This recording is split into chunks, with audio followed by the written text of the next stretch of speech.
Good morning on a Wednesday. Jim Costa, John Jansen, Heather Park, Paul Serra behind the glass, Chris Fillar on the updates. Good morning, John. Good morning. How are you? Good. How long or how many times yesterday did you sing Alive in your head? It was stuck in my head for most It was stuck in my head all day.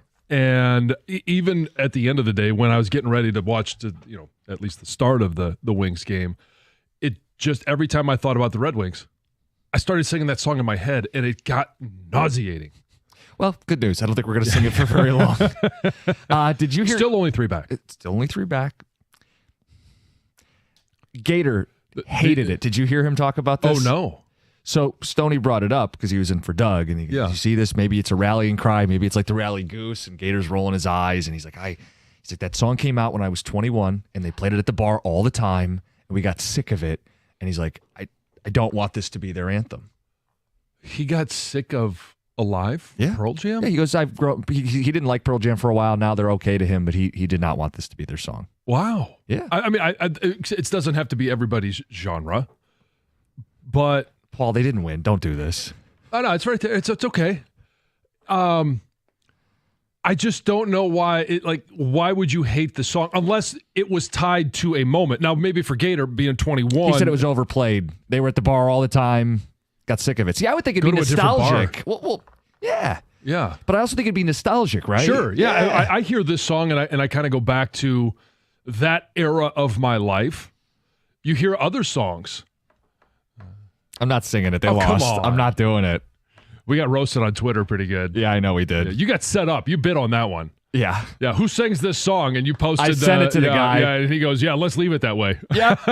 It's like if we're trying to be a nice guy. I know. I saw the notification come up, right? That I was named in a tweet. Yeah. And then as soon as I saw it, I'm like, all right, I'm not biting. It was right before the Wings game started, so I figured, this guy's gearing up like you and me. We kind of got the song in our head, and stepped into it. Mm-hmm. Wings lost. One note, Kosa was called up on an emergency basis. Well, Talbot's injured, and Mrazek got injured the previous game. Kosa didn't play. I thought the emergency basis was they just couldn't stop the puck. The emergency is the season's careening off the side of the road. Will someone please save it? No, they lost 5-2. I figured, the Avs are a powerhouse. Wings back at it on Thursday. Everybody will pay attention to the Tigers, and we'll move on. Yes, and I can't wait for the baseball season to start. Even though, as we talked yesterday, some of the shine from last year, some of the shine of opening day, which isn't until next Friday here in Detroit, but they are going to open up in L.A., has been, the luster has been removed. I think more than one thing because can be of true. Injuries. Yeah, I think we like baseball. Baseball season's fun. Yeah. We want opening day to get here ASAP. It's a party in Detroit. I'm excited for that. I'm excited for Thursday just to get back into baseball, but I don't have this buzz that I had at the end of last season. And I think that's normal with the injuries and the lack of a real impact proven bat. Sure. There's a lot of wonder. And then there's this question about center field that's propping up. Did you see who played center field last night? I did. So what was I doing yesterday? I can't remember what time it was. I was just on my way home, and I was listening to Mike and Rico. And they had I can't remember if it was they did the breaking news or whatever, but Mike broke in or Rico, one of them. Whoever, yeah. And said, we have some news to share. And then they was, playing the guessing game of who's in center. And they said Javi Baez. What was the guy's reaction? I wasn't listening. I don't know that there was much of an overreaction. Okay. Because that seems a little bit more reasonable if you're trying to cover up some injuries. And injuries happen throughout the course of the year. And sometimes it happens you're not able to bring up somebody quick enough and somebody has to play out of position. To me, that seems a little bit easier to wrap my mind around. It's not ideal, but it's more easy for me to wrap my mind around that than Torque playing in right field. So I tweeted Javi Baez playing center field tonight. Can I give you just some of the immediate replies? Oh, sure. Not a serious franchise. Are they hoping he gets injured too? El Mago season. I think there was some sarcasm there. Did you get hacked? This can't be serious. How did we get here? LMAO. Dude can't see an outside pitch a foot away. I'm supposed to believe he can see a baseball hit 300 feet away. That's got to be my favorite. How can he track a ball in center field if he can't track one from 60 feet 6 inches? What can go wrong? Fourth in the Central incoming. Not a serious team, not a serious ball club. I'm over this. So people were not happy. So the whole thing with Javi is, and I know he's not the glove that he used to be at short. Going from short to third, it's like going from tackle to guard. It's the progression. And then you go from third to second. Mm-hmm.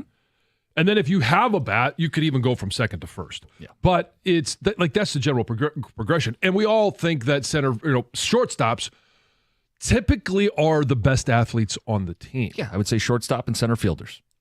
And so, okay, put that together. Yeah. All right, you go shortstop, center field. In a pinch.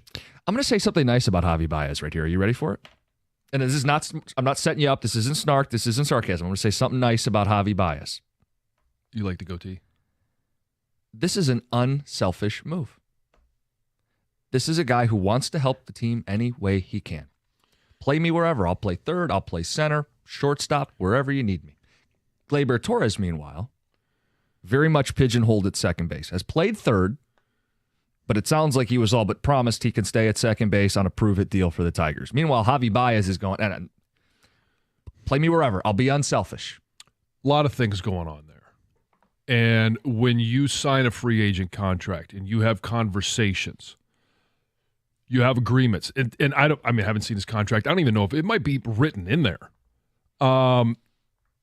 But there are agreements that you make, and professionally, especially on a 1-year prove-it deal. This is why guys in contract years in football, sometimes they won't play with certain injuries because it will affect their performance. Sure. It will affect how they're perceived. And if you don't have a long run-up to that moment, then teams are going to judge you on how you're playing. So if normally I would go out there and play hurt. But in this situation, I'm not, because that's the film that people are going to judge me on for my next contract. So for Gleyber Torres, I understand the sacrifice for the team of, well, hey, you know what? These were the circumstances when I signed. Now all of a sudden, hey, Jace Young, injuries, Veerling, we don't have a third baseman. I can go over there for a little while. I also pair that with he's not just competing to win now. He is, and all of these guys, with free agency, you are an individual business. Yeah, he's chasing a 9-figure contract. He's chasing a big payday. Yeah, so I'm not going to sit here and completely hold it against him. There needs to be a bit of a mix of, I understand the situation, and now for him, it could also be, you know what, if I play sparingly at third and show that I can do that, it should only help him. It would only help him, but there is risk involved. He's not a good defensive second baseman, let alone a third baseman. To your point, though, about Javi Baez, and I don't know if, I know there are other people that say, well, if he was, really that, selfless, he would step away and not, he's not leaving the money on the table. This albatross. No, he's not leaving the money on the table. And I don't know that they've ever said, I can't look at Javi Baez with what we've heard from A.J. Hinch and say that he doesn't care. There's a difference between you just can't do it anymore and I don't care, because he has been given days off, and A.J. Hinch has said, yeah, he spent the entire day in the batting cage. Like in the offseason, you hear about how much he's working on getting healthy to be better. I'm not going to sit there and say he doesn't care. He just may not be very good. Yeah, and that's what it is for me. It's not personal at all. I don't think he has an ego. I think this is an example of him just trying to help the team any way he can. It's nothing personal. It's performance. That's all we do here is talk about performance. Javi Baez is hitting 184 in the spring. I don't want to see him play on this baseball team. And I'm going to get more of him. He'll play third. He'll play short. He'll play center field, apparently. That's the frustration, is that Javi's the answer. The answer is Riley Green. The answer is to play Riley Green in center field. And they're afraid he's going to get injured, so... because they might lose games later if he gets hurt, so they'll lose games now while he's healthy. I don't fully understand the logic, but it's compound interest. Yeah. That's what it is. It's investing something early, and when you do, hey, the compound interest builds up over time. Where if the injuries, it's kind of the reverse of compound interest, where you have to adjust, and now somebody's playing in a position where they may be vulnerable to injury, or they're out of position, and now they get hurt. Somebody else gets hurt, and it's just it just keeps the avalanche keeps rolling. Other thing from last night we shouldn't gloss over: the Pistons won. No Cade Cunningham. I'm not sure the concern level. He's missed back-to-back games, but they have 9 to go, and they have clinched at least a 500 record. We think they're going to have a winning record. Oh yeah, they're going to win another game. And they will triple their win total from a year ago. They'll triple their win total. First time it'll have ever happened in NBA history. They will secure, at a minimum, the 6th seed. The 6th seed, yes. And so there's a little bit of mystery around Cade. Sure. In regards to, I didn't know he wasn't playing the last game. Correct. And all of a sudden I turn it on. I'm like, hey, where's Cade? Is he just resting on the bench? No, he was coach's decision, DNP. Same thing last night. And I am just curious as to, is this more of a, hey, long season, he's been doing a great job. We know we're going to be in the playoffs, and trying to make sure that your star has as best of legs in the playoffs as possible. It may be. I think calf was technically listed over the weekend, but again, no one has made this a bigger deal, like he's going to miss extended periods of time. He's met the minimum to get all the awards. He's played 65 games, and Pistons picked up a win, throttled the Spurs. You could have turned it off in the second quarter. That game was over. All right, we mentioned the Tigers. If you have thoughts on Javi in center field and what they're doing there, we'll get to it at 6:35. End of the hour. Are Tigers fans like Lions fans? Interesting question there. Coming up next, Russell Wilson's on the Giants. What do you think Mike Valeni was thinking? We'll react to that. It's 97.1. Hey, America's favorite place to watch all your sporting events, and whether it's baseball, the start of baseball season, which happens tomorrow, it's all the madness that is March. The best place to do it is at Stadium Swim. It's located at Circa Resort and Casino. Catch all the biggest games at a viewing experience built for us, the sports fan. You can chill in one of the 6 pools on 3 different levels, and you've always got a great view of the massive 40-foot-tall high-definition screen located at Circa Resort and Casino in downtown Las Vegas, and it's right there on Fremont Street. Stadium Swim. Book your spot today at circalasvegas.com.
We'll get to Heather's news here in just a second. A bit of NFL news. You texted me this. What time was this? I just looked it up. I texted you at 6:56 last night that Russell Wilson had just signed with the New York Football Giants. And we are interested in it because it's NFL news, but what did you say in the text message? I can. You can paraphrase. Yes, let me make sure I say this right. And there were no bad words in this. No, this is all clean. It's just pure joy. Russell Wilson just signed with the Giants. I would love to be there when Mike gets that news. LOL. And Russell Wilson, to me, is not like Aaron Rodgers. I still think, as the conversation we had last week, Aaron Rodgers, in the right situation, protected well, I think can still be a good quarterback. I think Russell Wilson's best days, good days, are well behind him. So what are the Giants doing? They signed Jameis Winston, and now Russell Wilson. Russ is on a 1-year deal. They're not taking a quarterback. So they're just going to roll out these two guys in a year where the coach and GM's job's on the line. It's just a weird thing, right? Yeah, this is weird to me because the general manager's job is on the line. If it's just a coach's job on the line, hey, it's not the time for us to go get a franchise quarterback. Maybe we don't believe there's a franchise quarterback in this draft. And they're going to go with Russell Wilson in the hopes that with Malik Neighbors. And maybe we're going to try and spruce up the offensive line a little bit, but we're going to get them. We're going to get two quarterbacks that can move around, so we don't have to invest as much in the offensive line. It'll be interesting to see what they do in the draft because they do have Kayvon Thibodeau on defense. He could be a force from time to time. Are they going to invest in all the other pieces to build around whoever is their next quarterback? So if their thought is, we don't like Cam Ward, he might not even be there. We don't like Shedeur Sanders, he might not be there.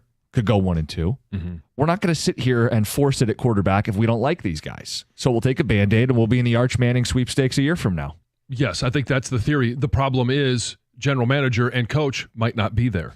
And so if this is the decision that is being made by the general manager for what's best for the organization and not for himself, totally selfless, yep. and I mad props for doing that. A little bit late in the game for him and his career, but I think it's the right move. And I'm not saying the right move is Russell Wilson. I think the right move is to continue to build things up, and you do, quote unquote, players aren't going to tank. Franchises can tank because they want Arch Manning or whoever emerges as a competitor to Arch Manning, because I think we all believe he's going to be a good NFL quarterback. Yeah, the players will try, the team can tie a hand behind your back, and that's the way that teams tank. The players are going to try every single day, every single game, and they're going to try to win. My love of this signing has somewhat to do with Valenti, and his team. It also has to do with my relationship with the New York Football Giants. I played in that division for 10 years. Talked about the rivalry that I had with one Michael Strahan. Mm-hmm. But a division opponent, and I loved going to New York and getting wins because their fans are obnoxious. And especially from a player's point of view, obnoxious. Didn't matter if it was Jets or Giants fans, just New Yorkers. And so this, to me, is, I want to watch this franchise burn from the top down, ground up. I don't care which direction, just let it burn. You think there's any chance that Mara told him not to draft a quarterback?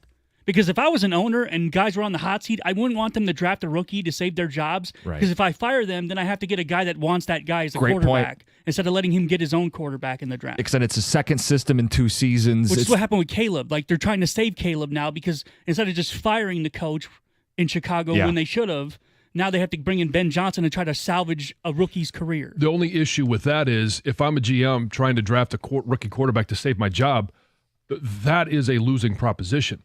And Trevor Lawrence, Andrew Luck would be the only ones that, and you could go back to John Elway, right, that you would think may have that type of impact. Everyone else, as a rookie quarterback, you're not going to get a lot of wins. Up until recently, Stroud and Jaden Daniels in back-to-back years feel like but they had other things around them. Correct. Let's get to Heather with the news. Well, when you head to a Tigers game this season, you guys, you're going to be seeing a big change to their scoreboard. So in years past, on the top of the scoreboard, it featured that cursive Tigers, right? Yep. And it was such a cool feature because it could change color. You could have the tiger stripes. It did some cool things than just saying Tigers. But this season, when you had there, that Tiger sign is gone, and it's going to just say the name of the ballpark, Comerica Park, in white lettering. And people had a lot of thoughts about it. Yeah, I know. What are they going to do with that big tiger sign? I mean, it's huge, but I'd take it. Oh, yeah? You put it above the bar? Yeah, build a new room? Above the bar, I'll just build a new house for it. Yeah, uh-huh. for sure. But so the Tigers did release a statement, and they said that the Tiger sign had reached its mechanical end of life. And they said it is customary throughout ballparks in Major League Baseball to have the ballpark's name above the video board. Okay, customary. That's fine. You don't have to follow the crowd.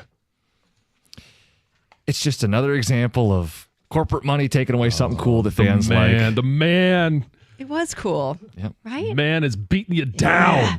Now, speaking of the Tigers, there are still a limited supply of standing room only tickets for opening day in Detroit. So if you really want to go, don't have tickets yet, sounds like you can still get your hands on some. Obviously, we know the Tigers home opener is Friday, April 4th against the White Sox. And of course, it is a holiday. Yep. Here in the city. It has been a sellout for all 25 previous seasons at Comerica Park. So I'm sure it will be a sellout yet again. Throwing out the first pitch, Southfield native, Detroit Mercy alum, big Tigers, Lions fan, Keegan Michael Key will be throwing out the first pitch, which is pretty cool. And then we've got a Michigan native and Grammy-winning recording artist, Brian Darcy James, will be singing the national anthem. And they say there will be a special unnamed guest who will kick off the season with the traditional play ball call. I don't know who that's going to be. Got to wait and see. Any guesses? I have no idea. Keegan Michael Key, I think he's hilarious. So funny. And I think I've said this before, his resemblance to James Franklin is like the doppelganger that those two guys are. It's unbelievable to me. 53 degrees is what the forecast is calling for right now. Oh, it's dropped a little. That's okay. It's not 32 or lower. I take 53 is, but Lock it in right now. And sunny, right? Yes. No, cloudy, but no rain. Yeah. Yeah, which is great. I'll take it too. It's way better than what we've had before. Would you lock it in right now, or would you roll the dice that it's going to be I'd nicer? roll the dice. Would you really? 50, that's cold to me. And in certain areas at the ballpark, it's very cold. It's cold in the summer. If you're in the Tigers' Den, there's like a big breeze there. I'd roll the dice and let's wait. Why, you want to lock it in? I'd lock it in. Yeah, I'll take 53 no. degrees. That's almost ideal. Oh, no. For April 4th? Yeah, absolutely. That's cold. It's almost ideal. All year long. Right. Yeah. No, I'd wait and see. 3 teens are in custody after stealing thousands of dollars worth of vape pens from a Monroe County gas station over the weekend. Police say the teens hit this mobile gas station twice overnight, headed into Saturday, and security cameras caught them, showed the teens breaking in, stealing these vape pens, and then coming back an hour later and doing the exact same thing. How many vape pens did they steal? Because you said thousands of dollars? The store owner said over several thousands worth of dollars. So I saw an article somewhere that said at least $5,000. So that's a lot. That's a lot of vape pens. I don't know how much one vape pen costs. I have no idea. Never bought one. Yeah, I mean, so I'm not sure. You used to hear about kids, stealing a pack of smokes. Yeah. Obviously, this is much more than that. Yep. So police were able to identify all three of them, 2 16-year-olds and a 17-year-old, and they were all arrested. This is pretty cool. Tennessee softball standout Carlin Pickens made history on Monday This is badass. with a record-breaking pitch. So during the 6th inning of a game against Arkansas, Pickens threw the fastest pitch in college softball history at 78.2 miles per hour. And according to Guinness Book of World Records, she beat the previous record, which was made back in 2012 by another Tennessee player. That was 77 miles per hour. I obviously, because Ellie is Yes. in softball. Yeah. I've seen pitchers bring it out, and every once in a while, like you get one that's really bringing some heat, and you stand behind her because everybody's got a radar gun right now. Yeah. And you'd be like, 65, and it looks smoking fast. This, to me, I would love to be there and see this because it just, from as close as they are, Yeah. that is smoking hot. It's Heather with the news. 6:50. Are Tigers fans like Lions fans? Coming up next, would you lock in 53 degrees? And we'll talk Javi Baez in center field. It's 97.1. If you're injured in a car accident, you deserve a law firm that cares about you. That's KG Law. The phone number, 877-KG-CARES. Check them out, 877kgcares.com. Lawrence KG has won millions for his clients because he fights and he wins. You're going to be in the dark with other personal injury attorneys, not with KG Law. They're not going to shuffle your case around and leave you in the dark without updates. If you or a loved one has been injured in a car accident, you need to call KG Law now. Visit kgcares.com. That's KAJY, kgcares.com.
Tigers baseball tomorrow. So it's baseball eve this morning. Let's go. You saw who was in center field last night. I did. A warm-up game for the Tigers out in the Bay Area against the San Francisco Giants, and Javi Baez was playing center field. This is their latest answer to try to solve that problem. Parker Meadows is hurt. Matt Vierling is hurt. Wencel Perez is hurt. Kreidler played center field 2 days ago, and Javi Baez played center field yesterday. Your reaction, 248-539-9797. Look, I don't need more Javi Baez. He's still not hitting in spring training. He didn't hit last year or the year before. I don't need more Javi Baez. I can appreciate a selfless ball player that says, put me wherever you need, coach. But this can't be a real solution. The solution is staring us in the face. The solution is the all-star, Riley Green. And I'll give you the quote from Scott Harris as to why they don't view that as the easy solution. Okay? Because, John, you agree that's like staring us in the face. Yes, it is. It would be the most obvious option. Harris said, I don't think it really changes how we feel about Riley, talking about the injuries. Stepping back and addressing it from a higher level perspective, when you go through injuries, it's always tempting to run your healthy guys out there to compensate for your losses, but we have to resist the temptation to do that. If we run our healthy guys into the ground by playing them too much, we're only compounding our issues right now. Quote, we expect Riley to play a lot in the corners. We expected him to play some center field. In light of this news, we'll have to go back to the drawing board and figure out what the best strategy is to help us win games, end quote. That strategy turned into Ryan Kreidler and Javi Baez in center field.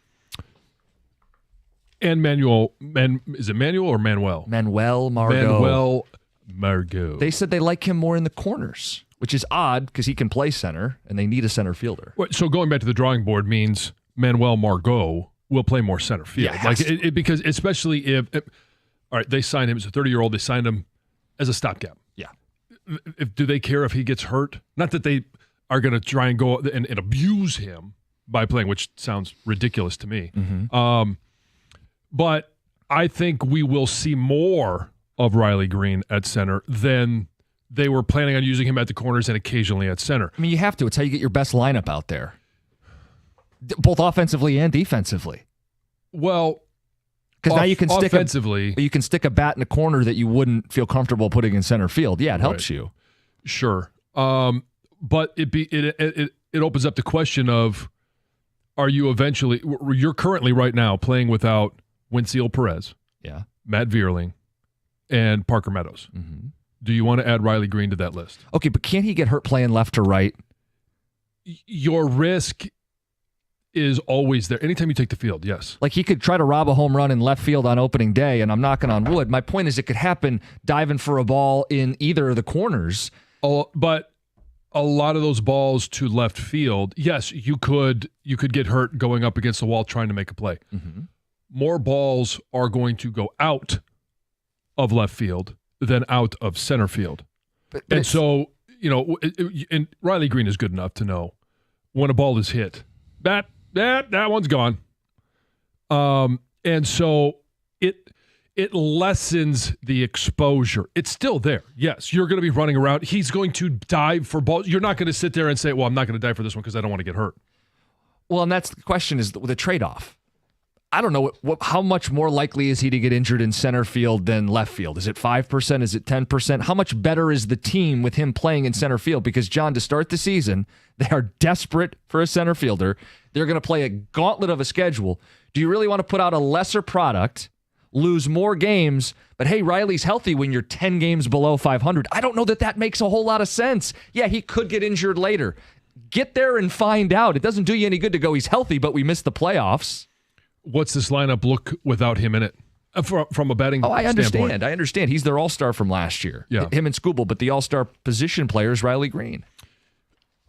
I agree with you in part. They're a better team without Parker Meadows, but putting Riley Green in center field. No question. But if that's where all of his injuries happened, and we need him not just in the field, at one of the corner positions in the outfield, but also at the plate, I think they need to use him more than occasionally, but they can, and this is up to AJ. Hey, we need some of that magic. Who pitching matchup, what in terms of if Tarek Skubal is on the mound, are you going to put Riley at center or are you going to put him in one of the corners simply because you think you are taking less of a risk of having Manuel Margot at center than putting Riley Green there, because you're just not going to have as many hits to center field. Same thing with Flaherty, and maybe it's Olsen. Maybe he's there when Mize pitches. What do you guys think the solution is? The reaction to Javi Baez on the ticket text is as follows. Javi's contract failed a long time ago. If you have to play him regardless, at this point, it's low risk, high reward. I'm actually intrigued. I'm somewhat along those lines of being intrigued of what he could do, especially now that he's supposed to be a little bit more flexible. Sure. $25 million Don Kelly is what Josh and Warren calls him. Super utility. Yeah. Here's the problem. Don Kelly looks like Babe Ruth compared to Javi Baez in the batter's box. Like, it's one thing to go, all right, Don Kelly's the last guy on the roster. They're going to be playing Javi damn near every day, right? Whether it's third, center, or short, they're going to play him damn near every day, and he hits sub 200. He's one of the worst players in baseball. And he hasn't hit in the spring, so you can't tell me, well, the hip's good, that means he's going to hit. We haven't seen it. I don't know that. I think the hip at the plate is more about when he makes contact, can he generate more power? Mm-hmm. It's not going to do anything when the catcher lines up in the other batter's box and they're throwing outside to him and he swings. Like, that's not where the hip, surgery and increased flexibility is going to pay off. Just give me Max Clark. Kid brings energy and swag and confidence that I want in a player. Yeah, okay, in the outfield, yes. But at the plate, he can't hit Major League Baseball yet. Even Max Clark, he's super active on Twitter and he's very friendly and talkative.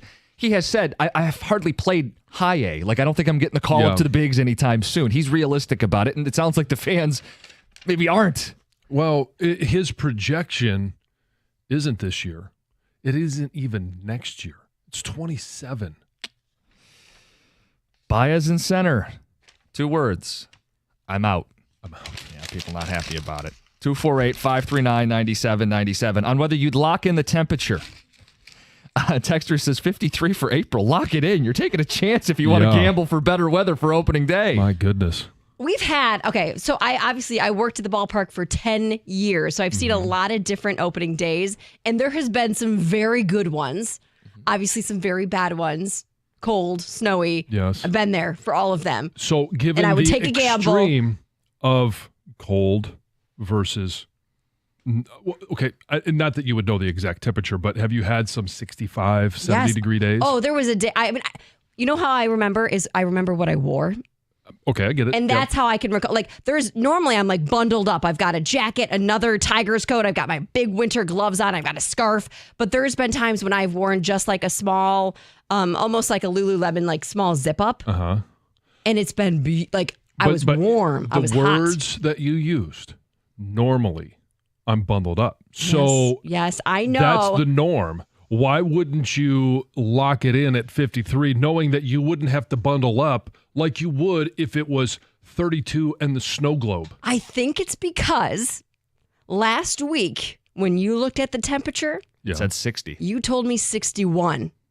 And I feel it's too early to call it because it could be a little bit warmer. I don't know. Like you 9 threw days out a out. 60 number, and I thought, wow, I'll take that. Now you throw out 53. I'm like, that's cold. I want warmer. That could end up being Give me 40. more. So play with fire. Yeah, but it could end up burned. being 65. Yeah, or get froze. Let's get to Chris in Redford. Chris, good morning. Hey, guys. I got a lot to say here, and I'm pretty disgusted and pissed off with Chris Ilitch and Scott Harris. They owed this to their young core after what they did last year to yes, it was miraculous, to make the playoffs, but they owe it to these young players in this young core to go out and get 1 or 2 veteran bats to protect the young kids in the lineup. They owed it to the fans who paid the money when it's been forever since we've been to a damn playoff game, and to relive Javi freaking Baez is an absolute joke. And I'm sorry, Chris Ilitch is a disgrace to his father's legacy. Mike would not be having this happen right now. No way, no how. So, Chris, here's something for you, buddy. If you don't want to win, then sell the Tigers. And if this goes to the Red Wings, too. You don't want to win. All you care about is damn money, and I'm sick of it. Sell the damn teams to somebody who wants to bring a winning product to Detroit in hockey and baseball, guys. I am tired of this. There's no excuse. There's money out there to spend, and they want to patch this with a Band-Aid and do this and do that. We don't deserve it as loyal Tiger fans, and sure as hell, these young kids don't deserve it. I'm not going to argue with you. I'm disgusted by the Baez stuff, too. I am. And we've talked about payroll. I think the Tigers would tell you we tried for Alex Bregman, right? They made him the most competitive offer in terms of security and total dollars. I was thinking about this, though, the other day. If they really hinge their entire offseason on Bregman, they couldn't be put in a position where they said no. They had to be willing to go even higher, right? If their thought was we're not going to sign any other bats and our whole thing, our anchor in all of this is having an everyday third baseman be Alex Bregman, when they countered at 186, they should have said yes, right? If they were that dead set where they were going to ignore everything else, they had to be in a position where they said yes no matter what. I think what's most disgusting about this is it's just another opportunity for him to be on the field, but in turn be at the plate. Baez, you're saying, yeah. Yeah. And so if you're platooning at shortstop with Trey Sweeney, you're taking away at bats, which is what we all want. In the field, okay, yeah, he's not the fielder he used to be, but he's not a giant liability. No. But now with the prospect of he's going to be playing short, he's going to be playing third, and now he's going to be in the rotation in center field, it's just more Javi Baez at the plate. That's what's disgusting. That's the thing that I can't get over is he's going to get more ABs in all of this. Like that's the takeaway from an offseason where we wanted to see a more proven bat, and we're going to get more open wide. Here's more Javi Baez just in time for baseball season. Okay, we have a question for Tiger fans. Are they like Lions fans? We'll get to that coming up next. 7:02, a Piston legend heaping praise on this squad. It's 97.1. Hey, when baseball starts the regular season, we all know what that means. Spring has sprung, and it also means your grass is going to start greening up. Even though it might be brown and gray and all those things right now, you got to give Natural Way Lawn and Tree Service a call. They stopped out at the house yesterday. I love those guys. The number you can call is 888-GET-GREEN. You can find more information on the web at naturalwaylawn.com. Purchase a full lawn program right now. You're going to get free grub control, but you got to mention my name along with 97.1 the ticket. And when they come up, when you hire them, it's the Natural Way difference that you get. They're going to use fewer chemicals and environmentally sound practices. Teddy's out there running all the time, and I don't want him running around in a whole bunch of chemicals. They take that into account. They're going to custom tailor a solution specifically for your yard and your home. It's a locally owned company for over 3.5 decades. They know what lawns are going through the winter, through the spring, through the fall, and they will get you ready for all different seasons. They're going to give you 100% satisfaction guaranteed. Natural Way Lawn and Tree Service. Get green, stay green with Natural Way.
7:02, talk about the Pistons getting praise from a legend.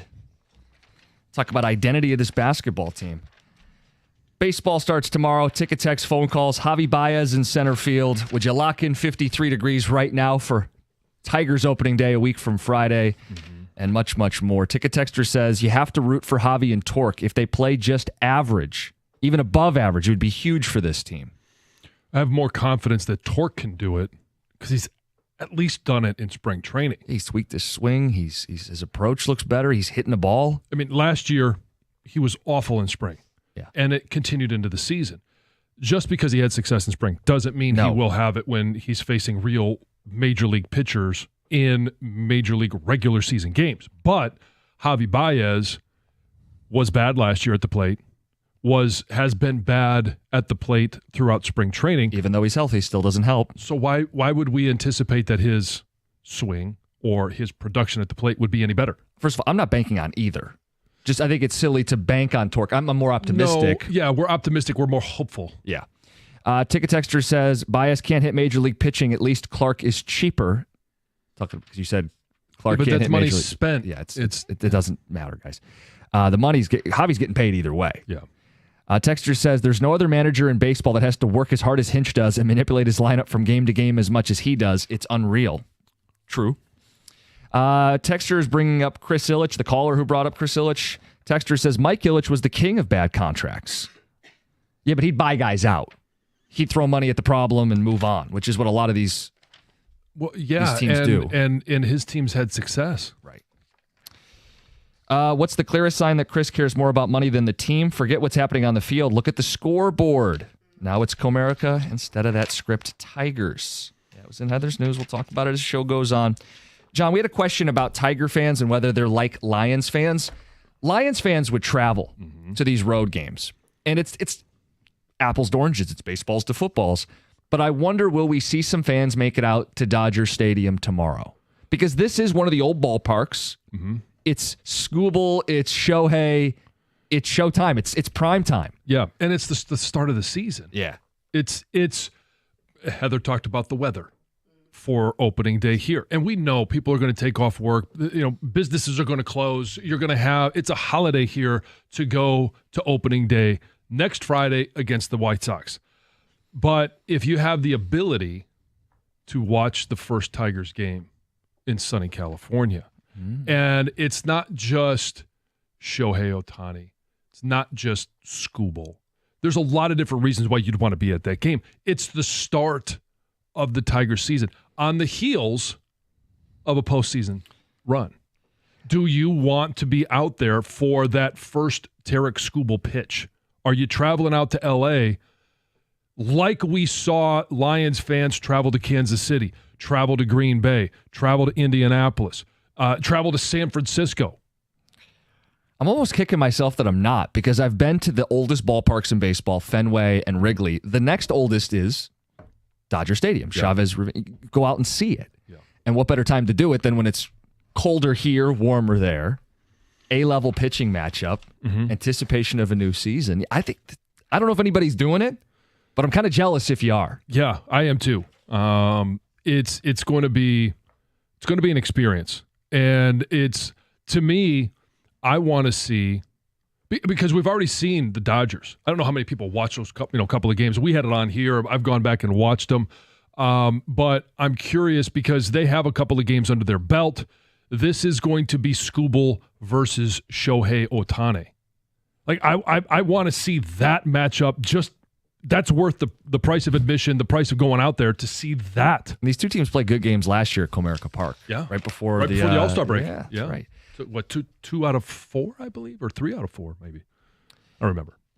Ticket, text, phone calls 248-539-9797. Let's get to Kevin in Ann Arbor. Kevin, good morning. Hey, good morning, guys. How are you? Good. You? Good. I'm all right, man. I've been pumped up for baseball since the season ended last year. I bought a 28-game package this year, and I've just been counting down the days. And as we get closer, I'm like just feeling less excited and less excited. I just feel like we're going into some weird baseball soap opera that we're going to watch where everything's going to change around and there's drama. And I don't know. I'm kind of bummed out about it. I'm going to tune in. I'm financially invested, and I feel like we're going to see some great pitching. But good gosh, man, how long does AJ Hinch even stick around for this? Kevin, let me ask you this: any buyer's remorse on that 28-game package? I am having buyer's remorse, but I'm still hopeful that we're going to have elite pitching, and I don't know. My expectations are going further down and further down. Even I'm excited about Jackson Joe, but he's getting hit, and he's getting hit hard. He's going to have some messy games. I feel like he's struggling getting out of tee. He gets 2 strikes. He's struggling closing guys out, and there's some hard contact where you're like, oof, where is that ball going? And so I'm excited to see those guys. I'm really excited to be a part of being able to see Tarek Skubal. How long is he going to be here? Where is this all going? Kevin, let me ask you this. I asked you about the buyer's remorse. When you bought those tickets, and then throughout the offseason, like the whole Bregman talk, and then you find out in the waning moments, 30 minutes left before he was going to make his decision, the Red Sox got in there. Your reaction when that happened, that Bregman wasn't coming here, but he was going to Boston? I was sick. I remember the morning that I woke up, because every day I was like, dude, we're getting him. They're all in on this guy. I think we're definitely getting him. They're not trying anything else. And I remember the morning waking up and seeing that he was going to Boston right in the morning. I'm like, you've got to be kidding me. I was mad about it all day. Got over it. And then the new video emerges. I'm like, oh gosh, we got to relive this. Kevin, it's not going to make you feel any better, but I bet you he's a Tiger a year from now. I've got this feeling. Think so? I got this feeling. He signed a deal to opt out. The Tigers aren't going to have an answer at third base. Now, it doesn't do you any good with your 28-game plan. It doesn't do us any good that this season they won't have an answer at third base, but I think there's still mutual interest there.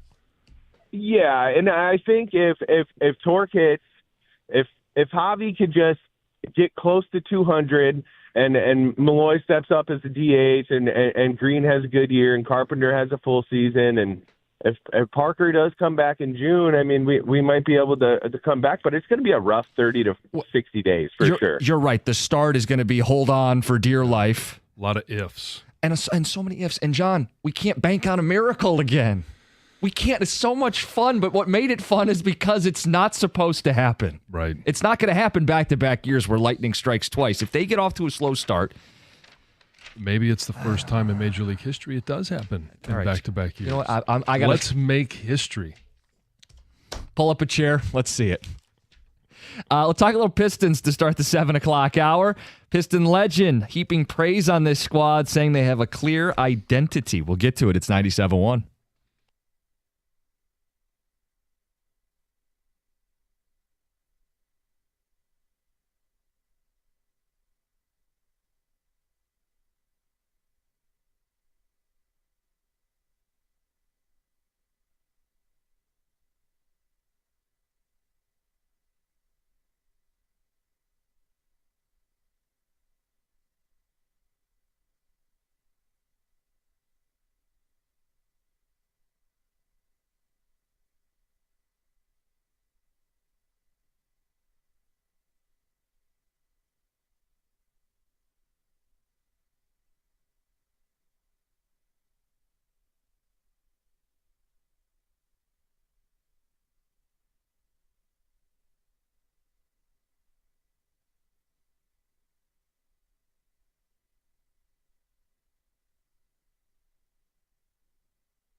Pistons played last night. No Cade Cunningham, no problem. They win again. 9 games to go in the regular season. This team is looking to triple their win total from a year ago, lock in that playoff spot, and away we go.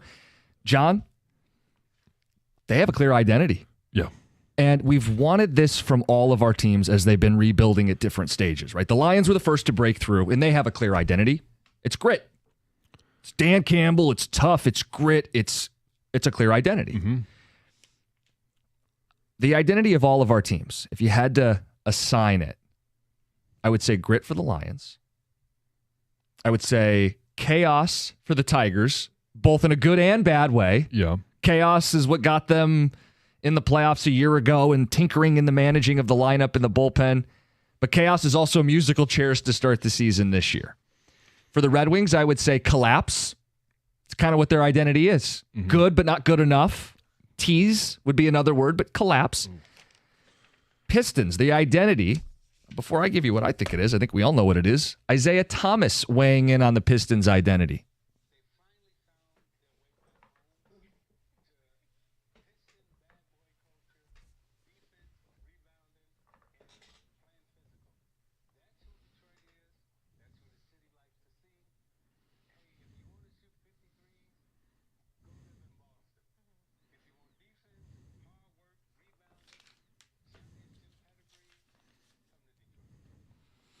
Agree? I do. And I think hard work. It's hard work. It's kind of hard work to lose 14 games. But it's hard work to go from that to where they are now. A team that's 141 will triple their win total and probably surpass that number between now and the end of the regular season. It's hard work. It's the youthful aggression that they play with, because even the vets on this team have taken on some of the characteristics of the youthful aggression that we see. It's Ron Holland II that is just a dog on defense, and it translates to fast breaks. It translates to Jalen Duren and the defense that he's played, but the alley-oops. It's those moments that are generated by the aggression with which they play defense with. And that takes hard work. It takes hard work to start the season the way that they did, and we thought, oh, man, maybe if they can get to 20 wins, or if they could maybe double their win total and get to 28. It takes a lot of hard work and determination to get to where they are now, coming from where they were. One of the best defenses in all of basketball since about early January. Mm-hmm. And I think, not a coincidence, right around the time that Jalen Duren really kicked into gear here. And now they got Asar Thompson back and want to see him with more closeout minutes. But these are good defenders. Isaiah Stewart, one of the better rim protectors. It's not one guy, and defense can never only be about one guy. It's a mentality. Cade Cunningham's a star, but I thought it was noteworthy when he hit that big bank shot the other day. Yeah. He flexed and showed the Pistons part of his jersey.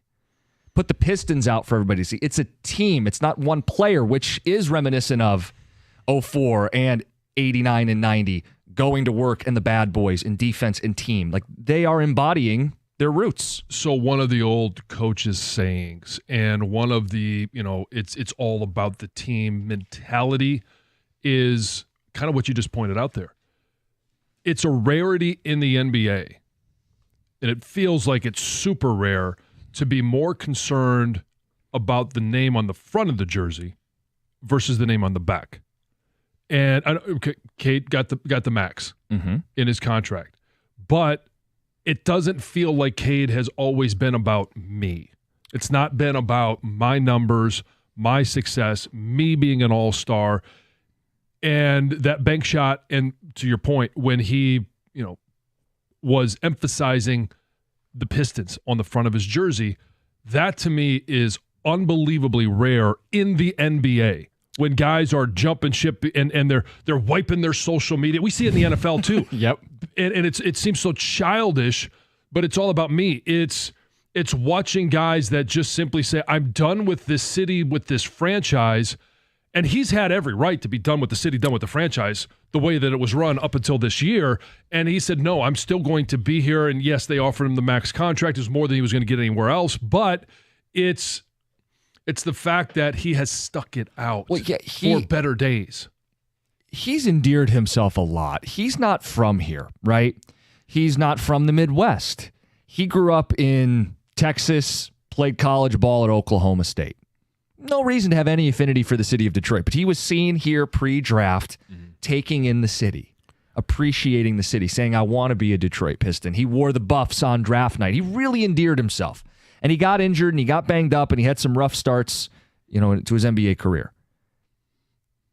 But he has embraced this city. I think the city has embraced him. You take the max deal. You suffer through what was a disastrous coaching hire in Monty Williams, right? Really set the franchise back. Mm-hmm. And he's here taking them into the next level. Yeah. And it's the addition of all of the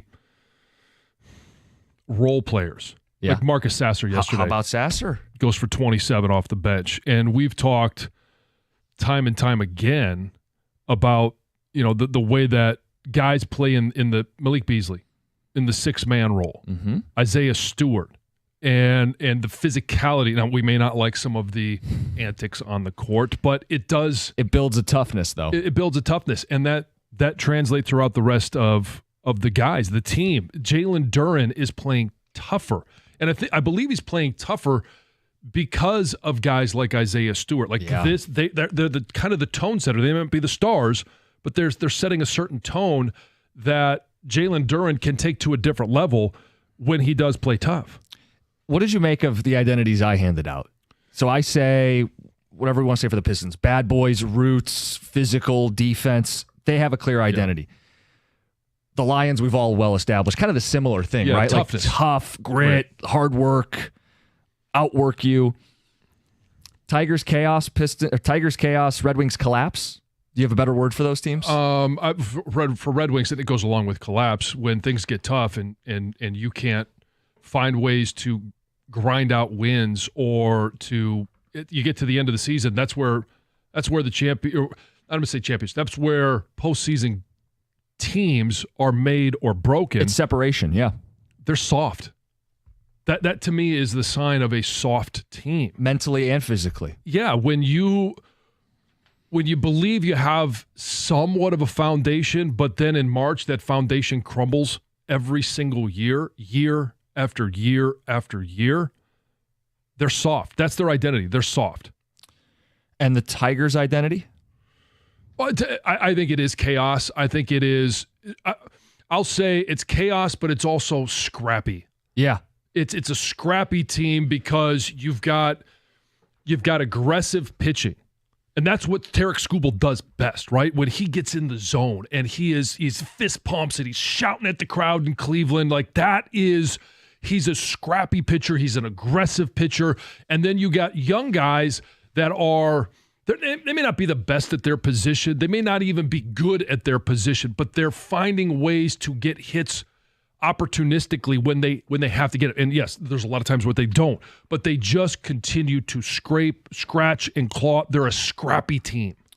What identity do you see with all of our teams? 248-539-9797. We're having the conversation because Isaiah Thomas says he sees a lot of the old school Pistons in this year's team, sees an identity emerging from our basketball team. And as all of our teams emerge from rebuilding, you have to establish an identity.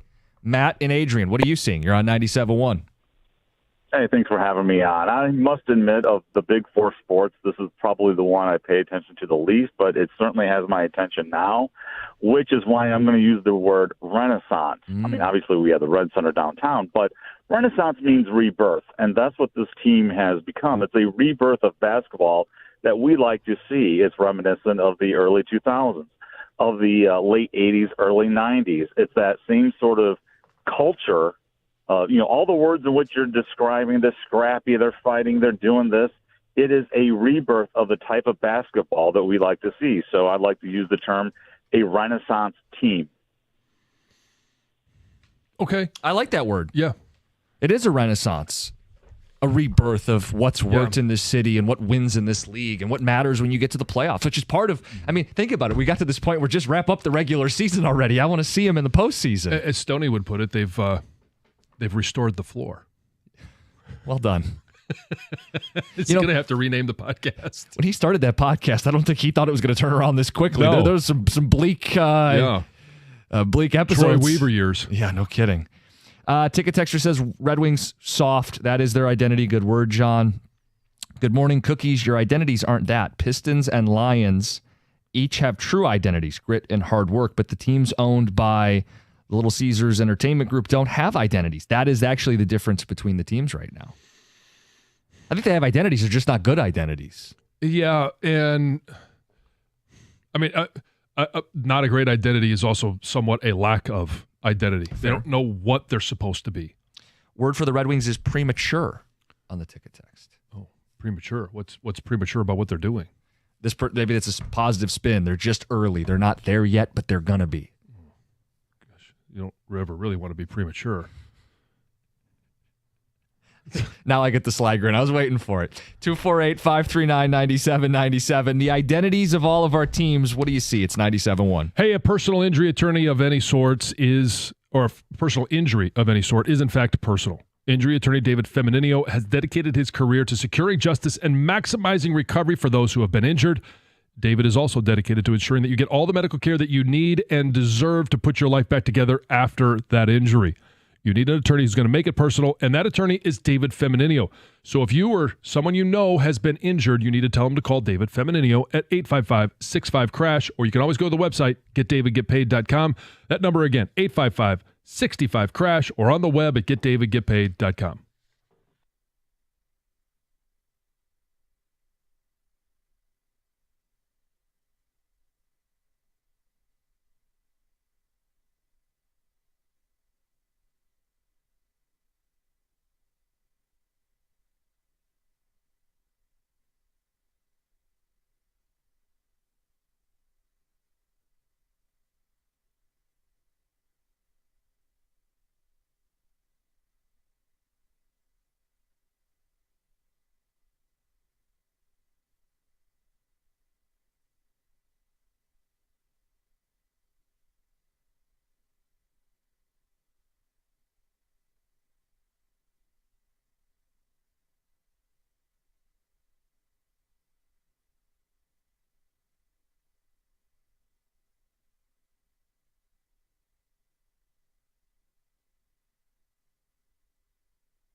It's Isaiah Thomas talking about the Pistons' identity. They have a clear identity.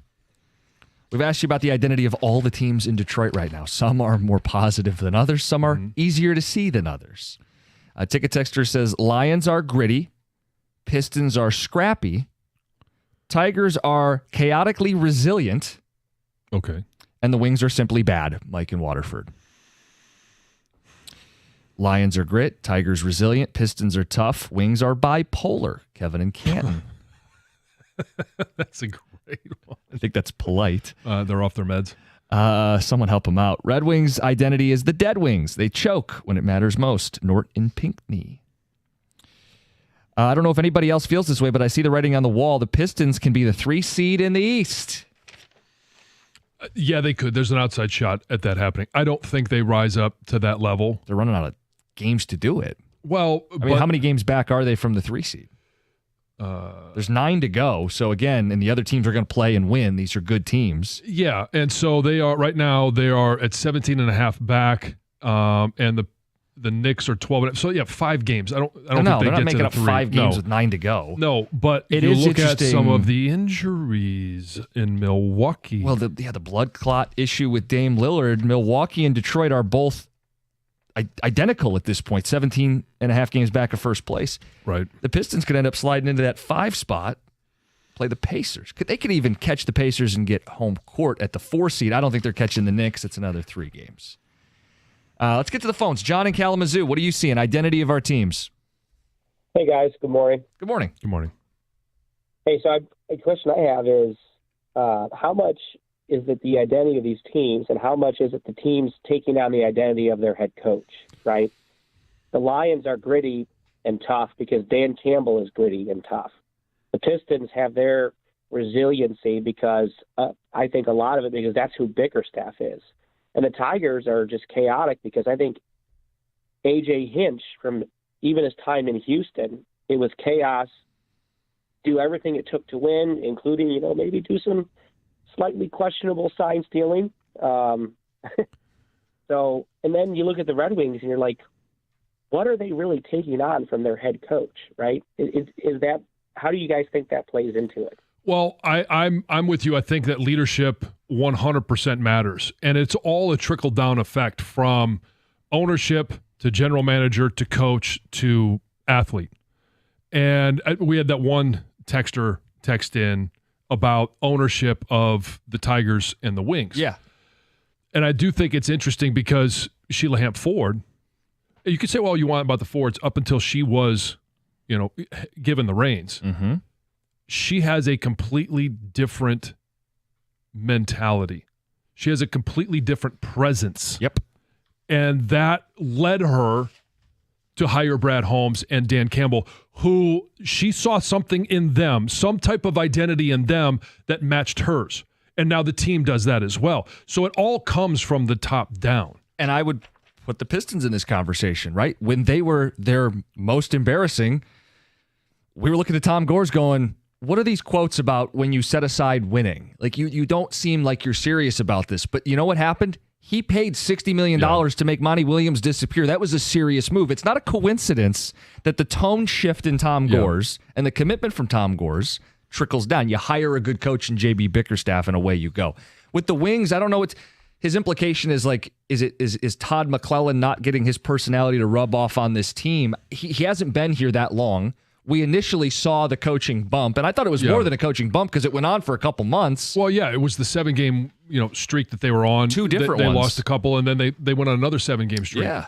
And we talked about his mentality being implemented in this team. He's a no-nonsense. But at some point, if these guys, if it's been so ingrained in them, the Derek Lalonde mindset or mentality they haven't been able to shake that. Yeah, they just haven't been able to shake it. And it will take a complete offseason and setting the tone going into next year for a full season for us to actually know what the grit or identity or toughness of Todd McClellan is. And maybe Yzerman can help shape that with some moves. Yeah, that would help. Maybe asking too much.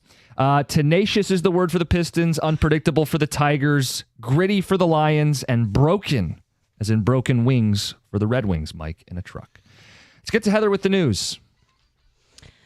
All right, you guys, when you head down to Comerica Park this season, you're going to notice a couple small, I guess you could say, but kind of major changes. So the first thing you might have heard, and you might have already seen photos of this, you're going to notice that the familiar cursive tiger sign that sits on top of the video board is gone. They have replaced that sign. That sign, it was pretty cool because it was kind of like a video board itself. It could show graphics, right? Like it could show fireworks or an American flag or the tiger stripes. It has been there or had been there since 2012. But it's now gone. Instead, you're going to see a Comerica Park sign in white lettering that's going to sit above the video board. The Tigers, it is kind of boring. The Tigers did say, you know what? That tiger sign had reached its mechanical end of life, and they say it's customary throughout major league ballparks to have the ballpark's name displayed on top of the scoreboard. So you're going to see that.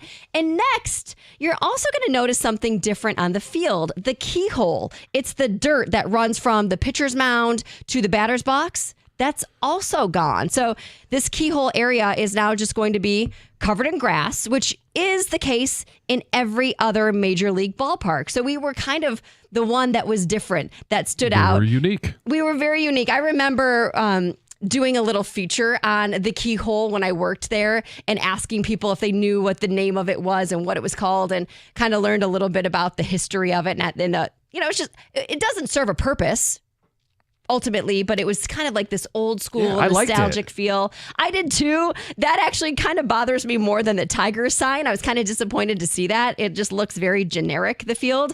They actually brought the keyhole back for the closing days at Tiger Stadium back in 1999, and then they carried it over to Comerica Park. And this was not a Major League Baseball decision. This was strictly a decision made by the Tigers. So you'll notice those changes, among other things as well. So if I'm hearing this right, it's just homogenized now. It's like everybody else. We're taking charm and personality out of our ballpark. Gone. Listen to this. An Oxford woman is working to regain her life after she was scammed out of her entire life savings. 68-year-old Sandy Selvan, she sold her car, she sold her house, and she gave about $500,000 to a scammer that she believed was actor Mark Harmon from NCIS. Oh. Yeah, it's one of those stories where she started chatting with somebody online, and then he told her who he was or claimed to be. They fell in love, right? They were going to get married, but for a moment he was in Italy, working on a show or a movie, and he needed his money. It was tied up in California, couldn't get it. So all he needed was a couple $100,000 so he could pay his crew. He could get home. And he said once he got home, he of course had his own money. He could take care of her and her son who has special needs, right? He could take care of all of them. Ultimately, to get him this money, she had to sell all of her belongings, basically, her home and her car, and gave the money. And then guess what? The account that she was speaking to disappeared. So she was left with nothing. And the Oakland County Sheriff's Department is investigating, but ultimately they say it's very unlikely she's going to see any of this money. Most likely it's not going to be recovered. And it sounds like she's going to be out of this house tomorrow. And she's trying to find a way to buy back her home that she's had forever, but she doesn't have any money. She did start a GoFundMe.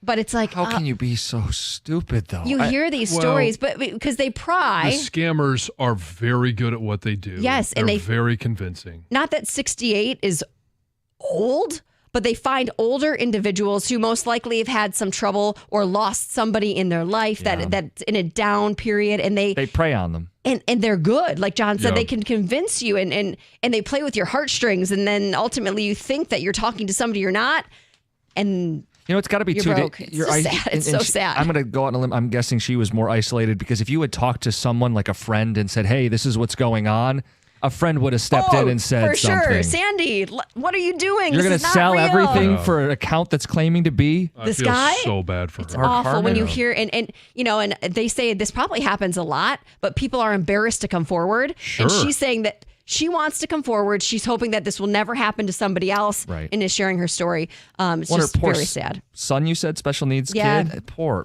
kid. I know. It's very sad. 3 teens are in police custody after they were caught stealing thousands of dollars worth of vape pens from this Monroe County gas station over the weekend. They hit this mobile gas station twice overnight into Saturday. They're caught on security cameras. They went in once, stole a ton of these vape pens, then decided to go back an hour later and do the same thing. The owner says they stole up to $5,000 worth of these vapes. Most of them have been recovered. Police, of course, were able to identify these teens, 2 16-year-olds and a 17-year-old, and they were arrested. It's Heather with the news. Coming up next, we want to talk more about the Tigers' changes at the ballpark, how people feel. I know people are not happy with the sign change. It's 97.1.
John? Yes? Tigers making some changes to the ballpark. You heard about it in Heather's news. No more Tiger sign, replaced with Comerica Park, corporate signage. The keyhole, the dirt, the charm, replaced so they can look like everybody else. How do you feel about it? Well, I don't like going when you have things that are unique about a stadium, especially in professional sports, because there are very few things that are unique. You already mentioned it. You've been to some of the oldest ballparks in Major League Baseball. Fenway, Wrigley, yeah, there's charm to it. Now, it's not the same, but if they were to get rid of the Green Monster. Oh, it'd be a travesty. Right, and I don't know if it's on the, registry of historical places. I got to imagine it might be. And so there are things you can't do. Now, Comerica Park hasn't been around that long. No, but 25 years. Sure, it's been around a long time. And when you have something that no one else has, and okay, you've got a center field that no one else has and no one likes, like that could be changed. And they've made some modifications to it. With the wall and the fence but and all that. Yeah. Something as almost as dumb as the pathway to home plate. Like you're looking at it going, okay, it's really not a big deal. There's a lot of people that probably won't even notice that it was there and now it's gone. Or that it was the only one. Well, and because the Tigers have been so bad, a lot of people have been watching them, haven't been going to the ballpark, so they may not even remember that this was unique to Comerica Park. But it was unique to Comerica Park. It was different than anywhere else. You turn on, here's what I like about college uniforms. And it is why I hate the throwbacks and all of the the uniforms that they use on special games. You turn on the TV, and you instantly know if you're watching Michigan because you see the winged helmet. You know if it's Alabama or Penn State because you see the uniform and you see. But then you turn on the TV and you see just you see where Boston plays in basketball, the parquet. Like instantly, you know what you are looking at and where this game is. And I don't know if Major League Baseball, if the ballparks are identifiable enough, but for Tigers fans, you turn it on and you instantly see that keyhole and you're like, oh, they're home. And obviously the uniform, the color uniform, all that stuff lets you know that they're at home. But there are certain things that are identifiable about stadiums. Yeah. And I hate it when those get changed. It's the character. Yeah. Right? It's what's unique. And now it's going to be homogenized BS. Like it's going to look like everywhere else. And part of their explanation is, well, everybody puts the name of the ballpark above the scoreboard. You don't have to. I guess I'm you more, don't have to. I'm more You upset about the choose to. keyhole than I am the sign. Really? I actually am too. And I just found out about the keyhole earlier this morning before I shared the story. I didn't know about that until just now. And that bothered me more than the Tiger sign. I liked the Tiger sign. I thought it was sweet how you could customize it, right? And the colors would change. That was cool. But this, I don't know why. This one, I was like, at that, because it made it so unique.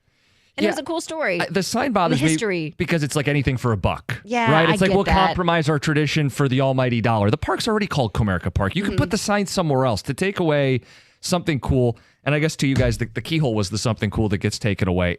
Well, but it's also the script Tigers, right? If you're sitting behind home plate or you're sitting on the first base side or you're even the third base side, but you look out at the skyline of the city from the perspective of being in the stadium, all of a sudden, like the Tigers was kind of part of that skyline. Yeah. And now it's just going to be Comerica Park. We'll all get used to it. It will be what it is, but we have no say. I know. And that's part of maybe the frustration of fans. But it is a bummer. We got open lines, 248-539-9797. We'll talk about actual baseball coming up here at 7:50. Who's playing center field? Guy playing yesterday, certainly going to get a reaction out of people. Ticket Texter says, if the Tigers want to be like every other ballpark, bring their outfield walls in. All right. Yeah. There comes a time when things need to be changed, like mechanical lifetime. The keyhole is more of a concern to me. That was iconic Chad in his car. So I agree. Yeah, I agree. It just seems more unique. Because we do see ballparks change their name. Like Heinz Field in Pittsburgh. It's no longer Heinz Field. It was changed to something, and I don't even think it's that anymore. Now you don't even know what it is. Typical Tigers. They could have done without Illichville. I still miss the charm of old Tiger Stadium. Comerica always reminded me that making money was more important than the baseball experience. It's not that way at Fenway or Wrigley. Well, you're talking about, like, this goes back to just, going away from Tiger Stadium to Comerica Park. Like, there were certain things about the obstructed view seats. Like, terrible to sit there, right. But it was what was unique about Tiger Stadium. Now you go to Comerica, and it's shiny, and it's new, and it's fresh, and then you have this keyhole, which, all right, and I don't know when I know when Comerica Park was built, but I don't know at the time, were there any other of these features in Major League Baseball? Was it the only one back when Comerica Park opened? That had a keyhole? Yeah. No. The Diamondbacks had one. They recently, in recent years, got rid of theirs. Yeah. I think they were the last other MLB team to have one, and there might have been more, but that's all I can remember for sure. Matt on a cell, you got thoughts? You're on 97.1. Yeah, I just wanted to talk about the keyhole. Like the sign thing is, I think they're just being cheap. Okay, that's pretty normal for the Illiches. But the keyhole, pitchers hate the keyhole. It takes weird hops out of there. When it hits the dirt, it doesn't slow down like it does when it hits grass. The hops just aren't as pure. So my thinking is one of the star pitchers maybe said, I hate this, and they changed it. I think that's why a lot of the other teams don't use it too. But I pitched a lot, and every time I saw a keyhole, I was like, man, there's a whole other seam to it too. So the ball's bouncing around in there. It can hit the grass, it can hit the dirt, and then the grass next to it and take weird hops out of there. We don't like it. So my counter to that would be in the course of a major league season, how many times is that going to play a factor? I thought of that too, John, but even 4 or 5 times, if that's a factor in your season and it goes in the negative, that could be a big deal. That could be a win or a loss. So you're talking, maybe even if it's 1 or 2 games, that's the 1 or 2 games that keeps you out of the playoffs. Yeah. Plus, that kind of thing, when the ball comes out of there so quick off the dirt, you can get your pitchers hurt. Like if it's coming out of there hot, which is very rare, like you said, I agree with you on that. And I think that's probably why the keyhole lasted as long as it did in Detroit. But maybe Scooble got sick of it. Maybe he just can't stand it, Because I can't think of any other reason they get rid of it. It's not a money thing. It's just a piece of sod, Yeah. Yeah, and I read in this article that they said the decision to remove it did come from feedback from players and coaches and uniform personnel. So that probably for sure played into it. I do think it looks really cool. It really looks unique. But as a player, and I played a lot. I didn't play in college, but I played semi-pro. I played into my 40s. We can't stand it. I hate seeing it. But it looks cool on TV. It does. It does. It does. It does. And we're talking from a fan's perspective. Exactly. I know. We don't play the game. Yeah. The comebacker's not coming to us. Yeah. Texter says it was probably removed because of a comebacker that Scooble took last season. The grass will slow it down. That could be of note why they made the change. They are making changes. We've got open lines. Your reaction. The shots that he took off his glove hand at the end of the season, there was a couple of them in the final couple of months. Those were liners, though. Yeah, I don't think those were. They weren't bounce. Yeah. I have to go back. Anyway. They're changing the sign. I've seen people outraged online about it. How dare they take away the Tiger sign and replace it with Comerica Park? More corporate branding. And then you see the keyhole's going to be gone, and people feel a certain way about that as well. So we've got open lines if you want to weigh in on it. We are going to talk about the baseball team itself. Javi Baez in center field yesterday. What are we doing? Playing baseball. Thanks, John. It's 97.1. Guys, spring into savings with the unbeatable deals at Moran Chevrolet. It was Michigan's #1 selling Chevy dealer in 2024, and with deals like this, you can understand why. If you need a truck that works as hard as you do, the 2025 Silverado, you can lease it.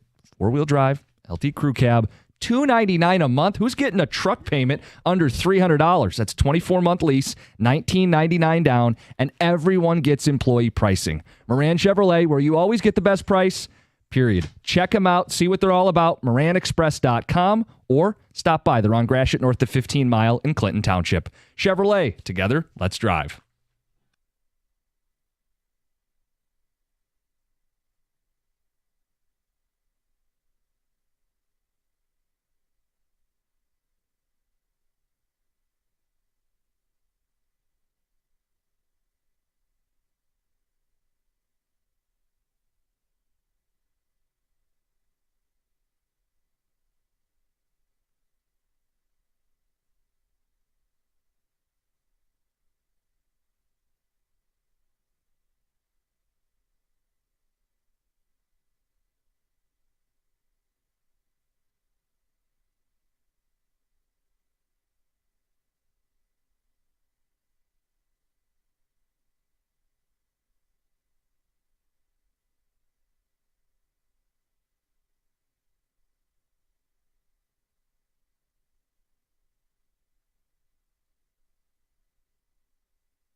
Baseball is back tomorrow. Tigers and Dodgers, 7 o'clock first pitch. And on the eve of the season, we're still wondering, who the hell's the center fielder? This is injury after injury after injury. Parker Meadows, Matt Vierling, and Wenzel Perez all injured to start the season. And Scott Harris even mentioned it. Like, I've never at this point of the season, before it's even begun, seen one position ravaged this badly by injury. Kreidler played center field a couple days ago, and yesterday, Javi Baez, grab a glove and get out to center field. John, we'll open up the phone lines. What was your reaction to that idea?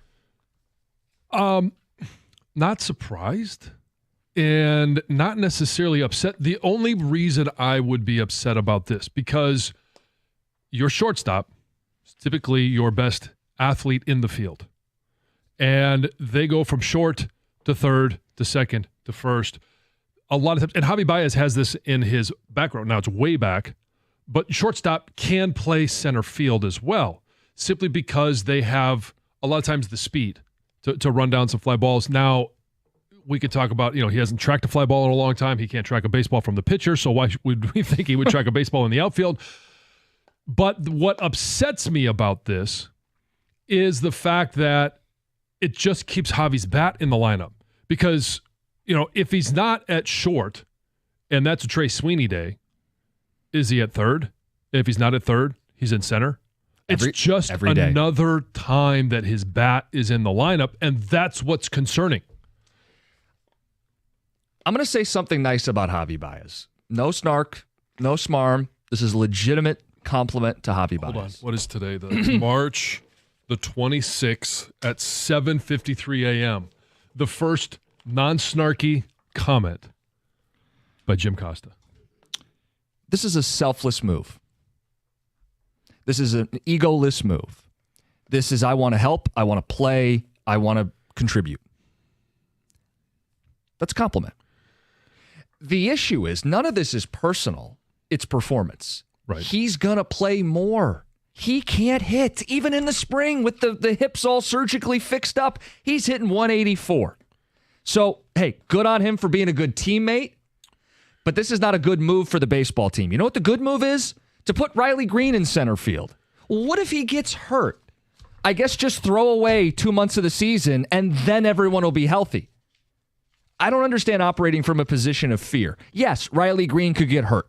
Your season could also be over. Don't you kind of have to try right now with a tough start and a bunch of injuries and a brutal schedule? Your best lineup has Riley Green in center, both defensively and offensively, because now I can put a better bat in the corner. If I'm sticking Riley in the corner because I'm petrified he's going to trip and get injured, he could get injured in left field trying to rob a home run or diving for a ball. Why can't he play center? He's done it. He's an all-star. I don't think they're worried about him tripping and getting hurt. What are they afraid of? It's the exposure at center field is different than the exposure in the corners. You're running down more balls. You're diving for more balls. Hey, if he's in one of the corners and a ball is hit, you're not going to have as many up against the wall because he's going to know that one's gone. I'm not going to waste my time on that one. But do you understand my concern in the thought process? Well, yes. If he gets hurt, then we'll be in trouble. You're already in trouble. You're going to be in deeper trouble if you don't do something. Well, and so I don't want to throw your non-snarky comment under the bus, but I think we kind of all believe this is Javi Baez's last contract. Yeah. He's getting paid whether he plays shortstop, third base, center field. Or left out. It doesn't matter to him. He's not playing for a next contract because he's not going to get a next contract. Correct. And Gleyber Torres, I know a lot of people have said, well, he's not moving to third base. Well, let's get on him. He's playing for the next contract. This isn't his final year in Major League Baseball or his final couple of years. Javi Baez, you could frame it as a selfless move, or you could frame it as, hey, I just want to be in the lineup. It's more of a selfish move, okay? Because if you're going to play Trey Sweeney at short, or if you're going to play, anybody else at third base, how do I get in the lineup? Well, I'll go play center. I'll play right. I'll play first. I'll play wherever you want me to be just so I can get in the lineup because I'm not playing for the next contract. I tried to be nice about I know, Javi Baez. and I kind of feel – no, I don't. I don't feel bad about throwing you under the bus. Never mind. He's selfish and he's terrible at baseball. But I don't think that's been the feeling about Javi Baez. The feeling about Javi Baez is he was overpaid. Yeah. He's not producing, and we just want him to leave. Like, I've seen people compare him to Don Kelly at this point. Like, he's just going to be the utility guy. Here's the problem. One, Don Kelly didn't make $25 million a year. But more importantly, Don Kelly looks like Babe Ruth in the batter's box compared to Javi Baez. That's the biggest issue in all this. It's not his unwilling. He's willing to play everywhere. Great. The problem is I don't want him playing anywhere. Right. And what we've heard about Javi Baez is even on the days where A.J. Hinch has said, hey, we're going to give you the day off. We don't want you in the lineup. He's gone and he's been in the batting cage. He's working on his swing. It's not for a lack of effort. It's just the fact that he can't do it anymore. What do you want to see happen in center field here? And how do you feel about Javi Baez? Because I tweeted last night when they made the decision that he would play center field last night. I said, Javi in center. You want to know the responses? Yeah. Not a serious franchise. Are they hoping he gets injured too? El Mago season. I think there's some sarcasm there. Yeah. If he's going to be on the team, maybe he'll be okay in center. How did we get here? Are you being hacked? This can't be serious. Dude can't see an outside pitch a foot away. I'm supposed to believe he can see a ball hit 300 feet away? That's my favorite. WTF. I thought this was a joke. Franchise isn't taking this seriously. What can go wrong? Fourth in the Central incoming. It was met with frustration. Yeah. So I think when you hear Scott Harris talk about Riley Green and him playing the corners, they don't want to get him hurt. They don't want to compound the injury factor by losing Riley Green in playing center field. Okay. But then he says, our plan originally was to play him there occasionally. So occasionally, what does occasionally mean? And how does that change? Is it a little bit more occasionally? So is he going to play in the corners when it's Skubal and Flaherty? And then when it's Reese Olson or Casey Mize or Jackson Jobe, that's when we're going to occasionally play him in center because we may need him on the defensive side of things more than we do with Skubal and Flaherty? So let me ask you this. He played how many games, Riley Green, last year?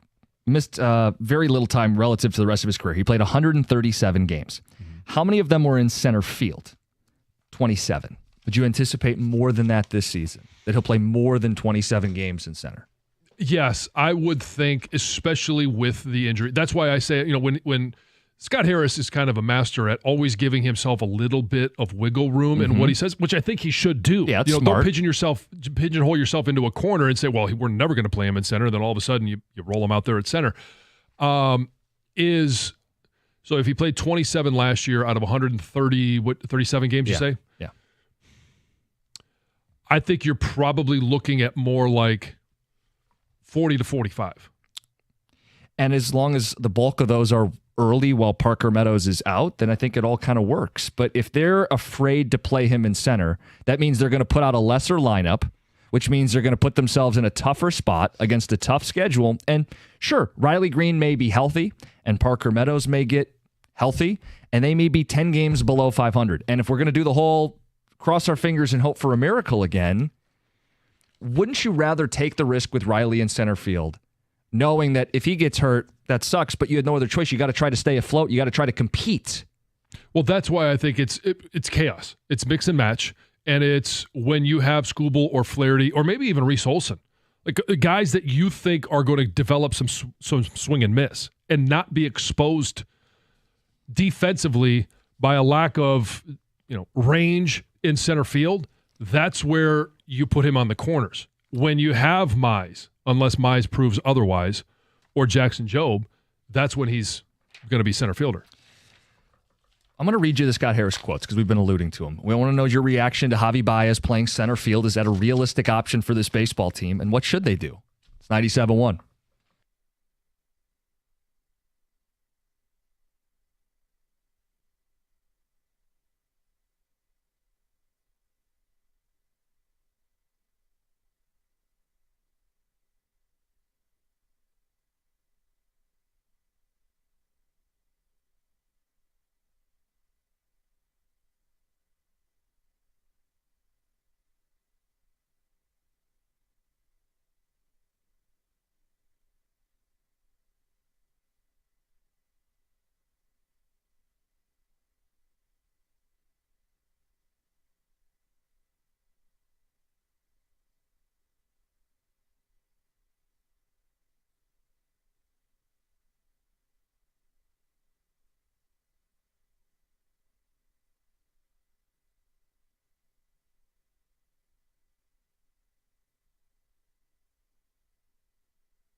Talking a lot of Tigers today. Baseball back tomorrow.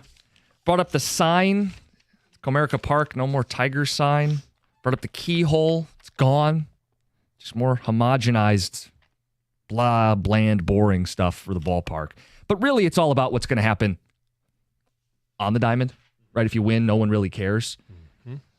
They got a problem in center field. And to me, the obvious answer is Riley Green just plays center field for the first 6 weeks or so of the season for the majority of the time.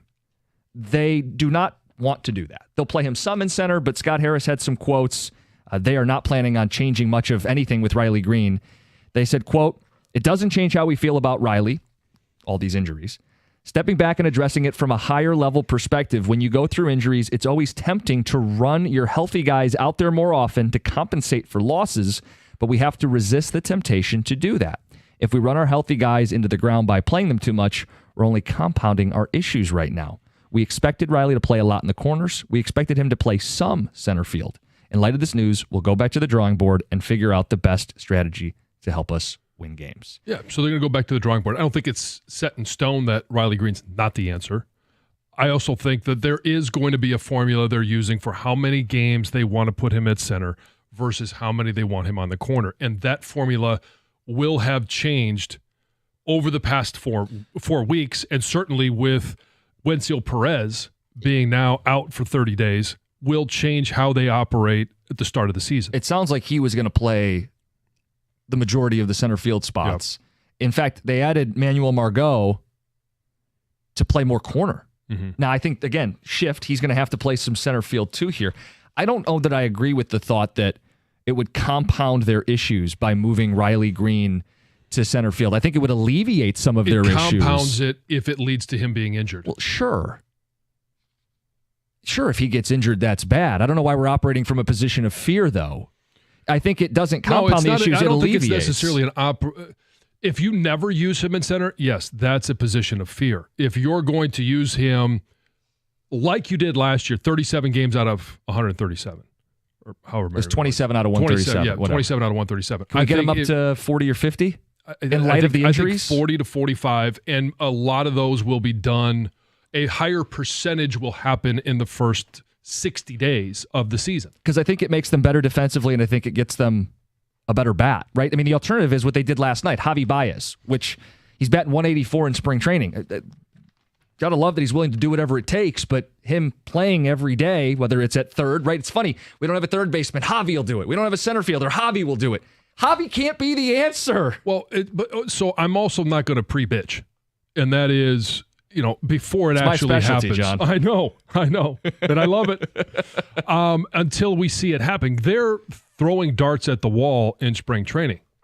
We see that in every sport. Yeah. And so until we see what happens and what A.J. Hinch is going to do, I'm going to reserve that complaining and that point of view until we actually see it. Now, I don't expect Riley Green to be there every single game. Do we see him start the season there against the Dodgers? I don't know. We'll find out tomorrow night. Yeah. Javi will be in the lineup. Oh, sure. It's a lefty on the mound, and he can play three different. He's got three options. He can play anywhere, right? Selfless Javi. Team player. Team guy.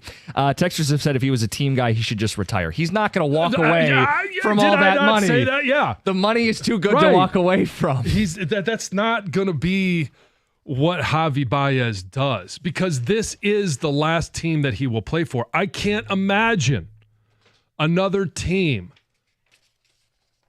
signing him when this all said, because it's not getting any better, and it's not like it's going to be next year. Some ticket text, 248-539-9797 says, my reaction to Baez in center, hilarious, depressing, deflating, and so ridiculous. That's Jason in Royal Oak. Texter says, WTF, the Tigers are running this like a rec Little League team, back to not caring about them. Why can't you just trust what they're doing? They're going to do whatever they need to do to put themselves in best position to win. Signed, Tom.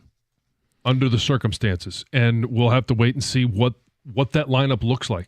The Tigers should have dumped Baez rather pay him and not have him in the lineup hitting 190. Jerry in South Lyon. You're paying him either way. Mm-hmm. It's just, do you want him to hurt your baseball team or not? Now, they believe he can help them. because he can play everywhere. Yeah, but we also saw Torque in right field. Do you think we see him in the outfield at any point during the baseball season? I highly doubt it. I think only in a really rough spot where they're trailing, he pinch hits, and then they got to stick him in the outfield late while they're trailing, something like that. Yeah, that's why I say let's wait and see what happens. What are they going to do in LA? What are they going to do in Seattle? What are they going to do next Friday when they open up here at Comerica Park? Texter says he's played center field a few times in spring training. It's a break glass in case of emergency thing. Margot will be our center fielder. Yeah. I think that's probably right. I think he'll play quite a bit of center field, Margot. Well, sure, yeah. Originally they said corners is what their plan was. I think they'll have to shift things that. change when more injuries come. Of course, which is what I expect. Talking about the ballpark changes. These changes are a disappointment. I took my father, who's in his 70s, to one of the playoff games last year. It was his first time at Comerica Park. I was hoping to go to a few more games this year so we could enjoy this ballpark. It's just a disappointment. Well, you can still go and enjoy it. It's not going to ruin. It's not going to ruin the entire atmosphere because you're looking up and you don't see the Script Tigers, but you see Comerica. Could you Park. imagine you have like tickets to opening day with your dad and you go, but they changed the Script Tigers. We're staying home. You're still going to go to the ballpark. You could be bummed. I think it's more Keyhole. Keyhole's gone. I'm gone. I'm gone too. Surely is going to change the perspective of those sitting in those new seats. I'm very curious. Right behind home plate. What do they call that? The home plate club? Yeah. Or something like that? Yeah. Weather, by the way, for opening day, 53 is what it looks like. Sounds wonderful. Heather? It sounds good, but maybe it will be better. I'm not ready to say let's lock that in because there's a chance it could be nicer. See, and I think that's silly. I'd lock in 53 degrees. I've been thinking about it. To me, 53 degrees is cold, and I'm going to bundle up anyway. So I wouldn't lock it in for the chance it could be warmer. And if it's colder, then it's colder, and I'm still bundled up anyway. So 53 degrees in April is it's great. It's amazing. Good, but it could be better. It has been better. Currently, there's no rain. It's cloudy and 53, which is a huge win for opening day. That is. You lock it in. You don't gamble for 60 because you could get 30. You're the gambler, and you don't gamble I am for the that? gambler. Come on now. But you got to know, where's the value? That's 1-800. The value is a 53-degree day next Friday with everybody partying in downtown Detroit. 53 would be wonderful for opening day at Comerica. And I think 53 with partially cloudy, partially sunny, however you want to put it, but just no rain. That changes that 100% changes the equation as well. I'd rather have 53 and dry versus 60 and a miserable drizzle. I agree with you. I don't want rain. Rain definitely changes things, but I would want it a little warmer. And you had said when you looked at your app that it was going to be 61 when you looked a couple days ago. Yeah, it was Monday. Yeah. Yeah. So there's a chance. Well, are we sure that Jim Costa is accurate on this? Not at all, but I need to make sure. I mean, I just checked my weather app on my phone, and it says 55 for that day. Oh, see? Yeah. Look at that. Here we go. What's Things yours are improving. Let's see here. I don't even know if I can look that far ahead. What do you mean? The weather app on your phone? Or you can... I don't have a good app. Put the 10 down. Mine says 56. I think Jim Costa's just... See? Mm-hmm. You think I was I'm sandbagging? not locking in 53. Yeah. Okay, let's see. 56 is the high, 42 is the low. And it's... Oh. What? Yours doesn't... No, go yours say says it. something different? Say it. Say it. I'm also looking in Clarkston, but it says... Well, they don't play in Clarkston. I know, it's just where my app is, okay? It says 43. I know, I don't know how to do all that fast. Okay, at the top, right now it says Southfield. You, John. All right, you click on it, and then you type in Detroit. No, mine doesn't do that. I feel like Jim. I feel like you should set an over/under on that day, and you guys should bet on it. Well, Paul, you set the over/under. 53.5. Does it have to be? Yeah. Is it at 1 o'clock? Is it at noon? Or is it at 5 o'clock and the game's done? Mine says 48. How are all of our apps all that different? It says 48 in clouds. On John, she next doesn't Friday? Yes. The 4th? Yes. I know what day opening day is. It's because she doesn't have an iPhone. That's what this is. Friday, April 4th, 48 degrees. You can't trust the Android people. No. Overcast. Yeah. But 0%. Text it to me. It's going to show up as a green text. I can't trust that. Can't trust that. I got 55, 24% chance of rain. 55. Would you lock it in? Yeah, that's 76% chance it's not going no to rain. and in mid-50s. Perfect. Yeah, let's work the math on that. Heather's waiting for a 75-degree day. Yeah, yeah. Well, when I worked at the ballpark one of those days, it was so nice. We had several July. beautiful opening days. A lot cold and rainy and snowy, but several nice days. Okay, we have open lines. You can lock in the weather. You can talk about center field. You can talk about the signs. All of it's there for you. 8:35. John, how do you want to set this up for people? Oh, that's a tough question to answer. It's because, a topic we're excited to do. Yes, I think this could go many different ways. There is a relationship, and when they say opposites attract, it could probably never be as definitive as this opposite. It's a high-profile college athlete matchmaking situation. Yeah. We're going to get to it at 8:35. And it is out of the norm. Very much. More thoughts on the Tigers. It's 97.1. Hey, when it comes to managing your finances, you need a bank that gets you and is genuinely interested in your success. That's why I bank, and I think you should as well, with First Merchants Bank. Whether it's your business banking or day-to-day personal banking, First Merchants Bank is 100% interested in helping you prosper. First Merchants bankers are attentive. They're going to sit down with you, ask you a bunch of questions, and get to know you as best they can so that they can build a financial plan that is unique and fits you. When you make the switch to First Merchants Bank, you're also going to get access to their highly rated mobile banking app with innovative personal finance tools. Plus, they're deeply connected to the community's needs because it's their community as well. They volunteer and donate to local causes to ensure that we all prosper together. This is the difference of a 100% interest in you. For a better banking experience, visit firstmerchants.com. That's firstmerchants.com. First Merchants Bank, helping you prosper. Member FDIC, equal housing lender.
Coming up at 8:35, deal breakers that you broke.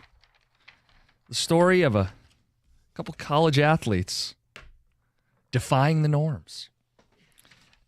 All right, we've been talking a little bit about the Tigers. AccuWeather says 53 degrees on opening day here in Detroit a week from Friday. I would lock that in. John would lock that in. Heather is being called Weatherzilla on the ticket text. Well, just because we were talking about it and we asked you about your app, we're giving you a hard time about it's, your home is locked in as the standard. We're talking about this game being played in Detroit. In Frankenmuth, just to make sure, in case, Jim, you wanted to go up to Bronner's for the day, it will be a high of 54 and a low of 40. Texter says that Jim's weather app is always rain and gloomy. Hashtag pre-bitching. People also didn't like that I compared Javi to Don Kelly. They're like, that's Donnie Kelly, baby, to you. Don't you dare compare the two of them. I know. Well, I said it. I said Don Kelly's a much better hitter. Anyway, Russell Wilson to the New York Giants. You texted me about this, and I love what you said. You go, I would love to get Valenti's reaction to the news that his Giants are adding Mr. Unlimited, Russell Wilson. I would love to be there when he learned that news, just to get the initial reaction. We heard what it was when, Chase Young was traded to San Francisco. That's the chair drop, right? I've got to imagine there was maybe some broken furniture. Yeah, I wonder, on a scale of 1 to 5 chair drops, the idea that Russell Wilson's going to be your starting quarterback in the year 2025. And it happened. Yeah. Love to laugh. It happened right around 6:30, so there's a chance he was in his car, and he just might have, driven into a wall. Felt like this is a better option than having Russell Wilson as my quarterback. What do you think they're doing? Like, what's your read on that? They're kicking the can down the road. They don't like any of the options, or if they feel like there's only one option, if it's Cam Ward, he'll be gone before they pick. And so at that point, if we can't get a franchise quarterback in this draft, then we've got to field a quarterback. What is our best option? They've already got Jameis Winston. Mm-hmm. Let's go with Russell Wilson. Let's put those two guys together. And Russell Wilson probably is still a better starting quarterback than Jameis Winston. But I think his best days are behind him. So their option, the only third option that they would have had would have been Aaron Rodgers. And I don't think Aaron Rodgers is going to I don't think he's staying in New York because there's no offensive line there. It'd be a bad marriage all around. To sign 2 veteran quarterbacks, it tells me the Giants did not like the quarterbacks in this draft. Because they're not even willing to try to move up for one. They're not hoping that one falls to them. They don't like Cam. They don't like Shador. They're going to wait a year for Arch Manning or somebody else. In the meantime, they've got a coach and a general manager who are on the hot seat, and Russell Wilson's not going to win them very many football games. They're just going to kind of exist for the upcoming football season. Jameis Winston, though, is interesting. Because if they draft Travis Hunter can tackle people after Jameis throws interceptions. So there's some real roster construction going on there. They're their own mess. I know you have no love lost for the Giants. Just a sigh, yeah. I have no love lost because, they were in my division when I played. I played against them for a decade. And it was, the matchup was Strahan. It was, just a division opponent. And it was the fact of going there, and it was always the fan base, as you would anticipate from, if you're the home fan base to visitors, is never going to be very welcoming. But New Yorkers, not the most friendly bunch. No. And honestly, because it was just more annoying.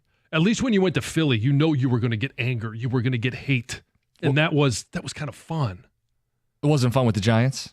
No, it's just how would you describe their fans? Did they yell stuff at you? Oh, sure. Every fan base yells stuff at you. Was it personal? Was it? No, it was. So it's the New York accent. It's I trust me, when I say this out loud, I know what it sounds like from a Michigan guy. It's the arrogance of the New York fan. How they talk. And I can't even do a good impression. You can't do an East Coast. Yeah, it's just, our pizza's better than yours. So bad. Yeah. Is that worse than my Dick Vitale? No, it's not. I know the answer. Yeah, probably not. Anyway, you'll notice we did not have any Pearl Jam on the show today. Red Wings lost. Womp, womp, womp. Did they? Yeah. We're still only 3 back. They are still alive. Pistons won. We'll talk about them at 9:02. An NBA great says they have a clear identity. We're going to give them some love top of the hour. Coming up next, we've got Heather's News. Heather, what's up? Oh, let's talk about Tom Izzo a little. So just hours after the Spartans secured a spot in the Sweet 16 on Sunday night, the NCAA transfer portal opened, right? And players around the country began flooding their names into the system. And Tom Izzo had a lot to say about it when he did a press conference on Tuesday. I mean, he talked a lot. The majority of his conference, I feel like, was talking about this. And he made it clear how he feels about the timing of the portal. And he said, you know what? Right now, that's not my focus. The focus is on a national championship. And during it, I mean, he called the timing ridiculous. He's right. Disgusting, I think, was another word he used. But he said, I think it's ridiculous that the NCAA or any other entity put these two things together. Didn't he call the portal the urinal? Oh, yes. Yeah, that was in there, too. He did. Yeah, he doesn't like the portal. Yeah, aptly named. Yep. Kendrick Lamar's halftime show drew 125 FCC complaints, and most felt that it was just not a very family-friendly experience. A lot of the complaints talked about his language he used, a potty mouth language. Others talked about that he only had black performers. Other complaints talked about that there was a visual of a split American flag. People complained about that. Some people were offended just by his crotch-grabbing moves, they say.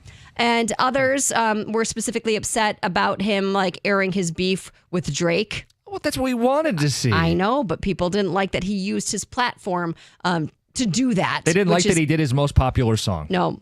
But at the end of the day, there was a reportedly 133.5 million people watching. So 125 complaints. Not too bad. Really nothing. Pretty good ratio. And in comparison, like Rihanna's show, her halftime show resulted in just over 100 complaints. I don't have a list of what they were complaining about. And J-Lo and Shakira's halftime performance had more than 1,300 complaints. So, Yes.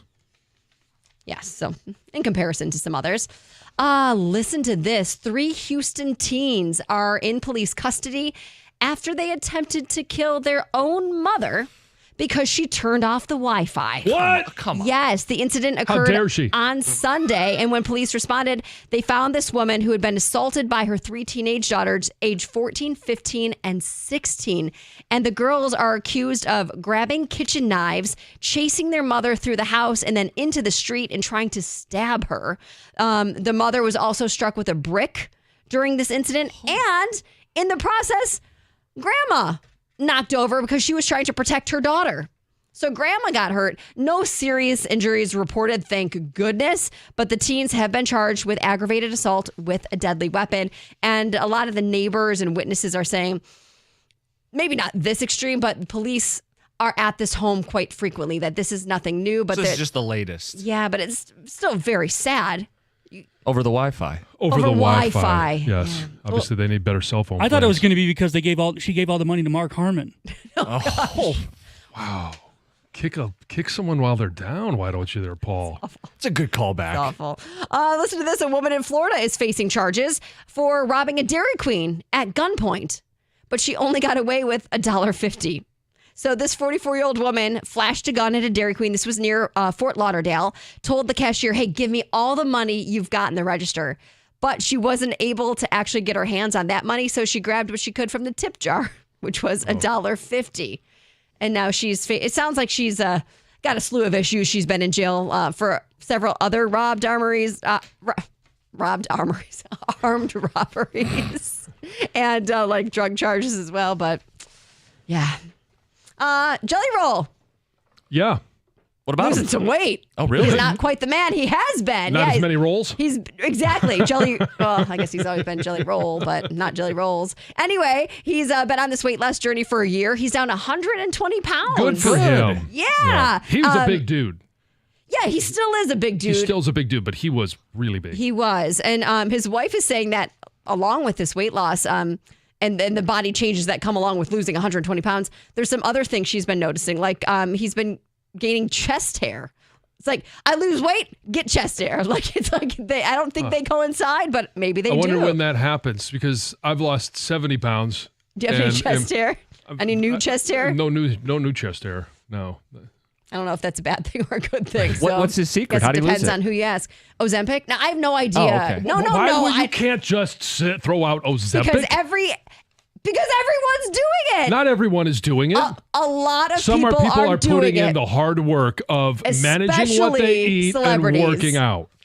Perhaps he is, and he very well could do that. When you are, it shouldn't be as difficult for him to do that. And we can't just assume he was using Heather said what we were thinking. I have she no said idea. what we're thinking. Maybe just you're very defensive of Jelly. I know. Do you know Jelly Roll? Do you know he's putting in the hard work? You've been to one of his shows. I don't know, but I'm not going to make the assumption that he went to. I will, because every celebrity is using it, and everyone is. So why not him? He's a perfect candidate for it. It's an unfair assumption. It's Heather with Heather with the news. All right, coming up next, we're going to get into this. Deal breakers you broke. The dumb arguments that we get into. It's what we do. It's 97.1. Let's talk about your teeth. You hate going to the dentist, but it doesn't have to be that way. With Brightside Dental, there's no judgment, which means if you haven't been in a while, if you think you got a couple cavities, they're not going to shame you for it. I had to get a cavity filled at Brightside Dental in Southfield, and they made it easy. The phone number, 1-800-PAINLESS, was spot on. They numb you up and you're cruising. $35 new patient special. It covers exams and x-rays. There's 9 Metro Detroit locations, which means there's one right around the corner from you. So make an appointment. Get back in a routine. 1-800-PAINLESS. Go to brightsidedental.com. That's Brightside Dental. No judgment, just care.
So the video is kind of jarring, and John, you saw it. Yes, this was forwarded to me. And there's a relationship that seems like it would be unusual. Mm-hmm. And by unusual, it is a national champion wrestler at the University of Illinois who is 5'5" tall. They show him winning his national title, and he hugs his coach. He celebrates. He shakes the opponent's hand. And then he runs into the crowd, into the open arms of his girlfriend. Remind you, he's 5'5". She happens to be 6'3" and a volleyball player or former volleyball player at the University of Illinois. So can you describe what it looks like when he runs over and hugs her? It looks like Lisa hugging Teddy. It's, again, not normal. Not something that I am used to, and it's something that I can't stop watching. So you brought this up with your daughters. I did. So, yes, I brought this up. As soon as it was sent to me, I'm like, oh, I got to tell my daughters, because my daughters are tall. Yeah. Right? Ruby's just a little bit over 6'1". Would they date a 5'5" wrestler? Yeah, and so I just tell them, I'm like, okay, here's a national champion wrestler. All right, he's celebrating. He's going to go celebrate with his girlfriend. And then I let the video play. And as soon as they see her engulf him, Ruby says, oh, hell no. And she's made this proclamation before. She would like to have a relationship with somebody taller than her. Normal. Most of the girls have echoed that. Most of my girls have echoed that. And so then I did the same thing to Heather. You did. On Monday morning, I believe it was. Maybe it was yesterday. No, Monday morning. I said, I want you to look at this video. And I kind of built it up the same way. National champion is multiple times. He's a national champion. He's it's just a great kid. And he's going to go greet his family and his girlfriend. And your reaction was, oh, hell no. It was the same as your daughters. Which is so sad when you really think about it, because I feel the same way as your daughters. Like that's a huge height difference. Yeah, it's 10 inches. That's a lot. And I wouldn't want to date somebody that much shorter than me either. But I told you that I would love to tell your daughters, hey, you're cutting out a lot of great guys if that's what you're setting your expectations as. Like, don't rule people out just because they're shorter than you. And your girls are very tall. Yes. So their pool of finding men taller than them is much smaller than other women. Yes. Because they're very tall. I have said the same thing to them. Now, this is exaggerated. But I get it. I do get it. I get where they're coming from. And I've told them, like, don't paint yourself in a corner, because you might meet somebody that doesn't meet your preconceived notion of who you think you belong with. Which is their story. In fact, it was written about in Men's Journal. This story picked up steam.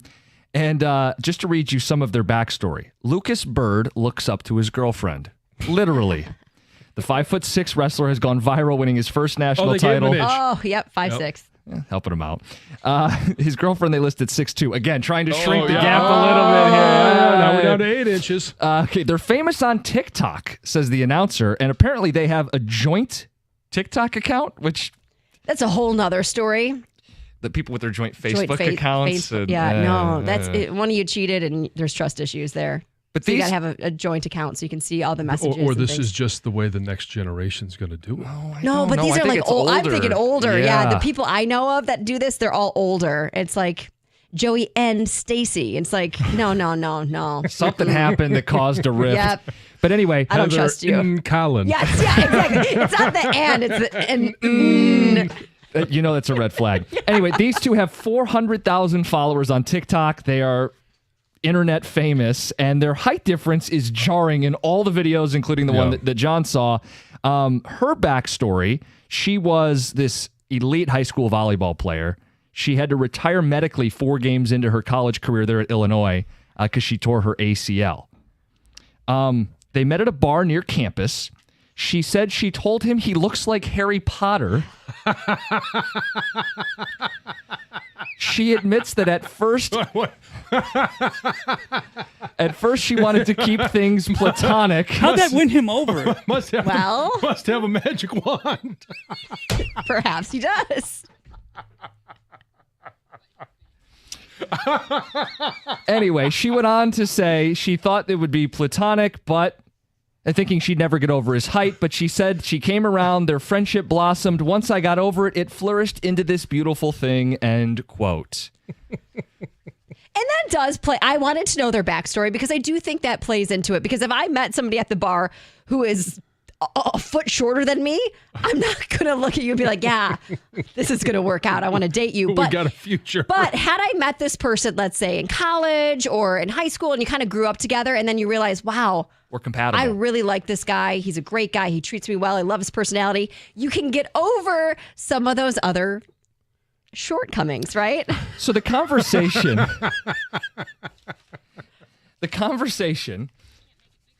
is about deal breakers you broke. This is a deal breaker for a lot of people.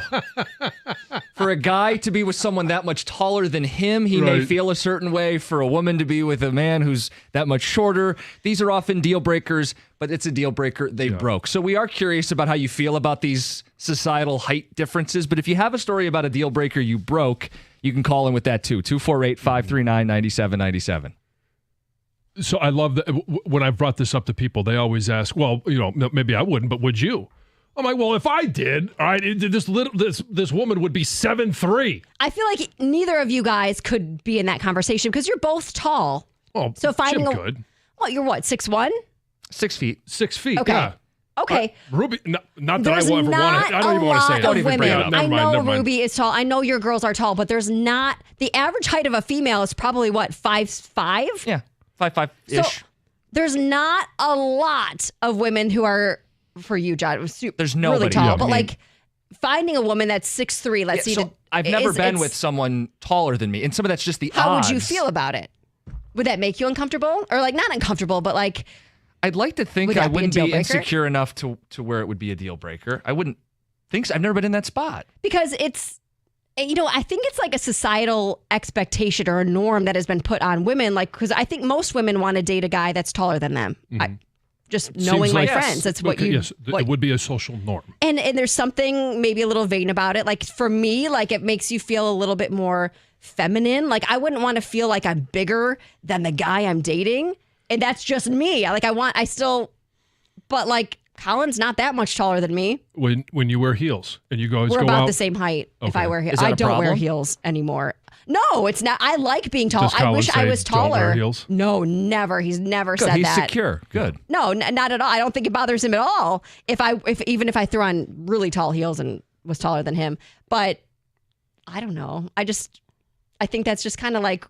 I always think like when kids draw pictures of their families, dad's the big stick figure, right? Always taller than everyone. It's just like what you're like used to, supposed to believe is what you've been told. And societally, you're pressured in a way too. Like for these two, this couple out of Illinois, they are comfortable with it, which I guess more power to them, right? That's awesome. Yeah. Good for them.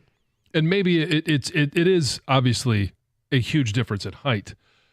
And the situation that I learned about this relationship, and again, as long as they're happy, that's all that matters. That's all that matters. But watching him run off the wrestling mat in his unitard, I know and then into the engulfing arms of his girlfriend, it's very much like.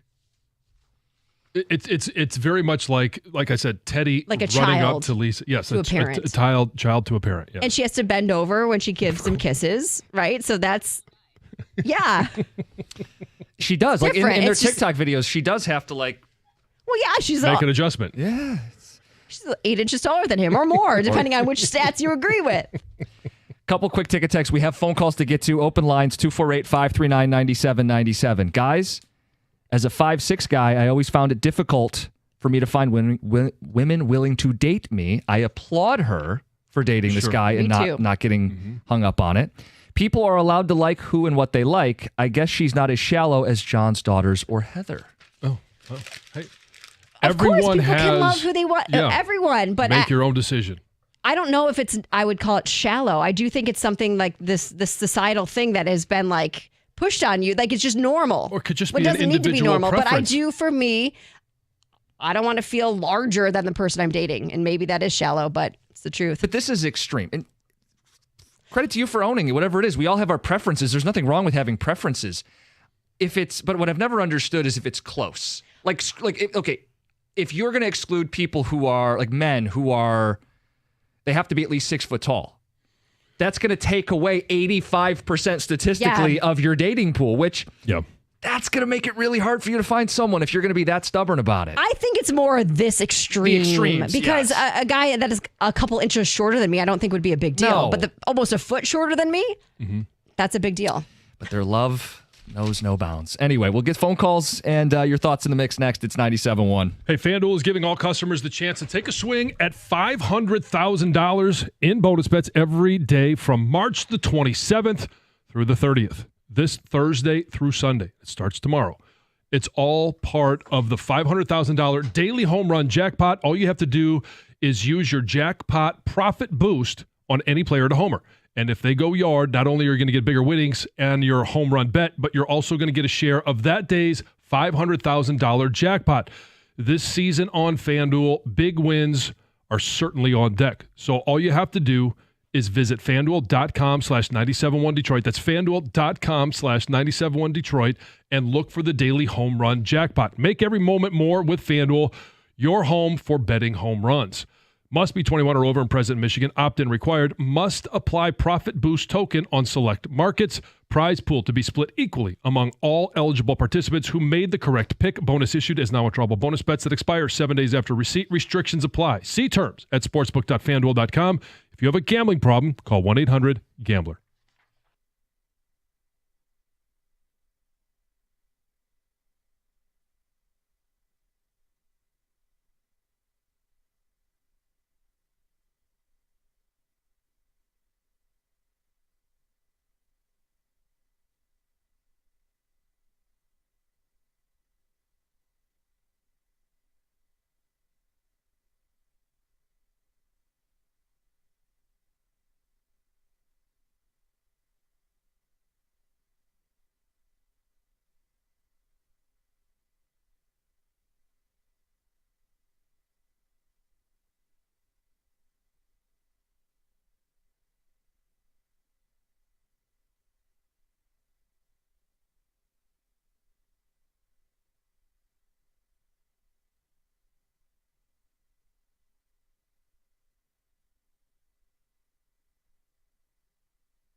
There's a college wrestler at Illinois, won a national title, and he's going viral.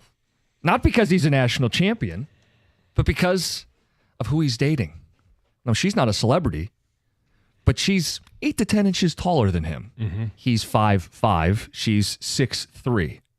And the video of him running up and hugging his girlfriend after he won the national title, his volleyball playing girlfriend, has gone viral. They have a shared Instagram or TikTok account with a ton of followers, and people have noticed this giant height gap. Mm-hmm.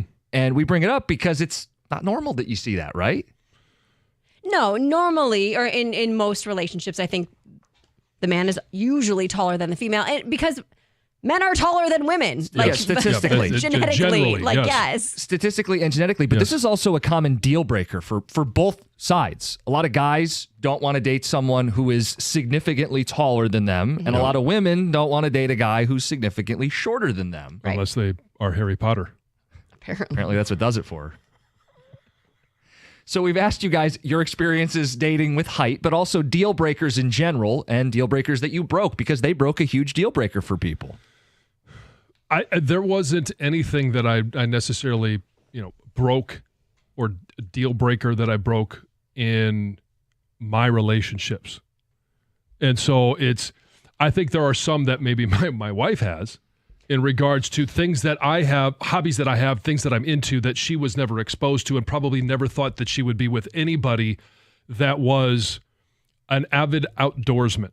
That hunts, fishes, that guts deer, that shoots deer, and has guns in the house. I think that was one where I don't think she ever even entertained the idea of being with somebody that was part of who they were. She got over it. I think you can. When you fall in love with the right person, you're going to overlook the things that you thought you wouldn't want to have in a relationship. Which is why the same thing that you mentioned when I talked about the girl's reaction is, and I've told them, I said, you can't choose necessarily who you're going to fall in love with. And you just don't want to eliminate somebody who may be the perfect fit for you, who may be the perfect individual, your person. Simply just because they're shorter than you. And I said, I mean, you may have somebody when you go to college that is a great friend. And this is how a lot of really great marriages start out, that for 3, 4, 5 years, you're just friends. You never saw them as anything else. And then all of a sudden something changes. That's what this volleyball player said. She thought they'd just be platonic, but it turned into something, blossomed into something. Yeah. And John, this is not a situation that you have to deal with. You're 6 what? Yeah, I'm 6'7". Yeah, so there's not a lot of women out there that are taller than that. That's a smaller pool. So this isn't something you've had to confront. I've never dated someone shorter than me. It's slightly more possible for me. Heather, have you been with someone significantly shorter than you? No. Yeah. And I don't think you're shallow for it. No, I have. I mean, and I'm relatively, I'm not tall, but I'm not short. Taller. I'm 5'8". Yeah. So I think that's above average height for a woman. But no, I mean, no, I haven't. No, and sometimes it's preference. Sometimes it just works out that way because of the math of it all. Yeah. The percentages of guys are typically taller than girls. Let's get to the phones where we have Paul in Ferndale. Paul, you're on 97.1. Hey, everybody. Hey, what's up? How's everybody this morning? Good. So this conversation is absolutely crushing me because it's hilarious. I'm 5'3", and it's hilarious, right? From a distance, I look perfectly normal. Like, I'm not a short, disfigured person. I'm just tiny. And so almost everybody's taller than me. And way back in the day, I dated a 6-foot redhead, and it was great. I mean, my girlfriend currently is considerably taller than me. And it's just, to me, this is just hilarious because I didn't notice that I was significantly smaller than everybody else until I saw a picture of myself. I was literally on the road. I was 19 or 20 years old, something like that. And I looked and I went, what am I, standing in a hole? What happened here? And you didn't notice until then? That's what you sound like. It never occurred to me. That's good awesome. for you, though. Yeah, That's good. Great. Yeah. Oh, it was hilarious because, from a distance, I looked like a perfectly normal person. But, up close, I literally had somebody at a show walk up to me and went, "Oh my God, I was going to hit on you, but where's the rest of you?" And I went, "Oh my God, that's rude." Oh, it was hilarious. You got a good sense of humor. Yes, yeah, you got a great perspective on life. I would love to have that perspective. So I was going to ask you, and you kind of answered it already. Like, have you run into issues where women would not engage anything past a platonic relationship because of your height? Twice. Okay. Yeah.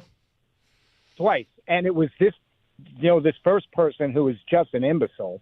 Yeah. And somebody else who just looked at me and went, "No, I just can't date somebody who's small, who's so much shorter than me."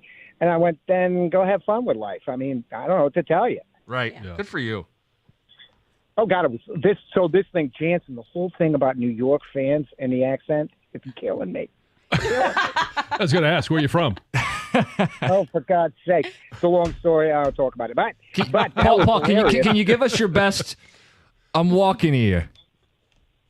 Oh, for God's sake, I'm walking here. I'm going to get a cup of coffee. Leave me alone. You got a good sense of humor. Thanks for calling in. Call in anytime. Love you. Oh, my goodness. You know what? Until I saw a picture of myself with her, I had no idea I was tall. Oh, yeah. Yeah, John? Yeah. I just thought I was looking down on everyone. Hey, we're going to talk about the Pistons and the Tigers in the 9 o'clock hour. We got some more phone calls to get to. Adam in Gibraltar, good morning. You're on 97.1. Hey, good morning, guys. How you doing? Good. Good. Yeah, that was a funny call. My deal breakers would be like teeth. Gotta have good teeth. Gotta have them. Yeah, you don't want to have those summer yes. teeth. Some are here, some are there. No. I feel like another one would be like, she has to be a good kisser. I don't have time to teach someone how to kiss. And then I feel like my third one would be she can't have a lot of guy friends, if that makes sense. I feel like I've caught myself in situations to where girls have had guy friends that they have, slept with, and I'm just like not okay with that. And I feel like that's a fair assumption because I don't really have a lot of girlfriends unless they're my buddy's girlfriends. So, I feel like that's fair. And, guys are always trying to get in that little chink in that armor if it's ever there. Yeah, I mean, they just can't have a lot of guy friends. Okay. Yeah.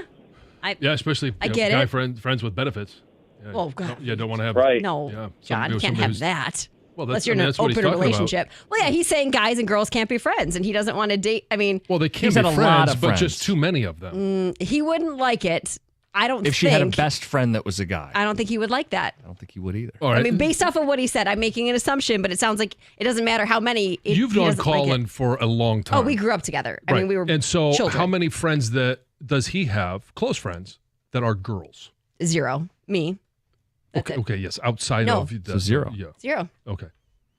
Does he have friends that are girls? I guess, yeah, but they're not close close friends, friends. no. Yeah. I mean, Lisa and I didn't meet until we were I'm well into my 40s, and she talks about her friends, whether it was her high school friends, her friends that are, that she made in college or in law school, or as attorney friends when she was working. And I don't really have any issue with that. I wouldn't either. Yeah. Our thing is different, though. Like, his girlfriends were probably friends that I also had in That high you school, too. knew, We grew right, up in the yeah. same There's mutual friends. a different friends. dynamic. But he Yeah. doesn't talk about girls that he met when we were not dating. He Right. doesn't have friends from the period of time we broke up that are girls. Yeah. That'd be a little different, too. Uncomfortable. I get it. I get where that guy's coming from. We got more phone calls. We got ticket texts. We'll wrap this conversation up. We'll get a little bit into the Pistons and the Tigers before the show ends. We got a whole nother hour. It's 97.1.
Pistons won last night. They did it without Cade Cunningham, and they won easy.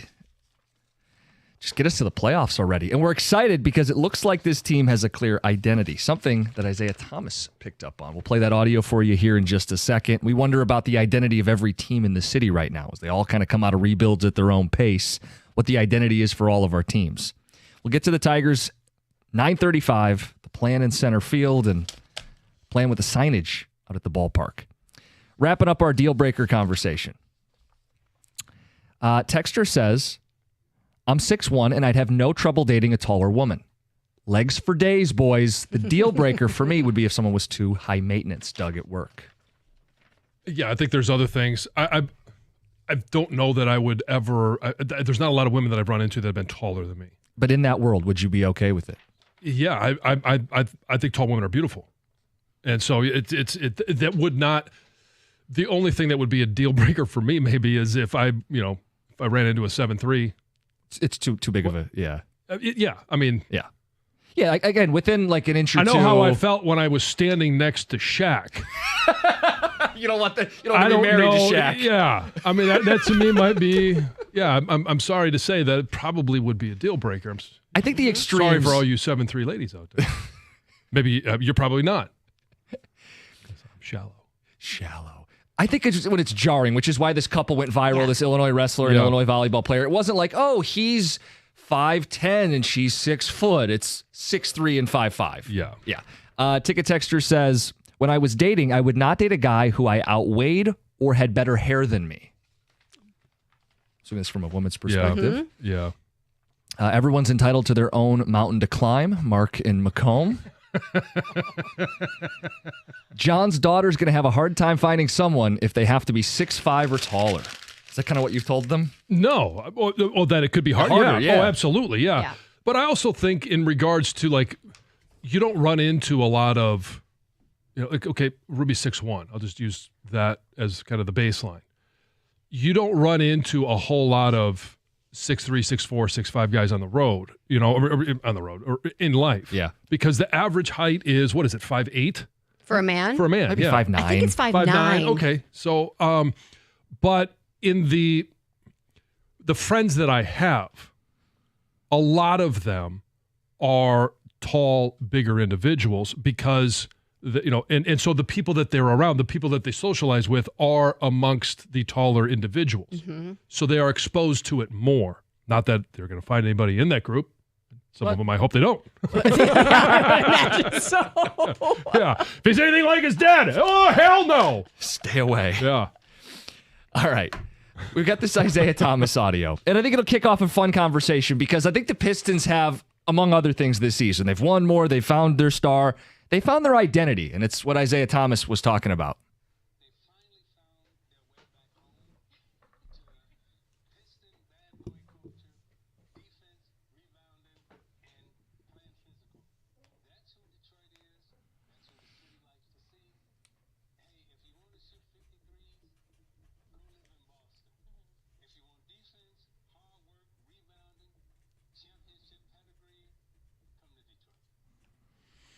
Would you agree?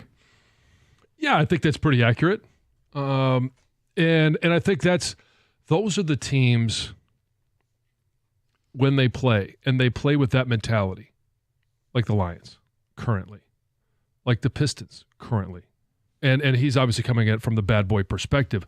Those are the teams that Detroiters love because it mirrors the identity of the city.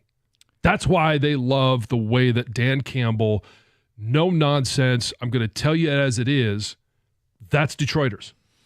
And so when you have a team now, a basketball team, that is starting to show those characteristics. That sounded like it hurt. Crack your knuckles. Right into the microphone. Yeah.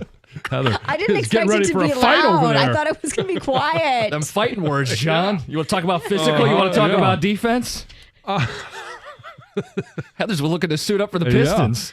But I think that's why those are the identities we want.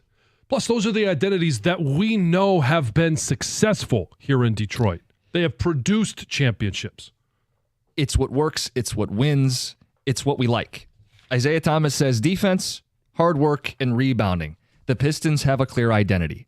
What's the identity for all the teams in our city? 248-539-9797. Here's what I think. Isaiah Thomas says Pistons, I think of roots. They're back to their roots, their defense, their physical. The Lions, everybody's got it on T-shirts. It's grit. It's tenacity. It's hard work, right? Yeah. The Tigers, I would say it's chaos. Good and bad. Pitching chaos and managing and finding ways, but also chaotic in that we don't know who the third baseman or the center fielder is the day before the season. It's chaotic with the Tigers. The Red Wings use a different C word. Collapse. Oh. Get your mind out of the gutter. Collapse. They've done it now 3 straight years. That's Collapse. so unfair. You set me up on that. What words would you use to describe the identity of our teams? 248-539-9797. For our hockey team, I would say soft. And it's a lot like you had mentioned in terms of the collapse. And we've seen it year after year after year. There's no foundation. There's no toughness. They are a soft team. When you fall apart, last year we saw 9-point lead above the cut line. And then all of a sudden one guy gets hurt. Your captain gets hurt. I'm sorry. But Dylan Larkin is a good player. He's not a Hall of Famer. He's not McDavid, right? Right. And so if that's what makes you crumble and you can't recover even when he comes back, and if it was, okay, well, you had 2 weeks off because of the Four Nations, and you come back, you get 1 win, but then you go on a horrific march. Again. That to me is, it's soft. So for me, the Wings are soft. The Tigers, I would somewhat mirror what you talked about in terms of chaos, but this is what I know from them last year. And a lot of the guys are still here. AJ Hinch is obviously still here. A scrappy team. I think they're going to scratch and claw, and they know they've got their shortcomings. AJ Hinch is going to hide from the shortcomings. That's why he manages the way he does. That's why he manages with chaos, because we've got to manufacture wins. We have to manufacture runs. We have to manufacture pitching. They're scrappy. I like it. And for the Pistons, I'd echo what Isaiah had to say, what you had to say. For me, it's just it's a youthful determination. It's a youthful energy, because even the guy, Malik Beasley, the way that he plays, and you could say, okay, well, I don't like the antics after every time he hits a three. You know what? The youth of being there with Asar Thompson, of Ron Holland II, even Sasser, the way he played last night. Like guys that step up in moments where they need it, because Cade's not there. Somebody's got to score. Yeah, you're playing San Antonio, and they don't have a lot of their headliners, but it's that scrappy, determined energy that you get with a young team. Their defense is their calling card since early January, and it's not a coincidence. It's when Jalen Duren really started to step into his own. It's been more evident lately as Asar Thompson's back from his very scary blood clot issues, right? I'd like to see him more in the closeout lineups, but he's a defender at his core. Ron Holland, when he gets out there, he's unafraid. He'll defend. He'll get to the ball. And it's Isaiah Stewart, who's one of the best rim protectors in basketball. See, it's not like they have one defender who they just throw on the other team's best guy. It's a team. It's team defense. It's what won in this city 20-plus years ago, 40-plus years ago. Right? I mean, this is what wins in Detroit. So they have a clear identity. It's defense, and it's back to their roots. What are you guys seeing? 248-539-9797. How would you describe the identity of all of our teams? Ticket Texter says, the identity of the Red Wings, limp. Ooh, that might be worse than soft. Yeah. Put those together and it's really bad.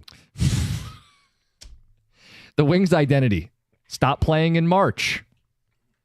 The Red Wings' identity is John Doe. But this is just turning into pile on the Red Wings is what this is turning into. But it says John Doe. There's no identity. Launch the corpse into the incinerator is what this texter says. Put the wing wheel on the side of a milk carton. The Lions' identity is to bite kneecaps. The Pistons is to go to work. The Tigers' identity is to make us hope. Well, it's some of it right now. We don't know what the identity of this team is going to be. We know what it was last year. Yeah, we know what it was at the end of last year, and a lot of those guys are here. But it's a completely different year, different team. You have some added pitchers. You have maybe some hopeful bats. Maybe it is just hope right now. fill in the blanks, the identity of all of our teams. 9:35, we'll get into the Tigers, the latest plan in center field, and the latest plan with the ballpark signage. It's 97.1.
Isaiah Thomas, and he's spot on. Pistons win again last night without Cade. Missed the last couple games. We don't think it's anything serious. Pistons 1 win away from tripling their win total from a year ago. And in addition to winning, in addition to Cade, stepping into this next tier of stardom, they do have an identity. He's right. It's defense, it's hard work, it's rebounding, and it's not one guy, it's a collective, which is an identity we've seen lead to really good things in the city. And it got us thinking about the identity of all the teams in Detroit right now. And so with the Pistons, it's obvious. It's defense, it's hard work, it's a throwback. Grit, we don't even need to say, it's the Lions' motto. It's everywhere. They embody it with Dan Campbell's mentality and the way they play. The Tigers, I said chaotic. You said scrappy. It's a little bit of both. And then the Red Wings, and everybody's used it as a chance to pile on. This one says, a floating dumpster down the Detroit River is the Red Wings' identity. The identity is garbage, just like their uniform patch. Ooh. Another one, fire Yzerman. 6 years going on 7, the Yzer plan failed. If they don't, we should protest and not go to games. Texter says, guys, their identity is flaccid. Ugh. And one says, it's not just that they play soft, it's more of a talent issue. Says they could use more grit, sure, but the overriding issue is it's a poorly constructed roster. Jim in Rochester. You'll notice we aren't playing Pearl Jam's Alive today. They are still, though. They are fine, but they lost last night. And they need to win like a lot of games, like almost all of the games the rest of the way. And John, I think his point is twofold. Yeah, they need to be tougher, but the roster's not built right. Yeah.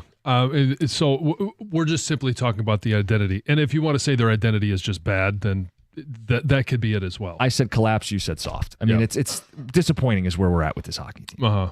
And I also think identities of teams. I've talked about how important leadership is. And when did the Lions, the identity was always that 3-letter word. It was always, they'll find a way to let us down or they'll just be bad. Mm-hmm. When did the identity flip? People will point to Campbell and Holmes, but that decision was made by Sheila. And so you could say whatever you want about the forwards. It changed when Sheila was given the reins. And she identified Dan Campbell and then Brad Holmes and Chris Spielman as individuals that this is the attitude, this is the identity that I want the Detroit Lions to be moving forward, which then translated to the players that they brought in. And now you're looking at the Pistons. The Pistons is kind of weird because up until this year, it was kind of, we thought Tom Gores was absent. He didn't care. He's out in L.A. It was more about image versus winning. Yes. And then he put his money where his mouth is and fired a coach and wrote a check for $60+ million. And so he brings in Trajan Langdon, brings in J.B. Bickerstaff, and yet Cade was already here. But it's really top down. It's always going to be top down. And I think A.J., along with ownership, it's kind of unique as well because I think A.J.'s a tough-minded coach. You have to be to go into a 162-game season knowing that, okay, we've got some pitching. And for the first 2 or 3 days of those rotation, I feel like we've got something pretty good. You may have to have some pitching chaos with Mize. Job, kind of a wild card. I think we all believe he'll become an ace. But in the lineup, it's going to be mix and match. And it's going to be it might be 162. I don't know if you can get, how many combinations of 9 can there be? And maybe there's more. There is obviously much more than all the bench guys. Yeah. So you could have 162 different lineups. That literally is probably a closer probability than having a consistent lineup for any of those games. Yeah, I mean, he managed his ass off last season when they had a 1.5-man rotation for 2 months. They don't get there without AJ. No, and the platooning that they did at the plate, it's going, well, we don't have necessarily a good left fielder. Well, they do in Riley Green, a good right fielder. So we're going to hodgepodge this. We're going to platoon this. And they've done it at 1 or 2 spots. I just worry that they're going to have to do it at 4 or 5 spots this season. And that's really tough if you don't have a couple anchors. Yeah. But it's AJ's credit that they're even competitive. And leadership doesn't always translate. And I think there's a lot of questions right now about Steve Yzerman. Yeah. And rightfully so. as a player, unquestioned leader in a different role as leadership. And now we don't know about the coach because he hasn't had a full offseason, hasn't been able to implement things that he wants to implement that just take longer to do. So it's for Todd McClellan, it's TBD. There are people who are defensive of Yzerman, and I think they're even more defensive than Steve himself would be. I think you can tell he's not happy with this. He fired a coach right around Christmas, right after Christmas. The decision was made before, but he fired him right after Christmas. That's not ideal. And he talked about I need to expedite the process. And he spoke about it at the trade deadline. They didn't do much, and he said, I get why people are frustrated. We have smart fans and that know the game of hockey. He knows the game of hockey. He knows this isn't where they want to be. Well, and so you do have to, in terms of decisions that leaders need to make, you got to balance that with being a human being. Right. And the question will always be, right now, even if they made that coaching change 2 weeks prior, would they be a playoff team? I don't know. With this collapse, you don't know, yeah. Well, yeah, but if they had, they're only 3 back now. 2 weeks, is that worth 4 or 5 points that maybe you didn't get because you had Derek Lalonde as your coach versus Todd McClellan? And it's not just Lalonde, right? It's the guys they lost, Wallman and Gostisbehere, and who they replaced him with, and the fact that they were comfortable putting Hull in the lineup all season. The Tarasenko contract, it's a multi-year deal for a guy who hasn't played well, right? I mean, there's all this stuff. Casper wasn't on the opening day roster, but emergency conditions had him on the team within the first couple weeks, and the emergency was they weren't playing good hockey. Like, there are issues that Steve will have to atone for and moves he has to make moving forward because this isn't acceptable, and he knows that. Yeah. 248-539-9797. All right, we have a Tiger conversation coming up at 9:35. I want to say something nice about Javi Baez, and we'll talk about what they're doing in center field. Let's get to Heather with the news. Well, here's a wild story. There's a former doctor and Pittsburgh professor who has now been charged with attempted murder after he tried to basically push his wife off of a hiking trail and hit her in the head with a rock. This happened on Monday, and it was all because she didn't want to take a picture with him. What? Apparently. There's a lot of weird things in the story because I also saw articles that say during the attack, he tried to use some syringes as well, like poker. I saw one was like poker in the eye with these. I don't know. This so guy's if he had insane. them on a trail, obviously it was premeditated, so it has to be more than just the picture. Who knows exactly? Or maybe he just carry syringes with him. They were not in every article, so I don't know how factual the syringes are, but I did see them in other articles. Okay. Basically, she said she didn't want to take a picture with him. They were at this like big overlook in Hawaii, which is where they're living now. Pushed her over. She survived and was able to tell police what happened, but she is in critical condition. And this guy, like I said, was taken into custody for attempted murder of his wife. A Shiawassee County man recently won the Michigan Lottery's biggest fast cash prize ever. And we don't know who he is. He won $2.39 million. Wow. But he says he bought the ticket after winning pretty big on another lottery. So he won a large prize on daily 3 tickets, and he took $100 from that winning and bought several of these fast cash tickets, and he scanned them right there in the store and realized he won big time. He said he started celebrating there with the clerk. Everyone was excited. He said he got to make the best phone call of his life when he called his family, his friends, and his wife and let them know what happened. So he's already claimed his money. He's going to pay off some bills and then invest the rest. So good for him.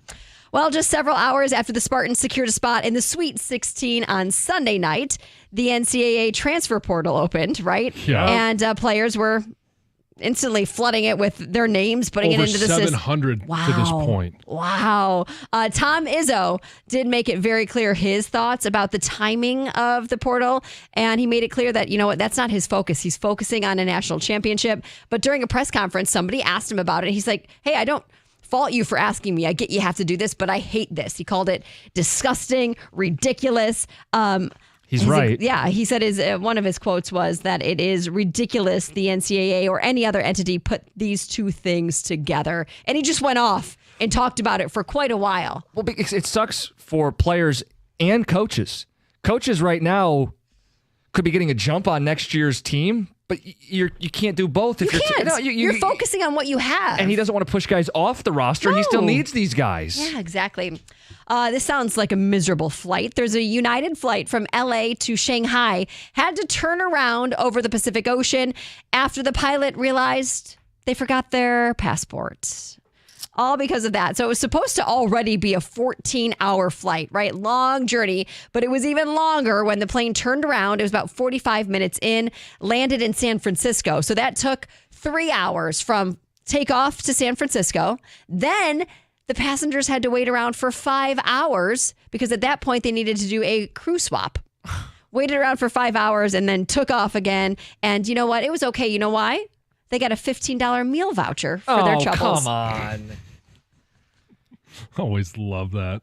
That's an insult. So they could go get a bottled water at an airport. Yeah. What are you going to get for 15? It's such an insult. Insufficient for, one, getting anything to eat, but it's also insufficient for the value of your time. Exactly. So this is all because you said the pilot? The pilot forgot his So what would have passport. happened if they had just flown there, landed, and then he never left the plane? Could they have done that?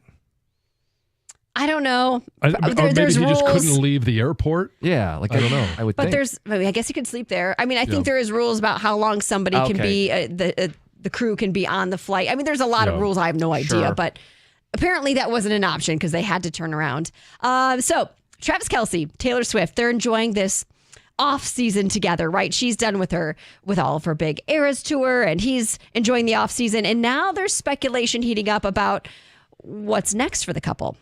Could be marriage, but could also be babies. Apparently, that's the buzz around town. Sources say that there was a lot of baby talk when the two went to dinner with Patrick and Brittany Mahomes recently. Rob Gronkowski was also on this podcast, and he said they may have a kid, or they should. He did change it and said they should have a kid. But there is like an inside source that says, yeah, there's actually more truth to this than people might realize, that she's going to take this big gap year off in 2025 where she's not going to be touring and she's really going to focus on her relationship, I guess, with Kelsey, because that's who she's in a relationship with at 35. But Heather, they're not married. This should be out of wedlock, the controversy. Oh, heaven forbid. I would think they get married first, though, right? I mean, you would imagine that's the typical path people take. John, you look like you have something to say. Should you not? Welcome to 2025. Okay. Or welcome to 2000. Like, that is not something that either of them, would it be my preference? Sure. I don't know if it's theirs. I would imagine, though, if they're in a serious committed relationship, they're talking about the future. That's what you do. You're talking about marriage. You're talking about, hey, I'm 35. I do want children. Do you? How complicated their relationship is. And I think, obviously, a kid can complicate things. And marriage between the two of them, which more on her end, would be very complicated. Financially? Sure. Yeah. So I would imagine they're discussing these things. This is a normal conversation to have. That you should have. This, especially this far into a relationship. Yeah. Heather with the news. Coming up next, the news about the ballpark. They're swapping out the Tiger sign for more corporate branding. And what are they doing in center field? It's 97.1.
I'll get to the latest in center field with the Tigers.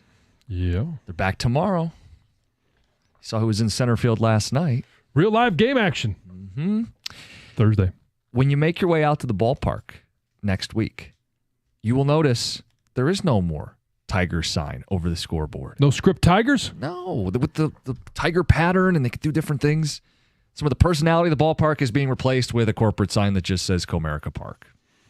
In addition to removing the keyhole, which is the dirt path that goes from the mound to the batter's box, that is replaced so that they match everybody else in baseball. Boring. It is, and I know that there are a lot of people that are upset about the whole Tigers versus Comerica Park sign. That to me is, I'm trying to generate some care for it, but I really don't. And I'm not sure why I'm supposed to care, or maybe why I don't. I don't know what that is, because it is part when you're in the stadium and you look out at center field, it is part of the skyline of Detroit. You see the buildings, you see the Tiger sign, you see the scoreboard. But I do like uniqueness. And I like things about whether it's college stadiums, college programs, pro stadiums that are unique. When you turn the TV on, you instantly know you're looking at Fenway. Yeah. You instantly know different ballparks. And others, they're just kind of all the same. Until you see signage, you're not really sure where it is that you're looking, like what is the ballpark that they're in. And I know, when you look and you see the Colorado Rockies, and you know that they're your uniform color, okay, it's a home game. Yeah, you know where they're at. But I like the uniqueness. And when you turned the TV on and you saw that keyhole, you knew it was Comerica. And now it is going to look like every other infield. Is it a small thing? Sure, it's a small thing. Is it going to affect my love of watching the Tigers? No. No, I don't have like a great deal of outrage. I've seen people in the comments fired up about the Tigers sign being swapped out, and the keyhole, I'm sure, is going to get the purists all up in arms. It's annoying, but it's the continuation of a trend, right? It's anything for a buck in the case of the sign, right? We can put a sponsor's logo up there instead of our team name. And no, I'm still going to know I'm watching a game in Detroit. I still know it's Comerica Park. I will literally know it's Comerica Park because it's one more sign reminding me that it's Comerica Park. But I know people feel a certain way about it, John, because it is zapping some of the personality out of the ballpark, homogenizing it. Like, not baseball, the dimensions are different for all these ballparks. They're supposed to look different. They're supposed to feel different. They are, and it's, it's a corporate sign. And it's no different than the corporate stuff on the jerseys and helmets and uniforms, right. And that bothers people, but it's not new. I think it bothers people because, and if the Tigers were winning right now and this happened, I say winning. Because I know they made the postseason. Yeah. If you've believed that they were going into this season better and that the investments were made, whether or not they were willing to do it or not, the investments weren't made. And with the injuries, if you're going in favored to win the division, I think this would be a blip on the radar because they're not, and everybody's going to sit there. Last year, it was, the locker rooms. Yeah, showers or whatever. The showers. It was the plane. Invest in the product on the field. Yeah. Ultimately, if you win, all this stuff becomes secondary or really meaningless if the team's really good. Some of this is an offseason where we wanted to see more proven bats added. Some of it is the injuries, which is just rotten luck that it's all in center field right now. Parker Meadows, Matt Vierling, Wenzel Perez, they're all hurt right now. To the point where, let's focus on the on-field product here for a second. They're trying to figure out what to do in center field. And last night, everybody's favorite, Javi Baez is getting a look out there in center field. And I want to read you some of the fans' response to the news that Javi was playing center last night. Not a serious franchise. Are they hoping he gets injured too?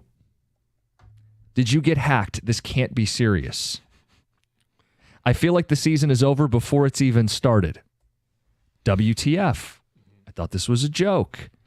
And a personal favorite, Javi Baez can't pick up a slider 60 feet away. They expect him to pick up a batted ball coming 105 miles an hour from 300 feet away? Yeah, that one's more fun. The nice thing I'll say about Javi Baez is he's willing to play anywhere.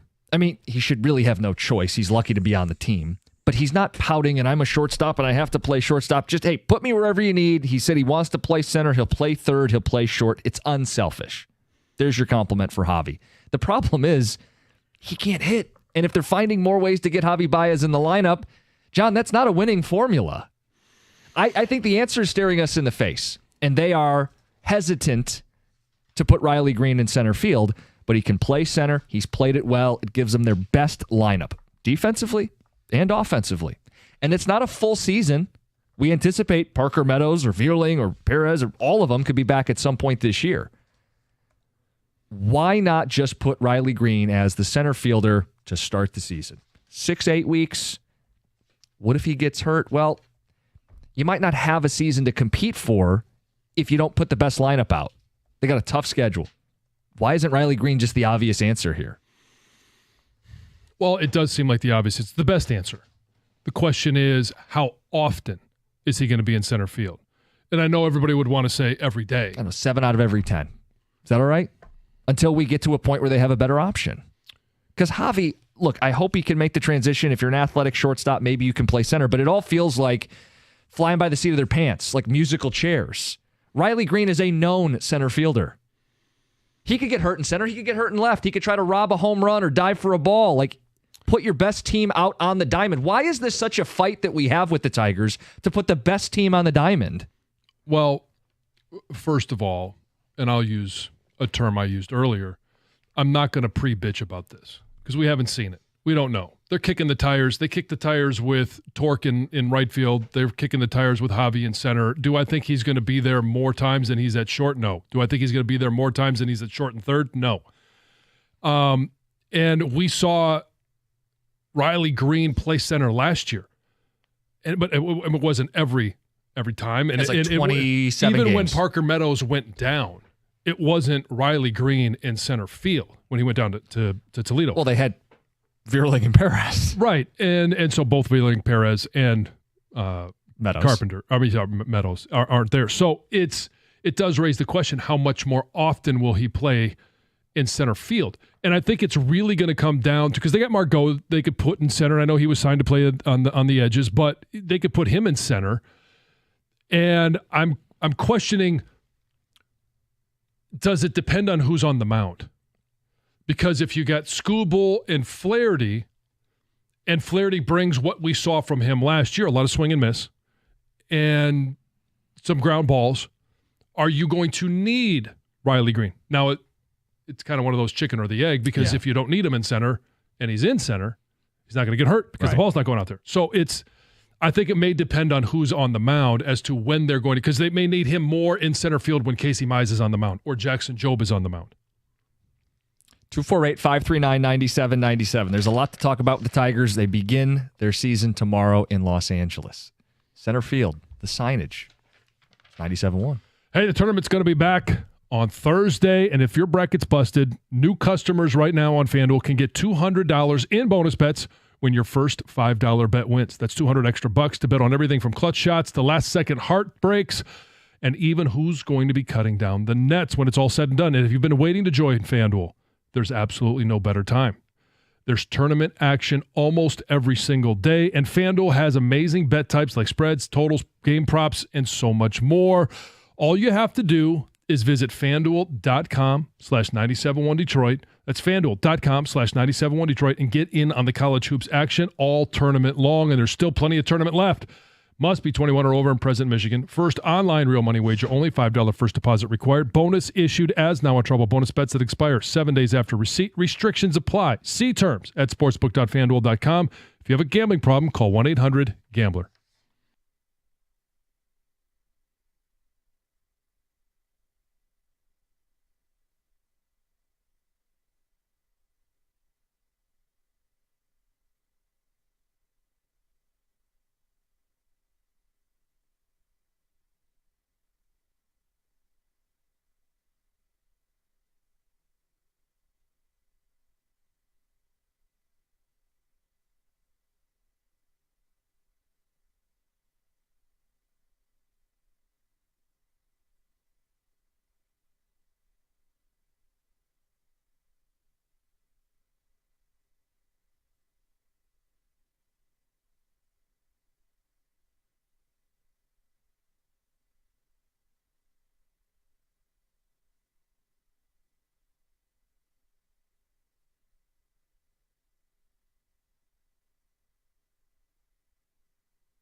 John, we'll get back to the Tigers here. Phone calls, center field, Javi Baez. You just reminded me. Yep. What is today? Today is 3/26, and it is the anniversary of Fight Night at the Joe.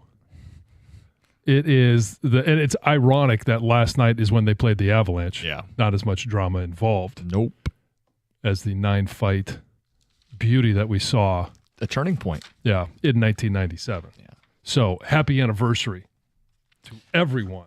That was before you were born. No, wasn't I it? was alive, but I was you were? little one. Little one. Yeah. Yes. But it was one of those things that shaped the hockey that would come that made me fall in love with the game. We've been talking about the Tigers. Javi Baez played a little center field last night, and he wants to help the team. He's on the team. They're going to find a way to use him.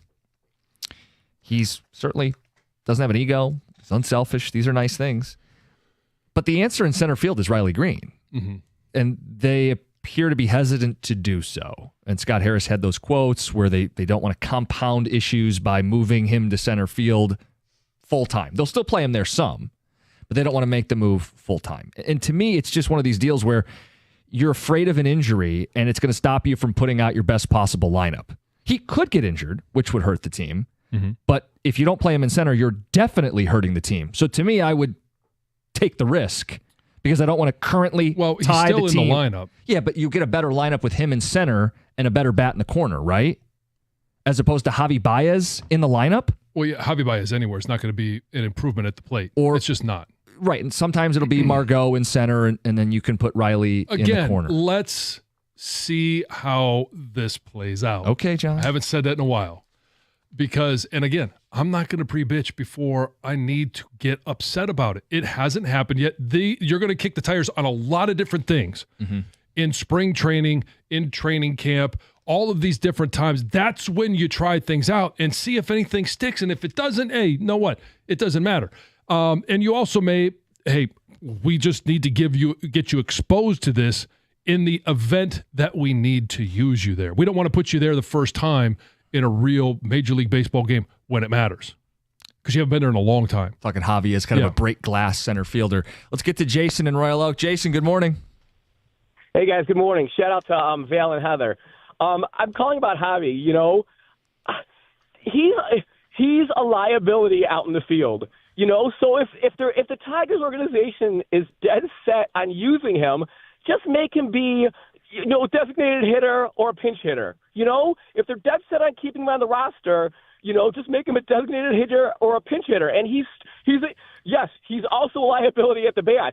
But this is you're doing like you're hurting us, the Tigers organization and the team, doubly by putting him out in the field. Well, the only thing that he does remotely is play shortstop. He's a better fielder than a hitter. Yeah. So I don't want to just limit him to pitch hitting. I'm sorry, I got to disagree, man. I don't want him to see him like hitting, batting, or in the field. Sure. But if you're gonna keep him on the roster, then only bat him. Doing one or the other, just have a pinch hitter or designated hitter. I'm sorry, man. All right, talk to you guys later. There's no way, Jason, that Javi Baez should be a designated hitter. And there have been times where he's been the DH, and every time that lineup card comes out, I laugh. That's the worst thing he does. Now, obviously, if you're playing in the field, you're going to bat as well. Sure. So it's both, but he's the only thing, again, that he does remotely well. I just can't believe that you want to use him as DH or just to pinch hit. Like, that's what he does the least of all. Couple ticket texts, and then we'll get to Stoney and Gator. Texter says, on all the sign stuff, right, replacing the Tiger sign with Comerica Park, I'm tired of hearing people talk about the sign thing. If nobody said anything, 80% of people wouldn't have even noticed. Sure. John, I think in Port Huron. there's probably even a higher percentage that might not notice the keyhole. You think 80% of people wouldn't notice that? I do. They might notice it, but I don't think it would be a big deal. Maybe not the keyhole, but definitely the sign. It's such an indictment on our society today that we're complaining about things that don't matter, like the sign or a path of dirt.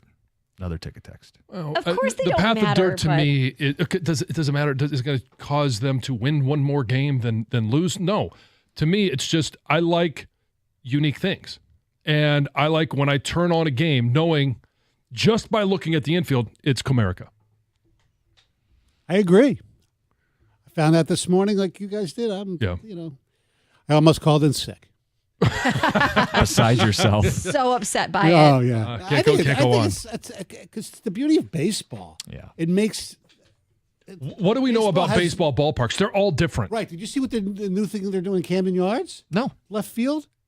It's like, I think it's dangerous. They're part of left center field, like protrudes out now. So if you go in the corner and that to me makes no sense. Well, it's baseball. Go to MLB Cathedrals on Twitter. You'll be able to I'll pull it see up. Yeah, it's a joke. You don't follow that one already? I never heard of it till Gator mentioned it yesterday. Of course, Gator follows it. Yeah, he should. Why not? There is verified account, Cathedrals. Yeah, MLB Cathedrals. Oh, yeah, this is kind of jarring. Yeah, I mean, to me, it's dangerous. Ball goes into the gap there, and boom, you're not used to it. Boom, But I think it's cool about baseball. It's like even the stupid ass hill they had when Houston started their ballpark. Minute Maid. Yeah, nothing wrong with that. Did you look it up? I did, but I saw another picture of something that I'm shaking my head at. What I is it? like the keyhole. Okay. I like it. I do too. What I don't like, so I saw a picture of one that doesn't have it, but yet because of how much foot traffic it gets, you almost create a pathway anyway in the grass because you're walking back and forth. I just like the keyhole. I'm more upset about the keyhole than I am about the tiger sign. See, the tiger sign, though, you can chalk up to greed, right? It's just as simple as sponsors getting more signage, Now, right? are they paying more money now than they had before? I don't know. I don't think that was. There's been no report that they are. But why else would you do it? Right. To take care of a sponsor? That's the only reason. Well, they say the original sign had mechanical issues. Yes, it came to end of life. You could pay money to fix it, or you could spiff a sponsor who's paying you. It is a money decision whether they say it or not. Thoughts and prayers to the Script Tigers. Yeah. I got to say, I never even realized that the dirt was called the keyhole before. I didn't know that. Oh, you didn't know the name of it today No. either. No, I did. Not at all. Well, Heather's a big baseball. Yes. I know.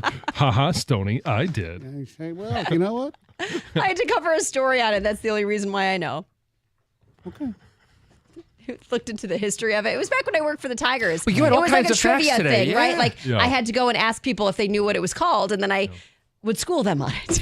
Oh, by the Because way, most Stoney. people didn't. Yes. Yeah, happy 326. Oh, yeah, that's right. Snuck up on us. Yeah, exactly. Today's the day. They played the Avs last night. Yeah. Well, played might be the... Loose word. Yeah. They actually didn't play bad last night. They just played a much better hockey team. On a back-to-back. Hey, as I said to Gator, I said, man, if they would have had Watson all season, who knows how good this team would have been. Do you see who the backup goalie was last night? Yes, and something else we were talking. I said, you know what? I know it's because they're not mathematically eliminated. Tomorrow night, he should play. At home? Yes. Yeah. Absolutely. What? You're not making the playoffs, right? No. So you may as well get a jump Especially start. after last night. Yeah. Because last night, if they would have won, everything worked out good for them last night. They would have made up some ground, yeah. All right, I feel like I need to talk to the former athlete in the room because I know what his attitude is. You can't have His that attention attitude, right? completely You can't turned. say things. You can't say things like they're out of the playoffs. They're 3 points out of it. They're 3 points. That's what I keep reminding. There's 11 games left. Costa, yeah, You can't say that. He doesn't want to play the Alive song, and I get it, right? Okay, I we're don't not going to wanna buy play it into. Well, okay, we're not going to buy into that, and I heard your take on it, but they are still alive. They're only 3 back. I mean, and will it take a miracle to get in? I don't know if it's a miracle status. It's not, but here's the thing, because I'm not big on. I don't think they're going to make it. Like I don't want anybody thinking, "Oh, Mr. Blue Skies are." That's not it. But here's what keeps me hanging on. And no, we're not going to start playing that song. Is Story will sing it. I know he will. Is that all the other teams that are in the hunt? They're not aren't any better. They're not good. Right. We're all bad teams. We happen to have the worst schedule out of all of them. Yeah. But it's not like it literally isn't impossible. But I mean, it's like, is it a great chance, like a 50% chance? No. But it's also greater, I think, than 10% chance that they can make the playoffs. Did we not because learn nobody anything? else is going to separate themselves. Montreal's terrible. The Islanders are terrible. The Rangers are terrible. And the Red Wings are I mean, terrible is a strong word for all these teams. But I mean, that's what it is. They're all lumped together. As a fan base, did we not learn that anything is possible? How many times last year did we sit here and talk about, oh, well, the Tigers' probability to make the postseason is 9%? Right. I mean, there's that, but then there's also, have you watched the last couple marches? And of course, we have. It's been brutal, and last night only adds to the pathetic total where you've got 80 possible points, and they've ended up with 23 of them. Yeah. So it sucks. But Can you say that again for people who don't realize that? That is 80 possible points the last 3 marches, and they've picked up a total of 23. Yeah. Wow. And thanks to FanDuel Sports for stealing what we did on Fox 2 the other night with the March Sadness graphic. Oh. We didn't even use the graphic. They did the graphic. Did they say March Sadness? Yes. Oh, Stoney. Yeah. We should have trademarked that. Got a lawsuit coming? Dan Miller's. They got the Fox 2 attorneys ready. Are you ready to fight with Trevor Thompson? No, it's not his call. Me and Kenny. He could be a stand-in. Well, it's not yours either, but we could still have you could represent. I mean, listen. Well, maybe we should. We'll line up a fight for Stoney. Yeah. Well, we'll see who it is. I don't think Trevor. I don't think that's fair. What about Keating? Maybe Keating. You and Keats. Well, or Daniels. Because Daniels would be like the wrestling thing you were talking about. Kenny's not a big, tall guy. You're the tall one in that That's situation. right. Yes. You guys saw what happened there, right? Stoney's afraid of Keats. Yeah. And he just picked on Ken Daniels because Ken Daniels is smaller in stature. Yeah. You don't think Ken Daniels can scrap? I think he can scrap. I can't scrap. I'm going to lose to no matter who I fight, so it doesn't make a difference. Fair enough. So in addition to booking fights, what else is on the agenda? Well, we're going to promote it. And with the Wings, there's we're going to go with the 2 words to describe the Wings. Is it the Free Press, Tony, that had the 2 words that said not enough? Yes, they took from, Todd McClellan said not enough. And Helena St. James said that pretty much describes the Red Wings, not enough. So what 2 words would you use to describe the Red Wings? We'll do that out of the gate. It's Carson Anderson with Stoney next, 97.1.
Maybe we should start with who is the person with FanDuel Sports you would least want to scrap with? Ooh. For hockey or any of them?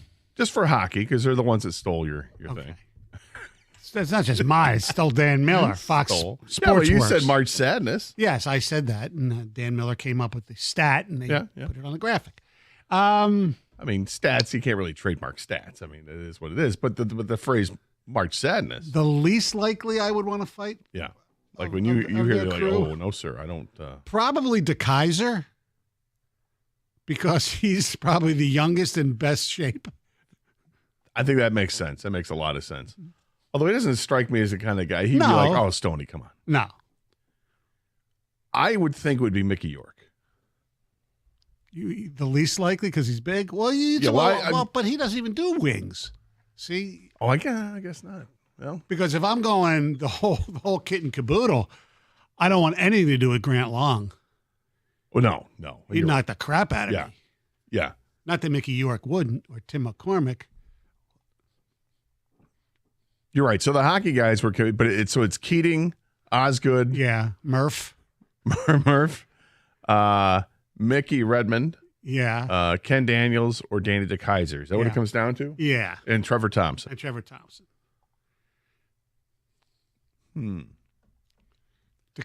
right with DeKaiser. DeKaiser's in shape. Not that the others aren't. He's Ozzy took out Patrick Waugh. That's true. That's true. Speaking of the anniversary, although it wasn't. That's right. He took care of Patty Roy. I couldn't even beat Siegfried or Roy. Oh my. Yeah. No, I hear you. Yeah, I think DeKaiser's probably a good call. And then you're picking on Ken Daniels, is what you said. Well, that's who you'd want because you get the size advantage. I got a size advantage. I think it's wise. But Kenny's Canadian. True. So, the true North, strong and free, yes. And this whole thing going on now politically. I mean, there's a little more angst with Ken Daniels. That's a great point. Mm-hmm. Probably don't want any of that. Maybe you don't want that smoke. Yeah. Mickey Redmond.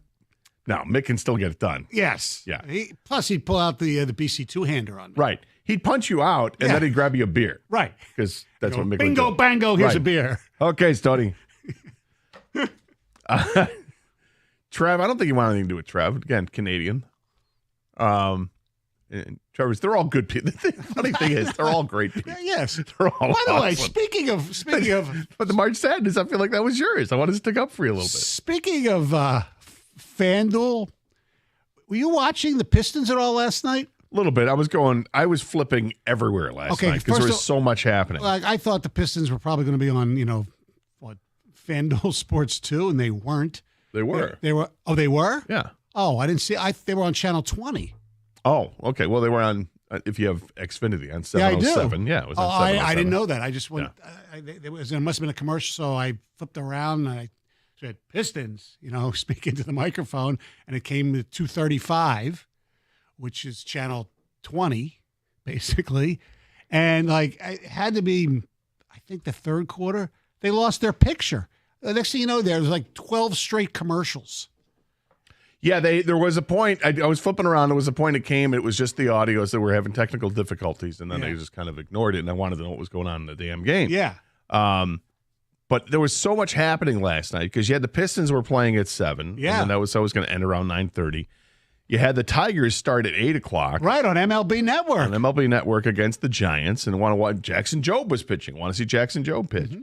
And want to see some other things too. So I was watching that. Then they had the Red Wings at 9. You had the Tiger Golf League going on at the Golf League on ESPN, or what I call it. Is it just the Golf League? Is that what TGL stands for? Yeah. Is that the Tiger Golf League? Congratulations to Jimmy Powers on his hometown Atlanta team winning the championship. Well, they earned it. Yeah. Just Horschel in the clutch made that putt. It was pretty close. Actually, that got interesting. I'm flipping around. Yeah, I know. But it gets interesting because the rules with dropping the hammer. For those that don't watch it, the TGL, you're golfing it's a golf simulator, right? But it's a golf simulator. The green it's not even on every hole. Saying it's on steroids doesn't do it justice. It's like it's like it turns into the Hulk. I mean, you've got this massive screen that you're hitting into that isn't 15 feet away like you would see at a normal bay if you're going to 5-iron golf or someplace like that. It's 30 yards away. It's massive. And you're actually hitting off of grass if you're in the rough. You're hitting off out of the sand because they've got sand traps there, and then they've got this incredible green that can mold into the shape of and form of a couple thousand different holes. It's pretty impressive. And the simulator, the course that they draw up on a simulator is wildly entertaining because of the architecture of it. And they play in an indoor stadium, so to speak. And the last couple days, when they've done this championship round, it's actually been, the crowd's been great. The crowd's been great, and the camaraderie between the teams. Yeah, you know, it got more competitive, and it got more interesting. The ratings have been very good on that, which stuns me, actually. I don't know if they've been very good. They've been way better than Live. Well, yeah, they've been better than anybody that I thought and most people thought they'd be. And, I would just, shoot the crap around here a little bit. I was talking to Jimmy in the break, facetiously, you're from Atlanta. Congratulations. Georgia Jimmy. You won a championship. How cool would it be if they actually had home venues? Like Atlanta played in Atlanta, or if we had a team here and they played. Well, because it'd be cool, but to me, it's like, with all due respect, the Jimmy John's Field League, where you have, Birmingham versus you. Who do you root for? Yeah, but it's not feasible. So you can't even think of doing that yet. Why this is the infancy stages. You think Okay, you're going to get a bunch of people? You're going to spend how many millions of dollars to put together a facility like that with all the and then you're going to ask the players, hey, we got it all centralized right now in Florida, where most of you guys live anyway, and we play it on Mondays and Tuesdays right after, so you're not going to miss any time. You're going to ask them to fly. Hey. Literally fly out to San Francisco or be part of the Bay Area team or whatever, or New York or Boston, or as you say, you get a team in Detroit. Way too early right now. Yeah, I get with this league to start thinking big like that. But that's how you get people involved, fans. Besides, who are you going to root for? I think they've got to take. They've got many more steps to take to get this thing to get off the ground. I'm not sure if they're going to have a season 2 or not, but I'd like it because they'll have a season 2 because the ratings were exceeded their expectations. It was better than I thought it was going to be after watching it the first couple weeks. They still have many bugs to work out, and they're going to work those out. But as far as the golf is concerned, because that was another thing, the golf was terrible to start. They were terrible. Mm-hmm. But it's just that's golf on a simulator, right? So it takes some getting used to. Now they're kind of used to it, and it definitely improved, and now these guys are kind of dialed in, and it's okay. It's interesting. I like to watch this. I like the strategy. So do they have the key question is the parade down on Peach Street tomorrow? I mean, people are going to go crazy. Well, I think it starts in Savannah. Yeah, without question. They should actually do it the week before the Masters, which because they'll be in Georgia anyway. Right. They'll probably end up in Augusta, and at some point be in Smyrna. Uh-huh. Why not Smyrna? But and then they just hit every suburb of Atlanta, and then eventually they are in hot Atlanta. Yeah. Well, the other thing is, it would be cool. Granted, it would take a while for them to do it, but if we had a team here, okay, and look, we get the Rocket tournament, okay, but unfortunately, it's not a big tournament. But if those guys, the top golfers, would play here, in that kind of environment, it'd be great for the fans to be able to see these guys we never get to see up close in person. Well, I think the baby steps on this would be, let's make sure there is firm footing on this if the season 2 is worth watching. And then you can go, not just, I don't think necessarily expanding the field, because that's going to dilute the golfers on it. Well, then you let the live guys in. Could you have like a tour of TGL where the entire league comes? Yeah, that would be cool. City. That's different. Anyway, well, I didn't expect to start with TGL. No, neither did I. I didn't expect to start with who we're going to fight. Right. Well, yeah, right. Yeah, who knows? So 248-539-9797 is the telephone number. Stoney's in for Doug this week, in case you didn't notice. And so, hey, who do you want to take on from FanDuel Sports? No, not really doing that, but we do want to get into some Red Wing stuff. You want to talk about the TGL? Feel free. I'd love to hear. Open lines, Doug always says. It is. If people like it or if they don't like it, Stoney's idea of he wants to right away just jump into expansion and get a Detroit franchise and have actual travel from city to city and matchups. I don't think it's big enough yet, but okay. Stoney's ambitious. I like that. But we do have a Red Wing question we'll get to next here on 97.1 The Ticket. Hey, if you're trying to find reliable service, I know it's really tough. So when you get reliable service, you want to let everybody in the world know about it. This is what I'm doing. Precision Garage Door is awesome. Why? Because you can schedule an appointment online at your convenience. You go to their webpage at precisiondoormi.com, and you just simply, follow what you need to do. Set up an appointment, and you set it up for your time. What's convenient for you, not what's convenient for them. It's not some sort of 6-hour window. It's what works for you. It's awesome. Plus, look, they do the greatest work around when it comes to garage doors. I've had them over at my house to do some repairs. They fix things right away. When I needed to get new doors, they came out. We picked out options for doors, and it was awesome. In fact, right now, you get a free door opener when you buy any new garage door. That's a $499 value, but the sale ends March 31st. But if you mention 97 won the ticket, they're going to waive the service fee. That's awesome. So give them a call today at 1-800-DOOR-REPAIR or visit precisiondoormi.com and schedule that appointment.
All right, so the Red Wings lost last night.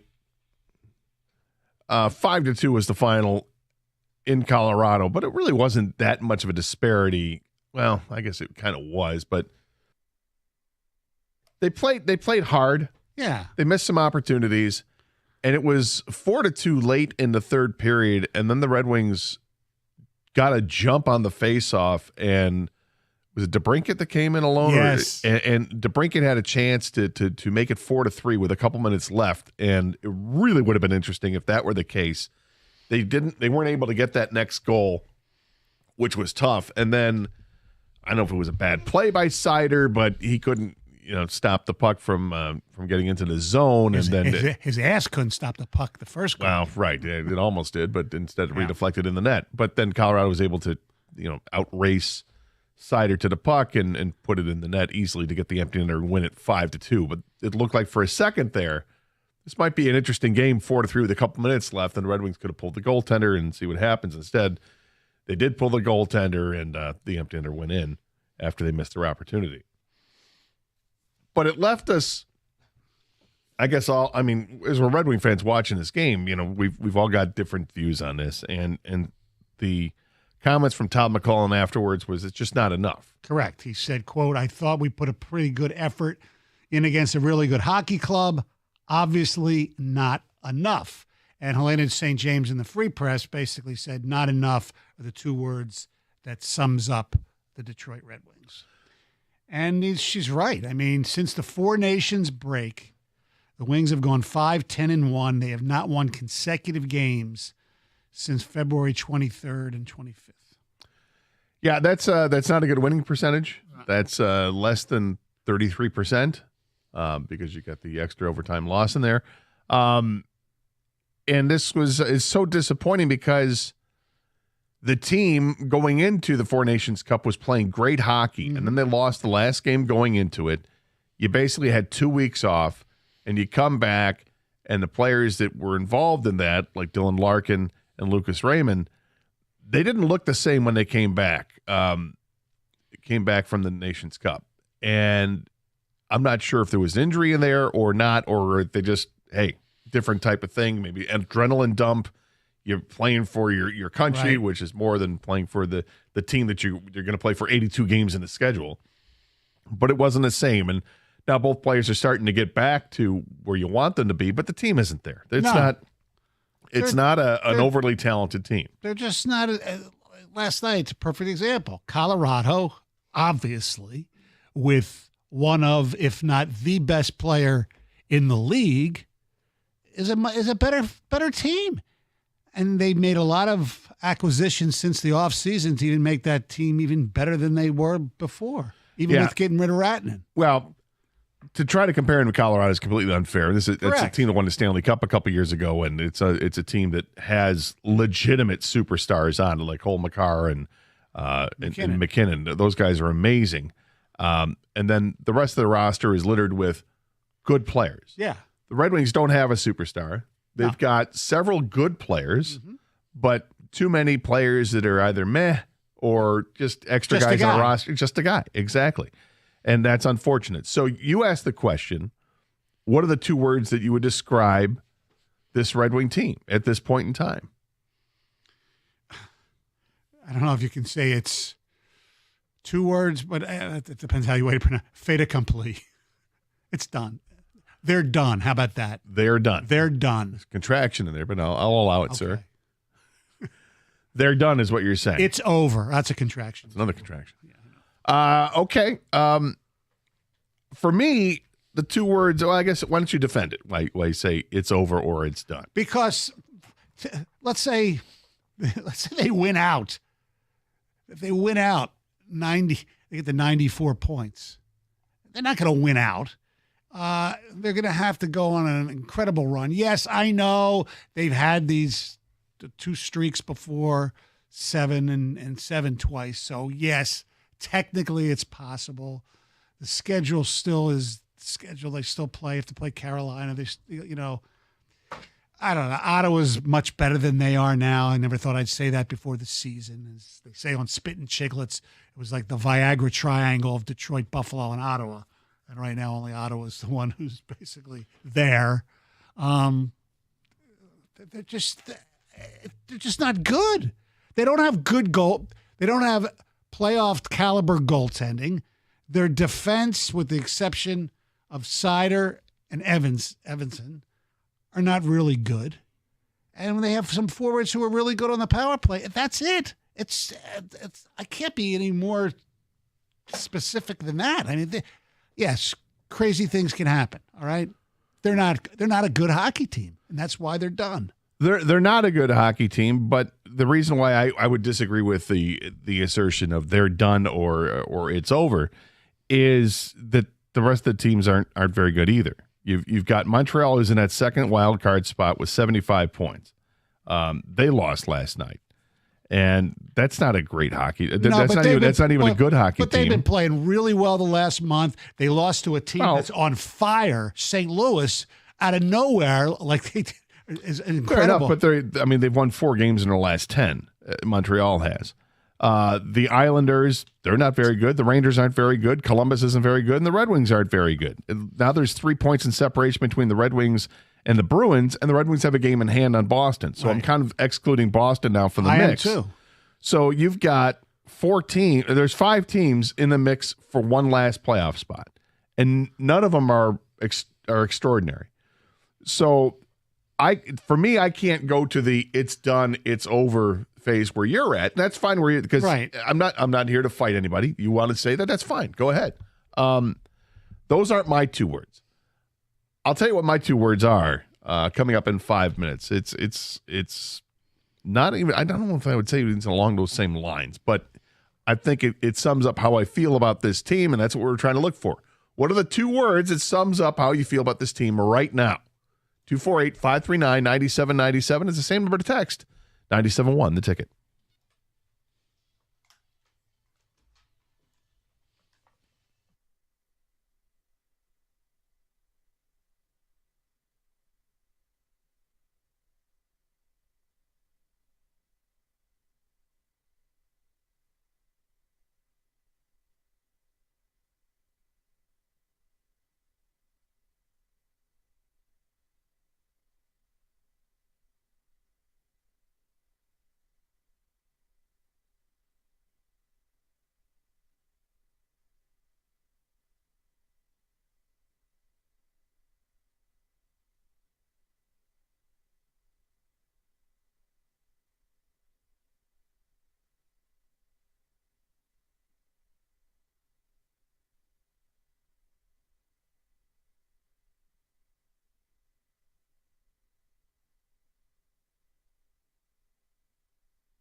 All right, so we're asking for 2 words to describe how you feel about the Red Wings right now. Stoney's 2 words. He went with a couple different phrases of they're done, it's over, and then we went all French and went fait accompli. Yeah.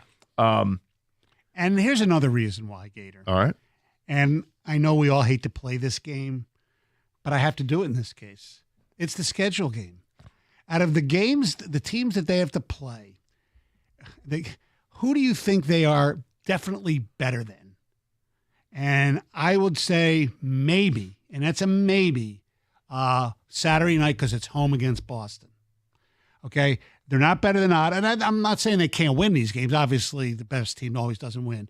I mean, look at the schedule. Ottawa's playing better than them tomorrow night at LCA. Boston home, like I mentioned. Then at St. Louis, who's on fire right now. Carolina's better than them. Florida's better than them. Those are home. At Montreal, you might want to say they're equal, but playing in Montreal, I'd give the Canadiens the advantage. At Florida, at Tampa, Dallas here, at New Jersey, at Toronto. Where are these points going to come from unless there's a miracle? Well, it's not. It doesn't need a miracle. You're only 3 points back. But here's so the other thing is that who's playing well can change on a dime, right? Red Wings had 2 7-game winning streaks, and now they've gone in the tank with this. It can change like that.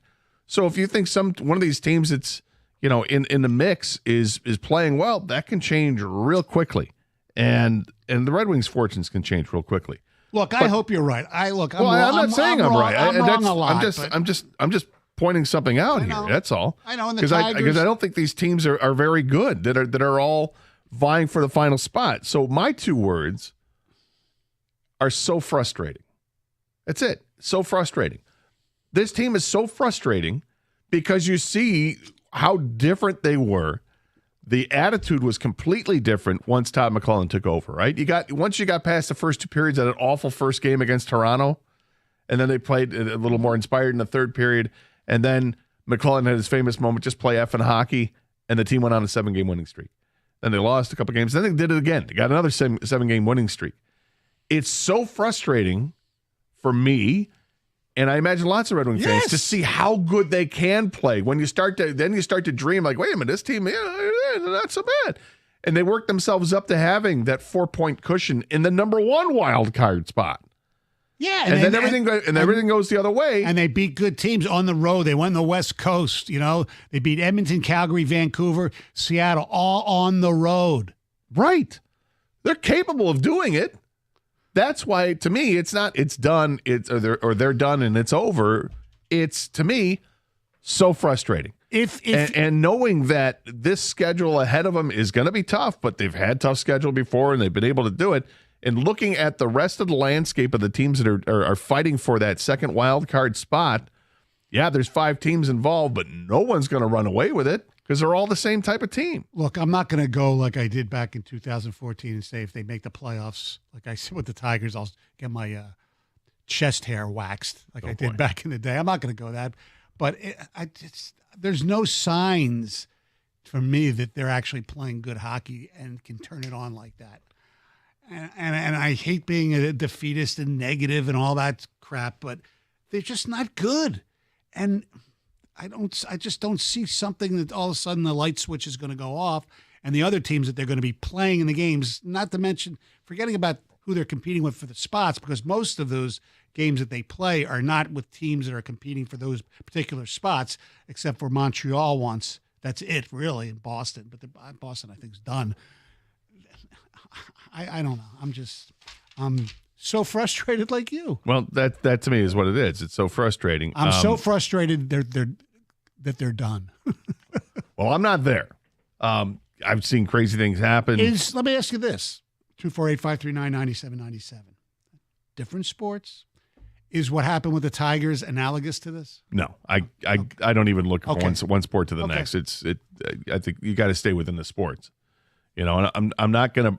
Because the teams that they're competing for with the Red Wings are just as iffy as the teams that the Tigers were competing for to make the playoffs. Well, it's like I said, it's totally different. And what the Tigers ended up doing was pretty remarkable. They beat Houston and then they went ahead and they were one game away from getting to the ALCS. I mean, even just getting to the playoffs when they finished, 31-11? But that team ended up being, the Tiger team was a pretty good team. I don't think this Red Wing team is pretty good, nor do I think Montreal, the Rangers, the Islanders, I don't think these teams are good teams either.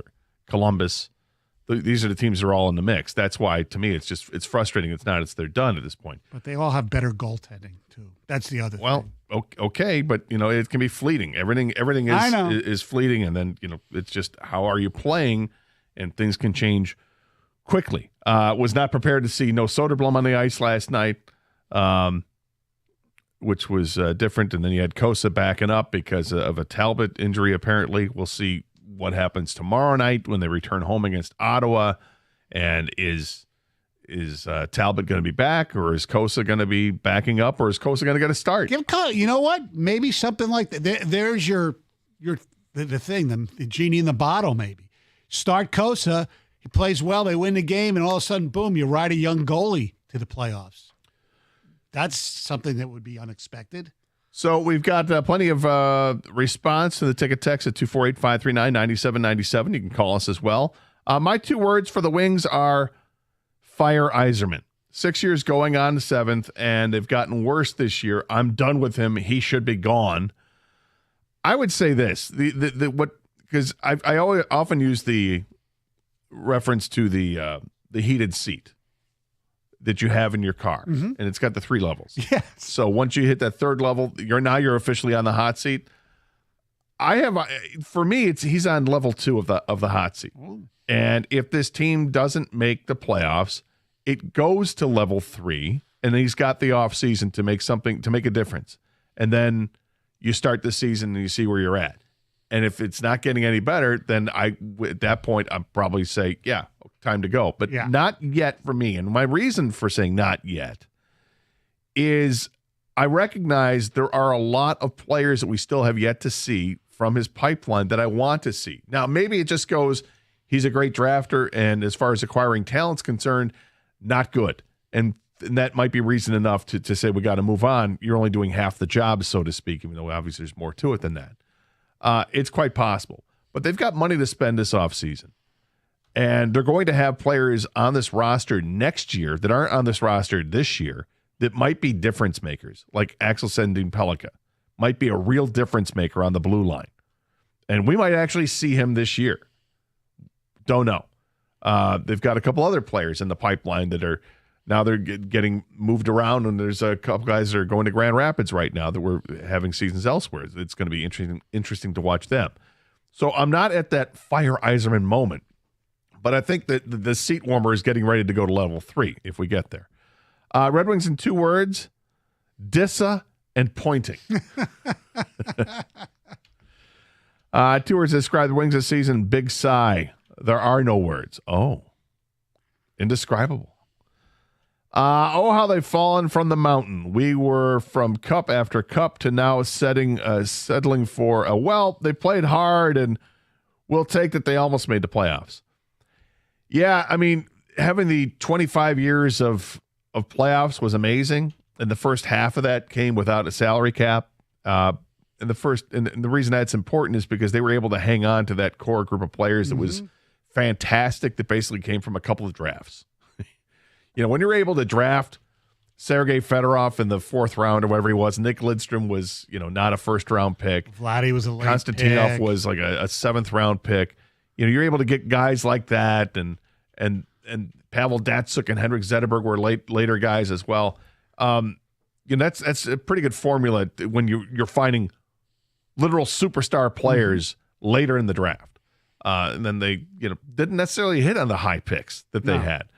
But the team was great, and then you already had a great leader like Yzerman. And then you bring in guys that are going to help you win the Stanley Cup like Brendan Shanahan. And then you go ahead in free agency and acquire Hull and Robitaille. You make a trade and you get Dominik Hasek. Those years were amazing. All pre-salary cap, right? Yeah. What the Red Wings didn't do, which everybody seems to think what they did, was go out and just sign everybody under the sun. They didn't do that until the offseason prior to the Cup run in 2002. Right. When they got Hull and Robitaille. Those are the free agents that they brought in. Otherwise, they just signed their own guys. They were able to hang on to their guys. But now you got a salary cap world, and everything's different. But when you see other teams are able to turn things around quickly, then the Ken Holland 10 years to turn things around, that whole phrase, you don't buy it. Even though we're living it again, it's hard to say, okay, that's the rule when you're seeing other teams step up and now they're in the playoffs. It shouldn't take 10 years to make the playoffs No. from rock bottom, but No. but the 10 years to be a contender, that's somewhat legitimate. Yeah, that I don't disagree with. But now we're getting look to 7 years. Look at Edmonton. I mean, how long did it take McDavid to make the finals? What, 7, 8 years? Maybe even more than that? Yeah, and I'm not sure. How many number one picks did they have? Number ton. one overall picks. They've had a ton of top picks, and those are really good players, but they haven't built the entire team around it.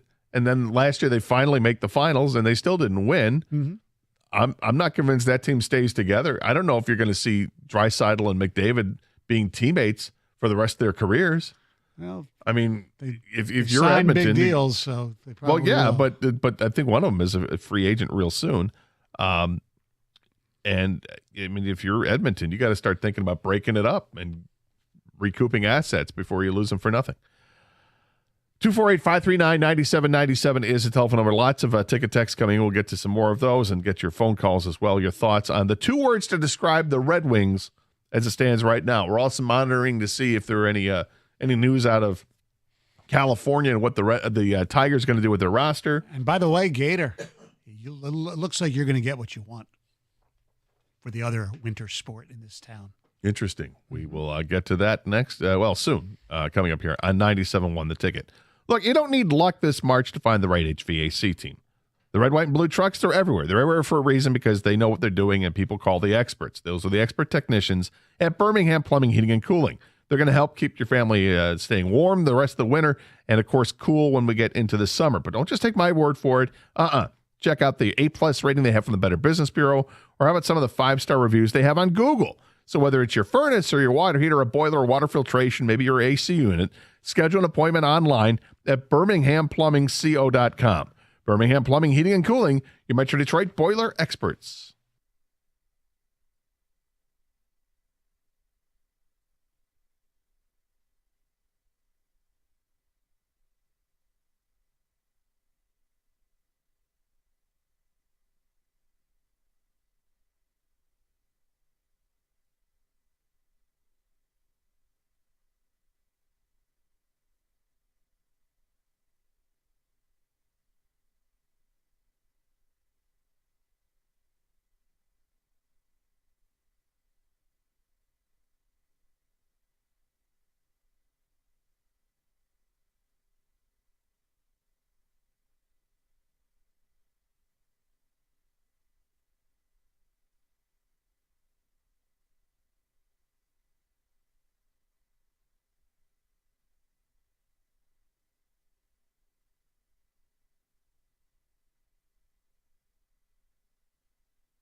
Some more of these ticket texts coming in. The 2 words to describe your feelings about the Detroit Red Wings. And also, we had discussed earlier in the show about the TGL, the golf league. It was on ESPN last night. They had the finals, and Atlanta wins. Woo! Hey, Falcons can't win. The Hawks can't win. The Braves won. Look, But anytime somebody beats a New York team, I know you're happy. it's all good. It's all good. In fact, somebody sends a text. I love the TGL. Made for TV golf in prime time is awesome. And they consistently made changes to make it better throughout the year with another year of tweaks after a successful proof of concept season. I think they could really have something special. I think more sports should experiment with made-for-TV/betting products like an indoor spring football league, for example. Interesting. A lot going on in that text. Mm-hmm. What I agree complete with is that they did make changes on the fly to make it better. I think some of the things I still think there's a lot they could do better to make it more watchable. I'm not sure if it's going to really truly grab the non-golfing fan though. But the niche might be enough to be successful moneymaker for ESPN, and maybe it will be successful. I'm not sure. But yeah, there are things I like a lot about it, and it's really it's about the golfers themselves. It's seeing them be emotional throughout this and passionate throughout this, and being able to laugh at themselves and maybe not take themselves too seriously. But in the end, it got competitive, and that's when it got cool. I think ESPN definitely needs to do some tweaking to it from the broadcast standpoint with an announcer that is more active, the sideline reporter who is more interactive. I think they need to do some better things with the graphics to keep you up to date on what's happening and do a better job of explaining what some of these rules are. But all that can happen over time. I did enjoy it. Other text coming in. The 2 words to describe the Red Wings. No identity. That's from Jeff and Celine. That's it. He's not that far off. No, he's not. There is no identity with this team. Which there is with the successful team in this town, the very ultra successful team, the Lions. Mm-hmm. Grit. Easy to say that. And the Pistons are picking up that mantra back, and they're going back to their old days, too. Yeah, they're playing defense, and it's a fun brand of basketball to watch. I keep saying that. For me, the Pistons' identity is fun. It intrigues me. That's what I want to see. It appeals to the basketball fan from the 80s and 90s. Well, Gator, I think you're going to see what we discussed this briefly yesterday about who you want to see, who you think the Pistons are going to play in the first round of the playoffs. You're going to get your spice because Milwaukee, unfortunately, Damian Lillard's probably out for the regular season, if not more, with the vein thrombosis injury. So I would assume it's a blood clot in his calf. Yeah, kind of like what Wemby had in his shoulder. So good thing that they discovered it. Yes. So it doesn't become an issue. That's the most important thing. But you take their second best player that's out. Huge. You think that, maybe the Pistons will pass them in the standings, so they would play Indiana for your spicy, as you used yesterday, first-round matchup, because Milwaukee would probably fall to 6. Yeah, even if the Pistons went up to 4, it would still be a spicy matchup because it's a 4-5 matchup. Correct. So Indiana and Detroit, I think, are likely to finish 4 and 5. Right. I thought this anyway, even before seeing the Dame Lillard news last night, and it's really unfortunate for Milwaukee. Yeah. I have nothing against Milwaukee. No. I actually kind of root for them when the Pistons are out because small market team has one of the biggest stars in the league, and he's just totally content there. Love it. And then they were able to get another superstar player there like Dame Lillard. It's interesting. But it's a huge blow to them. Yeah.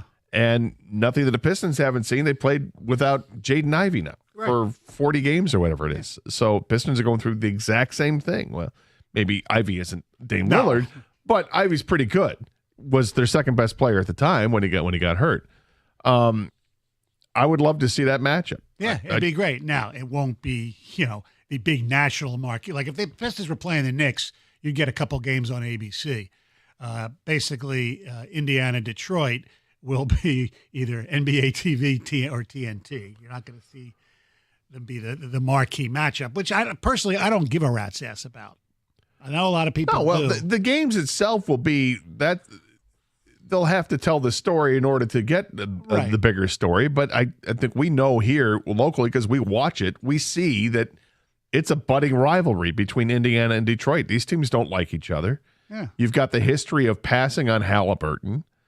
And then if you wanted to drudge up the history of the Malice of the Palace, you can, but it's got nothing to do with either of these teams. Right. Other than when these teams start pushing and shoving each other, people immediately start thinking about Ron Artest and Steven Jackson and Ben Wallace and some stupid fan at courtside. Yeah, and even before that, we had Corliss and somebody, I forget who it was, they had one of the Davis brothers. This has been going on for it's a long fun. time. This is where the spice comes from, and we want to see it. We love rivalries. Absolutely love rivalries. Don't love to see it happen potentially in the playoffs because of somebody with a blood clot in his calf. But that being said, I mean, the Pistons might have been able to overtake Milwaukee anyway. They're in a virtual tie. They're both 17.5 games back of first place Cleveland. But Milwaukee has a game in hand over the Pistons. But this is look, the rest of the season is shaping up to be really interesting as teams jockey for position. You got all these teams are going to be trying desperately to lose, so that improves their standings to win the draft lottery. And then you got some other teams at the top that might be jockeying around to see who they want to play in the first round of the playoffs. Maybe someone doesn't want all the smoke of taking on so and so. But tanking in the NBA? No. Well. No. They allow it. I mean, they do allow load management. And that's legitimate tanking. So, and by the way, I got to apologize. I was wrong. Hardaway played yesterday, and Cade didn't. Yes, that happened. It doesn't. I don't think it sounds like that it's anything serious with Cade. But when you're taking on a San Antonio team that is woefully depleted, they've got. Did you? Chris Paul. Were you watching when they went? I was it the second quarter or the third quarter? I forget. Or they went like the first 10.5 minutes of the quarter with only one basket? I flipped around and I caught when they were amid that, yes. It was like, I think it had gotten to a 24-point lead or something like that for the Pistons. I'm like, wow, this is just a sad state of affairs. And then I'm looking at the floor because I didn't know that Cade wasn't playing at that time. I don't see Cade out there. And then went to my phone, looked at the box score, and saw that Cade was not playing. Marcus Sasser with the game, boy. Yeah, everybody had like 11 points in the game or 15 points in the game, and they got Sasser with 27, which is kind of cool to see because it comes a day after Ron Holland poured in 26. Yep. So you got different guys, bench players, that have come and led this team the last two games with a couple of the starters out, which is, I think it's really cool to see. Meanwhile, you're getting Steady Eddie with Jalen Dern getting his double-doubles or whatever. And then, Malik Beasley's going to knock down his shots when he has to. But I would have thought Malik Beasley was going to be the guy that leads the team in scoring, and instead, pleasantly surprised that it's these other bench guys that are getting it done. Yeah. Sasser's got a lot of talent, and obviously Ron Holland does too. The Pistons have found a really good mix of players that make you think this thing is set up for a few years here where maybe, just maybe, if they all continue to grow, they can actually contend. And if they land a free agent or maybe they're in trade talks with some big player that's going to really put them over the edge, then things get really exciting. And they'll have cap room. Yeah, which is big, but they're going to have to re-sign Beasley, and that'll eat up a big portion of it. Once again, the Wings choke away a good position in Mark. The apologists will blame things other than choking. Well, I don't know if I would. I guess you have to define what choking is. If this is a really good team and then they fail down the stretch, that's choking. Right. I don't think this is a really good team. Correct. So I don't think it's choking. I think it's disappointing because they're not at the level you want them to be at because they don't have the roster. No. My two words describing the Wings are mentally exhausted. Watching this team is a strain, and they play like they can't wait to go on vacation. I won't go that far. Yeah, I wouldn't say that. I don't think they've checked out. If No. they've checked out, then you're going to see massive changes to the roster before the Correct. season ends. No, I won't go there. I think they're disappointing. I think it's over. I don't think they're very good, but they have not checked out. No, and then you hear especially now that Watson's on the team.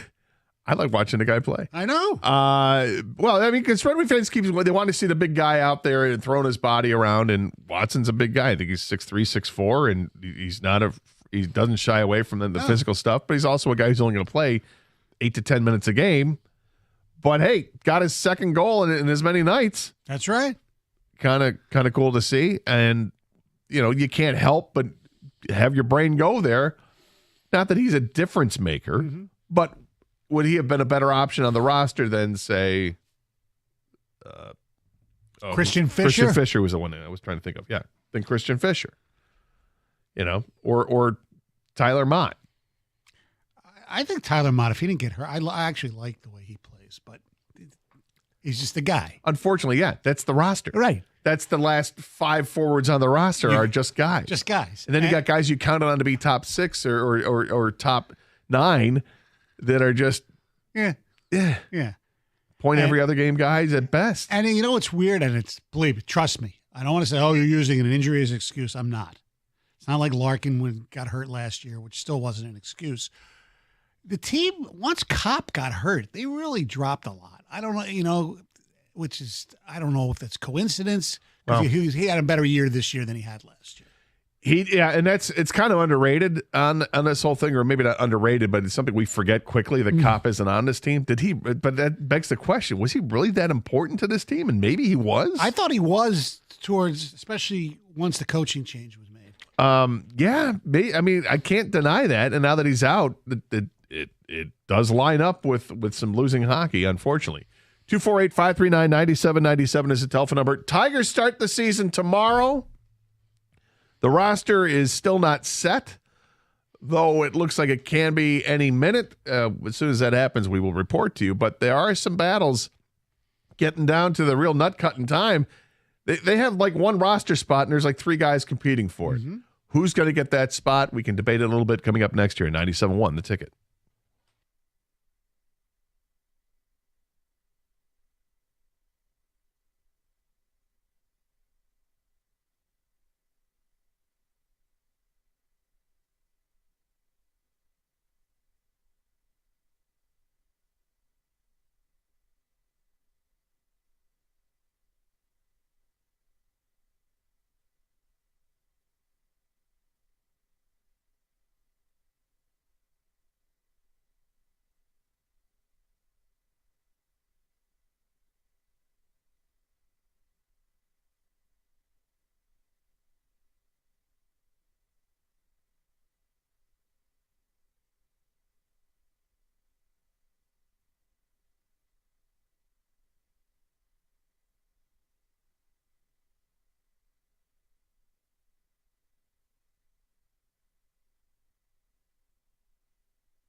Welcome back to the Karsch and Anderson program here on 97.1 The Ticket. Gator and Stoney with you. Stoney's in all week for Doug. We take your calls and texts at 248-539-9797. It was a big night in sports last night. You had the Pistons playing and winning. You had the Red Wings playing and losing. And you had the Tigers last night, if you're able to find them on MLB Network. They played and they lost as well to the Giants. They made it interesting in the end. They lost 4-3. Kreidler hit a triple late, but they couldn't bring him home, and they lose the finale of the spring training. But hey, the fact that baseball is back tomorrow is exciting. Yeah, Tigers and Dodgers at 7:00 tomorrow night, national TV. That's exciting. You get Tarek Skubal on the hill, and we'll see what the lineup is. Don't know who's on the roster just yet, and it looks like it's coming down to a few players for really one spot. And the way I have it down here, Stoney, and maybe I'm wrong, but I'm assuming that Torkelson will make the roster, that McKinstry makes the roster, and Margot makes the roster. Mm-hmm. So to me, that leaves Justin Henry Malloy, Ryan Kreidler, and Jahmai Jones for the one spot. And it's interesting because they provide different things. Kreidler has position versatility. He can play shortstop, which means he can basically play anywhere in the infield, and he can play center field, which basically means he can play anywhere in the outfield. He's that guy. But he has not been a proven hitter in his career, though he did have the triple last night. Justin Henry Malloy has power. Hit the home run last night, straightaway center field. It was a bomb. But position-wise, you can play him in the outfield at your own peril. I suppose you could play him at third base at your own peril, but really he's more suited to be a DH. Yeah. And it's not like this is a guy that would be on everybody's roster as your DH. He's a backup player. He's a guy who's trying to make the roster as the last player on the team. Interesting about Malloy is he's the first player that Scott Harris acquired when he took over the team. Does that have anything to do with it? I don't think Probably so. not, but I just find it interesting. Yeah. That's his guy, and the first guy that he had a chance to go out and get. Will he make this team? Don't know. Jahmai Jones, another guy who, again, at your own peril, play him in the outfield or play him at third base. It's not great versatility there, but he has swung the bat reasonably well in the spring. Yes, was he on the has. Yankees roster last year, and I think has something to prove. To me, these three guys are all very intriguing.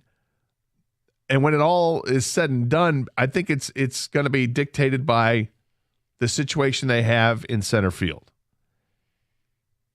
They need somebody that can play center field, and neither Malloy or Jahmai Jones can do that, and Ryan Kreidler can. So to me, if I'm making this roster, that's probably my determining factor, and I'd go with Kreidler. So but Kreidler it has my, what you say on the show, it's got my 51. It's got my 51%. So that's where I'm leaning towards. So Kreidler would be one of three people to play center field in the time, or one of four people, right? Green can play center field. We kind of hope he plays more than they probably will. Margot can play center field. Well, it sounds like they don't want him to, but they don't want him to. McKinstry. So I'm adding in somebody else in there. I didn't even think of him. Some guy named Javier Baez played center field last night, right? He did. Yeah. And Kreidler. So you got four guys.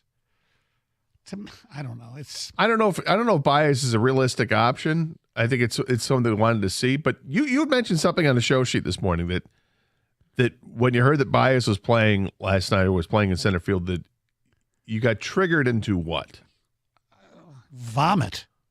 I mean, I didn't literally vomit. I just, what's he playing center field for? Because they're trying to find somebody that can play center field. Yeah, I guess it's worth a shot in a preseason game. And I guess he did have a putout, I guess, right? I didn't see He it. did. And from what I was watching, I didn't see the entire game, but I saw a ball, and this is the exact hit that I wanted to see hit to him to see how he reacts.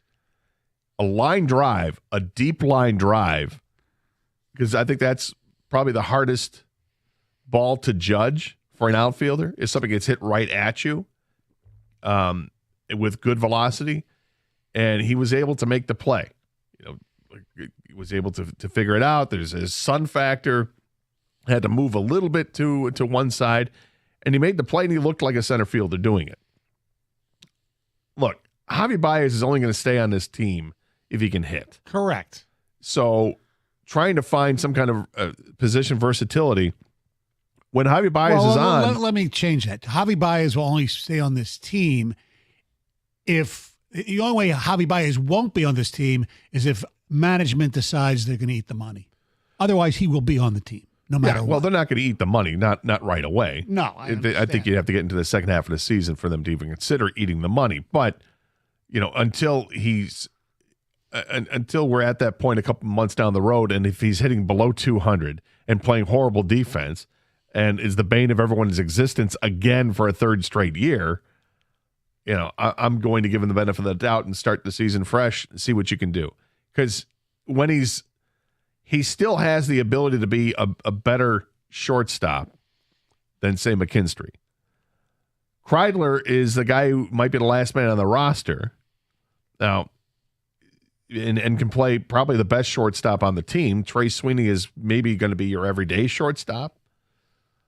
I don't have high hopes for Javi Baez. What I do when I defend Javi Baez is just on the early exit that people want from him right now. Why would you want him to perform badly? You should want him to perform very well. Oh, of course, you always cheer. But nobody is. Nobody's cheering for Javi Baez. Every time you mention Javi's name, we get words like vomit. Well, because he's been vomitous. Yes, but the season hasn't started yet. I understand that. So, show me. I'm not going to be in L.A. I'm not going to be at home when he comes to the plate and booing my television. If he goes on the road trip. We have a thumbs down, though. Yeah. No, I'm just going to watch, But if he, they play the Dodgers in Seattle, he comes back to Comerica Park next week for a home opener, and he's 2 for 10 or whatever, he's going to get booed, and I understand it. He's likely to get booed. I just don't understand it until he gives you a reason to boo him for this season. Well, and it may happen real early, right, and I'm not going to discount that because it could happen really, really soon. I just don't like the preemptive boo. How about the preemptive? All right, give him a chance. How about preemptive arms folded is what I want. Okay. Just the, all right, let's see what you can do. Mm-hmm. I'm not there with my pom-poms. No. Don't get me wrong. That's not the case either. But it comes down to a last roster spot and who's going to get that last roster spot. And the money part is unfortunate because it's clear that he wouldn't be on this team if he weren't still in a situation where he's going to get $25 million a year for the next 3 years. That's the problem. And that's why we all understand that this is a horrible situation for the Tigers. The bottom line as far as the roster decision is going to be, do they value hitting or fielding? That's it. Because if it's fielding, you're right. It'll be Kreidler. If they value the hitting coming off the bench in a versatile amount of spots, like a DH and wherever else you're going to put him, I'm talking about Malloy as a butcher in the outfield, then they'll go with Malloy. I don't think Jones has got a shot. I think he's the odd man out. I think he's a guy that goes to Toledo and gets a call up when necessary. But this roster is going to change dramatically within a couple months when you get guys healthier. When Vierling comes back, when Perez comes back, and when Parker Meadows comes back, and then maybe it'll be just real easy to see who gets sent down, and you're going to have injuries between now and then anyway. It's just how baseball works. 248-539-9797 is the telephone number. If you have a strong opinion, the way that I'm constructing this roster, I think it's down to 3 spots, or 3 players, I should say, for 1 spot. Malloy, Kreidler, or Jones for 1 spot. Who would you like to see claim that spot? Or maybe you disagree with the way I've got the roster constructed. You think it's something completely different. Offer that up. 248-539-9797 is the telephone number. Same number to text here on 97.1 The Ticket. Hey, looking to upgrade your outdoor space? Well, Builders First Source has you covered. They've got 4 Metro Detroit locations. They specialize in top-quality composite decking with brands that you trust. Brands like Trex, TimberTech, AZEK. So whether you're a DIY enthusiast or maybe you just need a certified installer, their expert team will help you build the perfect deck that stands the test of time. Visit one of their locations today in Lapeer, Auburn Hills, Clinton Township, or Shelby Township, and discover why Builders First Source is your go-to for decking. Quality, service, and unbeatable value. That's the Builders First Source promise. Search buildersfirstsource.com.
As always, we try to keep up to date what's going on with the NFL and how it affects the Detroit Lions. And there was a signing announced yesterday that the New York Giants had signed Russell Wilson to a one-year deal worth potentially $21 million. It's a little more than $10 million guaranteed. I find it very curious, given that they already have Jameis Winston. Mm-hmm. They're in position to draft the quarterback. And now they've added a second veteran quarterback in Russell Wilson. Now, I also understand you need to have a couple veteran quarterbacks on your roster because of injuries and whatnot. And you have your starter and you have your backup. But having two guys that are very similar in I guess, in what they can offer. Russell Wilson's on the downside of his career. So is Jameis Winston. But Jameis Winston is just starting maybe the downside of his career. He was never great to begin with, but serviceable. Yeah. And actually had some pretty good games last year. as a starting quarterback. We had discussed very briefly about Russell Wilson, what if, break glass situations, and you get to the beginning of the season, you need to have and Russell Wilson isn't signed, would you go ahead and use him as a backup or whatever? Obviously, that's not there. But I find it curious what the Giants are doing. Well, I have no idea what the Giants are doing, why you would have two quarterbacks that are basically the same quarterback. Well, based on, their nice little hard knocks off-season escapade last year, nobody knows what they're doing, and it showed last year. However, maybe they don't think that there's a quarterback worthy of a top 3 pick. Maybe they don't think Shedeur Sanders is worth it. They don't want to trade down right away. So they figure, you know what? We'll get 2 veterans for this year, and next we probably won't be very good this year. And Arch Manning or whoever, there'll be a better quarterback. They say next year's probably a better quarterback draft than this year because they're not getting Cam Ward unless they trade it up. Everybody seems to believe that Cam Ward is much better than Shedeur Sanders or even Jackson Dart. I've got a big hit or miss record when it comes to endorsing college quarterbacks and thinking they're going to be really good. Right. Some of them I hit on, some of them I've completely missed on. And I don't know if this is the kiss of death for the player when I say it, but I like Shedeur Sanders. I like him because what I saw him play the 2 years at Colorado, he was under complete duress. Correct. The entire time. He played on a horrific offensive line, and yet he put up monster numbers there.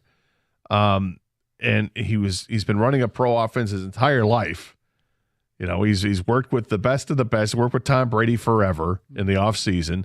His dad is Deion Sanders, and he's been grooming him to get to the NFL. So he's an NFL-ready quarterback mentally. I think he makes good decisions throwing the football. He's incredibly accurate. They got Malik Neighbors there, right? Yeah. Look, Shedeur is not people will think, if you haven't watched him play, he's Deion's kid. He must be really fast. No, he's not. He's mobile, but he's not a running quarterback. He's a guy that uses his mobility to buy him extra time so that he can throw the football downfield. And he waits to the last second before he throws it. He took a ton of sacks in the 2 years he played at Colorado, and yet he just kept getting up and kept playing. The kid is tough as nails, throws a deep ball every bit as well as Cam Ward does. Somebody just did a statistical comparison between the two of passes thrown 20 yards downfield. The numbers were identical in terms of like completion percentage. And the yards thrown and completed for, there was like a 40-yard difference between the two. One was like 1,140, one was like 1,180. Both had 14 touchdown passes. Shedeur had 1 interception, and Cam Ward had no interceptions when they threw the ball past 20 yards. The comparisons are amazing. I'm a big Shedeur Sanders fan. I'm not trying to construct any football team and spend all my time at it. But right. I think if you're the Giants and you desperately need a quarterback to build with, I guess I think you might be right. The writing's on the wall here. Now that they signed Russell Wilson and Jameis Winston, they may not be looking at a quarterback, and that they can go with his teammate, or actually they're drafting further back in the draft. They may not have a shot at Travis Hunter. Right. Well, the Giants are picking third. So sorry, they're at third. I was thinking they're sixth. They might believe also that Cleveland's going to take Shedeur Sanders, and they're not going to have a chance. So they might as well get our quarterback situation as well now. But that's looking at other teams in the NFL. It was a big NFL news yesterday, and when I was driving home, I heard Mike Valenti talking about that perhaps you can hear any second that Pittsburgh was going to reach a deal with Aaron Rodgers. That has not happened yet.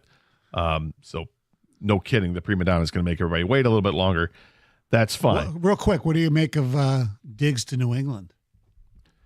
That's a big contract to get the third weekend, well after free agency has already started. Coming off a major injury. Yeah, a major injury where he tore his ACL 8 weeks into the season, literally halfway through the season. Will he be up and ready to go by the start of training camp? Okay, I mean, I'm not too worried about that. It's a longevity thing. Do you think he's going to be, he'll be healthy at some point. Giving a guy $23 million a year on average, that might be a little high priced for somebody coming off that injury who's had a couple of really good seasons in the league, but not enough where I'm going to say, yeah, definitely let's give him the big money or the guaranteed, I think, is it 29 up front or 26 up front. I thought it was interesting, but the thing is, New England has money to spend. They've got a ton of cap space, and they need to fill it up, and they need to start adding more real players to that roster, and it gives Drake May somebody to throw to if he's healthy. So we'll see. It's watching the Patriots construct their team post Tom Brady over the last couple of years has been interesting. Yeah, and now they got a really good coach. Yeah, they do. Getting Vrabel there is it's all important. I've liked Vrabel a lot. As it relates to the Lions, none of that really affects the Lions. But there was a Lion who got to talk yesterday. That's Lions tight end Sam Laporta. Right, part of team tight end at the NFL Players Association golf event in Mexico City. So I don't know what the best part of that is, that you got a paid trip to go to Mexico City, that you're playing golf, or that you get to sit down and talk with Kay Adams. Yeah, which is what he got to do. Which those who listen to our show, I'm a big Kay Adams fan. You should be after watching the video. Yes, she's rather attractive, but she's also good at what she does. She knows football. She asks tough questions, and she makes the guys feel comfortable where they can start to really say things you maybe not expect them to say. But Sam Laporta was sitting next to her. And she initially started talking about with Ben Johnson and the relationship Laporta had with Ben Johnson. What does it mean to lose Ben Johnson? Here's what Sam Laporta had to say.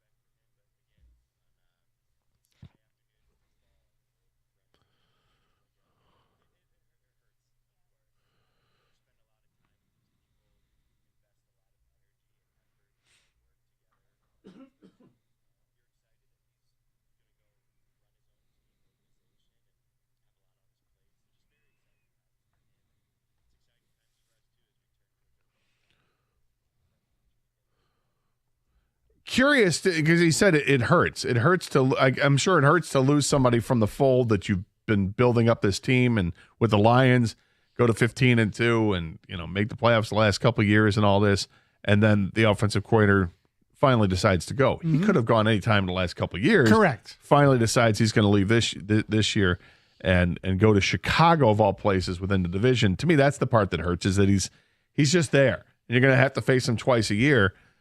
I don't know what kind of a head coach he's going to be, but I would have said that he would have been the number one guy to look at if I were a team that had an opening. Absolutely. And we'll see what he does in Chicago. I think it's an intriguing matchup with him and the Bears. But anything out of that struck you as interesting about the Lions and how they're going to have to view this thing with Ben Johnson? No, I think, you build up a relationship with a person, whether it's a coach or not, and, if you like the person, you want him to stay. But I like the fact that he said, looking forward to what's ahead. Yes, and what's ahead is an opportunity to work with a new offensive coordinator. We'll hear what Sam Laporta had to say about working with Johnny Morton when we continue here on 97.1 The Ticket.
There you have it. That's Sam Laporta, Lions tight end, talking with Kay Adams on her show about the loss of Ben Johnson.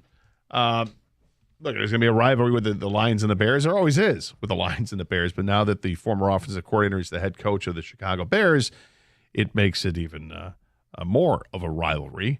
And, yeah, a lot of the players, it'll be both sides of the ball. The Lions in general. But, of course, you look at the offensive guys. Seeing Ben Johnson leave, it's going to be painful. And it is painful.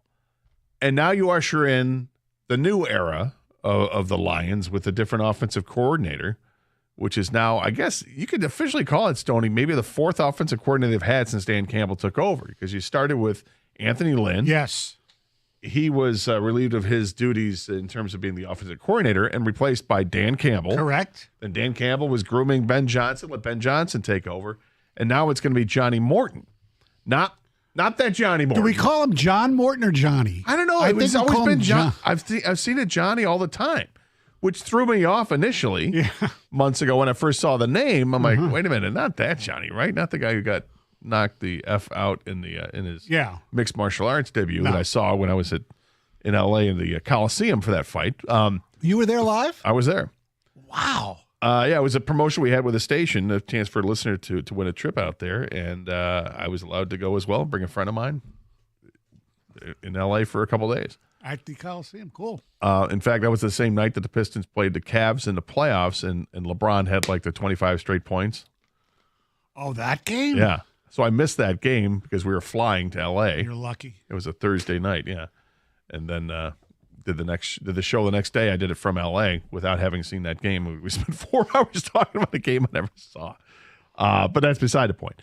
But it's not the Johnny Morton, former Lions wide receiver from USC. John Morton, former Lions assistant coach. Yes, and John Morton from the area. So he is taking over as the new Lions offensive coordinator, and Kay Adams asked Sam Laporta about Johnny Morton.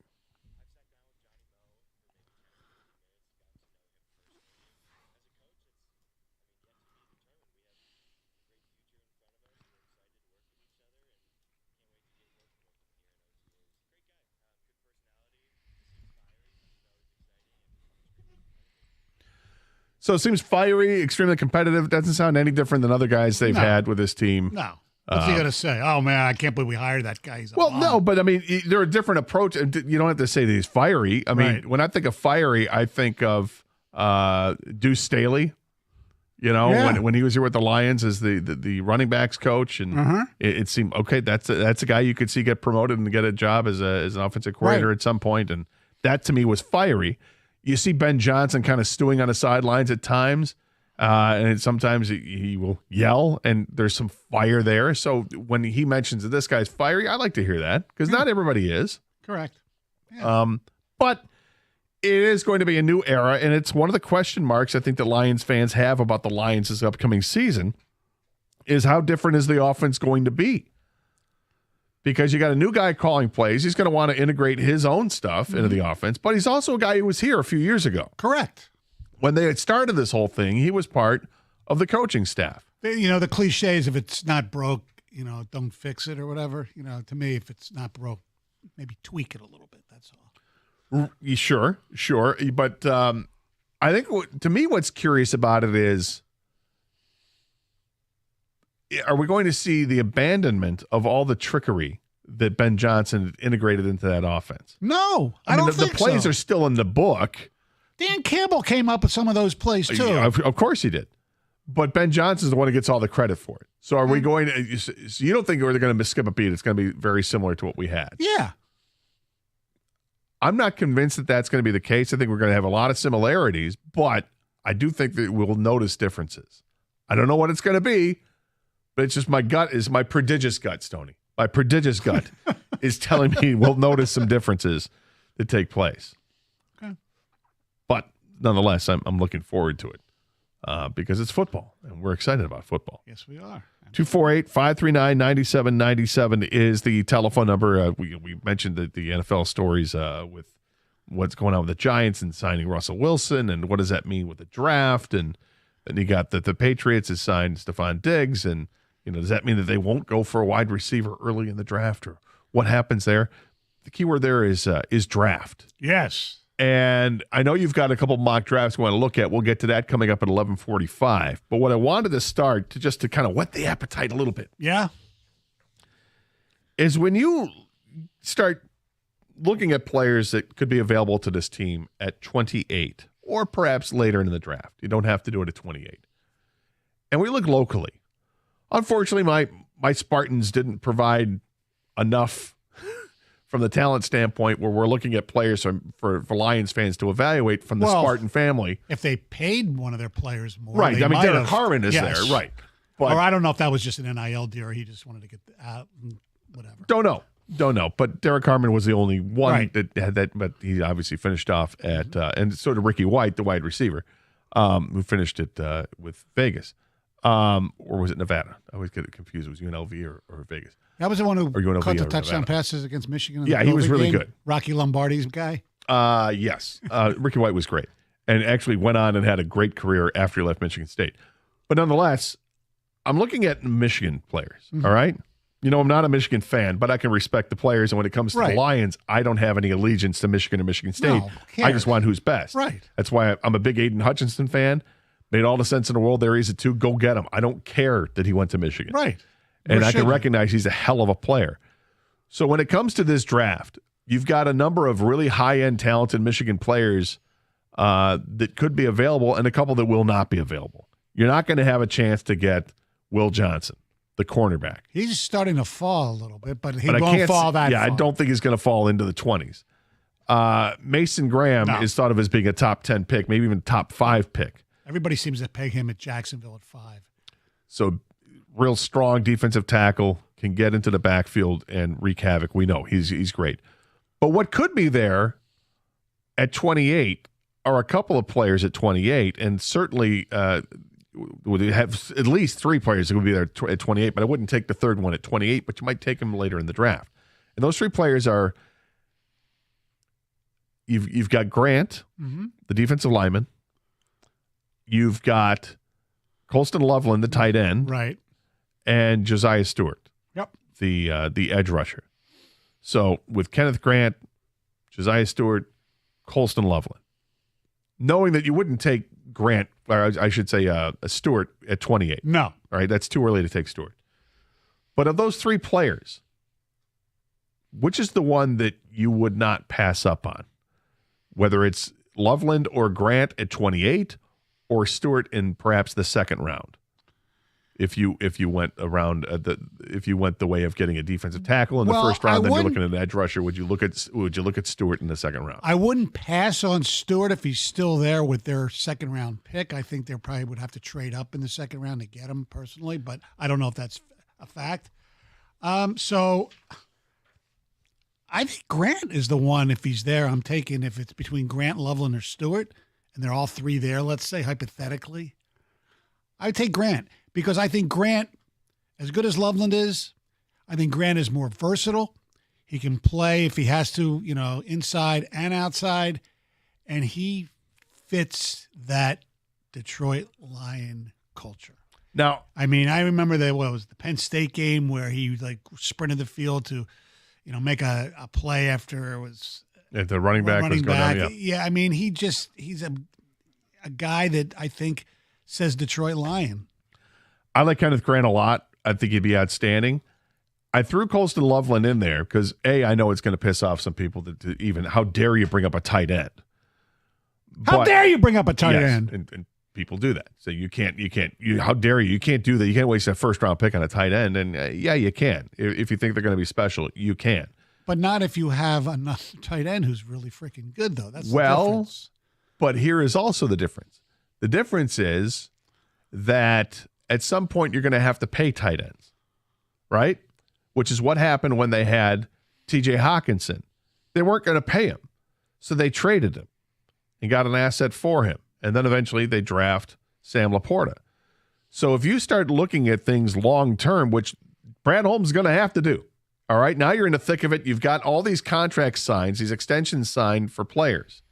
At some point, you're going to have to make a tough decision. Because you're going to have to pay Aiden Hutchinson $40 million a year.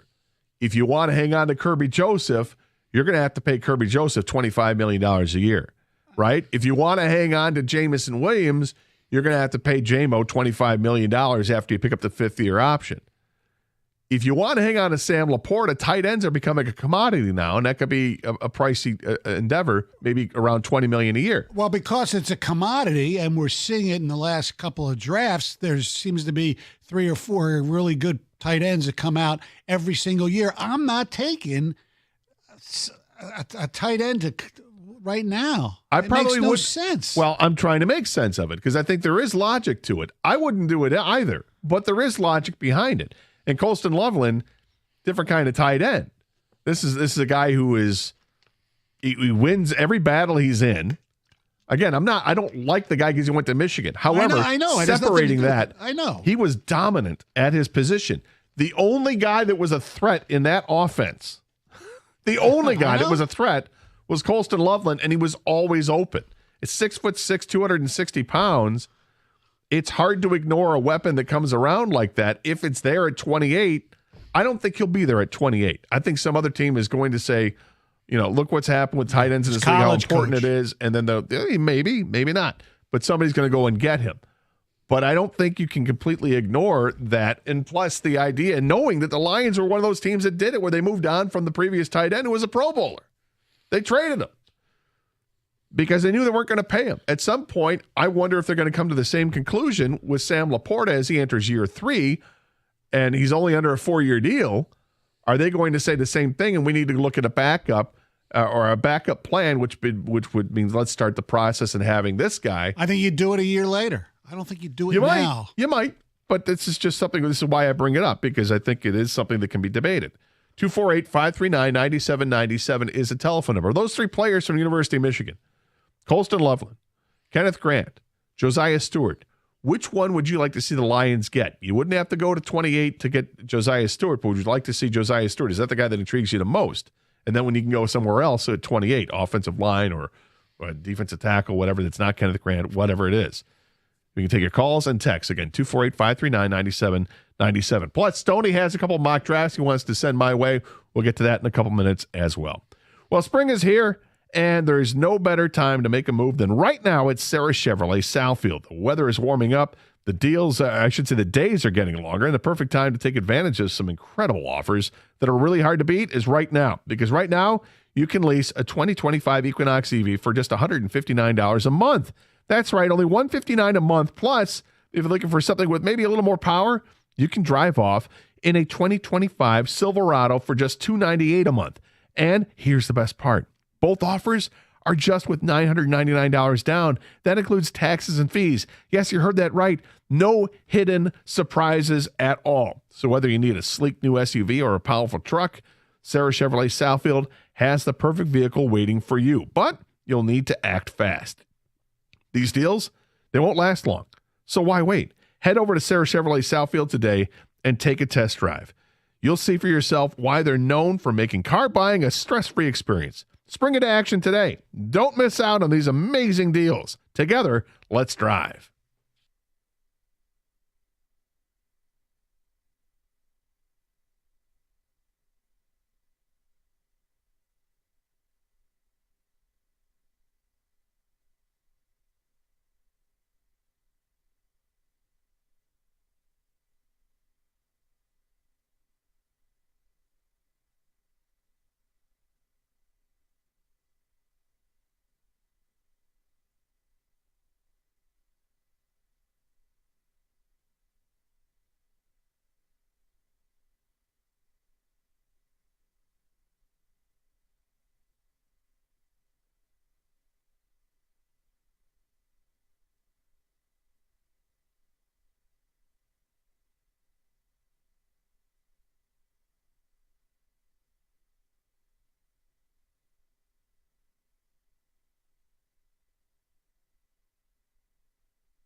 So I didn't exactly answer my own question there, the way I was throwing out there. But we want the people to sound off on it. 248-539-9797. And that is, of those three Michigan players, is there one specifically that you'd like the Lions to draft? Whether it's Kenneth Grant, Colston Loveland, or Josiah Stewart. And for me, if Kenneth Grant is available at 28 and Derek Harmon is not, and assuming that the edge rushes really covered are not going to be there, I'm going to take Kenneth Grant at 28. I like Kenneth Grant a lot. I like Derek Harmon slightly more, but it's just slightly, and it's not because of Michigan State. And that would also allow you to take Josiah Stewart if you wanted to. The knock on Stewart is his size. He's only 6'1", but he's pretty well built at 245 pounds. And if you watch him play, yeah, he does play bigger than his size. He's got a great motor, transfer player, led the team in sacks last year with 8.5, and he gets after. He really pressures the quarterback. And there's a lot to like with Josiah Stewart in his game. He's just not the prototypical edge rusher that might be available at 28 that you might like somebody else that is a prototypical edge rusher. But we'll see where that goes. But that's where I stand on it. Stoney, you're a Kenneth Grant guy as well. And I think you were offended when I brought up Colston Loveland, and that's okay. Yeah. Offended would be a proper word. It's okay. I can live with that. Yeah, okay. I can very much live with that. Okay, so you saw a couple of mock drafts. Yeah. We love doing mock drafts on the show. I know you do. So I'm going to play Mr. Mock Draft with you. We'll start off with NFL.com Bucky Brooks. Oh, Bucky Brooks, sure. Okay. Former personnel guy. And just to let you know, he has Cam Ward going 1, Shedeur Sanders 2 to Cleveland, Travis Hunter to the Giants at 3, Abdul Carter to New England at 4, wow. Mason Graham to Jacksonville at 5. So what I find interesting right away is the debate about Abdul Carter or Travis Hunter. Mm-hmm. If you have the 3rd overall pick, is that Cleveland? Cleveland's got 3rd overall? No, the Giants. It's Giants at 3rd overall. I'm sorry, Cleveland has 2. So if you're the Giants, you go ahead and try to put a bookend tackle there with Thibodeau, or do you go with Travis Hunter? And they went with Travis Hunter. Mm-hmm. Interesting. And look, Travis Hunter has the versatility to play both sides of the ball, and he's fantastic. Who is picking it forward? Pick number 4 it's is Abdul Carter. New England. New England would end up with Abdul Carter. I think New England would be thrilled if that were the case. Some other interesting ones on this. I find one absolutely preposterous, but you never know. Trevion Henderson to Denver at 20. The running back. Yes, because he has Hampton going 10 and the kid from Boise State, Gente going 6. So 3 running backs in the first round. Yeah. When some people have the hard and fast rules, you can't take a running back in the first round. Mm-hmm. Yeah, you can. Yeah, you can. Yeah. Because they can be very valuable. Yes. As far as Michigan players in the Bucky Brooks draft, he has Loveland going to Jim Harbaugh's Chargers. Will Johnson. At what number is that? 22. Okay. And Will Johnson, the next pick to Green Bay at 23. Will Johnson all the way at 23. Yep. I've been reading other people that he's falling as well. If he's falling that far. He's got Mason Graham at 5 to the Jacksonville Jaguars. If Will Johnson falls all the way to 23, do you start, if you're Brad Holmes, are you liking where you're at 28, or do you start to say, wait a minute, if I can get Will Johnson, do I want to pick up the phone and do that? I don't know. He won't play hurt. No, I won't play if it's not a national championship at stake, I guess. Yeah. All right, so that consider it. Yeah, I would definitely consider it. But this is where we get the fun stuff. Yes. All right. Who goes at 27 right before the Lions pick? Right before 27 would be on this draft would be Mikael Williams to the Baltimore Ravens. He's the edge out of Georgia. Mm-hmm. Okay. So the Lions are now on the clock at 28. Yes, at 28. One of these 3 is who they're going to select. These 3 are available. Okay. Derek Harmon. Okay. Kenneth Grant. Donovan Jackson. The guard from Ohio State. Yes. Okay, so you got 2 defensive tackles and a guard. Mm-hmm. That's what's available to them. Yep. Okay. That's one mock draft. That's one. Yes. The other mock draft. The other mock draft is from CBSSports.com. Is one of their draftniks, Chris Trapassano. He has Ward going 1, Travis Hunter 2. 3 has Armand Membua, the offensive tackle from Missouri, going 3 to the Giants. Carter 4 to New England. Mason Graham 5 to Jacksonville. He also has a trade in his draft. Okay. Where the Giants trade with the Rams and get the Rams' second pick in a 5th round, and they select Jackson Dart. In the second round. In the first round. In the first round. Giants get the Rams' first round pick for a second and a 5th. That's all it takes to get into the first round? That's what he says. I don't know. I don't buy that, but okay. Yes. Fair enough. Okay. Saying it with Jackson Dart. Yes. All right. So other Michiganders of interest, also Colston Loveland to the Chargers. Let's see where our guy Will Johnson is. Falling. Will Johnson. Okay. Let's see where he is. All right. Here we go. You ready? Apparently Will Johnson might be available at 28. Okay. So here's who's available for the Detroit Lions at 28. Mikael Williams, edge rusher from Georgia. Mikael Williams. Will Johnson, defensive back from Michigan. Wow. Okay. Gray Zabel, the offensive lineman from North Dakota. Oh, boy. Interesting. So neither Harmon or Grant are available? Correct. Okay. All right. So this is how we do it on the show. Bobby, we're going to look for 10 texts. Harmon was taken 27th. Right before the Lions pick. Yes. We're looking specifically for the first. Well, Grant is available. You're killing me. He just was not in the first round, so I didn't put him in there. Who wasn't available in the first round? Grant, he didn't have in the first round. He didn't have, so Grant would be available too. Grant would be available too. 248 first rounders. So obviously he's not taken, but that's fine. It's who the people would take. 248-539-9797 is the telephone number. Send me a text. We're looking for 10 texts right now. So get them in. Who would you select for the Lions at 28? You've got your pick in one of Derek Harmon, Kenneth Grant, and Donovan Jackson, who's the offensive guard from Ohio State. That's the NFL.com mock draft, or the CBS Sports mock draft.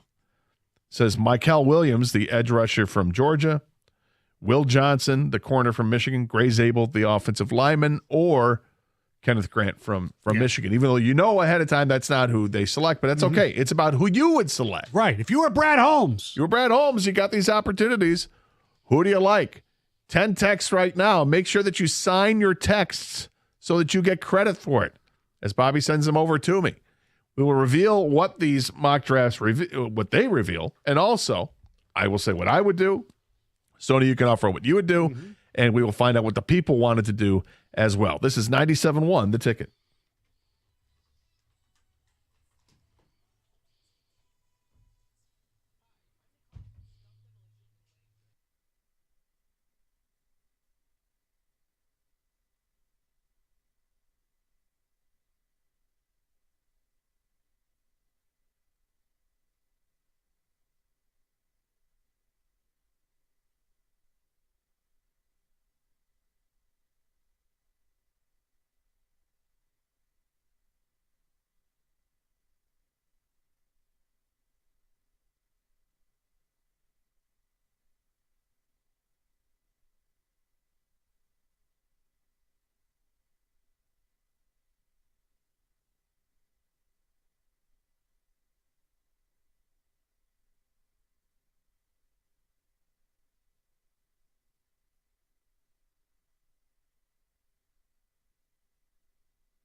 Good afternoon, everybody. Welcome back to the Carson Anderson program here on 97.1 The Ticket.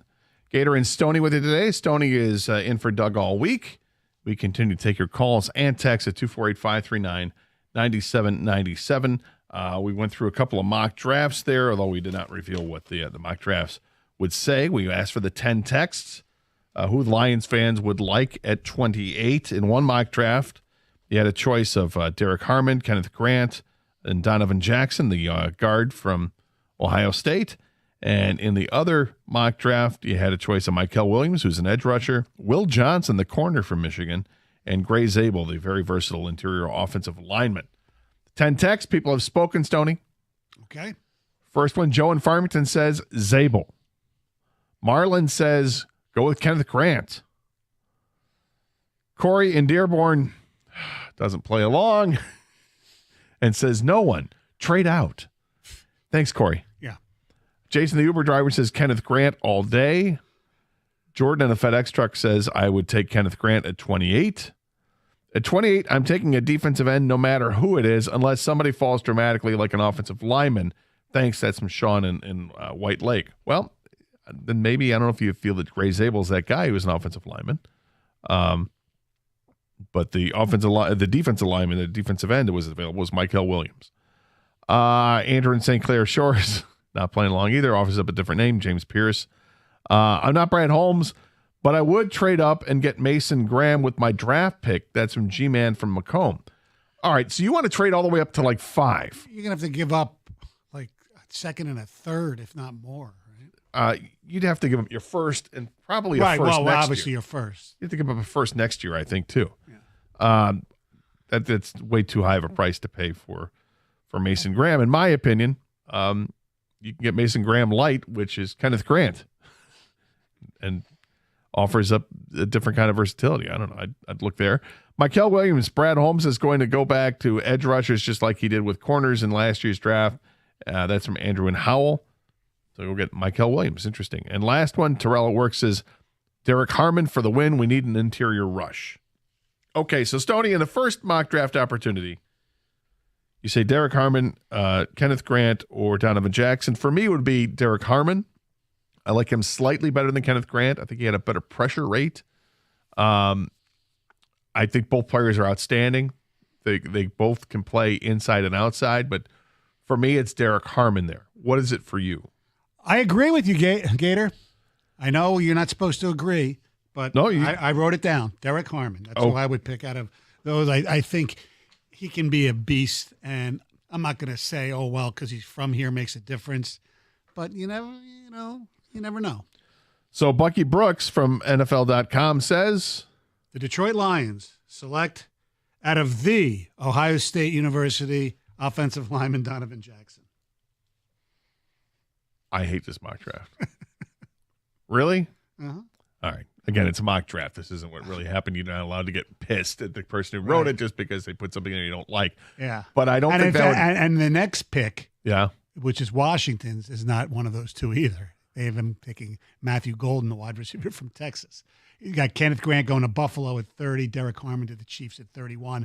And another edge guy that I think the Lions are considering is Donovan Ruocco from Boston College going to Philly at 32. Yeah, with those players available at 28 and this mock draft Bucky Brooks has the Lions selecting a guard from Ohio State, I don't think that would be very popular here. No. All right, the other mock draft was from CBS Sports. Mm-hmm. They offered up Mykel Williams, Will Johnson, and Gray Zabel. Those are players that were available. How do things shake out? Well, first, I asked you. Let me go first. My pick out of those three, I can't believe Will Johnson's there. So that's really intriguing to me because I think he's an outstanding corner, somebody who originally was thought of as a top 10 pick for sure. I love the versatility of Gray Zabel in that group. I'm not sure about Mykel Williams, the edge rusher, and I think I can get an edge rusher in the second round. So seeing that there's no defensive tackles there, I'd go Will Johnson. Can't have enough healthy corners. You just can't. Knowing Brad Holmes. I mean, I don't think that's what Brad Holmes would do. That's what I would do. Right.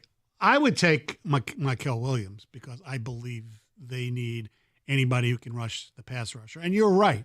There's some good ones who will be available in the second round. So but that's who I would take. So CBS Sports, they make the selection. Who do they have the Lions taking at 28? CBS Sports has the Detroit Lions with the 28th pick in the 2025 NFL Draft. From the University of Georgia, Mikael Williams. Okay. I'm not angry about it. I think it's interesting. It says Williams never quite developed into a top 10 pick type at Georgia, but the size, length, and athleticism are there for him to take playing opposite Aiden Hutchinson. And they have Will Johnson going next to Washington. So he'll be teamed up with his former teammate Mike Sandistro. And Gray Zabel going to Minnesota in a trade with Buffalo at 30. Interesting. Mm-hmm. Yeah, I like Gray Zabel a lot, too. So do I. That's where I was kind of vacillating between Yeah, those two. because I thought, Brad Holmes play center, he could play guard. I think Brad Holmes would take Gray Zabel. I do, too. But the talent of Will Johnson being there at 28, yes, that's why I can't pass up on it.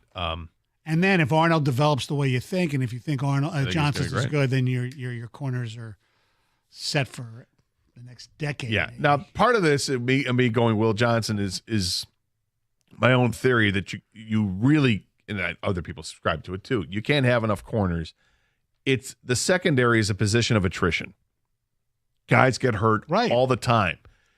And I've spent too many years watching the Lions where defensive backs are always getting hurt. So I'm trying to double down and make sure. Well, you saw what they did free agency last week. Yeah, I mean, got guys that I don't, they're okay. They're depth guys. Right? When you add on a Rock Yassin. Yes. And Avonte Maddox. Avonte Maddox, yeah. 248-539-9797 is the telephone number. Paul is in Shelby. You're next up here, 97 on the ticket. Hey, Paul. Hey, gentlemen, thank you for taking my call. I go back a long time. The Lions had Les Bigeman and Roger Brown and Doug English. This guy Grant is an animal. He's big bone. He's 6'5", 350 pounds. He'd have to be double teamed on almost every play. He'll disrupt the whole offensive line. That'll enable somebody else to get to make the tackle. You don't pass up on somebody like this. And he's fast. I saw him outrun a running back in the Ohio State game. I wouldn't. He'd be the first guy I'd take. Yeah, I think he'd be a great selection at 28. Yeah. And thanks for the call, Paul. I don't have any issue if they take Kenneth Grant. Me neither. Of course, it depends on who's available there at 28, but right. If for these purposes, I took you and I both took Harmon over Grant by a smidge, right? But if they would determine that, I have nothing against Kenneth Grant. If the Lions are choosing literally between those two defensive tackles, and they come away and they say they like Kenneth Grant better, fine. Yeah. Okay. I can live with that because I think Kenneth Grant's great. I just think that Derek Harmon is slightly better, but Brad Holmes has done a pretty good job of evaluating players. They know what they like. They know what they need. And there you go. We had some other ticket texts come in about other Lions topics. When it comes to Ben Johnson, we had played the cuts from Sam Laporte on with Kay Adams and what he had to say about losing Ben Johnson, bringing in Johnny Morton. And I asked the question about, will the offense look any different with the new offensive coordinator here? Are they still going to have the trick plays and all that? First ticket texter says, I hope Ben gets lost on the freaking Dan Ryan freeway and we don't see him again. Bitter. Dan Campbell is from Sean Payton's School of Trickery, LOL. They'll still gamble. Yeah. Well, Dan Campbell's going to gamble. Right. You're talking about the trick plays. Trick plays. I still think they will. I mean, they're in a playbook. They have them. Yeah. And he had to okay them all. Yes. But will the next offensive coordinator, Johnny Morton, will he be apt to call on those as often as Ben Johnson did? I mean, are we still going to see all this trickeration with offensive linemen? It would seem to be an obsession with getting offensive linemen involved in these trick plays. Grant, 100%. He's a beast, and he'd fill the role of DJ Reader in the future. Never have enough D linemen. That's Kelly and Howell. I tend to agree with that as well. Defensive linemen and secondary. I think you got to have a ton of them. I think the Lions can grab Kenneth Grant at 28 and Josiah Stewart in the second round. Now, if they went Michigan, interesting. Again, it's what I said though. If you can get Josiah Stewart in the second round. Will the Lions be able to get him at 28 in the second, or that late in the second round? The college they played at, as far as especially if it's both high level players. I know if you hate Michigan, you hate Ohio, and people obviously here hate Ohio State. Did you hate Chris Spielman? Did you hate Decker? Well, I was going to say Taylor Decker might be more relevant here, but yeah, again, it's you look at I'd lose all the allegiance once they hit the NFL, and it's about what can they do for the team here. And Josiah Stewart is going to be a day 2 pick. Will he be second round? He's going to be available in the third round. I don't know. I mean, it depends on what kind of a run you have on edge rushers, which I imagine there'll be a lot because there are so many good edge rushers available. Yeah.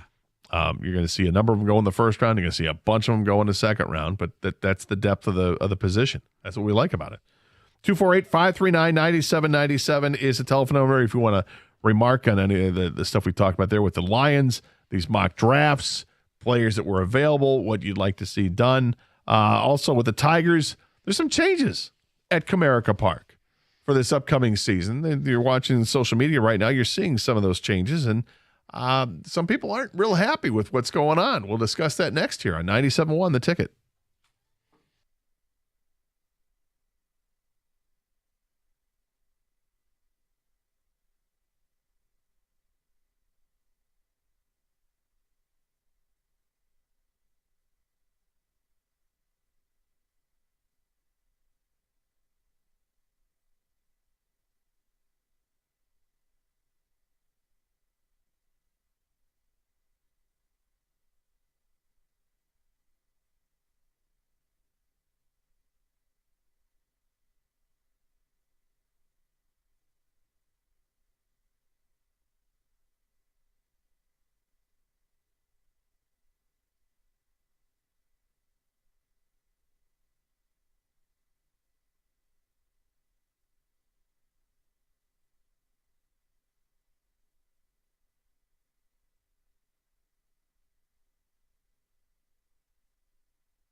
So a lot of media members are at Comerica Park today as they kind of getting ready for the start of baseball, even though it doesn't start at Comerica Park until next week with the home opener. But baseball starts tomorrow night, Tigers and Dodgers from Dodger Stadium tomorrow night at 7 o'clock Eastern time. It's a lot to see, right? The new home plate stuff. Well, that's the thing is that there are a lot of things going on at Comerica Park, some changes, and they tweak things every year. You know, last year, the year before, we saw that they had lowered the fences, and they changed a little bit of the look out there.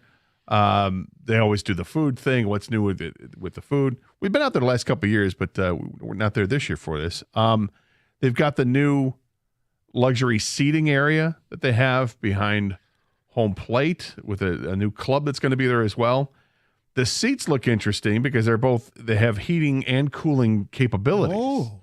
So it's like having a car seat effectively, which is pretty cool. Yeah. And those look really comfortable as well because it literally looks like a car seat. Yeah, you have to be a millionaire to actually afford them, but Perhaps. Yeah. So the other changes are quite visible. What Comerica Park had, they were the last team in baseball, I believe they had this. Now I don't think any other teams have this. Right. now. Arizona got rid of theirs a few years ago. Which is that dirt landing strip that went from home plate to pitcher's mound. They had that there. Comerica Park was the last park to have it, and now it's not there. An homage to old-time baseball. They didn't even have it at Tiger Stadium, right?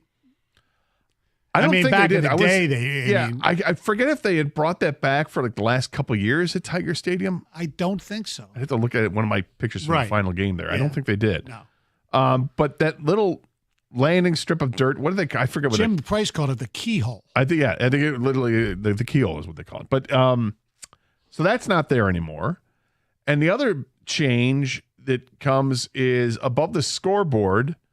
There used to be in script, it said Tigers above the scoreboard. Now it's changed to Comerica Park, which I'm sure some people are going to be upset by that. No corporate and all this. Look, if it means more money coming to the Tigers that they can spend on players, I don't care.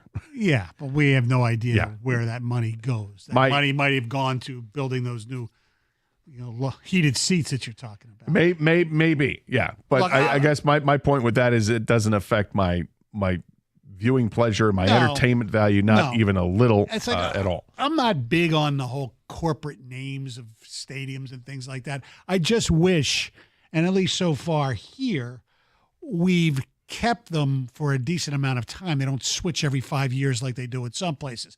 And actually, Comerica, I have no problem with Comerica because America, maybe the Tigers will make Comerica great again. I don't know. Because it rolls off the tongue. If it was, with all due respect, I don't know, First Key Bank or whatever the hell it is, that doesn't sound as good as Comerica is okay. Well, plus it's been, it is literally Comerica Park and has been since the inception. Right. So I think at this point it's 27 years or 26 seasons there. We're kind of used to it. Yeah. So, I'm fine with it. But losing that landing strip between home plate and pitcher's mound, I think some people aren't going to be happy about that. I don't really care. Was it the players? It's the players were the ones who wanted it gone. Now, why would that be? Because if there's a bunted ball that it's not going to. I don't know. I kind of liked it because it's the beauty of baseball, where everything's not the same. It's not all cookie cutter. There are differences in many ballparks, and some are really cool and good, and some, like we talked about yesterday, what they're doing with Camden Yards makes no sense to me, but at least it's different. It's strange, yeah. And for those that didn't know, in Camden Yards in Baltimore, it looks like they've had a section. It's almost like a bullpen section that they built a new bullpen area that juts out in left center field, so it creates a really strange obstruction for the left fielder. If you're going from the foul pole and left towards center field, you get like 50 feet and all of a sudden you hit a wall because you've got this portion that juts out 15, 20 feet, whatever it is, right. and then goes back out towards center field. It's just kind of strange how that is. And baseball is unique from the other sports in that every ballpark is different. Now, yeah, our stadium's different. In basketball, one arena is different than the next. Yeah, and same thing with football and hockey. However, the dimensions aren't. Right. The dimensions all stay the same in every sport but baseball. Which is what I love about baseball. I kind of love it too. And I mean, baseball is the oldest sport, and this is what you get. And you've had some crazy dimensions over the times. The Polo Grounds were insane in straightaway center field, but down the lines it's like 290 feet or something. And even to this day, if you look at Fenway Park, obviously the Green Monster is his obstruction in left field. Well, but Yankee Stadium, the right field is 300 feet. Yeah, and you get that at Fenway. I think it's 297 down the right field line, but it quickly juts out to reasonable. Now, what are the dimensions going to be in Sacramento for the A's? For the A's, or in the new Tampa Stadium, which is where the Rays will be playing.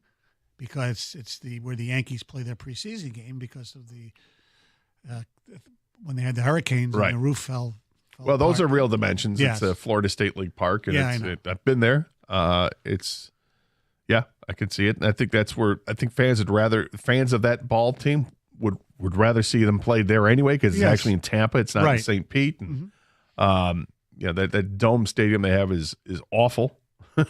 And they're gonna. Did you ever go to a hockey game there? Remember when the Lightning started? That's where they. No, played. I actually went to a Lightning game years ago. I think it was 2006. We were at a Lightning game, and it was in the new arena. The new arena. It was beautiful. I went to a NCAA regional there covering Michigan State when they I forget who they won the first round, and they lost to Duke with Grant Hill in the second round at that what do they call it the Tropicana Dome or whatever the hell it was. It was Tropicana Field. Yeah, it was awful. Yeah, it looks terrible, and for whatever reason, they're going to reconstruct that dome. Yeah. They're going to fix it rather than moving to a brand new area, which is what they should do. Look, they should sell the team. Yes. Move to Montreal. I don't know about Montreal, but they should sell the team. There are other cities that are certainly more deserving of a baseball team than Tampa Bay. If this is what they're going to offer Bring back the Expos, Les Expos. I mean, you get 15,000 people go to a game, if that. Even when they're good a contending team. Yeah. It's awful. 248-539-9797 is the telephone number. But just getting a gauge on Tiger fans, are you going to miss that the keyhole, if you will, the landing strip of dirt, the dirt path that goes from home plate to pitcher's mound? Are you upset that it's going to say Comerica Park above the scoreboard in big letters instead of saying Tigers, which is what it had said prior to that? Are you intrigued by the new club seating they're going to have behind home plate, or is that too much? Apparently, the Tony Paul from the Detroit News thinks that it actually might increase capacity at Comerica Park now, which stands below 42,000. But this might actually increase the capacity. And there's some other stuff we'll get into as well with what's happening at Comerica Park during the season. They've announced some of the giveaways. By the way, the Tigers made a roster move. Apparently. You want me to tease that now, or do you want me to tell you what it is? We can reveal that coming up in about 5 minutes. Okay. We'll do that. We got some calls lined up at 248-539-9797. People want to talk about this. How do you feel about changes at Comerica Park? This latest one takes away kind of the hearkening back to the old days of baseball as they've gotten rid of that dirt strip from home plate to pitcher's mound. We'll discuss it next here on 97.1 The Ticket.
Welcome back to the Carson Anderson program here on 97.1 The Ticket. Gator and Stoney with you today. Doug will be back next week. We take your calls and texts at 248-539-9797. We're talking about the Tigers and some tweaks they've made to the ballpark, where they have changed a couple of parts from the look of the stadium. At the top of the scoreboard, it no longer says Tigers on the top of the scoreboard. Now it's going to have a big Comerica Park sign up there. But the change that you'll see when looking at the field is it no longer is that dirt strip that goes from home plate out to pitcher's mound, which was kind of a throwback to the old days of baseball, which was kind of cool. But it's not there anymore. Apparently players didn't like it. I'm not sure why. But they got rid of it, and the Tigers were the last team to have that stretch of dirt between home plate and pitcher's mound. I think there were only two in the last 40, 50 years. Them, Arizona was the first one I ever remember seeing it in my lifetime, and then the Tigers when they went to Comerica. At one point there was, I think it may have even been Tampa, which is kind of weird why it would have been. But the tradition of the Tampa Bay Rays. Well, right, no, but that's just something else. Yeah. At one point, it may have been just Tampa, if I'm not mistaken, but there was only one team left in baseball that had a dirt warning track. Oh. And I thought it was Tampa, which kind of made no sense because it was an indoor stadium, but they actually had dirt. But everybody else uses that clay-looking gravel that's out there. And what people don't realize, unless you're out in the field, the warning track is substantial. It's like 20 feet. It's like 15 to 20 feet. Right. It's not like a 5-foot track like you might think. No, it's massive. That's why sometimes when guys hit the ball to the warning track, it's like, okay, big deal. Yeah, I mean, it's okay. It might be a poke, but you're still a ways away from hitting a home run. Correct. People don't realize that until you get out there. 248-539-9797. Shane is in Roseville. Shane, welcome to 97 on The Ticket. Hey, Shane. Yeah, what's up, guys? Yeah, I'm surprised. I feel like they're just making changes to make changes. I understand the scoreboard thing. It still kind of bugs me because it's like, why didn't you put it up in 2000 when you were Comerica then? I don't know. They already updated that Tiger sign once. Remember, it kind of used to be a metal sign. Now it's, electronic. I just think it's a staple of the arena. It's cool. They could have put Comerica by the fountain. There's so many places to put it. But my main thing is the keyhole. I thought that was such a great aspect, like you said, of baseball. They were the only one out of all 30 teams left to have it. And like you said players don't like. I've heard both. Players don't like it. Players love it. I heard batters like it because it's easier to track the ball. Catchers going out to the mound. I feel like at this point they were probably pressured. Oh, let's be like the other 29 teams. But that's why I think they should have kept it. Like you said, dimensions are different. It's the only sport where you can kind of have your own feel at each arena, and it kind of loses the identity of Comerica. I mean, the league and everyone knows it's Comerica. I don't know if you needed that sign, but good point, Gator. If it means more money, but where do we know the money's going? But well, yeah, I mean, that's all. I agree with everything you guys said. It's just kind of a unique loss of tradition and camaraderie. All right, thanks, Shane. I appreciate it. I think the money goes to pay for things, whether it's players or, as Stoney mentioned, probably more appropriately, the club that they're building, the luxury seating that they have behind home plate, which is still a work in progress, but you can start to see it now. And apparently those seats are going to be, it's going to be like, if you have ever sat in a suite at Ford Field, and they're kind of like they model them after the Navigator seats that you would get into a car. Right. They're really comfortable. These seats look similar, but they also have heating and cooling aspects to it. Like you got a heated seat or a cooling seat depending on what time of the year you're at. So that could be amazing. You start the season and it's cold out. You hit the heated seat thing. That's a pretty cool function to have. Curious as to how expensive that's going to be for those seats. And at some point during the season, you get to May and nobody's at the ballpark yet because it's not the summertime yet. You got weather situations and kids are still in school, and people just, typically in May, you're not getting a huge attendance. Wonder what the prices will be for something like that. But nonetheless, still interesting to say the least. Gator, there's going to be a new team in Detroit. And a person who works at this radio station is going to be one of the people helping run it. A new team in Detroit. Mm-hmm. Huh. Well, we'll get to that coming up at 12:45. Very intriguing. Mm-hmm. A new team in Detroit. And somebody from the station involved with it. Mm-hmm. Interesting. Got some ticket text coming in. I think the keyhole was very cool. It was retro. It should have been left. And the scoreboard sign is trash. There's enough Comerica stuff around already. Everybody knows it's Comerica Park. Thanks. That's from Todd. Well, again, I don't think that sign goes up there for free. There's the construction costs, and then there's the, Correct. okay, well, you want to put it there, it's going to cost you. You guys pay for it, and we'll charge you $1 million a year or whatever it is. All these minor changes and upgrades around the ballpark lead me to believe that Chris Ilitch is looking to sell the team in the next 2 years. I don't think that's the case. I don't think it has anything to do with it, to be quite honest with you. But when you see what some of these teams are getting, like the Celtics, $6 billion? The Celtics. Yeah. Now, granted, it's a different market, different sport. The Twins, I believe, are going to be up for sale, and I don't think their owner is expecting more than $2 billion tops. Yeah, I saw something today. I think the Yankees were worth over $8 billion, and you can understand that with all the money they just print at Yankee Stadium. It gets to be a bit obnoxious sometimes, and quite an unfair advantage that they have over everybody. It really is. It's an unfair advantage because of being the big market that they are. And well, you're never going to get a salary cap in baseball. The sport will just fold. Right. They need it. They won't do it. Of course they need. You know what the whole thing with the salary cap is? And what I don't think the bulk of the players realize.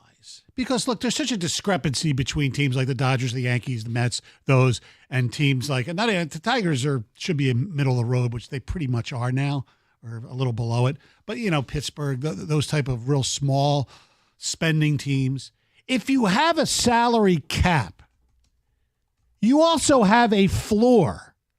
So by the law of the league, it forces the cheap-ass teams to actually spend a hell of a lot more money than they would. So you're actually helping your rank and file if you do have a salary cap. You would think so, but they don't care. They just... No, because they don't want to limit the Players Association doesn't want it because that'll limit the amount of money they can make, even though if you look at the other leagues, players making really good money. Yeah, but it limits what the top guys are going to make, but it helps the bottom guys. Well, and they say, but there's a luxury tax in baseball. Yeah, but these teams don't care about going over the luxury tax when you make $400 million in ticket sales a year like the Yankees do. Mm-hmm. And then, that's just ticket sales. When your media deal pays you $200 million, and now you're looking at $600 million just from that before you've sold a single foam finger or hot dog or beer or had anybody park at your parking lot or whatever the case is. I mean, the revenues for the Yankees got to be pushing like $1.5 billion a year. Right. So it's completely unfair when you compare that to, say, Tampa or Milwaukee or one of the smaller market teams. It's just ridiculous. And teams unfair. like the Tigers, as these rights deals for the regional sports networks or whatever are going to go down, that's even less income they're going to make. It's frustrating. 248-539-9797 is the telephone number if you want to sound off on the changes that are happening here at Comerica Park. Feel free. You're more than welcome to do so. We want to continue talking about that. Also, we will talk about this new sports franchise in Detroit with a Detroit tie. Mm-hmm. Interesting. TGL, Stoney? Is it TGL? No. Probably not. Not yet. We'll discuss what that is coming up next here on 97.1 The Ticket.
All right, before we get to the new franchise, if you will, I don't think we followed through on the tease about the Tigers that they made a roster Oh, move. you're right. We didn't. That's my bad.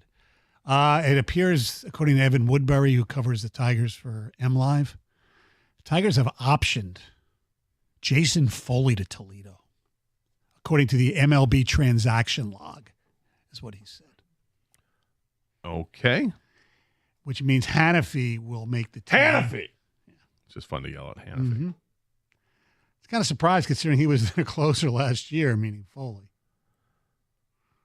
Yeah, well, if you're not doing well, I'm trying to look up his stats here, what Jason Foley did in the spring. And he pitched 7 in the third innings, 10 hits, 5 earned runs, no walks, and 10 strikeouts. Okay, yeah, you don't like to see the 5 earned runs or the 10 hits, but 10 strikeouts and no walks, that's great control. Wonder if there's something going there. Did he feel a little twinge or something in the arm, or did they just feel like Hannafy's ready to go? Hannafy pitched 10 2/3 innings, gave up 7 hits, no earned runs. Yeah. 3 walks, but 9 strikeouts. So, I mean, maybe that's just it. Just Hannafy outpitched him. Yeah. So, that's it. All right, Gator. We joked earlier on this program with the TGL finishing up the golf league that it would be cool. Atlanta beat New York. It'd be cool if we had a team in Detroit that actually played in Detroit. And little did I know that today there was an announcement of a new franchise in Detroit. It has nothing to do with golf. Ladies and gentlemen, the Big Three is going to individual cities' teams this year, not just going like a barnstorming tour. This is Ice Cube's Big Three basketball. Okay. So the team will be coached by the one and only George the Iceman Gervin. And the team will be known as the Detroit Amplifiers. And part of the ownership group is Game Above. Of course, they do the Game Above Bowl at Ford Field, naming rights for Eastern Michigan's basketball arena. And, of course, one of their big guys in that group, one of their ambassadors, is our very own T.J. Lang. Really? Yeah. I did not know that. Me neither. That's where Matt Shepard's part of that group, too, isn't I it? believe so, yeah. So that's, the Big Three is always, it's interesting to watch. 3-on-3 basketball is now an Olympic sport. So they're going to, and they talk about in this article that's in the Detroit News about getting into the community, having like a youth 3-on-3, that type of thing. Yep. Some of the current stars in the Big Three are Detroiter Jordan Crawford. You got Michael Beasley, Corey Brewer, Reggie Evans, Montrezl Harrell, people like that.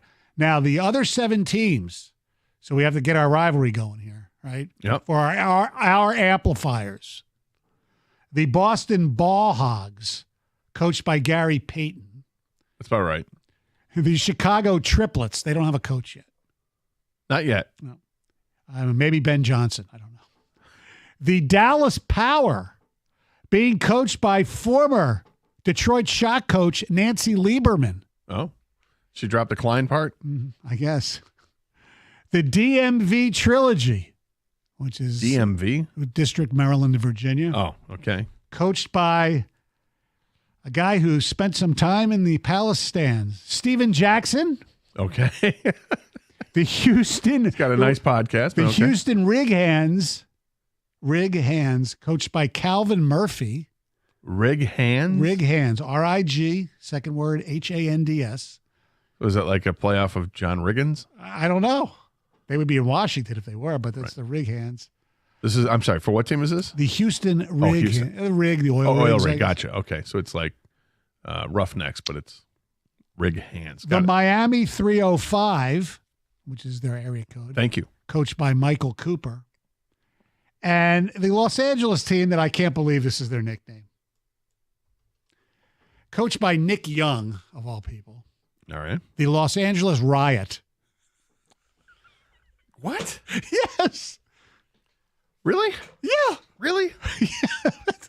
Really? Yeah, why don't they call them the Los Angeles Wildfires, for crying out loud? What? The Los Angeles Riot? What is that? It's one of the worst things in Los Angeles history.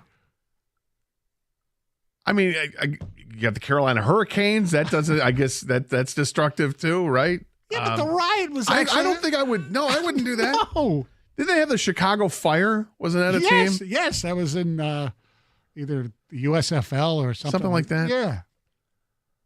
Yeah, I think I would avoid that if I were going to name. I mean, who comes up with that in the marketing group and says, "Okay, I got it, guys. Here we go. Ready? Hold on. Listen up. The L.A. Riot. Am I right or am I right? Huh? I mean, what are they, like pictures of Rodney King on their jerseys? I mean, I mean, this is crazy. That's beyond stupid. I know. The Los Angeles Riot. Well, I'm glad Detroit passed on it. Yes. Well, you know what? I mean, yes. Amplifiers makes no sense to me, but they're going to go, and I'm a music guy. But well, I understand. That makes better sense than the Riot. There's tangential to where it gets there when you got Motown and all that. Yeah. But I can't believe they're calling themselves the LA Riot. That's crazy. We gotta get TJ on the horn here and like say, TJ, do something with one of your franchise members. So you're saying the Detroit economic crash is not a good name for a team? Probably not. No, I don't. The Detroit I don't think bankruptcy. So. Yeah, I don't think we want to do that. No, not at all. Thanks, Bobby. No. All right, on the ticket text 248-539-9797. The Detroit Amplifiers is our 3-on-3 team. Big three, I should say. Excuse me. If you don't like that name, what name would you like them to be called, considering, and maybe with tying in with the Los Angeles Riot? Maybe you text in the name you don't want to have. I don't think we want to do that. Although we have the power to read what gets printed. Exactly. I mean, I can do some self-editing here, and Bobby can do some self-editing. But yeah, I don't know if I want to go that route. But the Detroit Kevorkian. Wow. Wow. Detroit euthanasia, is that what you want to go with? Yes. Man. Or Kevorkian's van, just call it that. That's awful. I mean, it's just, I can't believe how tone deaf that is to come up with the Riot. Los Angeles Riot. Now, I've heard other teams have been called the Riot before, and I'm like, all right, you want to do that. I've never heard that but before. Not from a city that's known for a riot. For the Riot. 30-something years ago, the major one. Yeah, don't want to do that. Okay.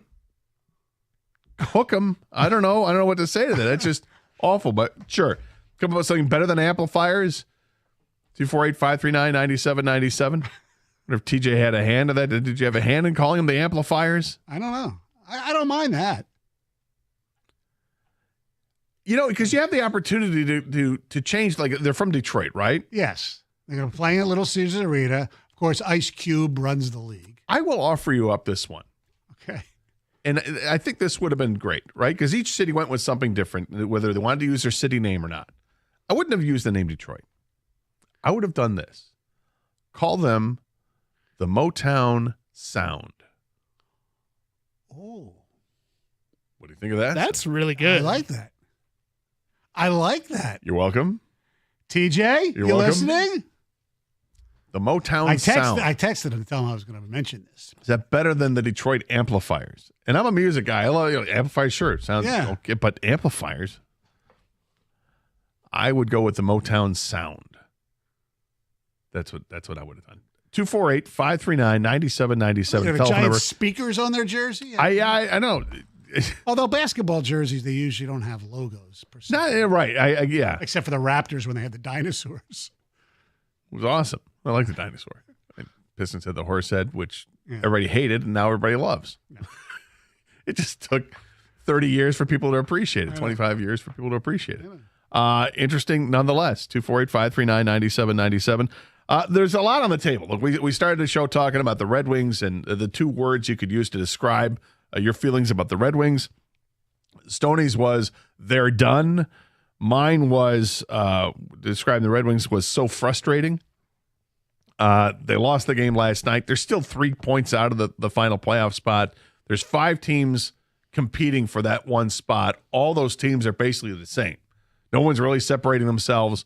But the Red Wings do have the toughest road to go because the schedule is toughest for the Red Wings. Mm-hmm. Something interesting that happened out of the game last night, or if you saw the game last night, was they had a backup goalie that you didn't expect. I didn't expect, and I'm going through Twitter last night. I'm like, oh, this guy's the backup, huh? Sebastian Cossa was the backup last night to Alex Lyon because apparently there was an issue with Talbot, Cam Talbot, the goaltender. I don't know if that's going to continue on for tomorrow night when they return home against Ottawa. But Stoney, you asked a question, and I found it initially. I was like just not necessarily dismissive of it. Okay, I'll give it a little thought, but now it's kind of come back around. Should the Red Wings go ahead and give Cossa the start tomorrow night if Talbot's unavailable, right? And you've got the choice between Lyon and Cossa. I mean, Lyon did go 4 goals last night, right? Albeit they got some really talented players on the other team there, and I don't know how many of these goals were his fault. No. But just to give a guy a break and to give another guy an opportunity. And Sebastian Cossa. Would you play Sebastian Cossa in the game tomorrow night if you're the Detroit Red Wings? Assuming that Cam Talbot can't go. And maybe Cam Talbot can. Maybe he's ready to go and this is all moot. But, I mean, I think they missed a golden opportunity earlier in the season when they called up Sebastian Cossa and didn't start him, despite having to go to him as emergency goaltender. And if you watched the game last night, they kept talking about it, how he's the first player in NHL history to win his debut in net while earning a shutout victory. I got something caught there. Take us to break, my friend. All right. 248-539-9797. Carson Anderson on a Wednesday, 97 won the ticket.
Final hour of the show. Starting to brought to our attention. There's a new team in town. When do they start up the season? This summer, the Big Three, baby. Now, they've been there before, obviously, but not as an individual team. It's more like a barnstorming thing with teams that didn't have city names, but now they're going to have a home team. So now there's actually a Detroit franchise in a Big Three league. Yeah, so the Iceman's going to be the coach. George Gervin, Mm-hmm. former NBA great with the Spurs. Yep. And Detroiter, as you mentioned, Detroit legend. Was he Eastern? Yes, Eastern Michigan. Yes, indeed. But they're calling themselves the Detroit Amplifiers. I think it's a little bit of a miss. I offered up a team name. I said the Motown Sound. Mm-hmm. That would be pretty cool. But what really got us talking about this was that one of the teams is called the LA Riot. The Los Angeles Riot. I don't understand why they would go down that road, No. but there they are going down that road. It seems kind of crazy that they would do so. By the way, just like the Big Three before, it doesn't look like the Detroit team or any of these teams are going to have a lot of home games, just basically one. It appears, this is in the article of the Detroit News by Tony Paul, it appears that in the franchise model, each city, Boston, Detroit, Chicago, Dallas, Washington, Houston, LA, and Miami, will host 1 week during the 8-week regular season featuring all 8 teams. So that hasn't changed. But at least you'll have a team to root for. So it's just a little taste at this point. They're still not full on franchises within the city. Now they just have city names. And attached. if you're a fan of TJ Lang, you root for the Detroit Amplifiers because it's his baby. And George Gervin. Yes, indeed. Ken is in Ontario. Ken, welcome to 97 on the Ticket. Yes. Hey, Ken. Good. I have two names, Motown Showdown or Detroit Comeback. Detroit Comeback. I like the Detroit Comeback better. Yeah, that's all I got for you. All right, thank you. Well, maybe for Ken, we can just call it the Border. Well, might be a little, maybe not this year. maybe if things calm down, maybe we can open up that talk. April 1st is right around the corner, my friend. Maybe we don't do that just yet. We've got some ticket text coming in. On an older version of Madden, I had a team move to LA and renamed as the Aftershock. Okay. Now, two things. One, okay, no, it is Madden, so it's not basketball. So it would have been funny if you moved a basketball team, if the Detroit franchise had moved over to LA and then they called themselves the Aftershock because it used to be Detroit Shock. Correct. That didn't happen. So this is literally after an aftershock from an earthquake. Well, there is a team there used to be in the San Jose, in the North American Soccer, the San Jose Earthquakes. There have been earthquake names before. I just talked to a buddy of mine who lives in LA the other day about the earthquakes that they're having there now. He's like, we've had like 20 of them in the last week. Do you question or so. his too? Like you question the ones that are here? No, because they actually live on a fault line, Stoney. So there's that. The whole San Andreas fault line thing. Yeah. No, I believe those. Right. Yeah, I believe those. And when they actually have visual evidence of plates falling off the wall. The Los Angeles fault line would be more appropriate than the Los Angeles riot. Well, it's not appropriate at all. No. No. These all sound like team names from a movie, Basketball. That's from John in Lake Orion. I only saw part of that movie. I know. That's one I'm going to go back and watch. How about the Detroit Malice? No. No. There's two references there for that too. Yes. Yes, and no to either. Correct. Thank you. Detroit Lead Waters. That's from Matt in the semi. No. The Detroit Conies. I thought about that actually. Well, then, I mean, you're just encompassing all of them. So That's now we right. can all just get together on this. You don't have to be so divisive. Then we could have a college game in the prelim. Have American play Lafayette. Right, with and then the other matchup you've got Kirby's taking on National, Right, and Leo's is on. Yeah, that's what we love about it. There's there's a million Conies in Detroit. It's not just the battle between Lafayette and American. Yes, although American beat Lafayette twice this year. Everybody's got their own preference. No, I know, but it's the colleges I'm talking about. Yes, sure. Detroit Tropics bring back Jackie Moon. Oh. Let's get tropical. That's Flint. It was. Yeah. What's the dumbest name? The Flint Tropics. I mean, of all things, the Flint Tropics. That movie is so great. I could watch that movie every week. I love it. Have you seen the whole thing? Yes, a long time ago. Semi-Pro? Yeah, I have to watch it. So good. Will Ferrell's hysterical in that. And then the scene when they're playing cards and the Jive Turkey scene is unbelievable. That's absolutely fantastic. I thought the Motown sound would be great. Yes. Thank you. I like that. Thank you very much. Do you think they would have to, I have no idea, pay like Motown Corporation, like a trademark? Why? Yeah. Okay. Maybe that's why they're not doing it. Well, if it means you continue to help pay to restore the Motown Museum. Right.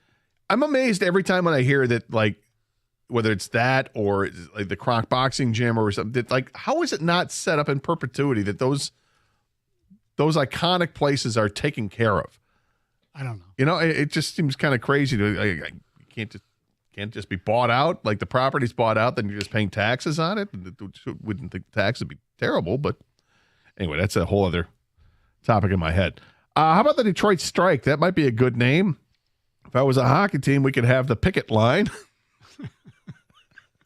Well, that's my old kind of a dad joke. If your nose was on strike, would you pick it? Oh, nice. Look at you. That is an old dad joke. And look at you. You're an old dad. Thank you.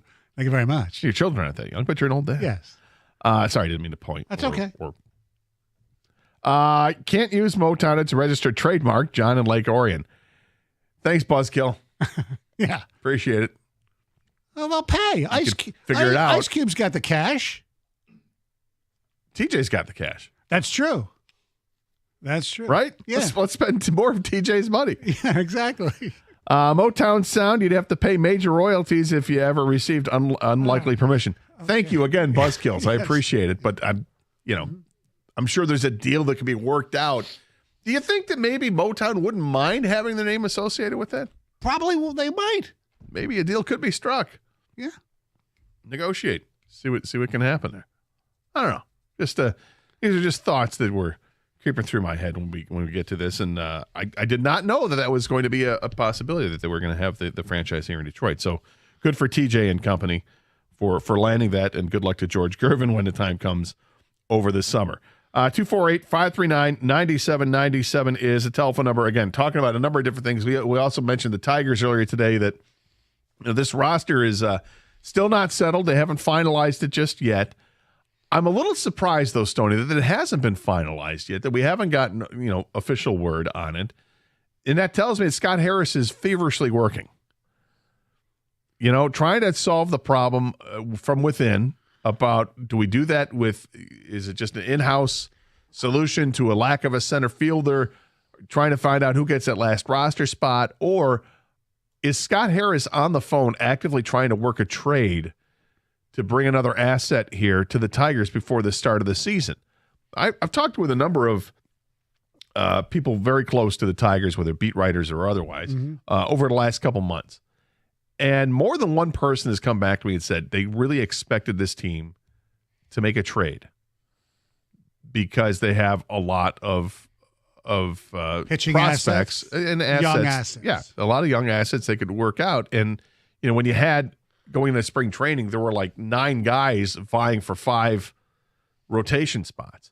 And when you think about, Alex Cobb will come back to this rotation in a month or so.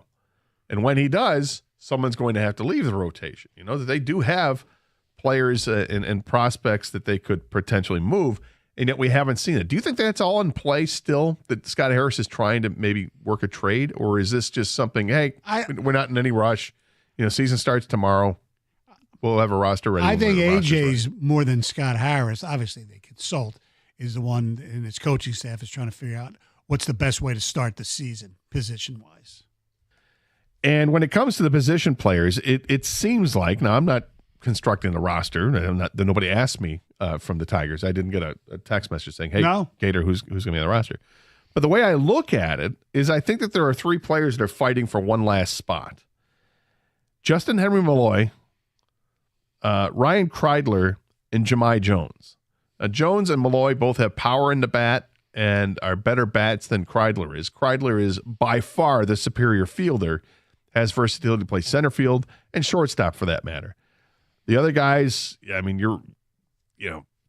be careful what you wish for if you have these guys on a roster, if they have to go out into the field and not just DH because they're not very good fielders. So the way I have it, it comes down to those three players for the one spot. Mm-hmm. And I don't know what they're going to do, but I think what they would do is probably lean on Kreidler right now because they don't have. I mean, you mentioned yesterday and the day before how awful the fielding is on this team right now. It's incredible.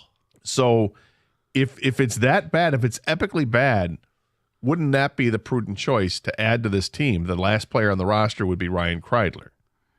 Yeah, because he can play in a variety of positions. He's a pretty good fielder. I wouldn't say he's a great fielder, but he's better than what they have. I know he has played a little bit of center field, not a lot. He can play different positions. It depends. Do they value the defensive Kreidler over the offensive, let's say, Malloy? That's what it all comes down to. Yep. And Malloy did. Both guys were on display last night.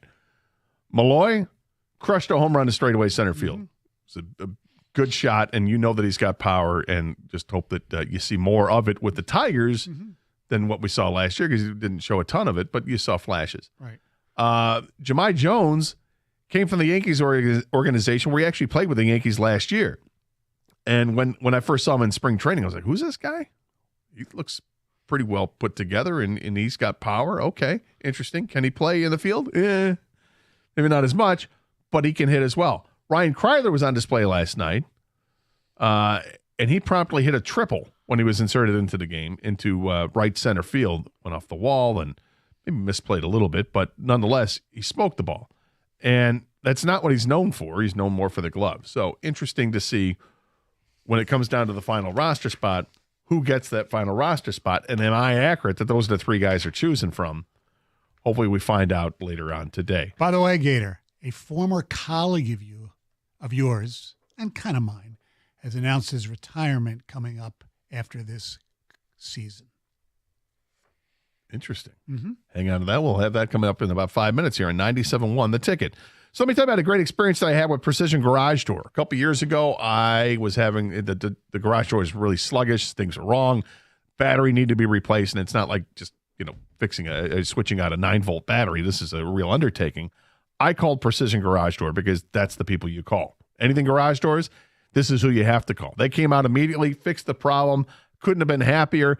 I've used them ever since. I had to get new garage doors recently. I called Precision. They helped me and walked me through the entire process. We went through a bunch of different options, and I picked out beautiful garage doors, and it's awesome. In fact, right now, you get a free door opener when you buy any new garage door, and that's a $499 value, but the sale ends March 31st. Make sure you give them a call today at 1-800-DOOR-REPAIR or visit precisiondoormi.com. And when you visit precisiondoormi.com, you can schedule an appointment online at something that works for you. It's not beholden to what their 6-hour window is, and you got to sit at home just waiting and hoping they're going to show up. They'll work with your schedule, which makes them awesome. Again, give them a call if you like, 1-800-DOOR-REPAIR, or if you prefer the website, go ahead and do that, precisiondoormi.com, and schedule that appointment.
couple of minor things are waiting. I guess more major is waiting to hear what the roster is for the Detroit Tigers heading into the season.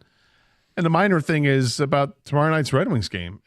Is Sebastian Cossa going to be on the roster tomorrow night, or is Cam Talbot back, and therefore he'd be the backup goaltender, or maybe the starting goaltender, or will they give Sebastian Cossa an opportunity to start? I thought they blew that opportunity earlier in the year when he came in the game and ended up winning the game in a shootout, was able to stop the goals in the shootout and preserve the victory for the Red Wings.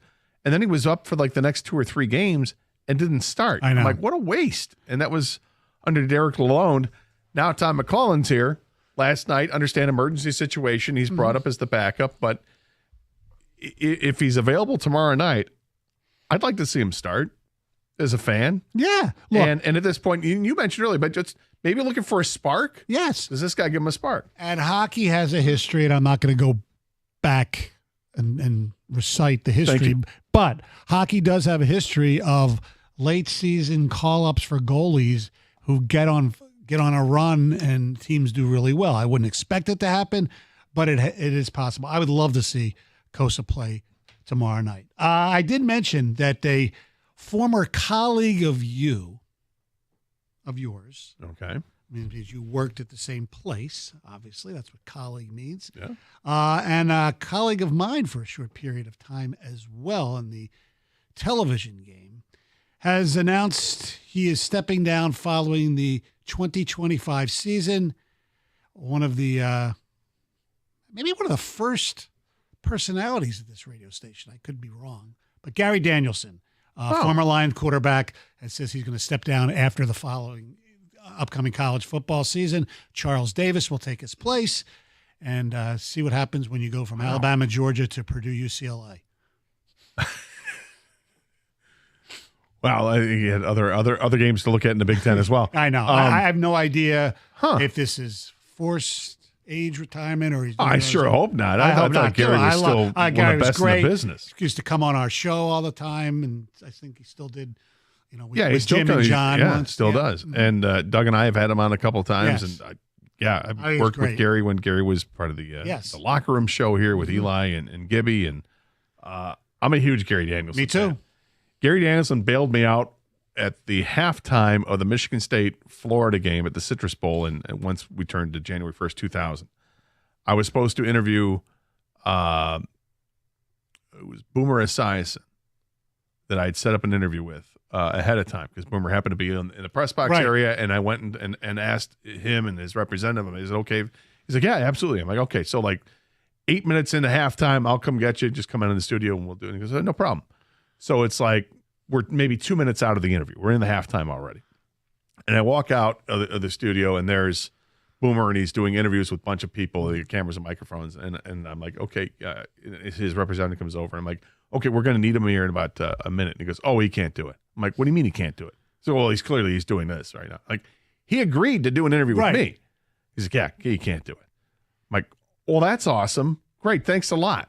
And I'm like, now what am I going to do? And I'm like scrambling. So I looked into the TV booth, which was next to our radio booth, and there was sitting down with Gary Danielson. And at this point, I had never met Gary because he wasn't working at the station at that time. And I introduced myself, and I said, hey, I wonder if you had just a quick 5 minutes to join me on our halftime show. I was like, yeah, okay, sure, no problem. Like, well, that was easy. He's like chewing an apple, eating an apple, and he's like, oh, okay, all right now, okay, sure. And it comes on, he was awesome. Right. And then a couple years later, we go all sports, and he's part of the afternoon show, and got to meet him, and I got to work with him when Eli was out. I filled in several times, and actually for a couple weeks at one point. And Gary could not have been nicer to me. Love Gary Danielson. He had, when I worked at Channel 4, he was like a reporter occasionally for Channel 4, and we went to New York for Pistons Knicks playoff series once together, and that was a lot of fun. And then once at the old station, he was co-hosting with me. I don't remember if it was Wojo or Parker weren't there. And there was an incident where at Oakland University, Greg Campy made his players do push-ups or something. I don't remember. And Gary was not happy with the way it had happened, and Campy called in, and they got into an argument. It was really good. I love Gary's great. Gary is. Well, one thing I learned about Gary over the years is how incredibly well prepared he is. Oh, yeah. The guy listens to and watches everything when it comes to his prep work for the specifically for college football. Mm-hmm. I mean, he listens to every press conference, goes through every game, every play for all the teams, and he's incredibly well prepared, and that's why he's so good at what he does. And he still follows the Lions very closely. Yeah, he does. People forget he was a quarterback for the Lions. Doug's favorite thing that Gary would do during the broadcast would be when he's the play is live, and at some point Gary would just use the telestrate and just put a mark over on like a wide receiver. Just put a mark and not say anything. He just goes, boop. And then sure enough, the play would go right to that player, or because he could see the play before it's going to happen. He's great. He's great at it. I'm sad to hear that this is going to be the last year he's going to do college football. Yeah, because I think he's still on top of his game. I don't think he slipped at all. No.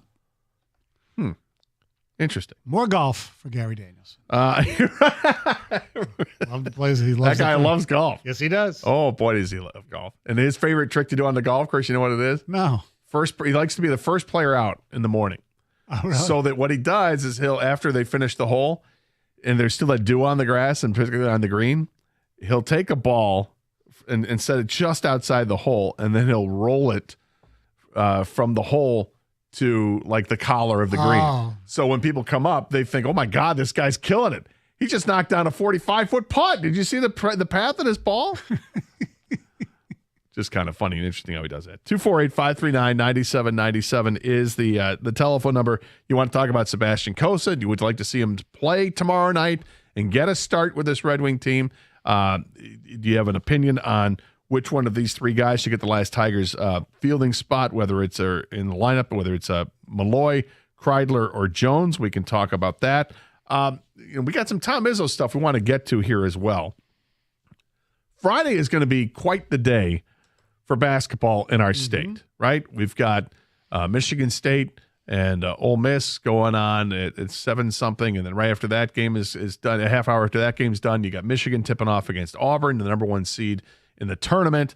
The Pistons are at home against the Cavaliers, the number 1 team in the Eastern Conference, and we'll see what kind of fight the Pistons have in them for that matchup, because Cleveland is obviously so good, kind of a little bit of a yardstick game or maybe a late season barometer where they're at, but the Pistons are playing great basketball.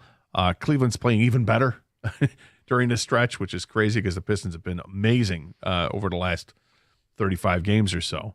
That's been a lot to watch. But something gets crazy with college basketball this time of the year, and we mentioned it the other day when we first started to see this trickle in, and now it's like crazy how many people have done it, but it's the transfer portal. The fact that they're allowing players to, like, the portal is open now. Why on earth the NCAA has decided to open the transfer portal 2 weeks before they crown a national champion? Right, just do it after that. Is completely beyond me. I don't understand why they're doing this now. And you've got all these coaching hirings and firings are going on as well. It feels like there should have, like, if you're in charge of the NCAA, and I'm just looking at basketball now because football's got their own issues. But why wouldn't you put a total freeze on things like coaching hirings and firings and the portal until after, 2 days after the champion is crowned on that Monday night, like the following Wednesday? I'm glad you brought up the coaches because that's part of the reason is the coaches, they leave early because they want to get their roster together. So it's all mixed. It's awful. It's a jumbled mess. Right. And I'm not saying that, kids shouldn't get money and the NIL is, but no, it's just, you don't have to do it now. Yeah, I didn't even mention NIL. It has nothing to do with it. For me, it's about the portal and what's happening here. We're going to discuss this next. We got some sound from Tom Izzo as well. 248-539-9797 is the telephone number. Same number to text. You got a strong opinion on this, you want to talk about it, or anything else we've discussed, feel free. This is 97.1 The Ticket.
We know who is going to throw out the ceremonial first pitch at the Tigers' home opener.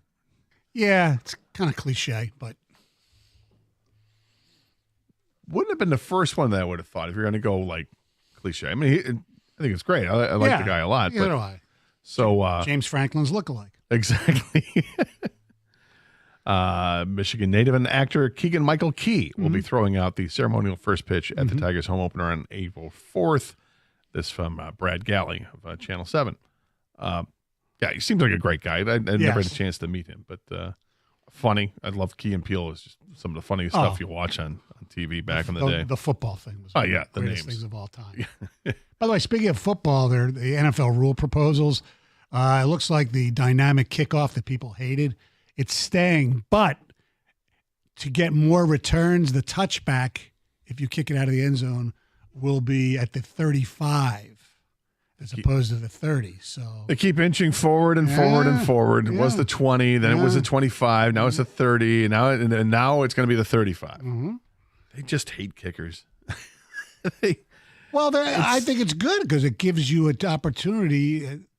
Teams will be more willing to kick the ball and give up a return. Yeah, I mean, I understand it. It's because the rule, but they're doing it because they've changed so many of the rules that those rules had consequences, and now they have to change them again and again and again and again instead of doing what used to be, which was just have them line up 10 yards apart at 35 and midfield or whatever it was and just go. Yeah, but that's not what they want to do. They go under the guise of player safety, which they don't really care. I mean, I shouldn't say they don't really care.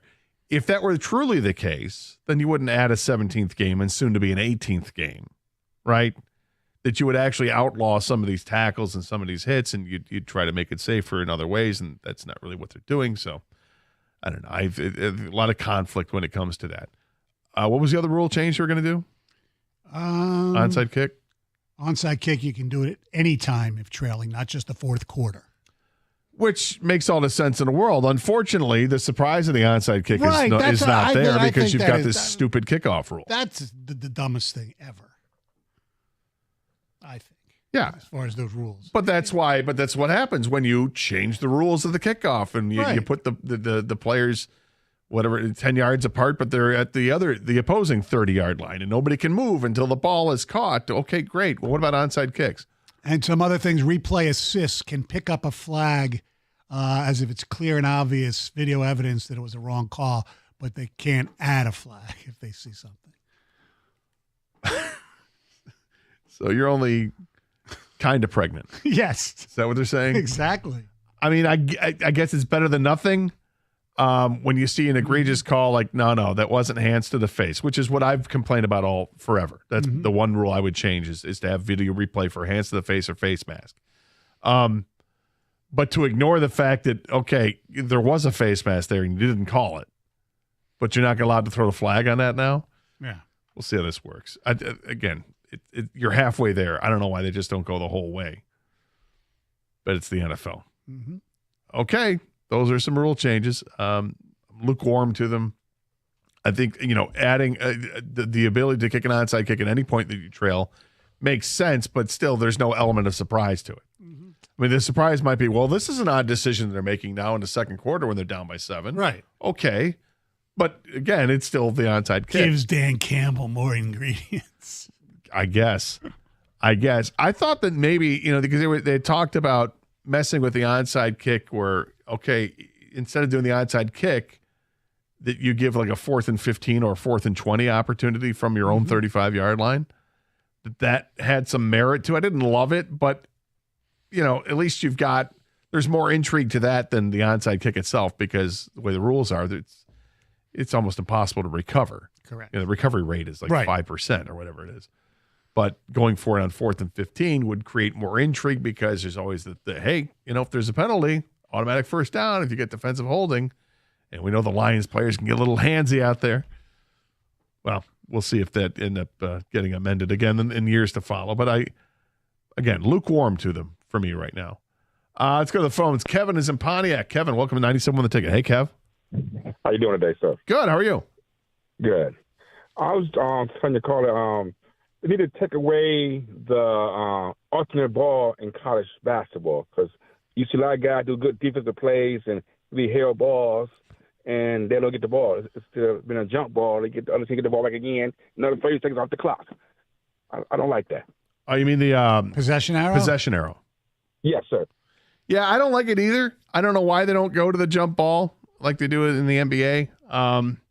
And then the NBA's got a stupid rule that I wish they would do what college does. I mean, I hate the NBA where they have you call timeout after a made basket and you get the ball at half court. I hate that. I like that. I think it's dumb. I like that. I don't like. I guess then I'm in the minority. I don't like that because I want you to be able. You have to defend the whole court. Why do you get it at half court because you called timeout? But they want to create more offense. Put that in college and see how it goes into the game. Yeah, I don't like it's strategy. But I agree with you on the possession arrow, Kev. I think the possession arrow thing is something that absolutely should be abolished in my mind. Yes. Make it a jump ball, right? The guy just made a great defensive play and it doesn't go to him because the possession arrow is going the other way. That's weak. Right. I think so too. It doesn't reward the good defensive play if you don't have the arrow going your way. No, the reward is that you have a chance. You have a chance of possession if you can win the jump ball. Yeah, which is the whole second step of it, which is still better and it's more exciting than possession arrow. Let's look and see who is. Oh, Maryland's got it. Great, or should I say Maryland? Maryland has it. 248-539-9797 is a telephone number. But this whole transfer portal business being open at this time in college basketball, while the Sweet 16 is ready to embark on Friday or Thursday, I guess, is so stupid. I do not get this at all. This makes no sense at all why college basketball would allow for this to happen. Tom Izzo was kind of vocal about the transfer portal, and when this just kind of came up in a press conference the other day, yesterday, in fact, was it yesterday or the day before? But he was not happy about it. He let his feelings be known.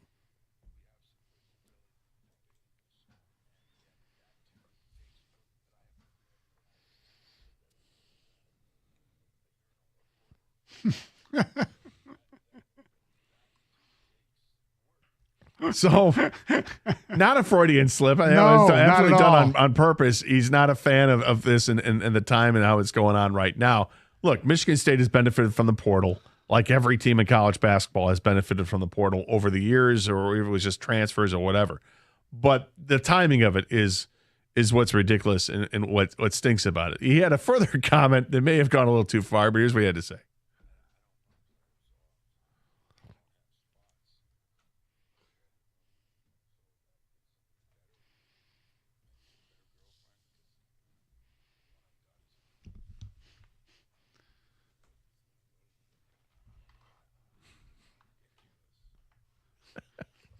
I want to hear laughter from the crowd so that they know he's not serious about things are fine with him and Lupe as far as I understand.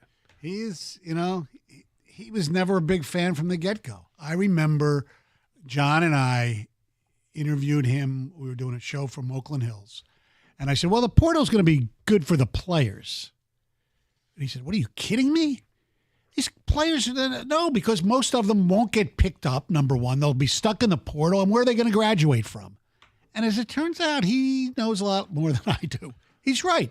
There's so many of these guys enter the portal, and they're just it's like a science fiction movie. Yeah. They're just stuck there.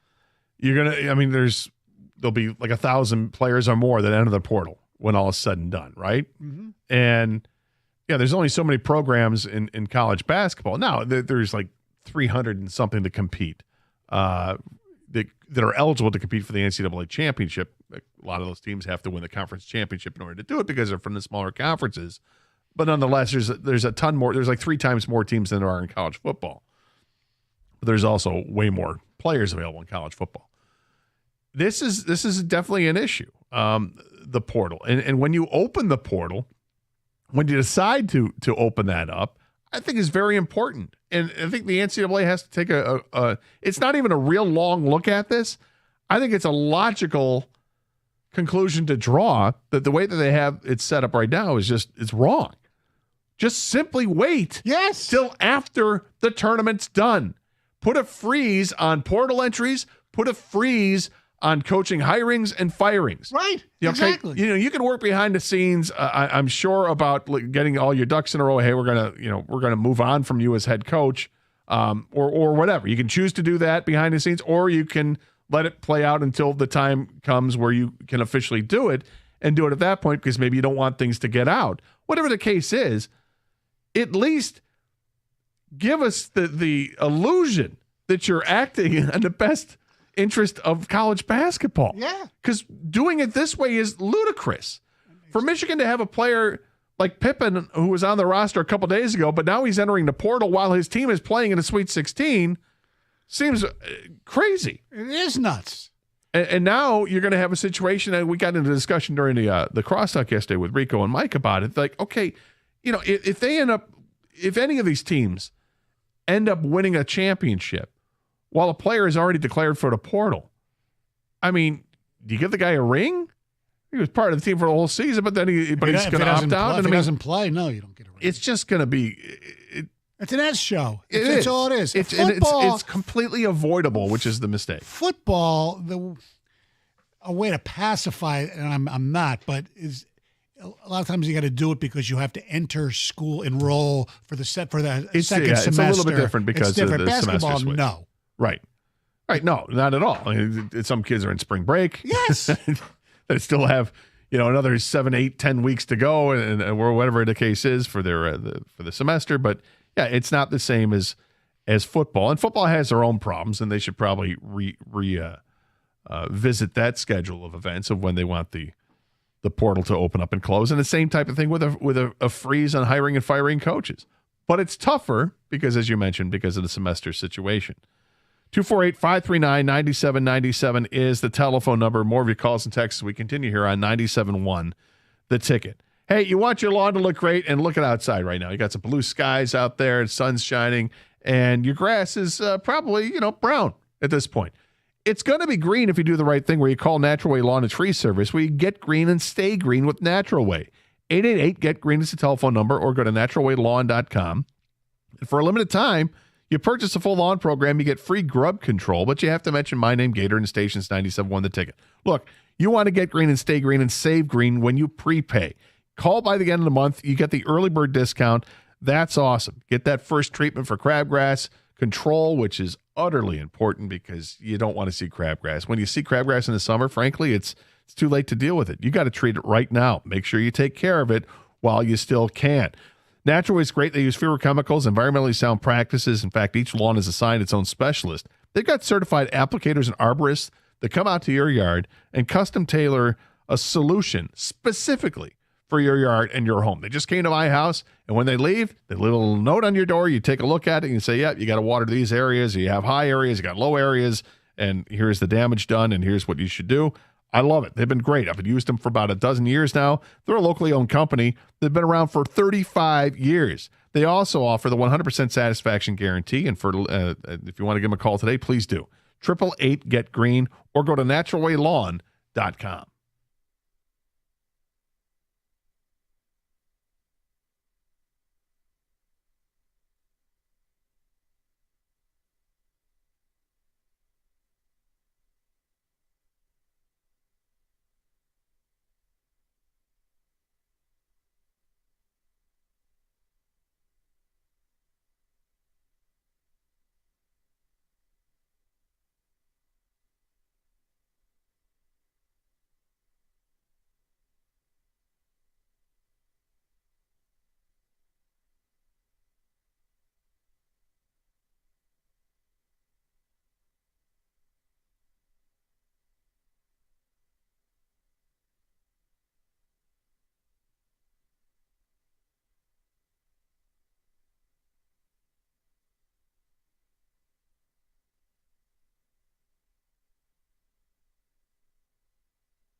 Just one little quick note. Apparently the Tigers have signed outfielder Ben Gamble to a minor league deal. Get your playoff tickets ready. I'm not sure I understand this. One, the 32-year-old major league player that really, again, it's a minor league contract. They're signing him. I'm not sure why you signed a 32-year-old to a minor league contract. Depth for Toledo, that veteran depth, Gator. Perhaps that's it. For the Mud Hens. Over his career, a 716 career OPS, which is, kind of average in Major League Baseball, but last full season he played was 2022 with 371 at-bats, and he had a 693 OPS. He's not an answer, so I guess it's just, like you said, added depth to Toledo's outfield. Well, we discussed yesterday, I'm like, there's not a whole lot there at Toledo. No. All the prospects they have in the minors are for outfielders are really at high A ball or perhaps ready to start at double A. Right. But they don't have much. They got to field a team down there. This is true. You got 9 positions. Mm-hmm. Mike is in Westland. Welcome, 97 on the ticket. Hey, Mike. Hey, gentlemen. Stoney, good to have you on this week here. Thank you. I have a situational question for you guys that I want to spell out here real quickly regarding the NFL's new penalty and flag review rules. So let's say you're in a playoff game, maybe in Dallas or something, and you've got a pass to your tight end, and he gets ran over by the defender. And then the call on the field, a flag is initially thrown for a pass interference call. But then let's say a wide receiver from the other team, we'll call him Des B, comes on the field without his helmet on and screams at the official. And so then the officials get together, and the flag is then decided to be picked up after it's ruled that it wasn't pass interference against the guy we'll call Brandon P. So under the new rules in the NFL with the instantaneous review, if the officials actually throw the flag and then huddle after they get screamed at by the opposing team's player or coach and then pick it up, can the people up top, upstairs, review it? They know you shouldn't have picked up that flag. It's actually pass interference or holding or whatever the call is. I like where your head's at, Mike. This is a crazy hypothetical, just crazy. Yeah, we'll find Dean B might have the answer. But maybe. I would imagine that this is one of on the party bus. This might be a play, Mike, why this is in place. Because when the officials get together, I've always thought this. It's my own conspiracy theory. When they get together and start discussing things, it's because they've already been buzzed down by the tower. And they're like, hey, listen, you guys got to talk about this because it really looks like so-and-so was interfered with or so-and-so wasn't interfered with. Make sure you got it right and discuss it. It's my own conspiracy theory that they're already in contact with what's going on up there, and that's what will determine whether they pick up a flag or if they drop a flag. Like when it comes to intentional grounding and they start discussing it and there's always that long delay, I'm convinced somebody in the booth has already told them, yes, we've looked at it. It is absolutely, he's either absolutely outside the box or he's not outside the box. That's grounding. So I think that that's something that is going on. So once again, we have another rule change because of something that jobbed the Lions out, albeit a decade ago. Perhaps. Maybe not, but I'd like to think so. Sure. Why not? Yeah, me too. Yeah. Me too. Brings me some solace, I guess. Yeah, there you go, Mike. I think it's more about, to me, the other play that would help clarify this, why I do think it, if you want to say it's Lions related, you go back to when Trey Flowers was playing with the Lions and got nailed for not one but 2 hands to the face penalties against the Packers, where clearly it wasn't hands to the face. He had his arm under the shoulder pad of the player, but because the way that the tackle was kind of contorted, they said it was hands to the face. So again, Lions helping to define plays, if that's what you want to say, and define rule changes. I'd like to just see them have a bigger television so these guys can actually watch the replay. Have a bigger TV? Yeah, they sit there under the hood, right? Oh, but now the way it's done now, I mean, they got a guy upstairs who's doing it for them. Thinking, hey, here's what we're seeing, follow along here. Maybe they should just do the games from here outside our studio. We got some giant TVs. I know, it's amazing. We gave away a 98-inch TV last week at Twin Peaks. It was crazy. Giant TV. Pete is in Detroit. Pete, welcome to 97 on the ticket. Hey, guys. I want to talk to you about the victory stance at the end of the game and how much it irritates me when I'm on the losing team. And I just wanted to say watching the clock go down, because there's actually only 13 minutes of actual playing time in a game. The rest is the clock going. And I would like them to have one. You're allowed to have one victory stance, because I want to see more chance, more ability to lose the ball or the play to be awry or something like that. And I think that when they're doing it twice or whatever it is to run the clock down, I know it's strategy, but God, it makes me upset. Well, I would say that, and thanks for the call, Pete. I don't think that's something they're going to look at, because that would fall under the player's safety thing. You know, it's like they can have fewer plays that impact the possibility of injury. They're going to go that route. And I understand your frustration with it. And you should, in your opinion, you should have to play out the entire 60 minutes of that game. I get it. Mm-hmm. I don't think that's going to be changed anytime soon. No. Victory formation is victory formation. Yeah. If you were going to do something, you should have done something during the course of the previous 48 minutes and 30 seconds. Right. Or 58 minutes. The only thing where victory formation really sucks is if your quarterback takes a knee, and for yardage sakes in fantasy football or betting, that all of a sudden it's a negative play. Yeah, they lose 2 yards for taking a knee. How much money did it cost you? I don't know. That's the only thing I can. Victory formation is fine. Rico joins us in studio. I didn't think that happened. I thought that was only a college thing, that if you got sacked, it was negative yards. Not sacked, but if you. Your rushing totals. Yeah. That's why I avoid certain quarterbacks. If your name ain't Lamar, I'm not. That doesn't matter. No, right. Exactly. If it's 6 or less yards, just. No, but I'm not going to worry. Josh Allen's going to get his yards. Jared Goff, I'm not going to go with the. No, but let's say you did bet on Lamar to get like over 100 yards, and they get in victory formation. He's got 101, and he takes the snap and goes back a yard or two, goes to the knee. You lose your bet. So that's where it sucks, basically. I got you. What's coming up on the show this afternoon? You know what? We're gonna have a little fun. Little Tigers word association. So we got some words out there for you, some different Tiger things, and you have to tell us your answer in 3 words or less. So, like for example, Javi Baez in center field. I said vomitous. Desperate. So see, yeah, I'm gonna have some fun with the people. Oh, good. We did that for the Red Wings today. Basically, 2 words. 2 words to describe the Red Wings. Because Todd McClellan said, not enough. So what 2 words would you use to describe the Red Wings? Next year. Yeah, I was right there. I said they're done. I said so frustrating, because they're so frustrating. How a team can look so good in winning, to have 2 7-game win streaks, and then to look so bad just because the calendar flipped to March is unbelievable. Look forward to it. Mike and Rico coming up next. Hold on. I do want to ask Rico a question. Are we going to get into the breakdown of Russell Wilson and the New York Giants quarterback situation? Good. Yeah. I'm not a Russell Wilson fan. You know what? I understand it. I'm just here for Mike's pain.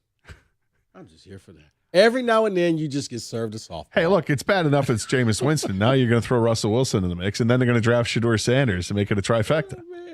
No, I think what they're going to do is they're not going to draft Shedeur Sanders, or they think I he's don't think they're going to do it. But, every now and then you see something online or on social media, and you're like, this can't be true. This just can't be true. And then you're like, oh, God, it's true. I have no idea why they signed him, but it'll look interesting to hear what the take is. Hey, Big Apple, let's ride. Yes. 97.1, the ticket.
All right, it is Wednesday. Let's get to business.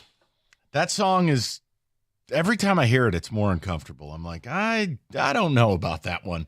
I know what you want to do, but I'm just not going to give you the satisfaction this early. I know you want to ask me about Russell Wilson. Well, too bad. Wait, what happened with Russell Wilson? I don't want to talk about it. We'll do it later. What? Hey, wait till your father gets home. We'll do it later. I have no idea what you're talking about. You just wait till later. You wait till I tell your dad how you behaved. Listen, well, I'll address it, but I need some time. Can we start with something else? Yeah. Because I'm actually peak copium in my world. But see the guy over there in that T-shirt? Yeah. Okay. He's not okay. Kenny Cott is decidedly not okay. Not just because David is not here to do most of the work. No. Because Kenny had a real double dip. And when you go into the show sheet and you just see anger from Kenny, you know that something's wrong. So it started with last night's all too predictable Wings game, which we're not going to lament. We're not going to spend time on. It's pointless. They were not expected to win the game. Cutscene. They didn't win the game. He started going in on the Tigers about stuff. And I said, okay, and I'm going to bring Kenny on momentarily. I want you to hear this. But I said, Kenny, I think there's a more effective way for us to do this. With the season starting tomorrow, and I know you're going to have something tomorrow for the people regarding, spring production, who keeps it up. There's something different, and it's a word association. So I have got a bingo board of roughly 10, 11 things related to the Tigers. And I'm going to ask people, give me in 3 words or less your word association for this. And part of it plays into what Kenny's going to say, because Kenny is all bent out of shape. And I heard this discussed on the mornings. I think they talked about it on the middays in between their 7-round mock. And Kenny was actually fired up about this. And I'm like, okay, I'm not angry about it. It's more of me just kind of saying, well, I don't like those moves. Kenny, if you can control yourself, So you word can association. talk. We're going to get to the word association. Oh, okay. I want to give Kenny a chance to vent. Gotcha. But because then I want to know if he's partially insane or totally insane. But please, Kenny. He did have a lot earlier I today know, on the I phone know. with me. So I know. Okay. Kenny. Well, it all depends on which direction you want to go in, because I had a lot of thoughts, feelings, and emotions about the Red Wings last night. No, I don't want to hear any of it.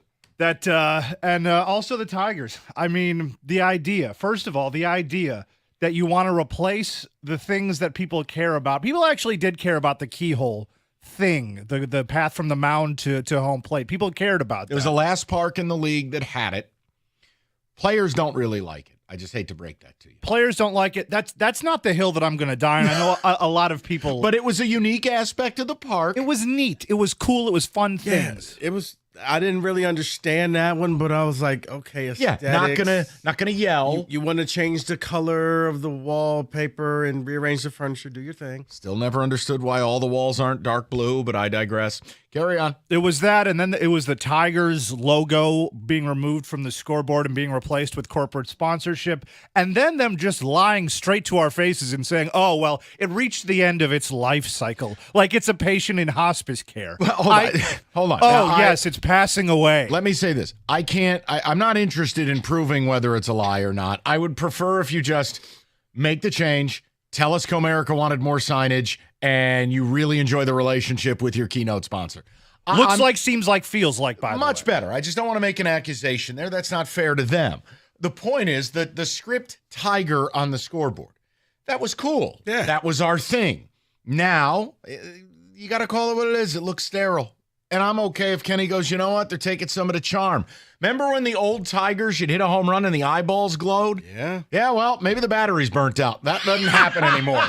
Yeah, they forgot to switch the AAAs in those out for another pair. Right, the timers on the fritz. They need to just go to USB. Okay. But you're upset about some of the losing the charm. And look, it's been an off season of that. I mean, hello, 1901 Society. Hope people are ready for tickets that are $500-600 a game. I'm fascinated to see if they've sold any of those. Now there's emails going around. Rieger got one. Have you ever heard the words luxury suites discount? Yeah, if you want a suite, they're 25% off. Dollars? No. Hey, maybe it's me. Not sure people want to shell out six figures to see Matt Vierling. My point is, it's been an off season of some changes. We can go see Javi in center. For 25% off. We go. That was the last thing that upset me. Was I was like, I don't think this is an actual thing that's going to happen during the regular season. But the idea that they're even trying Javi in center. He had a great fourth inning. Recorded 2 outs. Oh, terrific. So here's what I want to do. What I want to do is capitalize on Kenny's angst. I'd like to know if I can grab 10 people in Metro Detroit. You call up at 248-539-9797. I'm going to offer you something about the Tigers. You, in 3 words or less, straight word association. Keep it clean. Yeah. Well, obviously. We have a dump button for that reason. But I would like to talk to people. Like, as an example, when I go to Kenny and I go, word association, Javi in center. Can I just make a noise? That is actually 1 word, 9 letters. Okay. You win. But it's word association. When I go to Rico and I say 1901 Society, that's also 1 word if it's just AH on repeat. Word association. Hey, Ben Gamble, word association. Nope, that's not the right button. That is. How do you spell that one? How many letters is that? PFFFF. Yeah. I was Audacity. Okay. 248-539-9797. And here's my thing. I am not yelling. I'm not dying on this hill. I actually support what Kenny is saying. Meaning, when you lose some of the charm of your ballpark, I think it's okay to say I disagree with it. Now, no, I don't think anyone should be yelling and screaming. Okay, that's not what I'm saying. But the keyhole thing was unique. When we lose unique things in sports, it's okay to, I don't want to say lament. That's probably too strong. But to go, you know what? That sucks because we're never getting that back. I'm just glad you can't blame me for that one. No. The scoreboard thing, look, again, Weird flex. Not going to die on a hill. So many other ballparks have been named 7 or 8 different things in my lifetime. I mean, go to Houston. They went from Enron, out of business, to like Citrus Fiesta, to Minute Maid, to like, look at the park in San Francisco, which I've been lucky enough to go to, and it's beautiful. But it's gone from Pac Bell to AT&T to, crab fries, whatever it is. They have a relationship with Comerica, and it's like, just say, hey, we appreciate our sponsor, and to continue the relationship and further it, they wanted a more prominent spot in the park. I don't know. They wanted that luxury real estate. But it's a bummer because I thought the Script Tigers thing is cool. It was yours. It was unique. I like it. I like unique stuff. Yeah. But again, I'm not going to make fun of Kenny. I can't yell about it, but I'm not going to make fun of Kenny. So my point is, I want to do the word association the night before the season. If I say Scott Harris, word association. If I say this offseason, word association. 1901 Society. I have 10 things. I would love to hear from people. And I'm not going to tell you what I'm asking you, but you have to give me 3 words or less about your baseball team. And maybe, one of them, the scoreboard. One of them could be the keyhole. And it could be, don't care. It could be, hell no. It could be, I miss you. Like, whatever.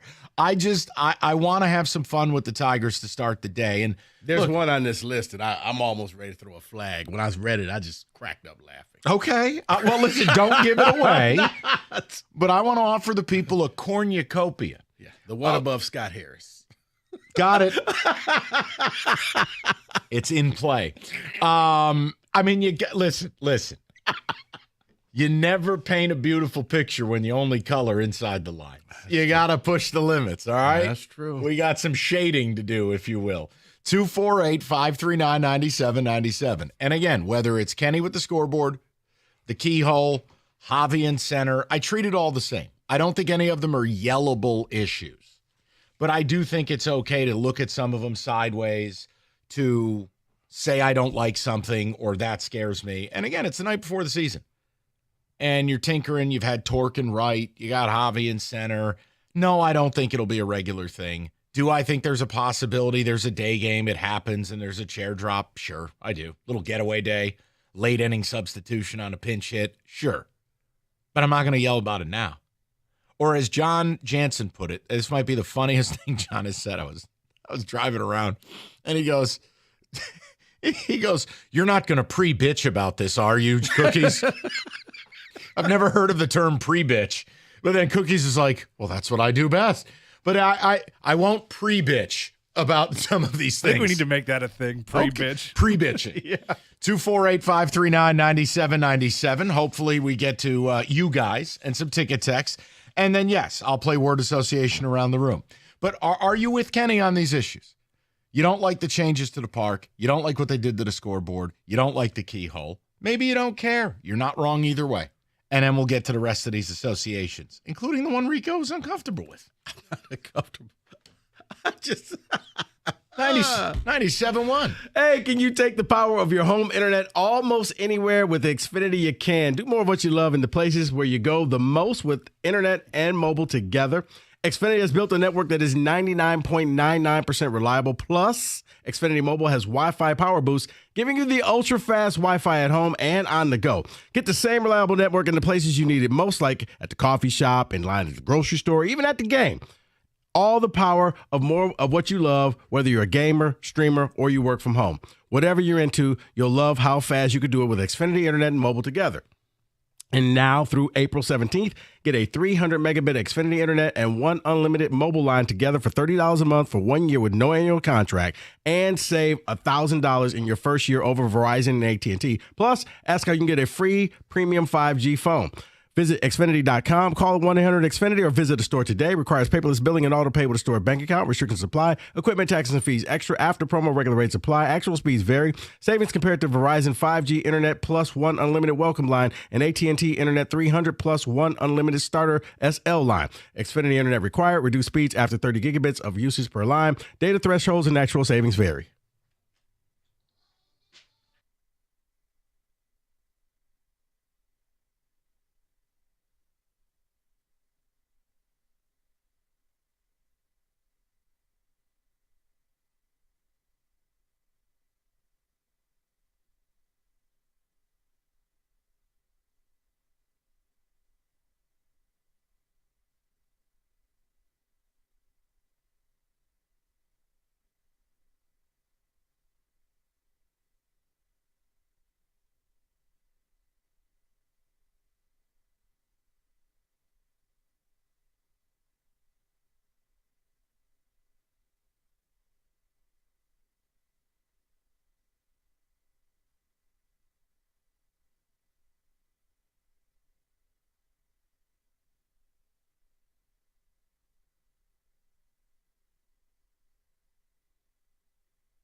Personal injury of any sort is personal. It's David Femininio. He's dedicated his career to securing justice and maximizing recovery for those who've been injured. David is also dedicated to ensuring you get all the medical care you need, put your life back together. And if you need an attorney, you call, he answers. David's your guy. Call him right now. He'll answer 855-65-CRASH or go to that website, getdavidgetpaid.com.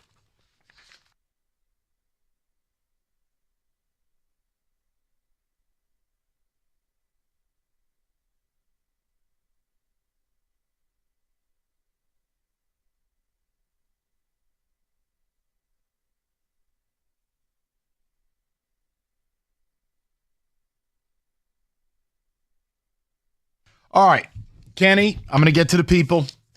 We'll get some ticket text. And as I ask these word associations, people can feel free to ticket text into the specific ones. But it's just a different way of doing the topic. There's a lot going on with this team, and people are not happy about it. I'm not going to pre-bitch, as John said. But, I mean, look, do I believe that we'll see Javi in center on a regular basis? No, I do not. Does it make me feel good that they even tried it? Well, no, clearly, but they don't have anything. The keyhole thing, it's cosmetic. I like unique ballparks. I think it's something baseball has over every other sport, is that every park is different. Every playing surface is different, dimensions. I like the keyhole. It's old school. I dig it. They got rid of it. Okay. The Tiger scoreboard thing, I get. I mean, it's the personality of the park. And unfortunately, I know what Rico's going to say. Corporate sponsorships are a big part of this. You're going to get logos on jerseys and helmets. We've seen it.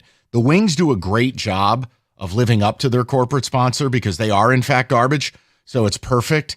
But like with the Tiger thing, I mean, Rico, the jokes write themselves. But no, you're right. But the Tiger scoreboard thing, no, it was it was one of the most recognizable things at the park. It's cool. I don't like those with the changes. tiger outside that you could pose for pictures with. Yeah. Cool.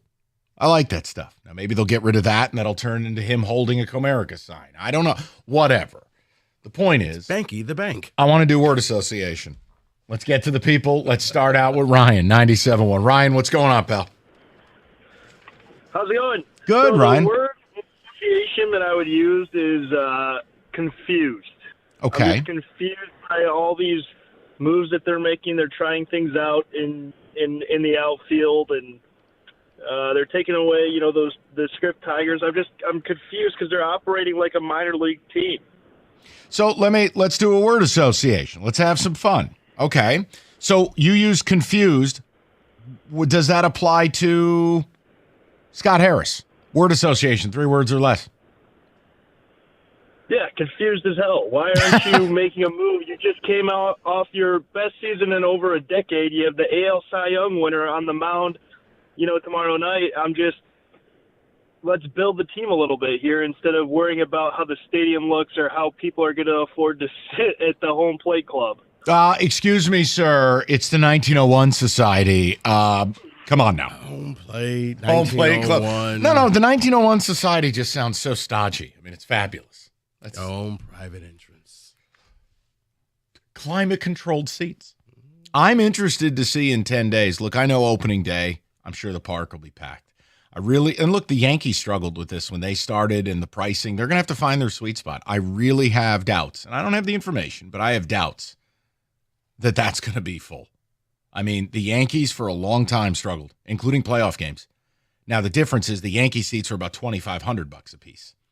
But bottom line, dollar for dollar, market for market, I just look, if you can't sell your luxury suites and you're discounting those like Lethal Weapon 3, it does make me believe people might not be jacked up to see another year of the Zach McKinstry experience. I don't know.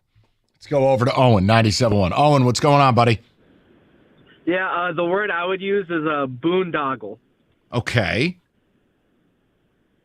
In what regard? For the offseason? For this season? What are we or the moves at the stadium? Okay. I'm talking about the stadium. Like y'all were talking about. This stuff, these club seating, that that a home plate club seating did not need to happen. Sir Owen, I have to stop you. It is the 1901 Society. How dare you? I'm sorry. All right, I apologize for not seeing the 1901 Society. I feel so bad. I'm sorry. That's okay. I should have known. I just want to. I want to make sure we pay our proper respect. There's a deep tradition. Also, I just saw something that they sent Justin Henry Malloy down for Ryan and kept Ryan Kreidler on this lineup. Yeah, I think what that comes down to is Malloy has to be a DH. He can't play left field, and he sure as hell couldn't play center. And Kreidler can. Now, I am with you. Right. I know, he can't hit. How bad is Malloy when your option is Javi or you? Justin Henry Malloy in left would make Nick Castellanos look like Al Kaline. Well, how about this? I will get myself in shape, and I will go out there next week, and I will try. That's fine. How about that? Fine. Maybe but no, Owen, this is part of my issue too, is it's like with the pitching staff, how they had 8 or 9 guys competing for 5 spots. Yeah. Trades are legal. I know. I'm in Evansville, Indiana, and we have the St. Louis Cardinals. Everyone loves them down here. Nolan Arenado is for the taking. He didn't want to come here. That's the problem. Detroit's on his does not want to be here list, and they couldn't convince him to take that off. There were a couple reports about it. I can't knock the team for that. But when you're frustrated, and look, Owen, you have a right. You have a right to say, why do we have to send a guy like Justin Henry Malloy down, who I hit a home run last night to dead center, and I got to look at Ryan Kreidler again? Well, because you have too many people, and not enough of them are good or discernibly different. And look, Torque is probably just a DH. Justin Henry Malloy, just a DH, right? You got days you're going to want to DH Kerry Carpenter. Mm-hmm. You don't have, this is where they've got to piece it out. It's why, look, I don't. DH chaos? No, I don't want to be negative. I don't want to be negative, but this is what happens with this Moneyball crap. When you don't have enough guys that you just automatically pencil into the lineup, you end up in these spots. And you start collecting parts. They got to keep Kreidler up here because what? You're going to turn over center field to Manny Margeau? That's not happening. He's a dreadful center fielder. Right. They signed him with the intent of playing him in the corners. Now, if he plays center on a platoon, well, who's going to take the other side of that? Maybe it's Kreidler. Perez is hurt. Parker Meadows sounds like he is going to be gone into June. So, God willing. Word association. Scott Harris. No, and you can take it wherever you want to go. It could be overall. It could be about the offseason. It could be what you feel today. That's why this is a good time. World headquarters. Okay, done. Kenny, word association, 1901 Society. Okay, then. That's 5 Kenny words. wins, but. Rico, word association, district. Where? Leave it alone. Okay, leave it alone. What? Logo fence. Low rent. Got it. Word association, 2025 outlook. Step back. Step back. Okay, Kenny, 2025 outlook.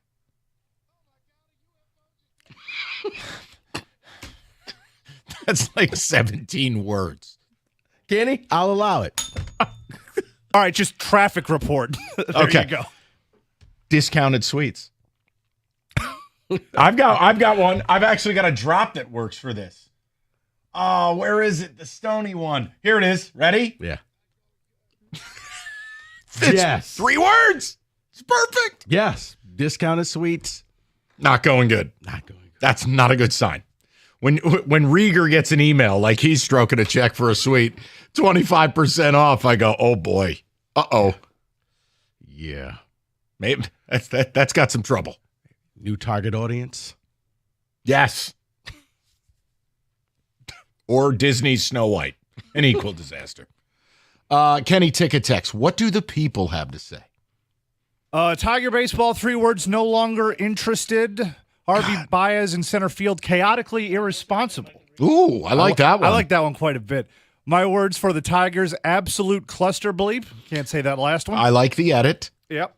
Here are my 3 words for Tiger baseball. Free tickets only. That's from Barry and St. Clair Shores. You know, and that's what's really interesting. This is a team, and look, whether you think it was totally fluky, partially fluky, or maybe you believe this was all a Scott Harris master plan and he's the biggest genius in the history of baseball.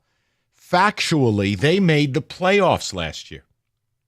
And the combination, when you're hearing about the luxury suite thing, you know the 1901 Society ain't for the regular fan anyway. So right off the rip, you took away some really good seats that people could get a hold of on a secondary market basis. Right. Then you talk the changes to the ballpark. Then you talk the disappointment of the offseason. Then you talk about the injuries. And we do a topic a day before the season. Word association, and what do you think of the changes at the ballpark? Seriously. That's a concern not for us. We got 6 hours of content for a 4-hour show. That should be a concern to the baseball team because you made the playoffs last year. And there's a feeling, feels like, sounds like, from you, the fans. You can tell me if I'm wrong. Sounds like you're not interested. Now, opening day doesn't count. You guys are going to be 3 sheets to the wind. You'll think they played the California Golden Seals on opening day. So that does not count. But I'm saying in general, there's not a good vibe around this team. They are still a playoff team. They still have the AL Cy Young. They still have some good young players. Rico, you'd think we're doing radio in Pittsburgh right now. It's very interesting. Maybe it'll change when the game starts. See, I think the excitement might get died down when it's almost like they forgot opening day was coming up and they're still cleaning up the house. You're like, you got a wedding tomorrow and you're still cleaning up. Okay. Let's go to Old Nation Brewing. The Technische, the beer no one can pronounce, but everybody likes. Old Nation, the German-style Pilsner crafted with just 4 simple yet high-quality ingredients. Great for easy sipping, refreshingly familiar, perfect for sports viewing. Old Nation's got it. Respectfully brewed in Williamston using only natural, high-quality ingredients. Taste the difference yourself. Support local. Support independent. The last large, truly local and independent brewery in the state of Michigan. 21 and up. Old Nation Brewing reminds you to please drink responsibly.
Having a little fun with some baseball. Season starts tomorrow. Tigers are on national TV against the Dodgers.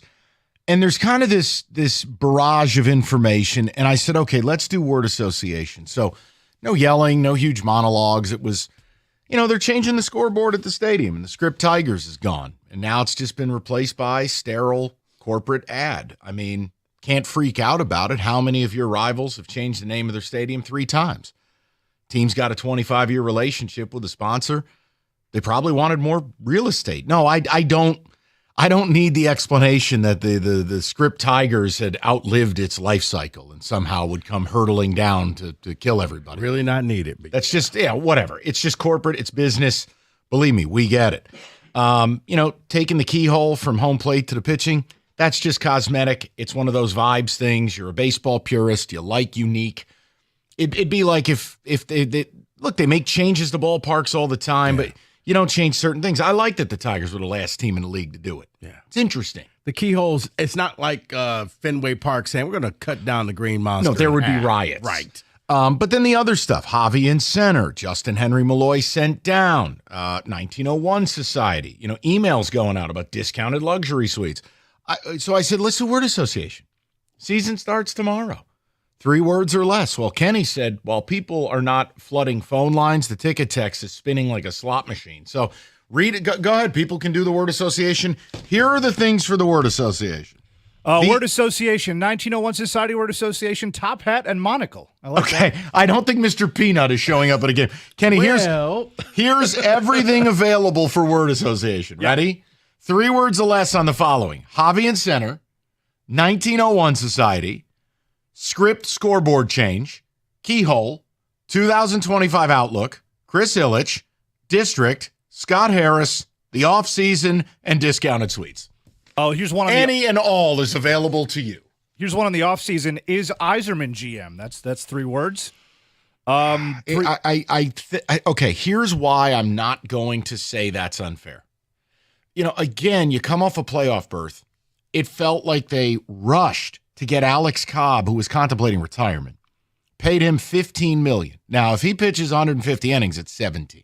Did Alex Cobb really make you better? No.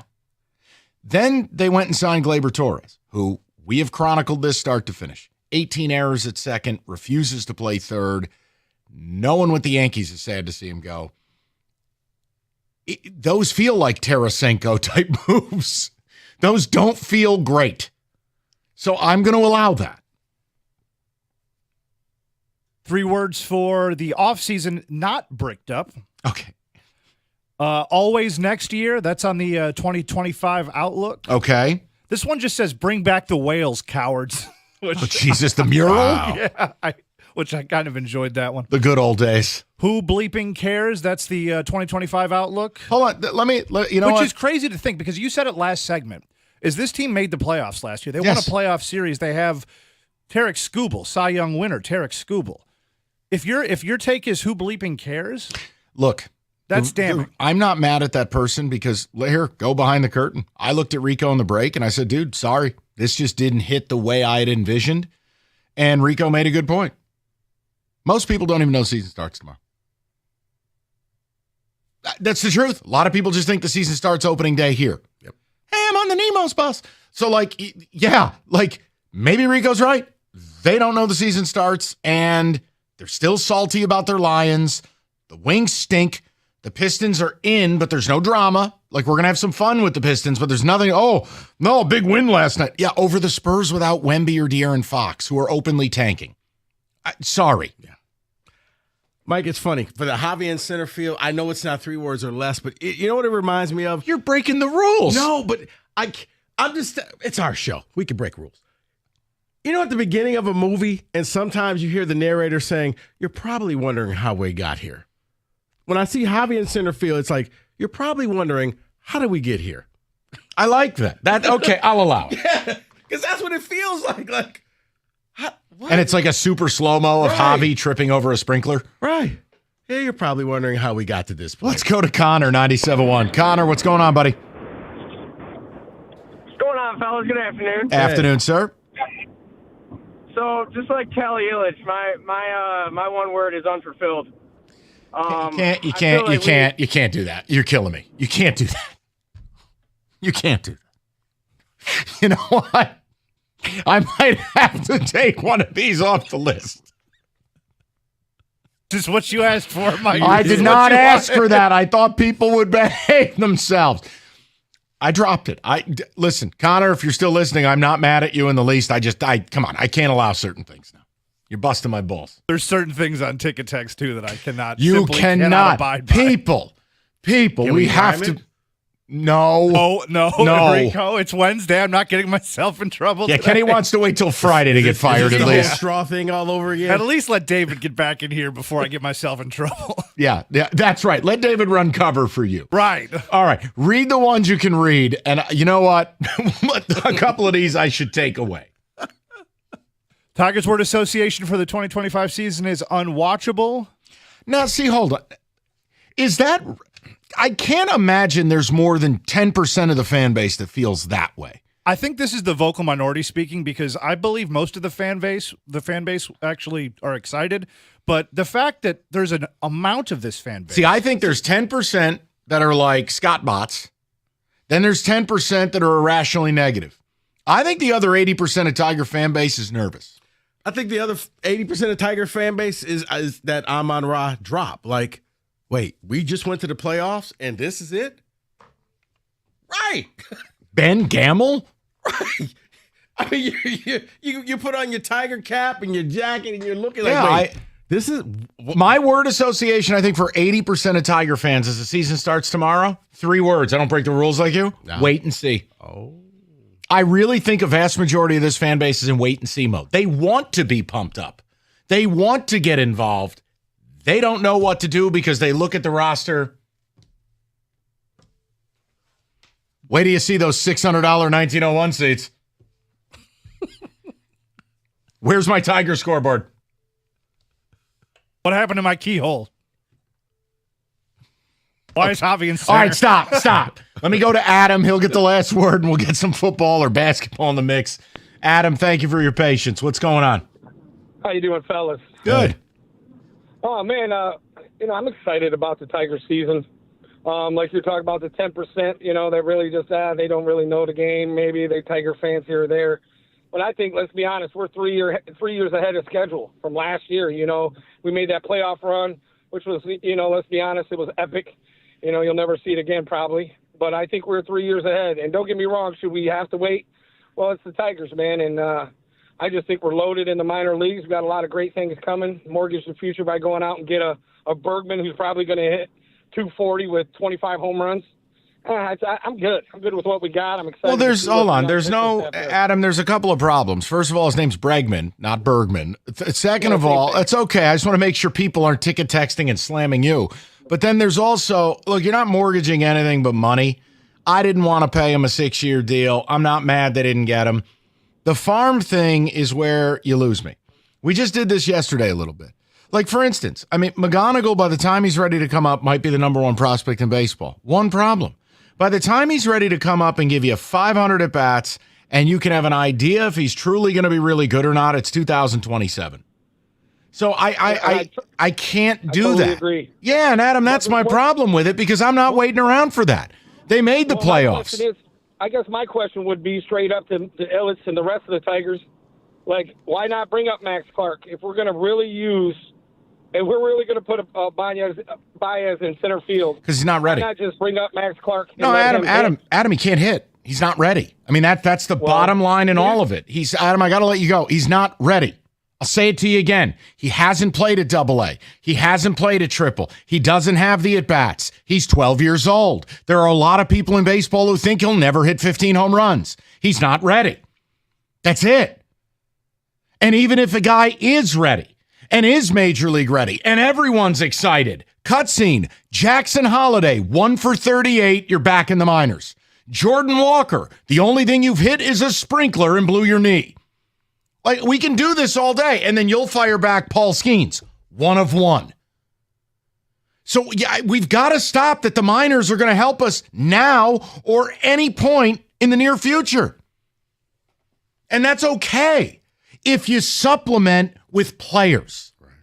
But I think for some people, it's if you're going to do this, you'd rather just see new guy and you could go with it and be like, you know what?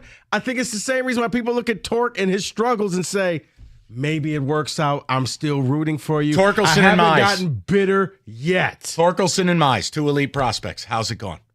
And look, I hope Clark and McGonigal are awesome. But people calling up, you got to stop using that as copium to handle now. They're not helping you. I know, but it's all they got. Weather's going to warm up that's 3 eventually. words. All they got. Okay, then. Improvement projects. It's simple. The spring wreaks havoc on your home. Freeze and thaw cycles. We've had 60-degree days, 20-degree days. Wrecks your roof. And it can really it can break the seal on your windows. And now all of a sudden, problems galore. Let Victor's Home Solutions come out and give you a free 21-point roof and window inspection. They'll go over every square inch of your roof and windows. They'll make sure there's nowhere water can get in. And allow you to catch a minor problem early and maybe fix it. So if it's time for a new roof or windows, Victor's has you covered. Prompt follow-up, on-time appointments, clear communication, they got it all. So call today before Mother Nature does anything else. 734-773-1100 or online anytime at victors.com.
All right, let's get a little football. We do it once a week. We don't do it 15 times. Once a week, we give you a mock draft. There's a new one out. Been some signings you may have heard. Ugh. Kenny, just hit the music.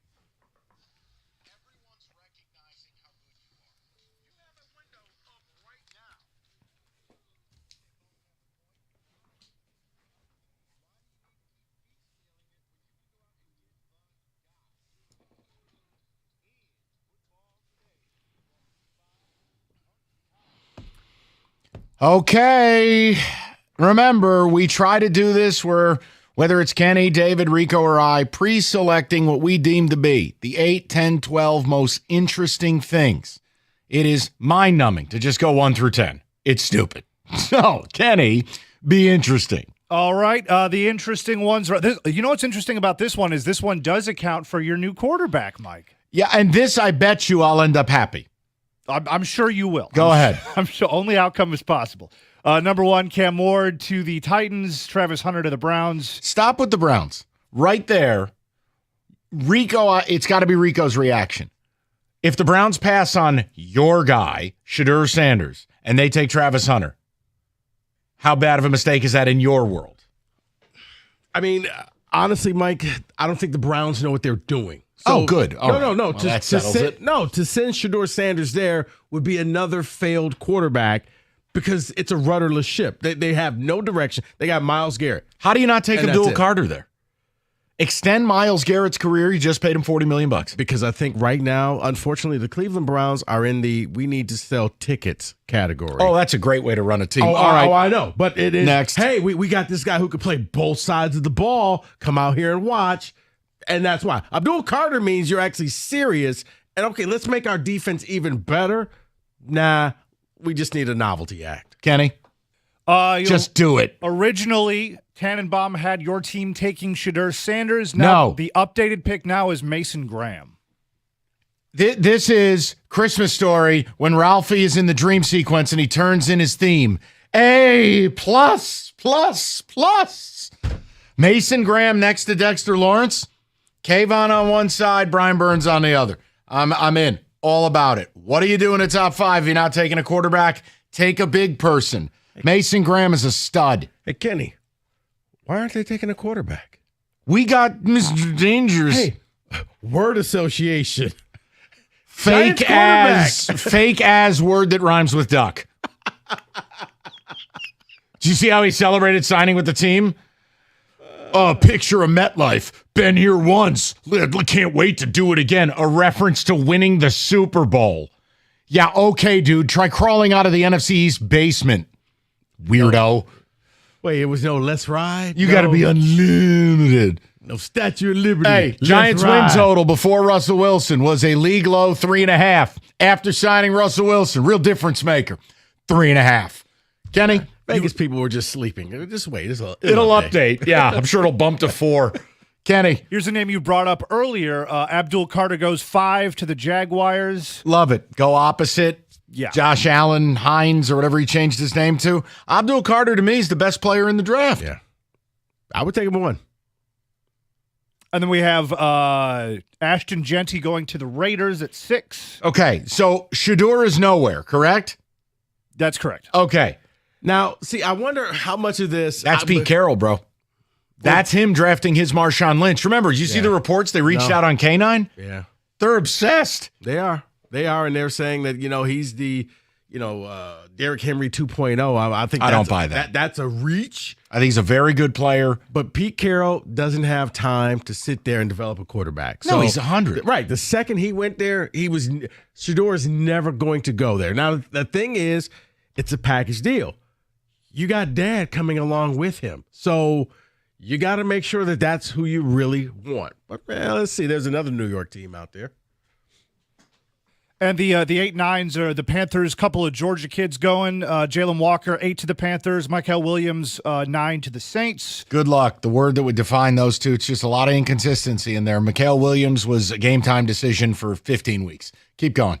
And you want the business of interesting, we do have a trade. Let's hear it. The Steelers get pick number 10. The Bears trade back to get number 21, a 4th rounder, and next year's first. They take Shedeur? They take Shedeur.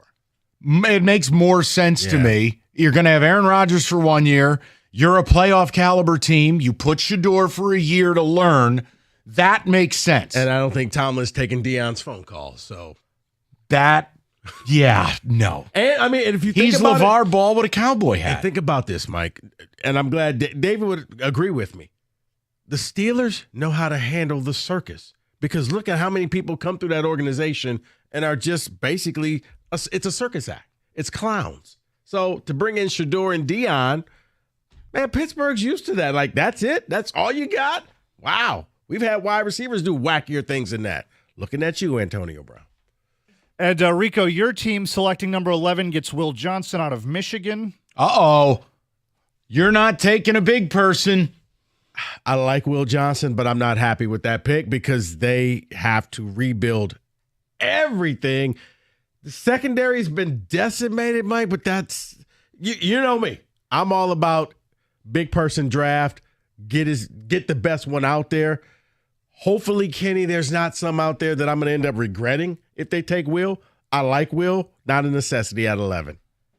At 15 out of Michigan, this name gets brought up on the station frequently. Kenneth Grant goes to the Falcons. I would have took him. That's kind of where I was getting at is these are the big people that you missed out on moving forward in this draft. Yeah, if you need a space eater, this is the number one guy. He's a biscuit short of 350. He's quick and short little bursts. He's a really good football player, but you got to need a specific role. If I'm Rico's team, if you have trouble stopping the run, full stop, then Kenneth Grant's your guy. Yeah. Those guys don't grow on trees.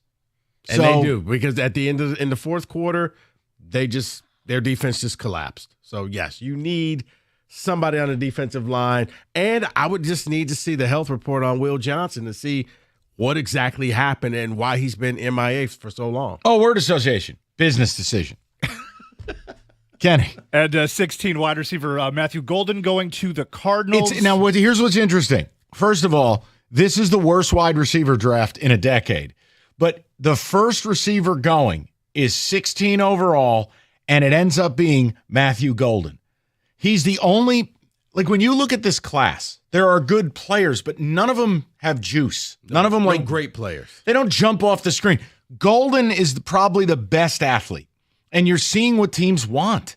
It's no longer good enough to have a great catch radius or catch 50-50 ball. They want explosion. They want juice. And I just... So somebody to pair up with Marvin Harrison? So you're drafting your number 2 receiver. receiver. But I continue to say it. Arizona refusing to truly make investment in that offensive line. I never understand it.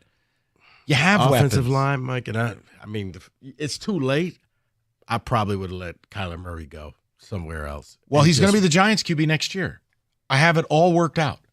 It's going to be him or Joe Burrow. I've got it all covered. I want Kyler Murray. Okay, that's fine. I'd be happy with it. I don't know if you deserve Joe Burrow. All right, fair enough. Let's power through the last few here. James Pierce Jr. going to the Bengals at 17. Wait, he was still on the board? Oh, I would have took him at 11. Yeah, 100%. That's why I bring it up. Pierce is boom or bust, if you've read the reports. Uncoachable, knew he was going to the league. A lot of people at Tennessee didn't like him. Then the other side of it, the singular best physical at the combine for an edge rusher. You got to have the right locker room. You got to have the right coaching staff. Colston Loveland goes to the Chargers at 22. Match made in heaven. Yep. That's exactly what I was thinking. That's a go blue fiesta, and it's exactly what Justin Herbert and that offense need. And the Lions at 28 to round it off take Malachi Starks from Georgia. That's your boy. Yep. Word association. Malachi Starks, 3 words or less. There's a couple of sound effects Whoa! on the system we could use that for. Whoa! Wow. That's what I'm talking about. But you really like the player? Yeah, love the player. What you going to do Good with fit. Kirby? You're going to let him go because you're not paying him $20 million a year. But interceptions and I don't care. Stuff. Draft and replace. I don't care. Plus, Malachi, he's Brad's guy. Plus, his guy has the versatility to play a little slot. There's some maneuverability there where he can do more than one thing. He's like not Branch. He's not a center fielder. Oh no, I'm just saying because in this town, Kirby's a first ballot Hall of Famer. I'll do it somewhere else. And that is your weekly mock draft.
3 o'clock. Good to have you with us. Odyssey.com Rewind. Talk some Tigers to open. Just a reminder, the season does start tomorrow in L.A. But I wanted to get to the Pistons because I am fascinated at what they need to be excited. Now, look, we have said it once. We've said it a million times. The turnaround's incredible. Bickerstaff is coach of the year. That's the world I live in. And they're in the playoffs. Now, I've also said that it's also the worst Eastern Conference in the history of Earth. There's 6 teams over 500. And yeah, these are facts. 6 teams are trying. Everyone else has either had their best player die or get traded. Go look if you don't believe me. I can run down the list if you like. Last night, case in point, the Pistons are in a weird spot. 41-32, they're going to triple their win total. I mean, it's amazing.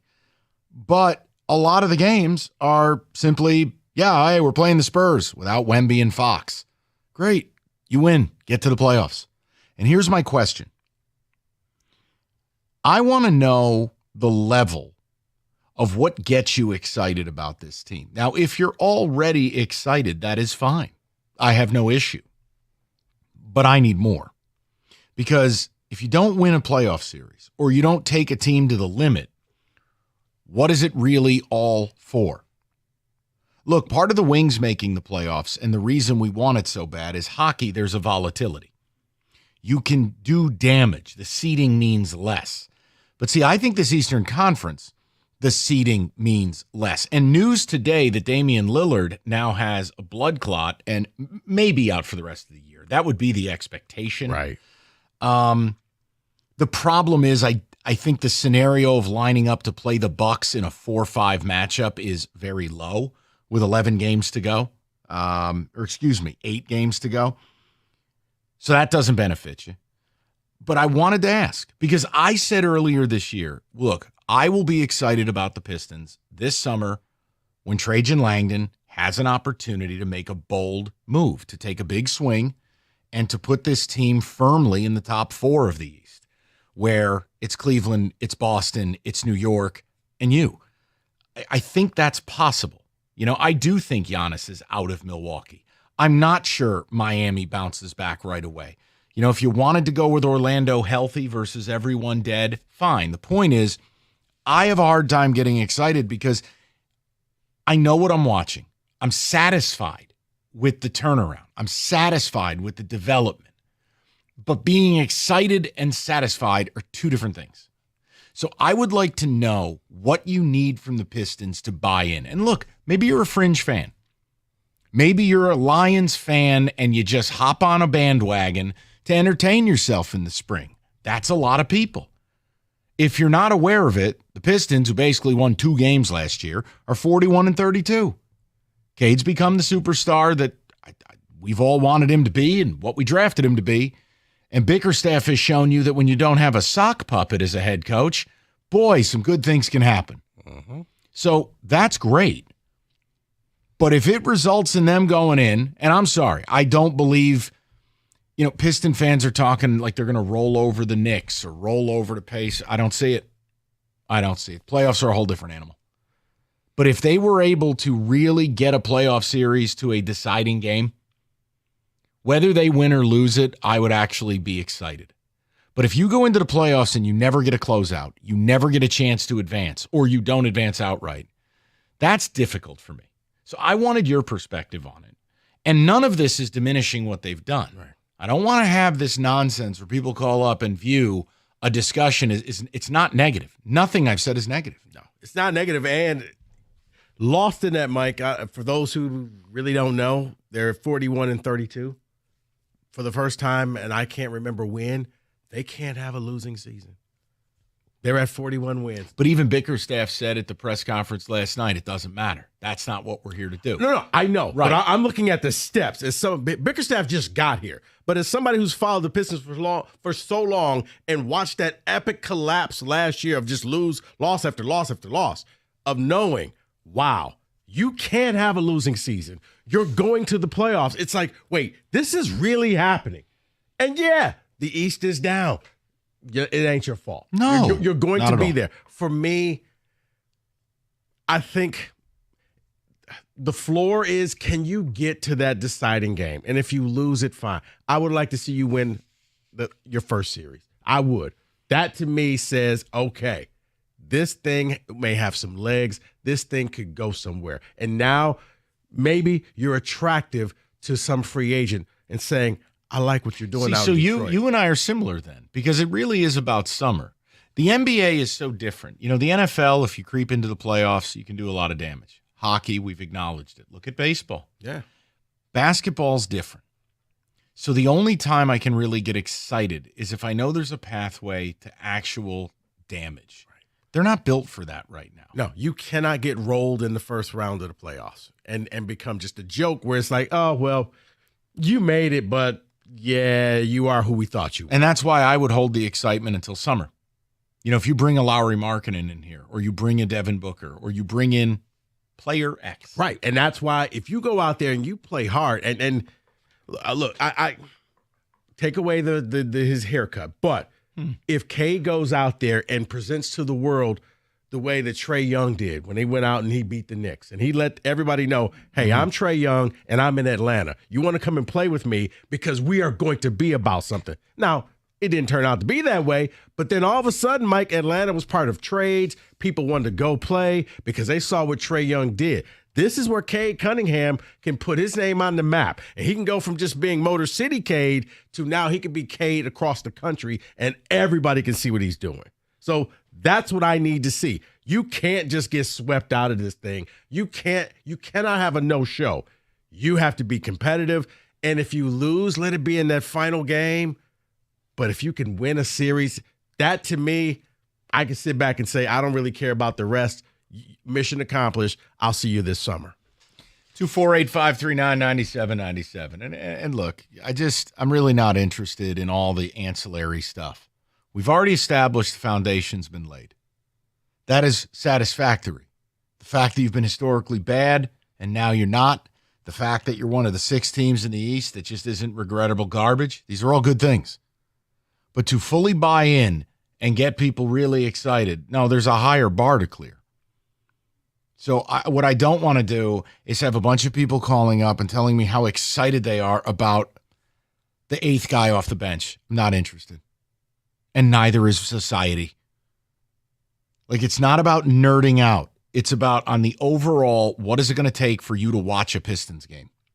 That's really what it comes down to, because a vast majority of people do not. We don't talk a lot of Pistons for that reason. But they're going to make the playoffs. And I think they've got a shot to have a competitive series. I don't like their matchup against New York. I would much prefer to play Milwaukee or Indiana. I don't know if it's going to be doable. Look, with Damian Lillard out, maybe the Pistons can get in the 5 series, right, and then you're going to take on the Pacers. Now, that's a different conversation. I think for me to be excited, they got to get the 5 seed. They got to get out of this 6th spot.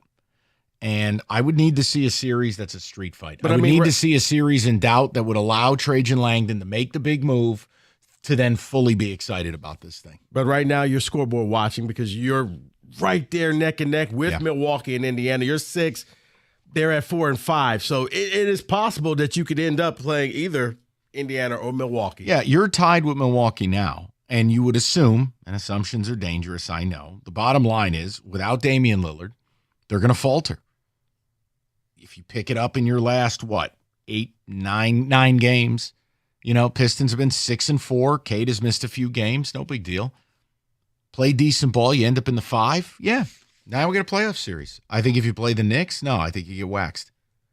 We had those arguments weeks ago. Nothing's changed. As long as Brunson's healthy, I don't think you beat them. Pacers, it's a different conversation. And if you win a playoff series, I don't care who you play. That's Dusty May making the Sweet 16. Yep. You would have taken an ultimate turnaround. You would have built a foundation. You would have learned how to win. And then it will empower Trajan to do something this summer that then I can say to you with a straight face, you're going to compete. Look, the Celtics won't look the same next year. Yeah. New ownership.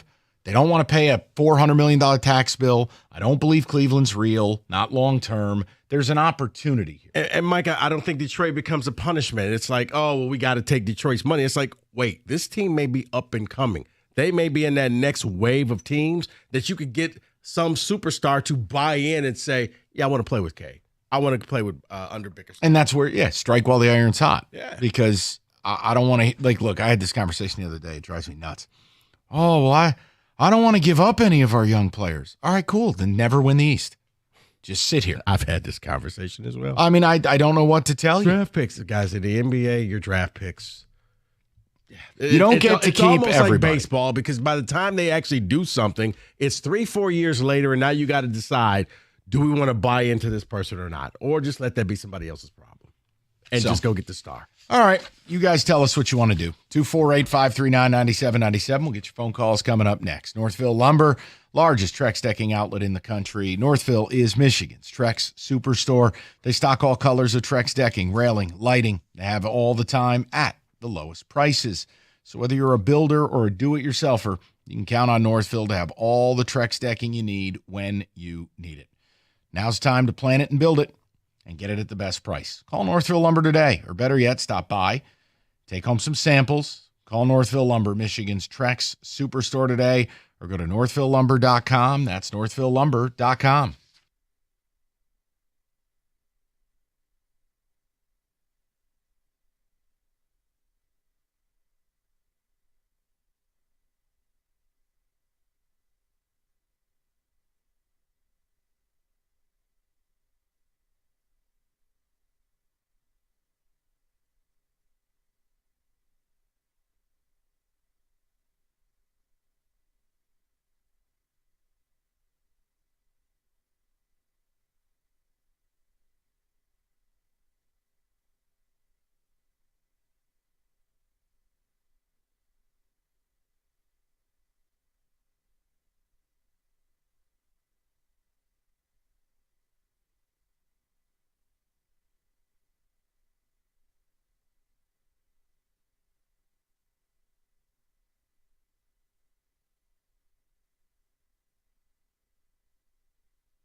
Hey, from upset to buzzer beaters, get in on all the tournament action at ESPN Bet Sportsbook. As a matter of fact, if you want to take all number one seeds to make it to the Final Four, you can bet that in a parlay at plus 690. All tournament long, new customers can get $100 in bonus bets when you make your first $10 wager. Download the ESPN Bet Sports app and sign up with promo code Radio100 to get started today. Odds and lines subject to change. You got to be 21 or older. Gambling problem, call 1-800-GAMBLER. Terms and conditions apply. See app for details.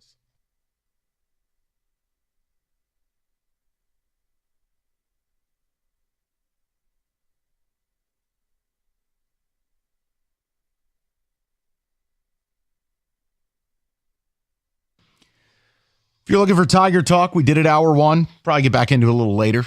Season does start tomorrow. I know it's crept up on everybody, but we're talking Pistons. And look, it's about establishing on the left, it's this foundation that's been built. It's reclaiming some respect. It's making the playoffs. No one's ever going to remember in the year 2025, 10 years from now, that this was a god-awful East. It doesn't matter. You needed to get up off the mat, and you did. The question becomes, what bar do they got to clear for you to truly invest in this team? Whether it's your time, whether it's your money, whether you're not a basketball fan and you'd become one. For me, it's just pretty simple. It's this summer. This is where the team hopefully has done enough to empower Trajan Langdon, who, unlike Steve Yzerman, actually has a clue about pro scouting, and you make the move. You make a move that sets the course for the Pistons over the next 3 to 4 years to become one of the teams that has a chance in the East. You don't have that right now. And you won't if your plan is to wait 5 years for Ron Holland to be in his prime or for Assur to find a jump shot. Like, you have to add someone of Cade's caliber to Cade, and then everybody else's job gets easier, and then you're talking about the Pistons in a different way. So I'm good with where they are, but I'm not brimming with excitement because, no, I don't think they're winning a playoff series. No, I'm with you, Mike, and here's the thing, and I don't think that Cade is this type of person, but you keep losing enough, and eventually Cade will just say, like most NBA players, I don't want to be here anymore. Do something, because you haven't brought in that, like you said, somebody just like me. I got a lot of people supporting Cass. I need somebody in here that can go over and take over a game just like I can. Yeah, and you nailed it. Like Cade, the culture, what Bickerstaff has helped build, Cade spearheading it. I want to invest in that. Yeah. So this summer would be my Make 'em point. happy. I'm happy they're going to make the playoffs. So give us something to watch. I don't have overly high expectations because, look, people in this town haven't seen the playoffs in 15 years. What you did against the Bucks in 19 doesn't even count. If you don't win a game, you weren't there. I was about to say. And they lost every game by like 30. But the fastest playoff. The playoffs are a different beast. If they were able to win a playoff series, that would only further my demand on making a move. So I don't know. Whatever. Guess we can talk about what's your favorite pickle later. Kenny, go ahead with the ticket text. I mean, I don't know what is up with this town. You got a basketball team competing. You got a baseball team that starts tomorrow. I do not get it. Go ahead, Kenny. Attended the last Pistons playoff game. For me, the floor is don't get swept and be threatening in every game. Next season is win a series time. Yeah, that's because of the offseason. Because right here and now, I think what they've built, I have no need to use any first-round draft picks. I have no need to add any more teenagers to the roster. Yep. I want Trajan Langdon to be empowered to make a bold move. And Rico's right. Cade playing the way he's played, it takes Detroit and it moves it from the I'd rather die than play in that city to, you know what? That man can make me money. Mm-hmm. Most exciting thing about the Pistons is they actually look legit great more than just on occasion. I'm not that excited about the Pistons. I'm enthusiastic about the Pistons the same way I am with the Tigers. That's from Phil in a car. Yeah, enthusiasm is fine. But this is where, again, I can't take a lot of the results seriously because you got to, like, look, you play how many of these teams, and forget about not trying, they don't even have people playing. That's not your fault, but I don't need to build a statue. I need a playoff series win and a real chance at the Eastern Conference Finals. This team has been too bad for too long. I need a real step forward. That's from Raymond. Yeah. And again, I'm not putting that demand on them now, but this summer That's should be unfair. fascinating. Yeah. Like, will Trajan Langdon be empowered, and will they find the right move? Like, yeah, you probably got to go out and you probably got to make a deal that's going to sting. And it's going to be like a Ron Holland and 3 first-round picks for Lauri Markkanen. Like that, yeah, it's going to hurt. But if you add that type of stretch four, that type of shooting, that type of pick-and-roll partner for Cade, you're talking about building something to threaten the East. And that's where it gets fun in the NBA. Unfortunately, the NBA is not like other sports. Other sports, if the Red Wings were the 6th seed in the East, we'd be talking about, dude, they're dangerous. Yeah. Baseball, we just saw it with the Tigers. Football, forget it. Anybody can win the Super Bowl. But basketball is truly different. It's more chalk, where only the best teams seem to make it to the NBA final, at least to the Final Four. to the Eastern and Western Conference. Correct. Let's get to the people, see what they've got to say about it. Louis in Ferndale, 97.1. What's up, Lou?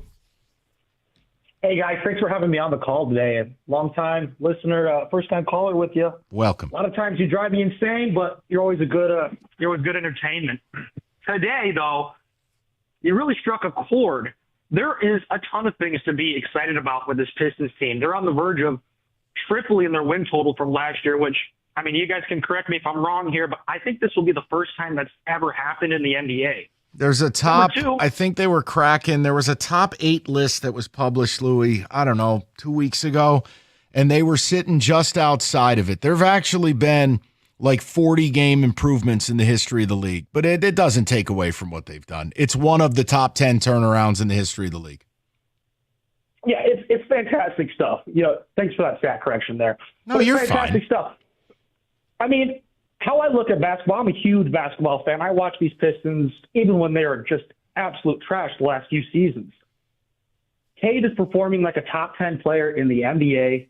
Jalen Duren has made humongous strides going from someone we don't even think about making a contract extension to, heck, man, maybe in 3 years, this guy's a top 5 center in the NBA.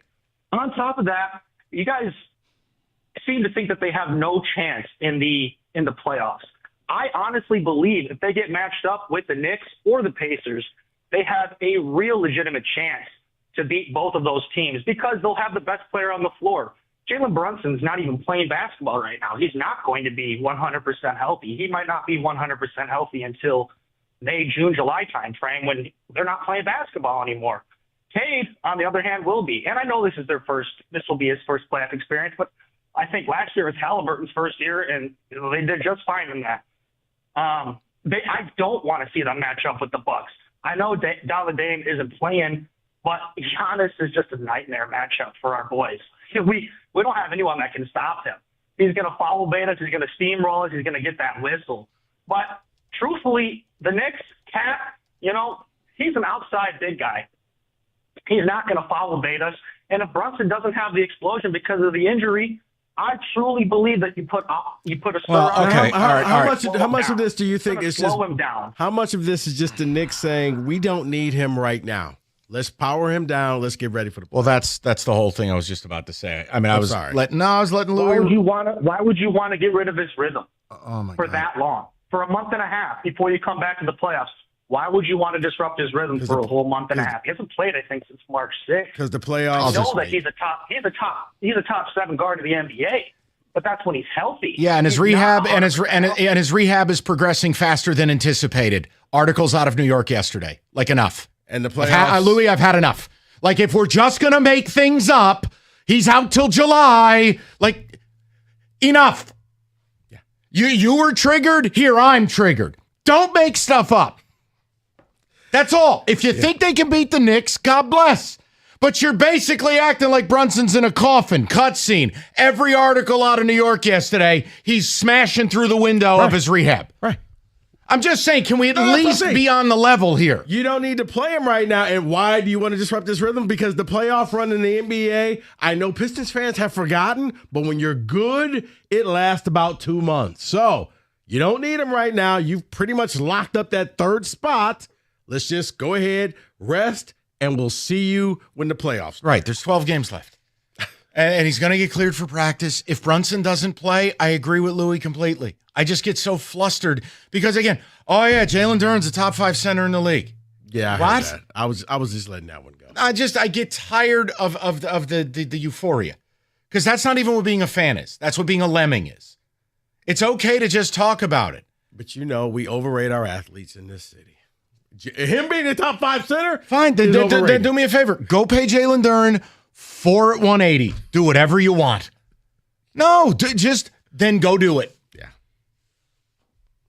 It gets so frustrating. It's like no matter what, this is where we are in 2025. It's the same damn thing with the Lions. No matter what you say or how nice you are about it, not enough. Well, too bad. Oh, Jalen Brunson's dead. Step to the right for my crew so we can scoop the body. I mean, it was just because it's offensive because when you're preparing for a show, it's not even hard to find the Jalen Brunson news. And I'm sitting here and I get Louis yelling at me because I'm like, well, Louis actually, like, he's going to get cleared for practice here any day. He'll be there. The Knicks are not going to rush him back. You don't need him for these 12 according to games. Louis MD, he's out till July. Okay, I got nothing. I just it just gets frustrating. That's all. I'm sorry. I'm sorry for being frustrated. We'll get to more of the calls. Curiosity. You got it, Mike. Oh, Jalen Brunson got hit by a gas tanker. Step to my right for my cruise. Well, if you want to do traffic, you know what? Specs at LTU could prepare you for that as well. Hey, radio, TV, graphic design, Specs at LTU is here to get you started on your new career path. It's very simple. You just need to be curious and go visit that website, ltu.edu/specs. You'll learn more about the broadcast media arts, digital media arts, graphics communications program taught through Specs at LTU right here in the city of Southfield on the campus of Lawrence Tech, by instructors like myself who work in the business. Matter of fact, Bobby, guy answering the phone, he was a Specs grad as well. So, and Kenny as well. So, no, Kenny went to OU. Sorry.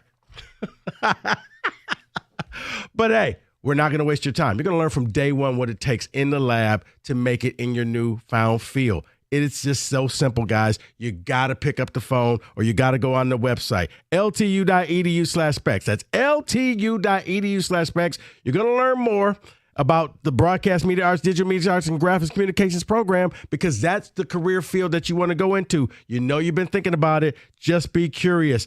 Visit the website and then make magic by enrolling in Specs at LTU certificate program today.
Okay, Rico, I want to just do one thing. And I want to know if it's something or nothing, because I look at the world a different way. And look, I'm very enthusiastic that the Pistons have finally reclaimed some respect and we're not the joke of the league. But there's a leap to where some of these callers are. So, for instance, we had Dr. Louis, MD, call up and Jalen Brunson's dead. He ain't come back till July, and the Knicks are bums, and we'll beat them. Okay. Just tell me if this is something or nothing, because this is where I lose it. So you're not going to play the Bucks, which I wish you would, because without Damian Lillard, who today was diagnosed with blood clots, I think that would be a Louis MD special. So close to the end of the season. I don't think a guy with blood clots is going to be all right in 2 weeks. Yeah. Leave the Bucks out. So, for instance, odds to make the NBA Finals. Do you know what the Pistons' odds are? To make the finals, 8-9%? Plus 35,000. Oh, okay, I got you. So, do you know what the Pacers are? Again, another team Piston fans say we're going to sweep, we're going to roll over. Plus 10,000. And the New York Knicks, who Louis MD says won't be a challenge at all, plus 3,200. A team that is 10 times more likely to make the finals. And I got fans calling in and saying, what do you mean you're happy no matter what happens and it's about the summer? We're rolling over these teams. I'm like, guys, your odds are twice that of the Houston Rockets, who have no shot of going to the finals. None. Yeah. Your odds are closer to the Orlando Magic. All their players are dead. It's okay to say, you know what, this is a great first step. It's like talking about Michigan winning the national championship in basketball. This is an unbelievable first step for Dusty May. It's a great foundation set, a culture set. There's no conversation about winning a national title. No. There's no conversation about, I don't even think, making the Final Four. The idea that Michigan fans were walking through Auburn and we want to talk about a Sparty party. Huh? This feels like the Tigers callers and texters that texted in saying, "Oh yeah, you're going to sweep the Yankees." Right. It's why I get. Oh my God, I remember those. And I sat here and I'm going, what planet? We want the Yankees. It's just. I remember those. Get so flustered, man. All right. But Mike, using what you just said. Is that something or nothing? No, that is something. Just perspective, I guess. It's like this, like with Michigan and Dusty May. Now he could go out and say, hey, guys, come to Michigan. We can build upon this. That's what I want to see with the Pistons. Hey, free agents, come to Detroit. We're about a player or two away from us hosting, from the Pistons being one of the top 3 seeds, hosting games. That's where you are right now. And don't embarrass yourself. Once they do that, all in. But the NBA is a weird sport. There are these qualifiers. Now, yes, once every quarter century, somebody breaks the mold and does it a different way. And whether it's the 80, what was it, the 78 Sonics or whatever it was, the bad boy Pistons, you want the 04 Pistons, fine. Those are unicorns. I even think like the Warriors. We're just going to shoot threes, and you can't match it. Change the whole damn sport. Yeah. For the worse, mind you. Okay, Kenny, take a text and I'll get to the callers. Go ahead, buddy. I'm excited about the Pistons' progress. It's just the NBA product is hard to watch right now. So until they make the playoffs and win a series, I'm out. That's no disrespect. The Pistons have done nothing but their job.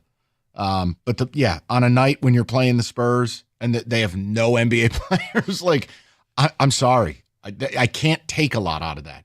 Hey, we dropped a bomb on the Pels. And you're like, yeah, because they dropped a bomb on themselves. I mean, seriously. You're right. No, look, they're as bad as this team was, they're taking advantage. Amen. And they're winning. And here's why I don't mind, because they still play hard every night. They do not take games off saying, well, if they're not going to be playing their best players, we can. No. They go out there and they give you a show. Mm-hmm. So I love it. And right now, you're locally good. Win in the playoffs and you become nationally good. And all I am trying to communicate to the listeners is winning in the playoffs is really, really hard. And I feel like I'm getting gaslit. Because I'm like, guys, this is going to be a real challenge. The playoffs are a different animal. No. Knicks stink. Okay. All right. I got nothing. Team's 20 games over 500. Karl Anthony Towns. He's more of an outside center. I'm like, okay. You mean modern? Because here's what happens. A lot of fans look at the games that they played, and you got to wonder, okay, were the Knicks coming off of a back-to-back type of game? Or was it a load management type of game? And when we beat the Knicks, okay, did they really care about that game, or did they give that game away as a league game? Whereas in the playoffs, now we're going to come out with a strategy for you. You're going to have to match that. And once you match that, we're going to come up with a new strategy. It was funny because I came back from vacation and fans were like, yeah, we beat the Celtics. And I'm like, yeah, without Jaylen Brown and KP, and they were on like a back-to-back, I think. I'm like, okay, great. Right. You want to touch your balls? It's a free country. But, like, you play us in the playoffs, you're not winning the game. Right. But so do whatever you want. But to some people, they're like, well, we beat the Celtics before. We could beat them again. It's not what we're talking about. Right. All right. We're on the same page. I know, man. I know. And then, like I said, I'm so cool. they looked at we beat the Knicks. Because David was saying that. When we beating the Knicks, I was like, it's different, though, David. Yes. But no. But this is what happens when a team hasn't won a playoff game in 15 years. I can't ask people to, be Barry Sanders and hand the ball to the official. It's the euphoria. Kenny, go ahead, and then I'll get to the callers next segment.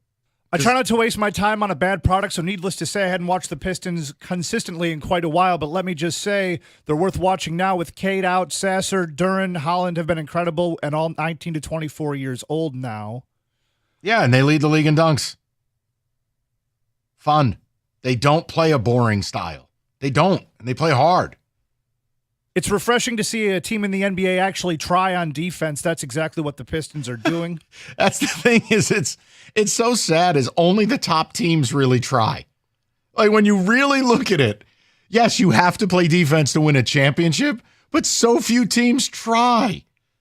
We're not even talking about playing good defense. We're talking about effort. Acceptable defense. I think win or lose the first round of the playoffs, the Pistons have to just be impressive. If they are impressive, they might become a destination over the summer. That's the goal. Then euphoria takes over. Yes. Okay. I never should have said anything. You know what? He's out for the season, Louis MD. All right, spring into savings. Unbeatable deals at Moran Chevrolet, Michigan's #1 selling Chevy dealer for 24. You need a truck? They got them. 25 Silverado 4-wheel drive LT crew cab, $299 a month, $19.99 down. They've also got the 25 Blazer EV, $199 a month, $14.95 down. Both 24 months, and the best part, everybody gets employee pricing on both. No gimmicks, just the deals. It's Moran Chevrolet, where you always get that best price, period. Visit MoranExpress.com, or you can stop by on Gratiot, north of 15 Mile in Clinton Township. Chevrolet, together, let's drive.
Straight to the people, and then we'll put a bow on the Pistons talk. If you're looking for Tigers first hour, Odyssey.com rewind, we go to Brian. He's on a cell, 97.1. Brian, welcome. What's going on?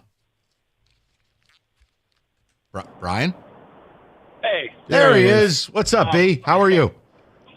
Doing great. Hey, I cannot believe I'm going to say this, but I'm excited now, and it's because of the management and, believe it or not, a little bit of the owner. And what he's done and cutting a check to Monty and just telling him to get lost, I can't. That gets me excited, the willingness to spend. Yes. It's something that I can't say that Chris Ilitch would have done. It's something that drives me insane with the Tigers and the Red Wings. And the fact that they're willing to spend, and they got Trajan, who clearly knows basketball and can put together a team. Him paired with an owner who's willing to spend money gets me excited. And I agree completely. And Brian, you know what? If we're going to throw the guy in a garbage can for a better part of a decade, when he does something that most owners won't do, you got to tip your cap. It's a really nice job by Goris. And you're right. We're seeing it in real time with another owner who won't do it. So, because if you didn't write the check, none of this happens. None of it. Exactly.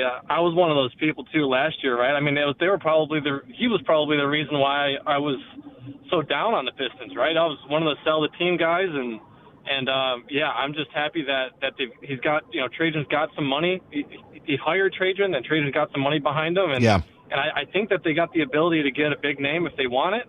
I trust what Trajan's going to do, and I think that they can at least be competitive in the playoffs. I don't know if they're going to win a series, but I'm excited for the future because they got young guys and money. I think the competitive is where I'm at. Like, I mean, Brian, as you were on hold, and I don't know if you're handling other phone calls or Lord knows you're busy, but like when you hear people call in and they're like, oh, we're going to walk over this team and that's where they lose me. Like, I think you're capable of busting somebody's balls. But no, I'm not ready to sit here and go, oh yeah, you're winning the playoff series.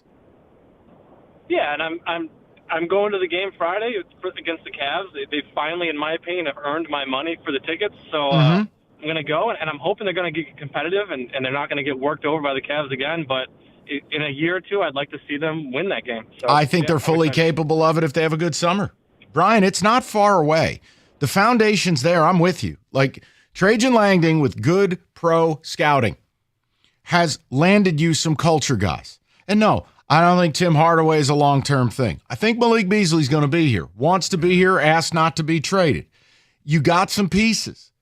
If you drop in one all-star caliber player to this mix, it's game on.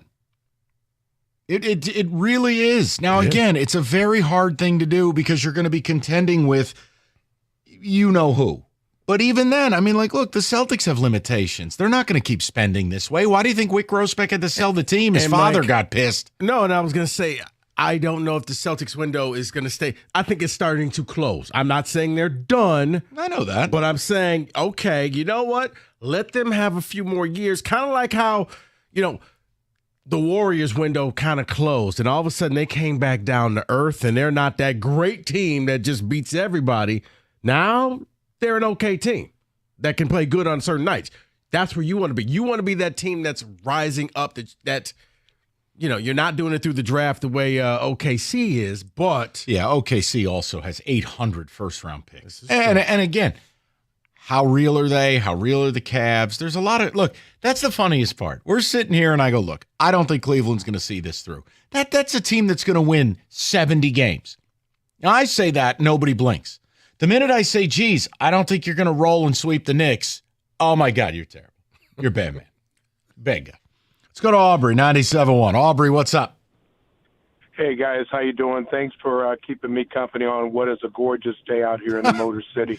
The sun is out. How rare is that? It's amazing. How about that? Hey, I'm not going to say anything groundbreaking, but the way I look at it, I think your question was, what's the floor and what do we expect for next year? My floor this year is to be competitive in a playoff series. Take it to what are they playing the first round? 5 games or 7? I don't remember. Well, it's who you play. Right? Like so for instance, look, if you could play the Bucks now that Lillard's out, I would say, hey, I think we can beat them. Like I think this can happen. The problem is you're not. The way this is going to go out is you're going to end up against the Pacers or the Knicks. What's your view on those two teams? Right. And so if we can have a competitive first-round series, I'll take that after having no real playoff basketball for, 15 years plus, right? Yeah. And then next year, we've got to be in the conversation, and I think you said it, Mike, for a conference title.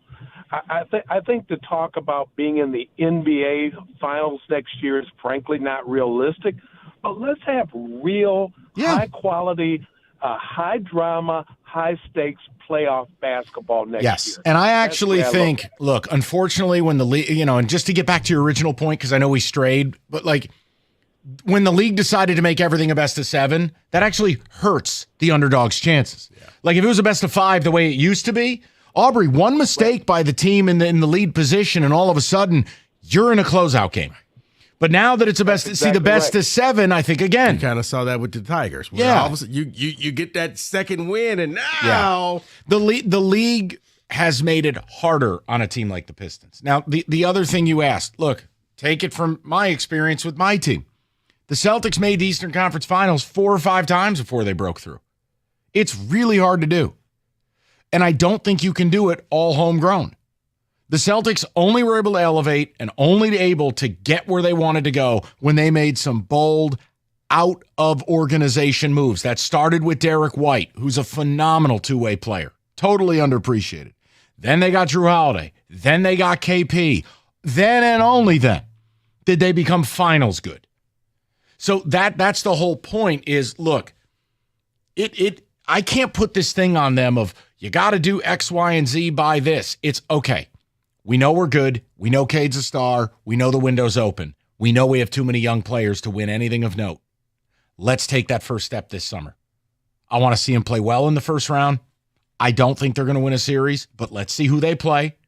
Maybe Jalen Brunson. We got to get the player spatula, according to MD Louie, and we'll go from there.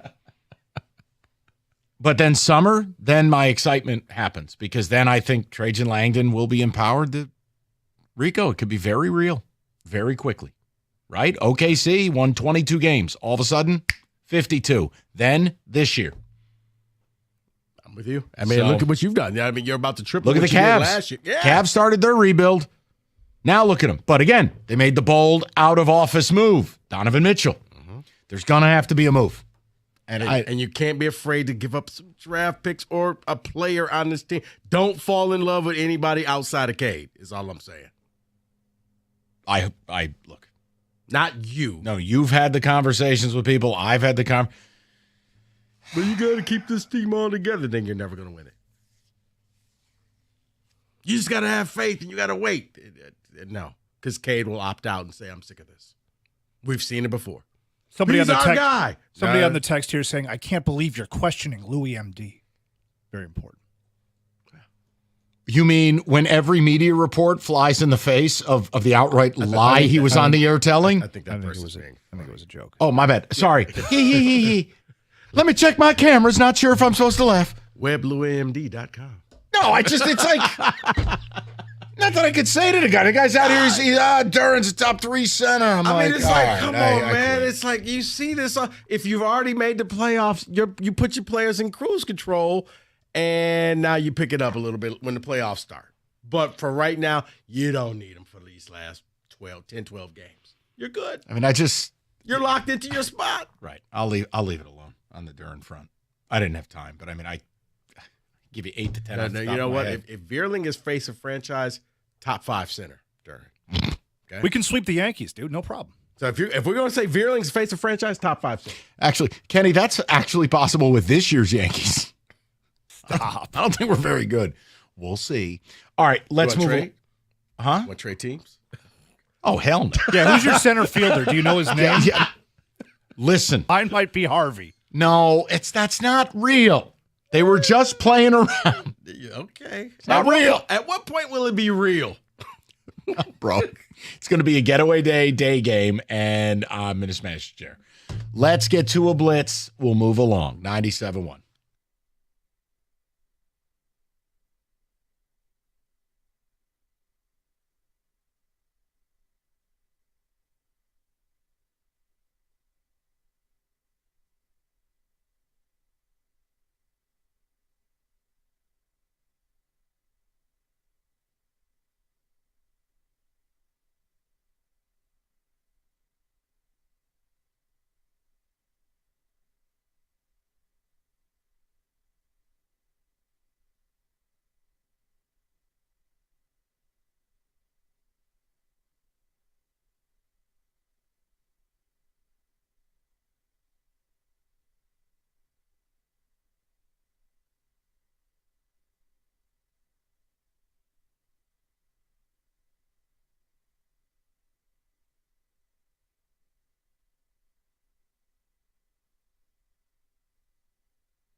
All right, let's just check in quickly. Tournament Blitz, games back at it tomorrow, both our teams Friday night. Rico, music, please.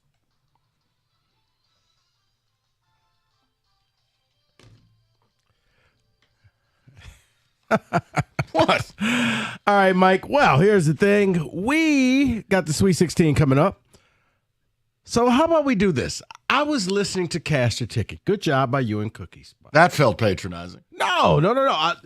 I love how you two go back and forth. So I said, you know what, Mike, this is made for you. We're going to take each of the games in the Sweet 16, and Mike, you're going to tell us how the underdog team can win. Okay. And I have some suggestions for you. This is good. Let's start off. BYU and Bama. Bama's favorite to win the game. How can BYU defeat Alabama? Just continue the irrational shooting. Look, it's going to be a race to 90. I mean, the total's like 176. Damas or whatever the hell the freshman point guard for BYU's name is. He was terrible in the regular season. He's a fabulous shooter now. It's just you're going to have to take and make more threes and somehow keep Mark Sears from shooting 10, 12, 14 free throws. Be my best answer I can offer you. Yeah, that's exactly what I had as well. But it's a race. Those two teams ain't nobody slowing down. And BYU will have to defend the rim. So, Florida and Maryland. Florida's favorite. Maryland is the underdog. How can Maryland beat the number 1 seed and some think can win the whole thing, Florida Gators? Yeah.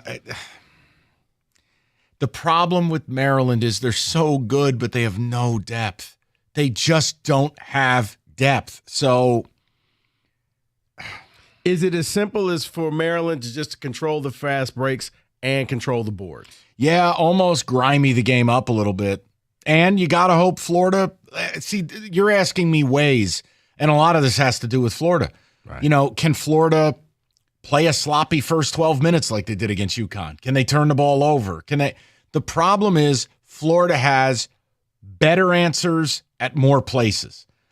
I just have such, and look, Queen and Gillespie, and I mean, they've got really nice players. But Rico, this one I would lean on you. I struggle with a way for Maryland to beat Florida. Like I said, I really do. No, like I said, if they can control Florida's fast break, as you say, slow this thing to a crawl, and by slowing the game down, it's no wear and tear on your the starting 5, because now, okay, we're going to make every second count, go deep into the shot clock. You can't get into running up and down with them because Florida will just blow you out.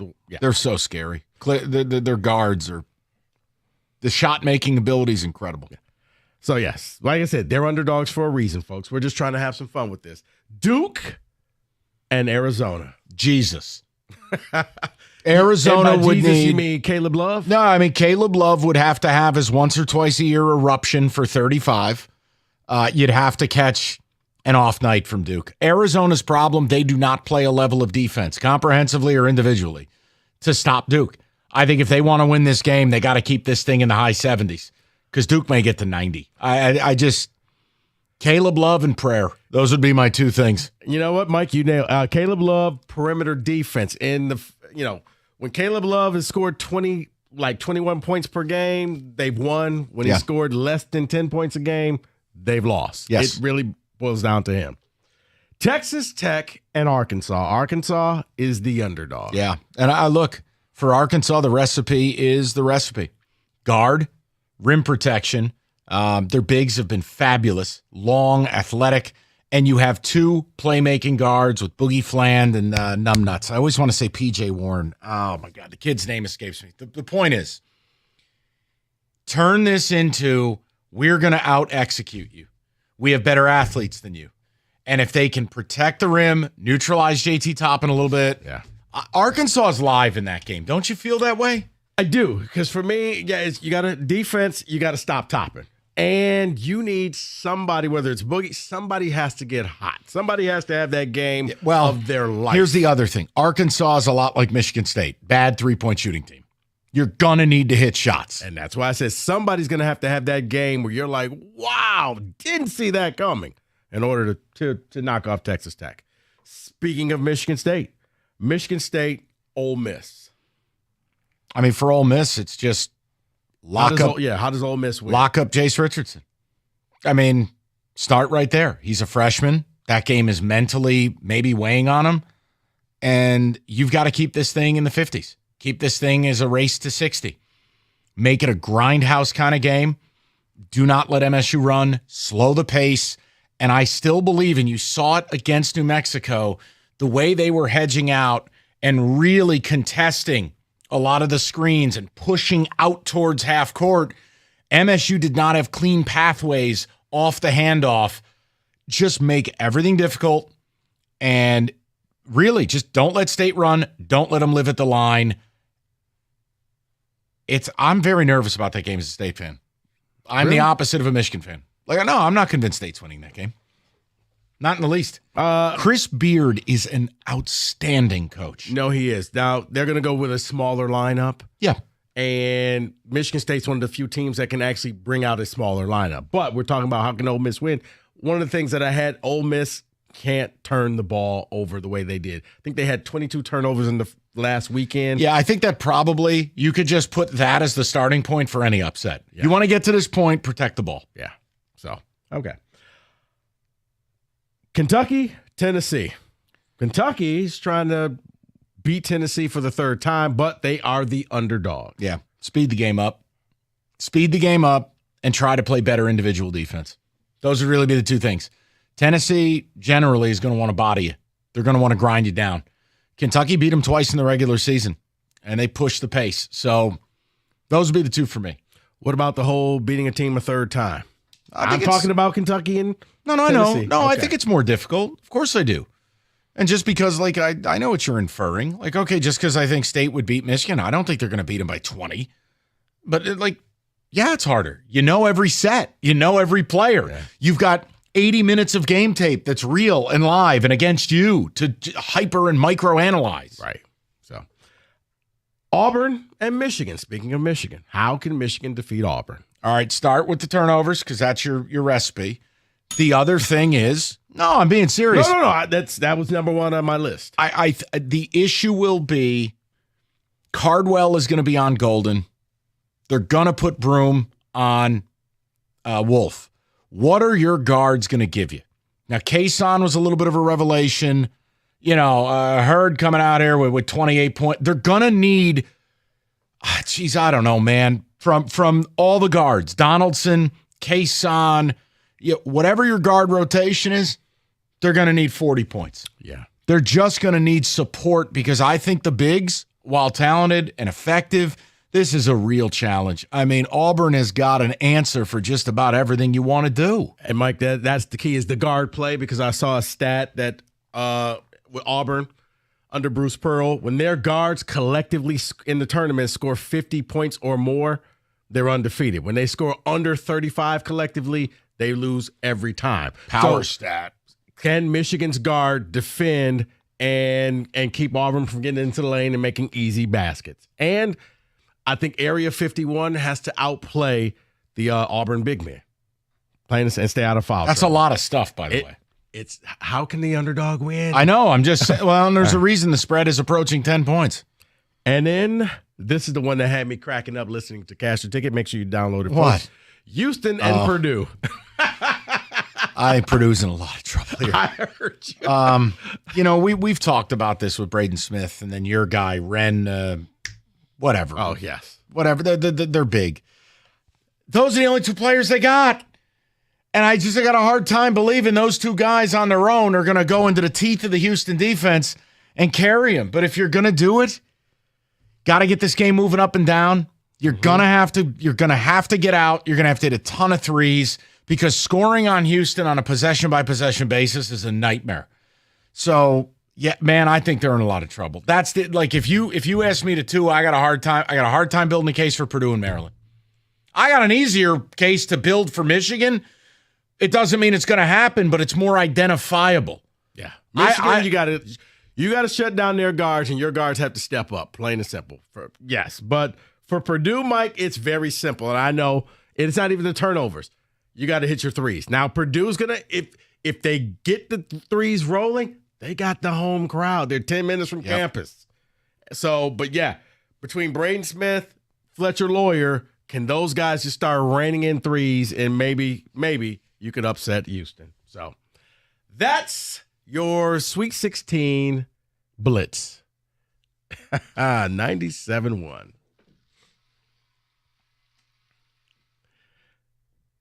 Hey guys, you know what? I'm about to get my lawn treated by Natural Way Lawn and Tree Service, and you can as well. For a limited time, you can purchase the full lawn program and get free grub control, but you got to mention my name. Tell them Rico from 97.1 sent you. Get green, stay green with Natural Way. If you call by the end of the month, you get in on that early bird discount. Natural Way, they offer free grub control. That's going to be important. And they also, in the first application, they're going to take care of the crabgrass. They're going to put down crabgrass application. Why? Because by the time you see the crabgrass, it's too late to fix. The first application is the most important for crabgrass control. And each lawn is assigned its own specialist. And your lawn is going to be tailor-made specifically for what you want. You're going to work with your specialist, and you're going to come up with your own game plan. It's 100% satisfaction guaranteed with Natural Way Lawn and Tree Service. So get green, stay green. Call 888-GET-GREEN. That's 888-GET-GREEN, or go online at naturalwaylawn.com.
All right, remember when a dozen eggs, first of all, you could find them at the store, or B, they were actually well priced. Well, that's done, and so is the cost of keeping your home comfortable, unless you get to Mastercraft Heating, Cooling, Plumbing, and Electrical. If your furnace or AC isn't doing its job, get it done right by the professionals. Mastercraft has Generac and Honeywell generators in stock and ready to go. Buy a generator, get half off the installation of a furnace or AC, plus an extended 10-year parts warranty on that generator. Schedule your free in-home estimate today with mastercraftheating.com.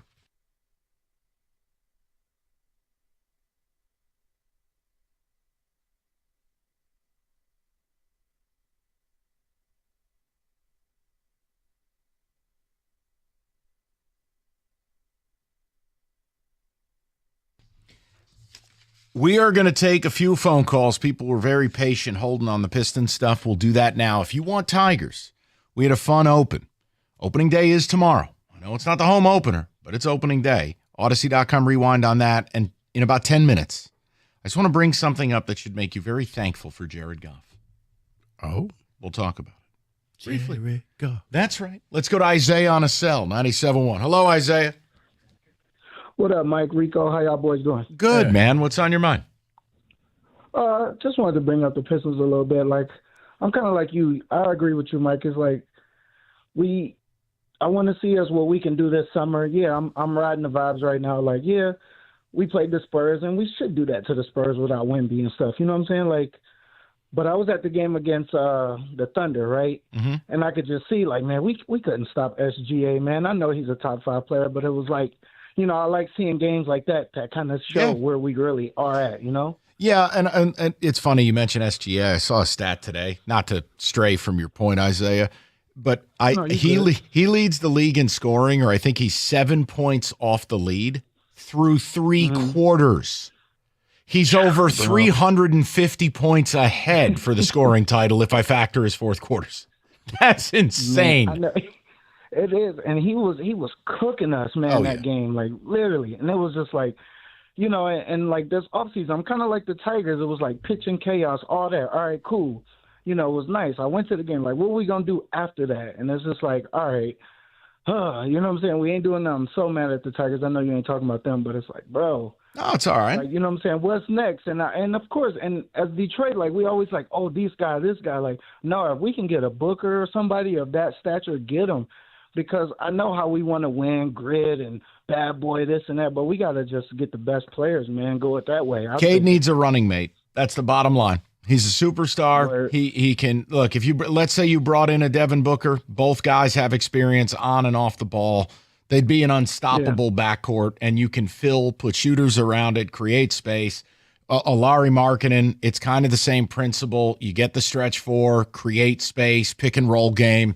Yeah, I mean, Isaiah, they got to do something to get to the next level. But this is fun for right now, and it's refreshing that look, they got their respect back. They're no longer the plunger of the league. Yeah, like that. That's all we could ask for, and that's where it ends for me.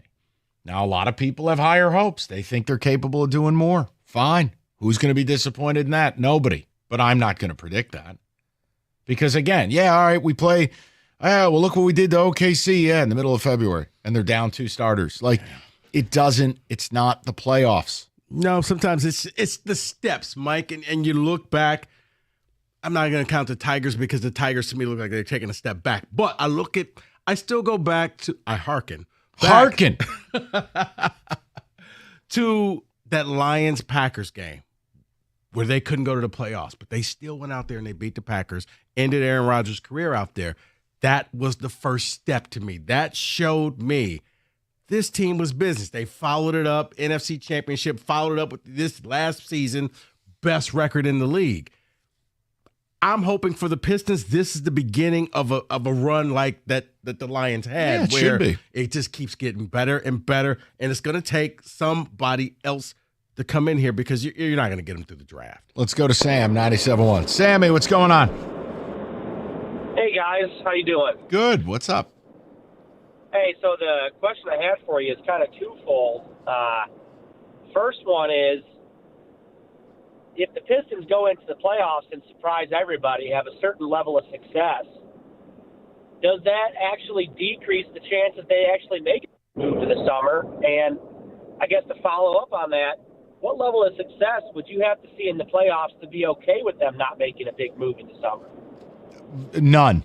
I mean, literally, like if you're saying, Sam, they could make the Eastern Conference Finals as one of the greatest turnarounds in history. I'm still making the move. There's just a way it's got to get done in the NBA, Sam. You got to get Cade a running mate here.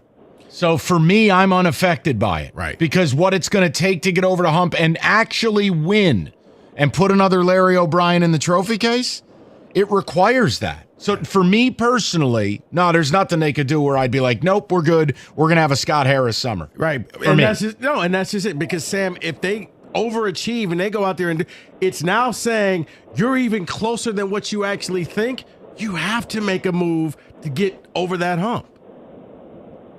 I definitely agree with that. I just wonder if they have success, is Tom Gores going to spend the money? I can't predict it.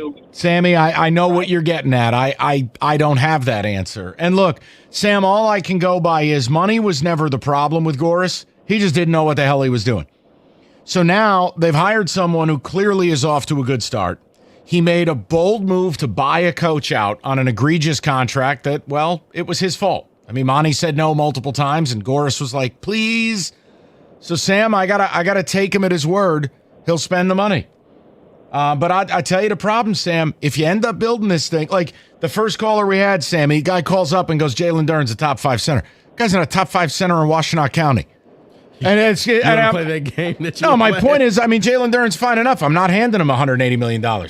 So my point is, the worst thing you could do is fall in love with your own players, sign everybody, and you're capped out. Versus, let's strike while the iron's hot, and let's go do this while some of these guys are on rookie deals, and it's going to be Cade, Batman, and Robin, and let's make a run. And no, obviously, Duren's a good player, but he's not a top 10 center in the sport. It was a ridiculous comment. I just don't want anyone freaking out on Ticket Text when I make a joke. No, it was just funny. You're like, is he better than this guy? Is he better? I was doing that during a break with you. It was a private conversation where I'm like, can you believe these calls? And I'm like, oh, yeah, better than Wemby, better than Jokic, better than Sengun, better than Adebayo, better than KP, better than Jaren Jackson, better than Unibrow, better than Zubats. Like, what are we doing? That was a private conversation. No, we're okay. I'm just making a point. Like when I vent to you during a break, I was trying to be nice. No, Mike, but I think it made sense. The people needed to know. I can't. People need. You know what? I apologize. Aaron is going to get the last word, and then I want to make people feel good about themselves for something at my own personal cost. Let me go to Aaron. He gets the last word on the Pistons. Aaron, floor is yours. What's up, bud? Hey, I really appreciate the last word. Mike, Rico, David, Kenny, I love you guys for 20 hours a week. I get to, escape from my life because of you guys, and I've loved you for years. Well, thanks, man. So here's the thing about the Pistons. My floor with them is a first-round win. And the reason being that they offensive rebound and they actually work on the defensive end. If you're playing the Pacers and it's Mathurin and Nembhard and Halliburton, well, I'm sorry, but Duren is not a top 10 center, and I agree with you, Mike. Yeah, no, you're fine. But Duren and Thompson and Stewart can out-rebound them and make it very hard for them to score the points that they need to score. Yeah, the Pacers, I saw it last year when they played the Celtics. The Pacers are a pain in the ass, but it's all about shot making. I mean, exactly. They can go out, they can put up $130, or they can get blown out of the building. I'm not arguing it. And I'm not gonna entertain the fact that we could lose to the New York Knicks because Tom Thibodeau is like the donkey walking the giant stone around the thing while he throws his players' kneecaps into it when they play 50 minutes in every 48-minute game. Yeah. Look, Aaron, I will. That's why Brunson is still injured. That's why Cat doesn't matter. What is Cat going to do when it comes to the fact that Duren and Thompson are out rebounding him every game and he's standing out in the corner shooting threes? This is the year that they have to get a first-round playoff win and then, like you said, go out this summer and get somebody a running mate and trade one of those guys to make sure that next year, not only can they rebound and play defense and run the pace, but they have the ability to beat these god-awful Eastern Conference teams. I agree with the Pacer thing. I think the Nick thing, you're being a little disrespectful, Aaron. I mean, again, you've just marginalized Cat, a guy who's averaging 26 and 14 a night. I just want a three-point shooter. No, what is he going to do? I'll tell you what he's going to do. He's going to take your players away from the basket, and he's going to operate. Look, you don't like Tibbs. He plays his guys too much. Fine. Brunson got hurt. It's a false equivalency. But if we're going to just marginalize Karl Anthony Towns, that's fine. Be careful marginalizing, 25 and 13 a night and one of the most gifted bigs in the league scoring. I'm a bad guy. The other guys get paid too. I'd be a little careful. Yeah. Knicks are a very good offensive team. Because if given the opportunity, I'm quite sure you would take Karl Anthony Towns over Durant. No, they wouldn't. That's the problem. No, they wouldn't. I could offer them Karl Anthony Towns over Asur Thompson. This fan base would say no. You don't understand what's happening. It's a seduction. No, I've refused. This is like when Kenny opens a bottle of beer. Seduction. These people are seduced. I could offer you Cat for Ron Holland. They'd say no.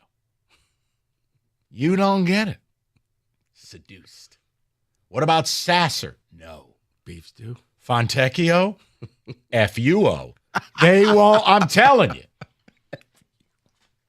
I could offer them Wemby. They'd say the French are soft. There's nothing I can do.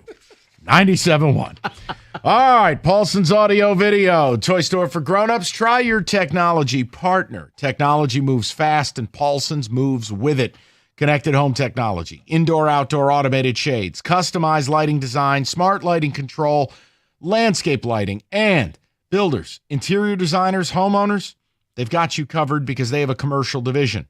Upgrade to technology for bars, restaurants, and office spaces. Visit their state-of-the-art showroom in Farmington Hills. Let Paulson show you why they've been Metro Detroit's trusted tech partner since 1991. It's Paulson's, your technology partner.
All right. I just wanted to take one segment, and then we'll get back to business. But I know it's been a brutal offseason for Lion fans and the way it all ended, and you're hurting. I get it.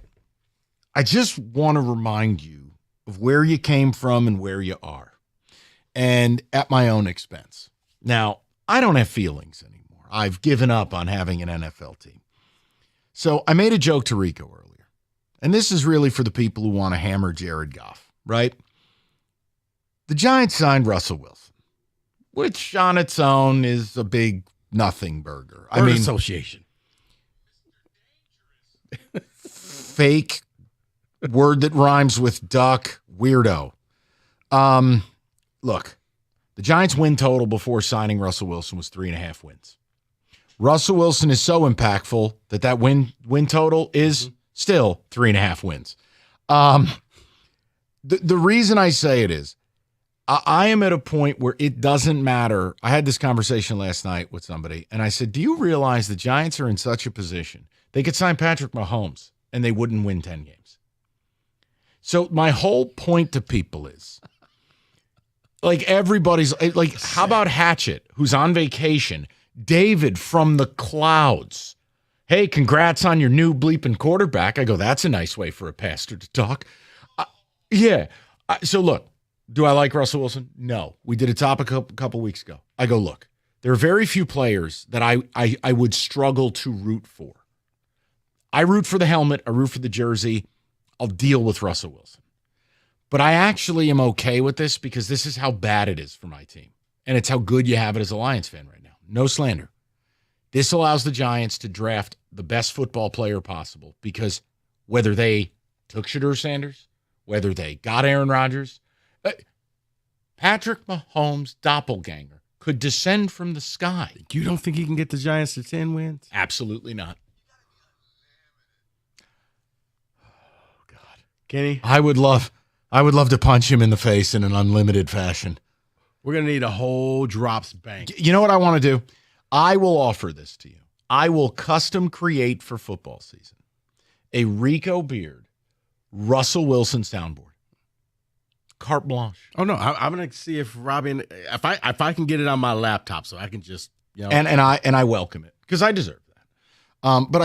But see, Mike, you touched upon something, and maybe this is a blessing in disguise. Yes, I get Mason Graham maybe, and on top of that, you could draft somebody a quarterback in the second round that you can maybe. Like I would love to take Mason Graham. What do you mean, Sparty? Yeah, when guys graduate, I don't care where they played. Yeah. He's a war daddy. I put him next to Dexter Lawrence. You know what I would do? Move up and try to get Jackson Dart or Milroe. I don't know. I was about to say, if you got Milroe, yeah, then I think maybe you got somebody who. Or if our win total's 3.5, you take no one, you get Arch Manning next year. I don't know what to tell you. But it is one of those things where we talk about the Lions and these conversations get very heated where it's like, what do you mean we're only going to win 12 games? You're a hater. And it's like, cutscene. My team just paid $21 million for a quarterback. 3.5? 3.5. I mean, Christ, Vegas for fun should have just said, all right, half a win. Right. Is Russell Wilson's goofy ass worth half a win? You're now at 4.5. Would you feel better?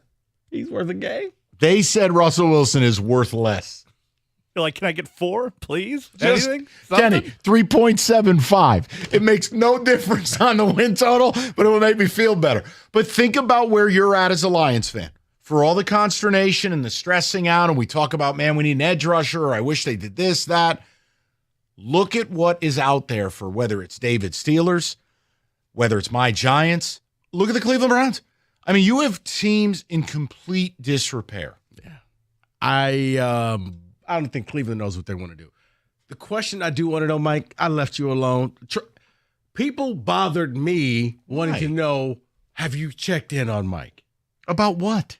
About Russell Wilson. Oh, it's fine. I left it alone because I'm like, you know what?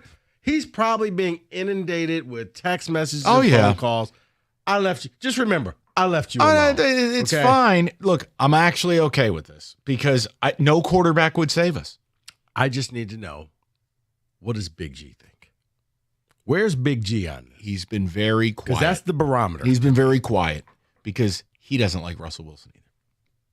But understand, the one thing the Giants did is they provided us radio content for football season with you guys in listener land.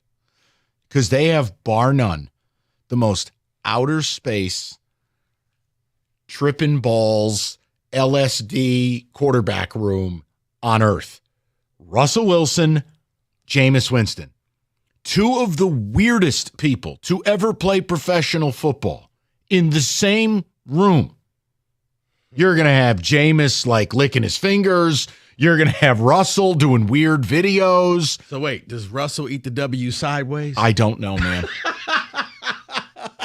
I don't know, man. I just can tell you for radio purposes, this will be a good time. That's all. Just wanted to just say, look, I know we're a little frustrated with the Lions, and they just brought the band back together. My team signed a quarterback for $21 million, and Vegas went lowest win total in the league. Well, how'd we do with this signing? Let me check my notes. Yep, lowest win total in the league. 3.5. It was one of those things. 3.5. When I got the news, Kenny, I had to double check it with like 5 different sources. Because I'm wait. I'd like to say personal growth by me because I didn't text Mike at all. I know David did. But you guys would be fine to do it because you know my feelings on my team, and all I can do is laugh. This actually works for me because then hopefully they don't take a quarterback. No, because I treated that news like when a team loses. I'm not going to call you. You already feel bad enough. No, I don't. You don't need to hear from me. I'm already envisioning Brian Burns, Mason Graham, Dexter Lawrence, and Kayvon Thibodeau. Just let me live. No quarterback is going to save us. So, Lions fan, I want you to feel better about yourself. So they're not going to be chanting Russell Wilson in grocery stores? Dude. Wait. Is Tommy Cutlass still going to be there too? Oh, yeah. Between Cutlass agent, Jameis Winston, and Russell Wilson. Is there a sane human being in the New York Giants quarterback room? Somewhere out there, Daniel Jones is laughing. Oh. Big time. So look. How you like me now? Yeah. Just remember, Lions fans, I know it's not perfect, and I know some of you get down on Jared Goff, but here's the other side of the coin. Wow. Okay. Like I said, I just needed to know where Big G stood with this. Oh, God. All right, if you're going to create the Rico soundboard for football season, you got to get the worst Subway commercial in history. When he tasted the sandwich and it was like spicy and it was the fakest, hey, this sandwich is hot. Here's me telling you it's hot. Oh, yeah. And like I said, eating it sideways, that's how he's going to, him and Jameis, eat this W sideways. So, okay, we're good. I just wanted to pass along a message that, you know what? We're going to get in draft mode. Brad's going to cook. It's going to be okay. So 3.5 over under. Right now. Over. He's worth a game. Vegas doesn't think so. Kenny, what if they took Shador? The fact that Vegas doesn't think, and they're factoring all that in too. What if they took Shador with the pick 3? I can offer you this. I'll take the under. Okay. Thanks, Kenny. You know how hard it is in the NFL to lose to only win less than 3 games? In fact, I do. We just did it this year. Indeed. I can tell you all about it. I mean, let me move on. Okay. FanDuel. Hey, want to bet that Giants over under? It's there for you. FanDuel thinks so little of Russell Wilson. It's still 3.5. So look, you can take a swing at $500,000 bonus bets every day from the 27th to the 30th, Thursday to Sunday, as a part of the $500,000 home run jackpot. You bet a player did a home run. If they do, you get paid on that. Plus, you're into the bonus pool with anyone else who bet that same player to hit a home run, and you get your fair share of $500,000 in bonus bets. It's FanDuel.com/ticket. Make every moment more with FanDuel. 21 and up, present in Michigan.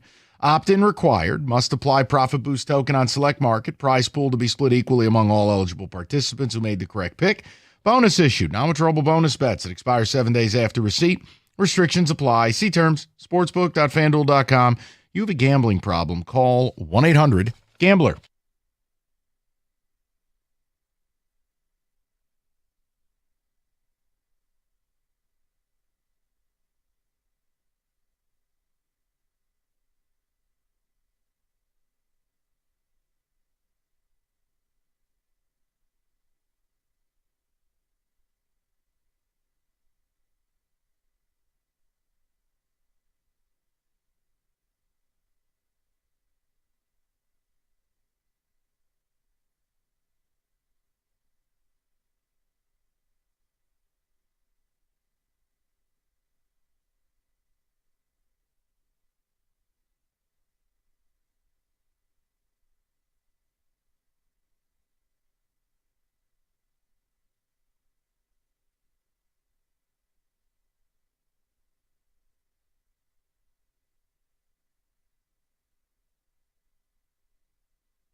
All right, so we've talked some Pistons. If you missed that, use that Odyssey Rewind.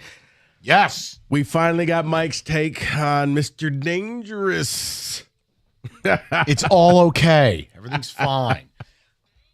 Do you want to get back to the Tigers? Yeah, let's get back to the Tigers. I just because, look, and it's weird. It all kicks off tomorrow. It does, and it feels like it's surprised people. Because the home opener is what people think opening day is. But there was something that took place. Kenny was upset with it. I don't think you and I were upset. It was more, oh, that's too bad. Yeah. But Kenny was pissed, and you want to give the people a shot to react? Yeah. We got to be careful with the word association. We got ourselves in a little bit of trouble earlier with that. Wait, I forgot. Never mind. No. But Kenny was upset because the Wings got bombed. And then you read the news about the scoreboard, and they're taking the script Tigers down and putting up a Comerica sign, which is their prerogative. It is a 25-year relationship with a corporate sponsor. It's one of the longest sponsors in all of Major League Baseball. I can tell you it's probably smart business to give them better signage. That doesn't mean it makes your ballpark look cooler. It doesn't. I love the script Tigers thing. I'm bummed. The keyhole, or as some people call it, the dirt path from home plate to pitching mound. You were the last ballpark in the league to have it. I thought it was cool. It's unique. It's quintessential baseball.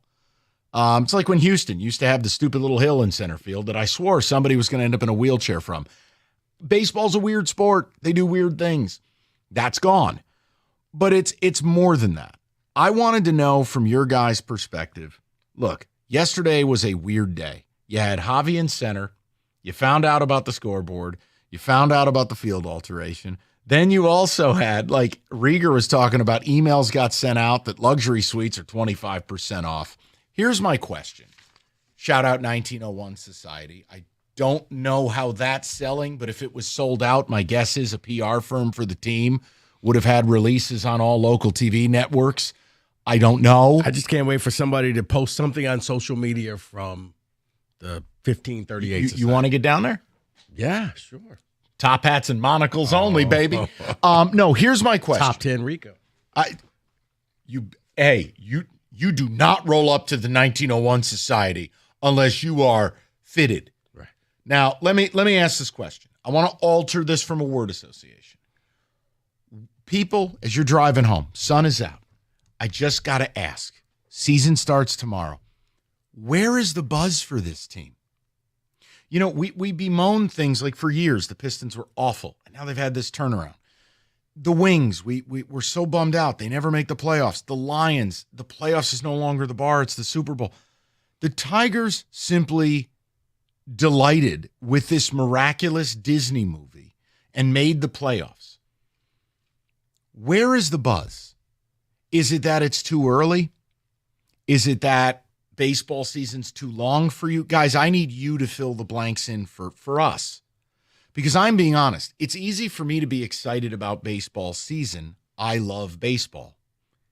But for a team that made the playoffs, the offseason was weird. It was. You didn't get Scooble signed.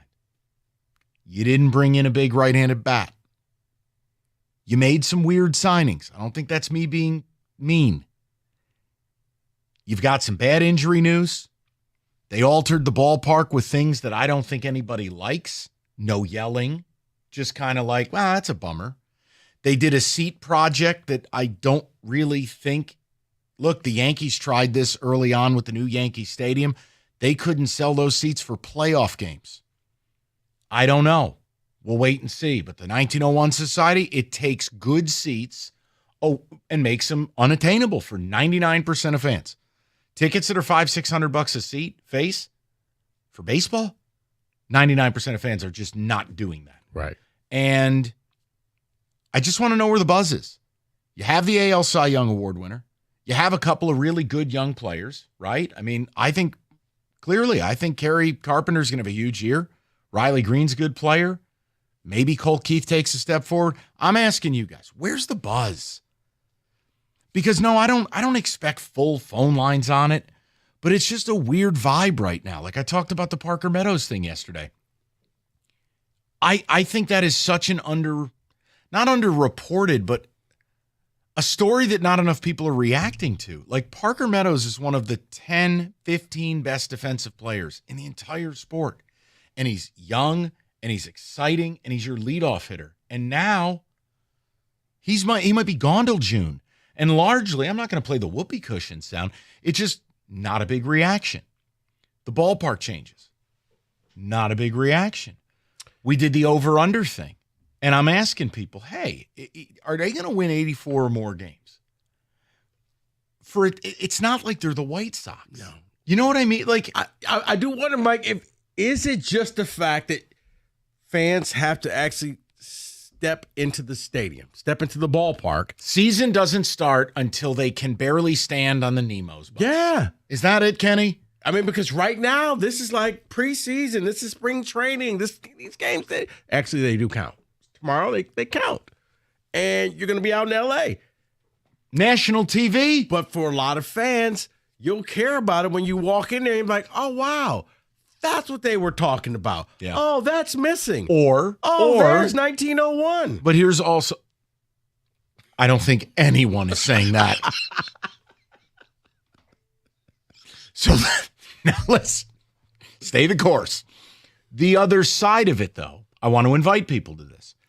Has the team, in a way, turned you off? Meaning you were hyped. You were pumped up about Scooble. You were pumped up about the playoff run. And through their action or inaction or decisions or things they decided not to do, did it kill your buzz? Because I almost wonder if that's going on. Look, Rico, I can't hop on the air and sell our listeners on Alex Cobb. I can't sell them on Glaber. I'd be lying to them. Do you realize that this is an awful ballpark for Glaber Torres to hit in? Compounded by the fact he had a league worst 18 errors at second base. He just really didn't want to play third base. No. If he did, he'd be a Yankee. And the Yankees went, well, then don't let the door hit you in the ass. So I very rarely do I feel like, okay, I don't have a good gauge of our audience. The Tigers are a mystery wrapped in a riddle. I can't figure out where the buzz is because they're in the worst division in the league, which means everyone's got a shot. And it's not all negative, but there's just no buzz. And the season tomorrow night, ESPN against the Dodgers, you're on a big stage. I'm excited about that. Now, is it the tournament? Like, I want this to be as open-ended as possible for the listener. If you think you know the reason why there's not more buzz about this team, offer it. Because if I had the answer, I wouldn't be here. Right. 248-539-9797. And if you guys think the answer is simple, Mike and Rico, love the show, love to hate the show, whatever. If you just say, fellas, respectfully, I don't start paying attention to baseball until blank, or season's too long, or they angered me because they didn't bring in people I want to see play baseball. Like, look, buzz is for all socioeconomic pathways. Remember, if you're offering 25% off your luxury suites, well, that means the rich people aren't interested either. Good point. You know what I mean? It's not just the $5 millionaire. It's all ends of the spectrum. And I'm trying to figure out how corporations aren't kicking in. Well, I don't know if anyone is bricked up to see Matt Vierling play baseball. That's all I'm saying. That's an anti-bricked thing. Face of franchise. I can't do it. I'm sorry. God help us all. 248-539-9797, and we will get with you, the people, next. Fair? Fair. And if you want the Pistons stuff, go get it. Odyssey.com Rewind. Spring into savings. Unbeatable deals. Moran Chevrolet, Michigan's #1 selling Chevy dealer for 24.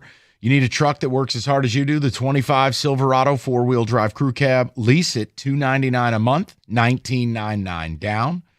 Priced right. The 25 Blazer EV Karsh Edition, $199 a month, $14.95 down. And again, both are 24 months. Everyone gets employee pricing on both. No gimmicks, just the deals. Visit MoranExpress.com or stop by on Gratiot, north of 15 Mile in Clinton Township. Chevrolet, together. Let's drive.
All right, let's jump right in.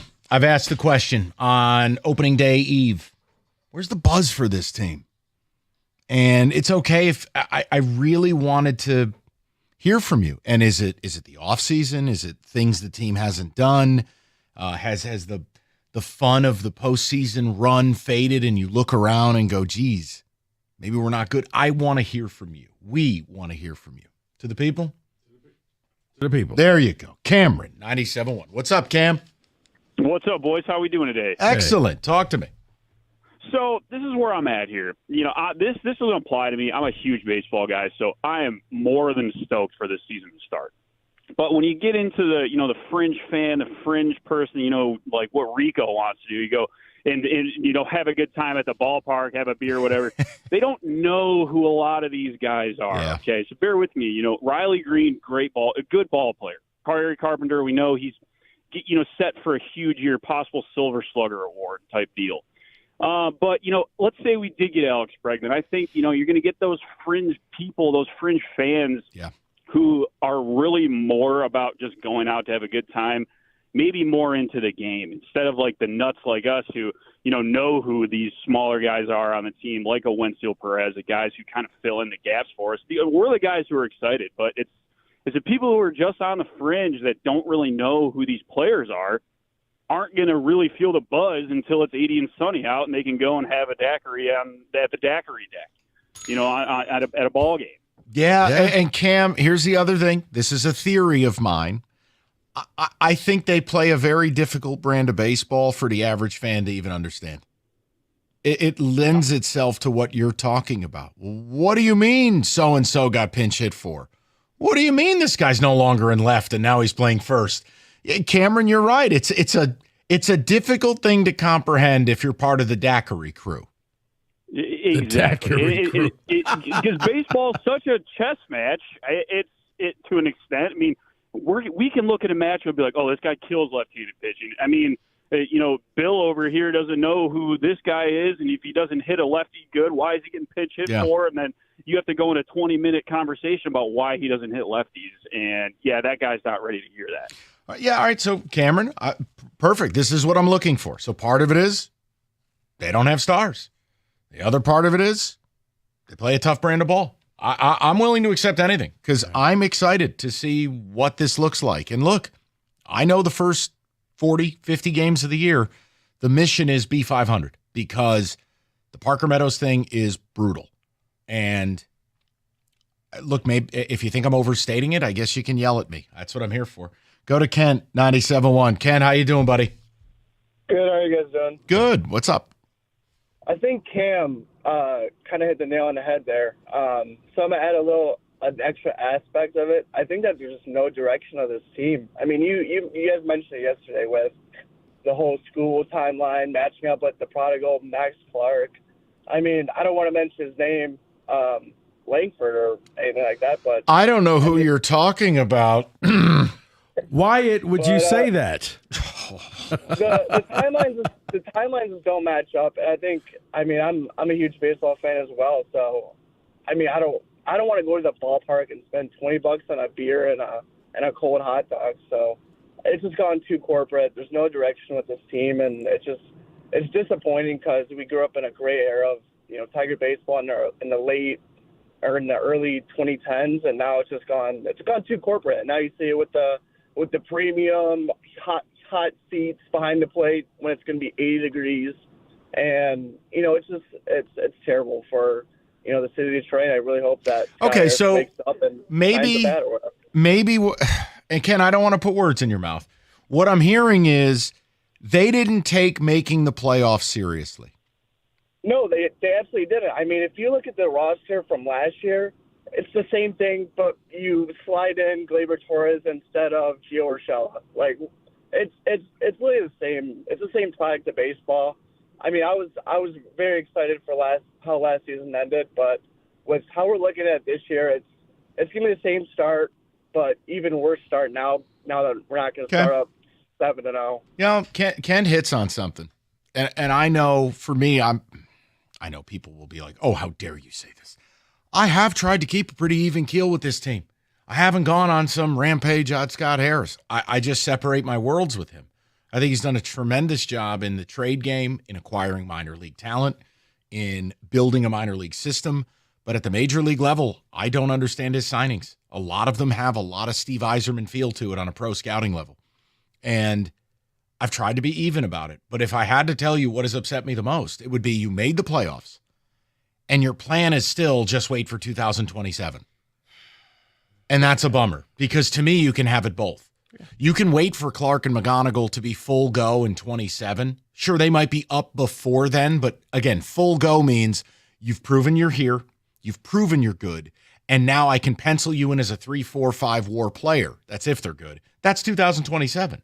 Well, to bridge the gap, you sign players. Mm-hmm. And I hate the idea that Alex Bregman was the only free agent. That bothers me. And trades are a thing. Like, look, they just sent Justin Henry Malloy down. You know, the idea is that's a bat that should be at the major league level, or he should be with someone else.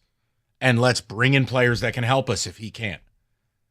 And again, that's before we even get to the farm system. Right. It was very underwhelming in the offseason. Cobb. That's your guy. Leave me alone. Well, he's your age group. Wow. Come on, it's just one. All right. That was hurtful. Let's go to Kev. That was 97.1. Kev, how you doing, buddy? I'm all right. Thanks for taking the call.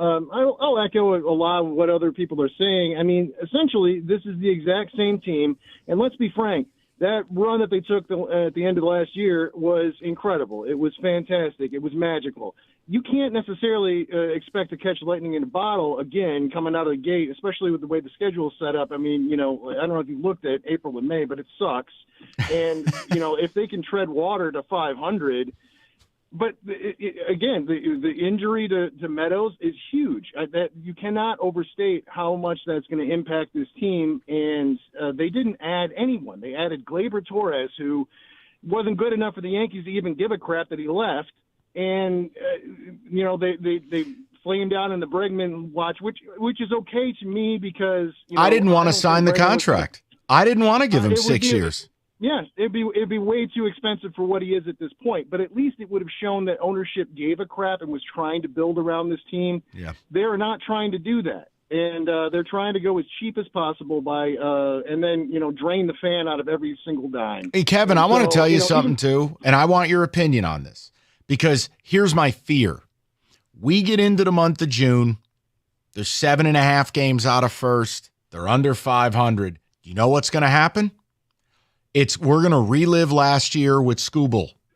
We're going to relive those conversations. Do you trade him or not? No, I have no doubt that they've already penciled the fact that they will move him at some point. Oh, that'll gut the fan base. More upside. Can you imagine making the playoffs, doing nothing in the offseason meaningful, and you salute the fans in the first year of your premium seating by trading a Cy Young winner? That's a hell of a business plan. I know. No, Kevin, you're not wrong. And again, I'm not calling for it. We're not doing that. I'm just saying there seems to be a bit of a disconnect with this franchise and its customer base. And I can't figure out what everything they're doing is what no one's asking for. It's because I think, Mike, if you really look at it and just break this down. Oh, he's putting his hands together. Last time he did that, he was hearkening back. Go ahead. Maybe it's just Occam's razor. Okay. They made the playoffs. Let's just separate that. Yeah. They had a plan. They're going to stick with their plan no matter what. Hell or high water. Making the playoffs, that was a bonus for the people. Hope you enjoyed it, but that wasn't a part of our plan. Yeah. Our plan is slow and steady. Our plan is to wait for the kids to grow up on the farm. Our plan is that. Now, the Skubal thing, once again, I think it happened. I don't think that was a part of their plan either, that he became that Cy Young Award winner. So you know what? We're still going to go ahead with our plan. So I hope you enjoyed last year, but don't expect to see it again this year. Wow. That is Captain Depression, Rico Beard. Kenny, question mark? Or it just seems like half the teams in this city don't know how to pro scout. That's what it feels like, looks like, seems Sounds like. Sounds like, yeah. We'll get more to people. We got to get to a blitz as well. Lots to do before 6 o'clock.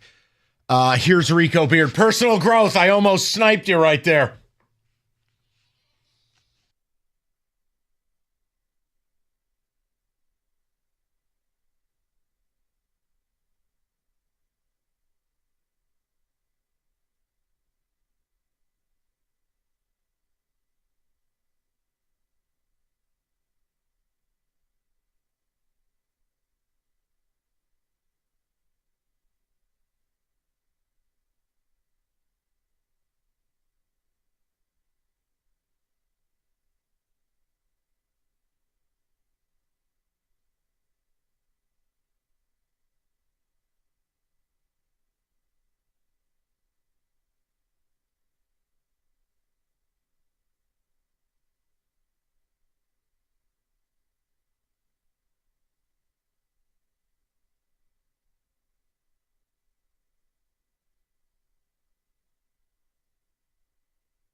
All right, you do have basketball on the horizon. You got opening day on the horizon. Hungry Howie's has got you covered. The You Choose $8.99 deal, a large one topping with 100% real cheese, dough made in-house, $8.99.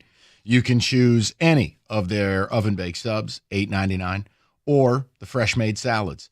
You pair them all up, $8.99 each, and your viewing party is all set. Maybe you're going to have sad pizza like Kenny tomorrow.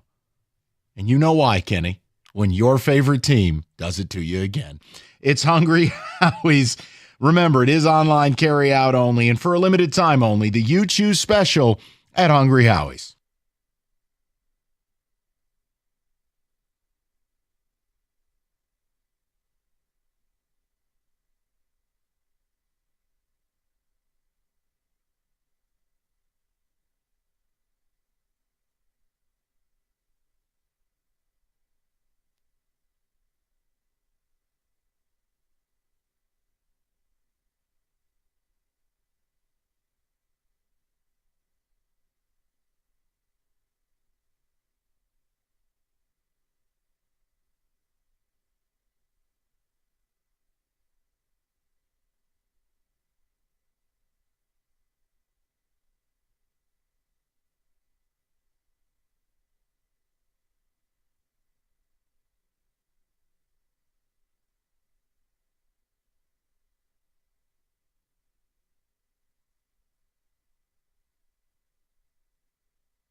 All right, Odyssey.com. Kenny, you really enjoy that drop. You missed anything. We hit the Pistons. We hit Tigers. We hit March Madness. We even gave you a little NFL. Yes. Mr. Dangerous is a giant. And our win total moved from 3.5 to 3.5. The Lions will have more wins by October than we have all year. So just the next time you want to launch Goff out of a cannon, just remember. I want to take you up on that. I believe in Russ. Okay. Glad you do. Kenny, a few ticket texts. The good book. The S on his chest stands for straight down the middle. We will talk to Pat momentarily. Go ahead. To round out our Tiger conversation, got a couple texts on them. Excitement for the Tigers comes in 130 games. That's from Chris in Grand Blanc. Biggest part of me, I can't watch without buying their stupid app. I think he's talking about Bally's. I refuse to pay an additional $20 a month. That's also from Brian. There was a lot of that on the text. Okay. A lot of people that just, the whole Bally's situation when that happened, it turned them off of the Tigers, and they couldn't get back until the playoffs. And like I said, we were trying to figure it out because the season starts tomorrow. It's a premium matchup. You're on national TV. And man, it is flat as a pancake in this town for a team that did, fluke or not, they made it. Like, they made the playoffs. I know it was a Disney movie. I know. I'll keep my thoughts to myself. No, you're going to be depressing. No. Was I depressing? No, question mark? You were effective. You were right. I think that's why it made me sad. Okay? We'll go to Jeff while Pat plugs in. Jeff, what's going on? Michael, you can't sizzle without any steak. And the Tigers did not offer us any steak in the offseason. They offered us steamed white rice. Yeah. Not even shrimp fried rice. Listen. They should have made a deal with Bregman. They should have announced it and then moved on and got us another big bat. Now, I'll agree with part two. Now, Jeff, I agree with part of it. No, hold on. I'm going to explain it. I appreciate it. We're up against it. I'm never going to scream at the organization about the Bregman thing. I didn't want to give him 6 years. At 4, I was nervous. I'm not going to kill him. They did the best they could there. The second part, I'm with you. Trades are legal. I really wish they would have done something. Look, Rico, the day they signed Glaber, you asked me. I'm not going to lie to people. I couldn't stand him. Now, he had a quality series against Kansas City with working the count, but, damn near 20 errors, no range. He won't play third, which is a weird thing. Washington offer you more money. Guys, I understand it. I do. Patrick, sorry. We have people explaining why they're not excited about the Tigers. Well, what do you got, orange pop there? What do you got going on? It's this stuff called Poppy. Low calories. It's got, microbiotics or something. It just looked like an exotic can. I was just asking. Yeah, all right. I drink it like crazy. Okay, carry on. But anyway, just with the Tigers, I understand it. I just did a podcast with Evan. It was just posted up on X and Facebook, in which I essentially bitch about the Tigers for 50 minutes. In which all right. Well, yeah, it's hard to be optimistic when you're looking at a platoon at third base of Ibanez and Zach McKinstry. Zach McKinstry had that error in that game last year, which set a matchstick to them losing the series against Cleveland. And he had the 3-run error on the day he gave up the 3-run home run. So he's not a third baseman. The thing you're saying about Torres, he's led the American League in errors, second baseman, the last 2 years and has terrible metrics. No, I know I'm negative, but I'm not. Those are facts. Those are facts. You're with me. Facts. And I've said this for a long time. And Cole Keith made 4 errors in 15 games at first base. Right. See, this is what I don't get. And their outfield, because those two guys are hurt, morbid. Went from like this strength that could compensate for that bad infield. It's terrible. And then on top of it, the cherry on top of it, which I think Rico is like super happy about, is Javi. You're going to get Javi like nothing ever happened. Javi, you know what Javi's batting average was this spring? 189. No, close. 187. 184. I was close. And he had to get a single yesterday to pull it up from 171, which I believe was his average last year. This is what I don't get, okay? And this is something, Scott Harris is incredibly intelligent, right? He's done an unbelievable job with the minor system. He's made some shrewd trades. This is what I don't understand. He hasn't made trades. Well, like the Flaherty return, the things he's that gotten. Was good. That was good. I'm just saying, so he's done a really nice job at that. And then there's the other silo where it goes, okay, wait a minute. You want to have optimization with your roster and flexibility. We're going to play a Moneyball style. Defense has to be a premium. So my question, we were just talking about yesterday. How the hell did we get here? How can we have arguably, I don't want to be hyperbolic, worst defensive team in the AL almost? I don't know. I'd have to look at all the other teams, but I can't imagine. You've got a real strength at catcher and a real strength in left field defensively. It depends on how you look at Javi and Sweeney. Sweeney's an average fielder. And if Javi's an average fielder, but both those guys, and I describe it as a golf green that's been aerated. With holes everywhere? That's their swings. Oh, Jesus. And that's not good. So, but I love their pitching. Yeah. You could get year-to-year improvement from Green, Cole, Keith, all this, Kerry Carpenter being in the lineup. Torque, may, return to form he had the second half of the year. So there's a lot of things to like, especially their pitching. But that defense, that is a recipe for clown ball, man. That is. That was, that would be the Cleveland game last year. That's why I was thinking 90 wins.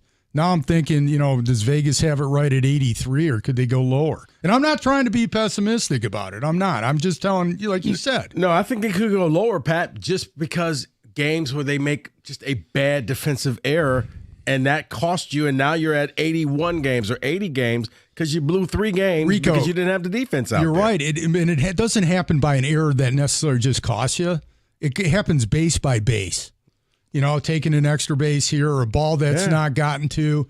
It beats down your pitching staff. And I don't think AJ Hitch is going to have everyday player chaos that's going to work like the pitching chaos. Are you leading with Tigers? I don't want to use up all your time, but Tiger Talk's on at 7. So okay. I'm just going to talk about whatever I want, and who knows what's going to come out of my friggin' mouth.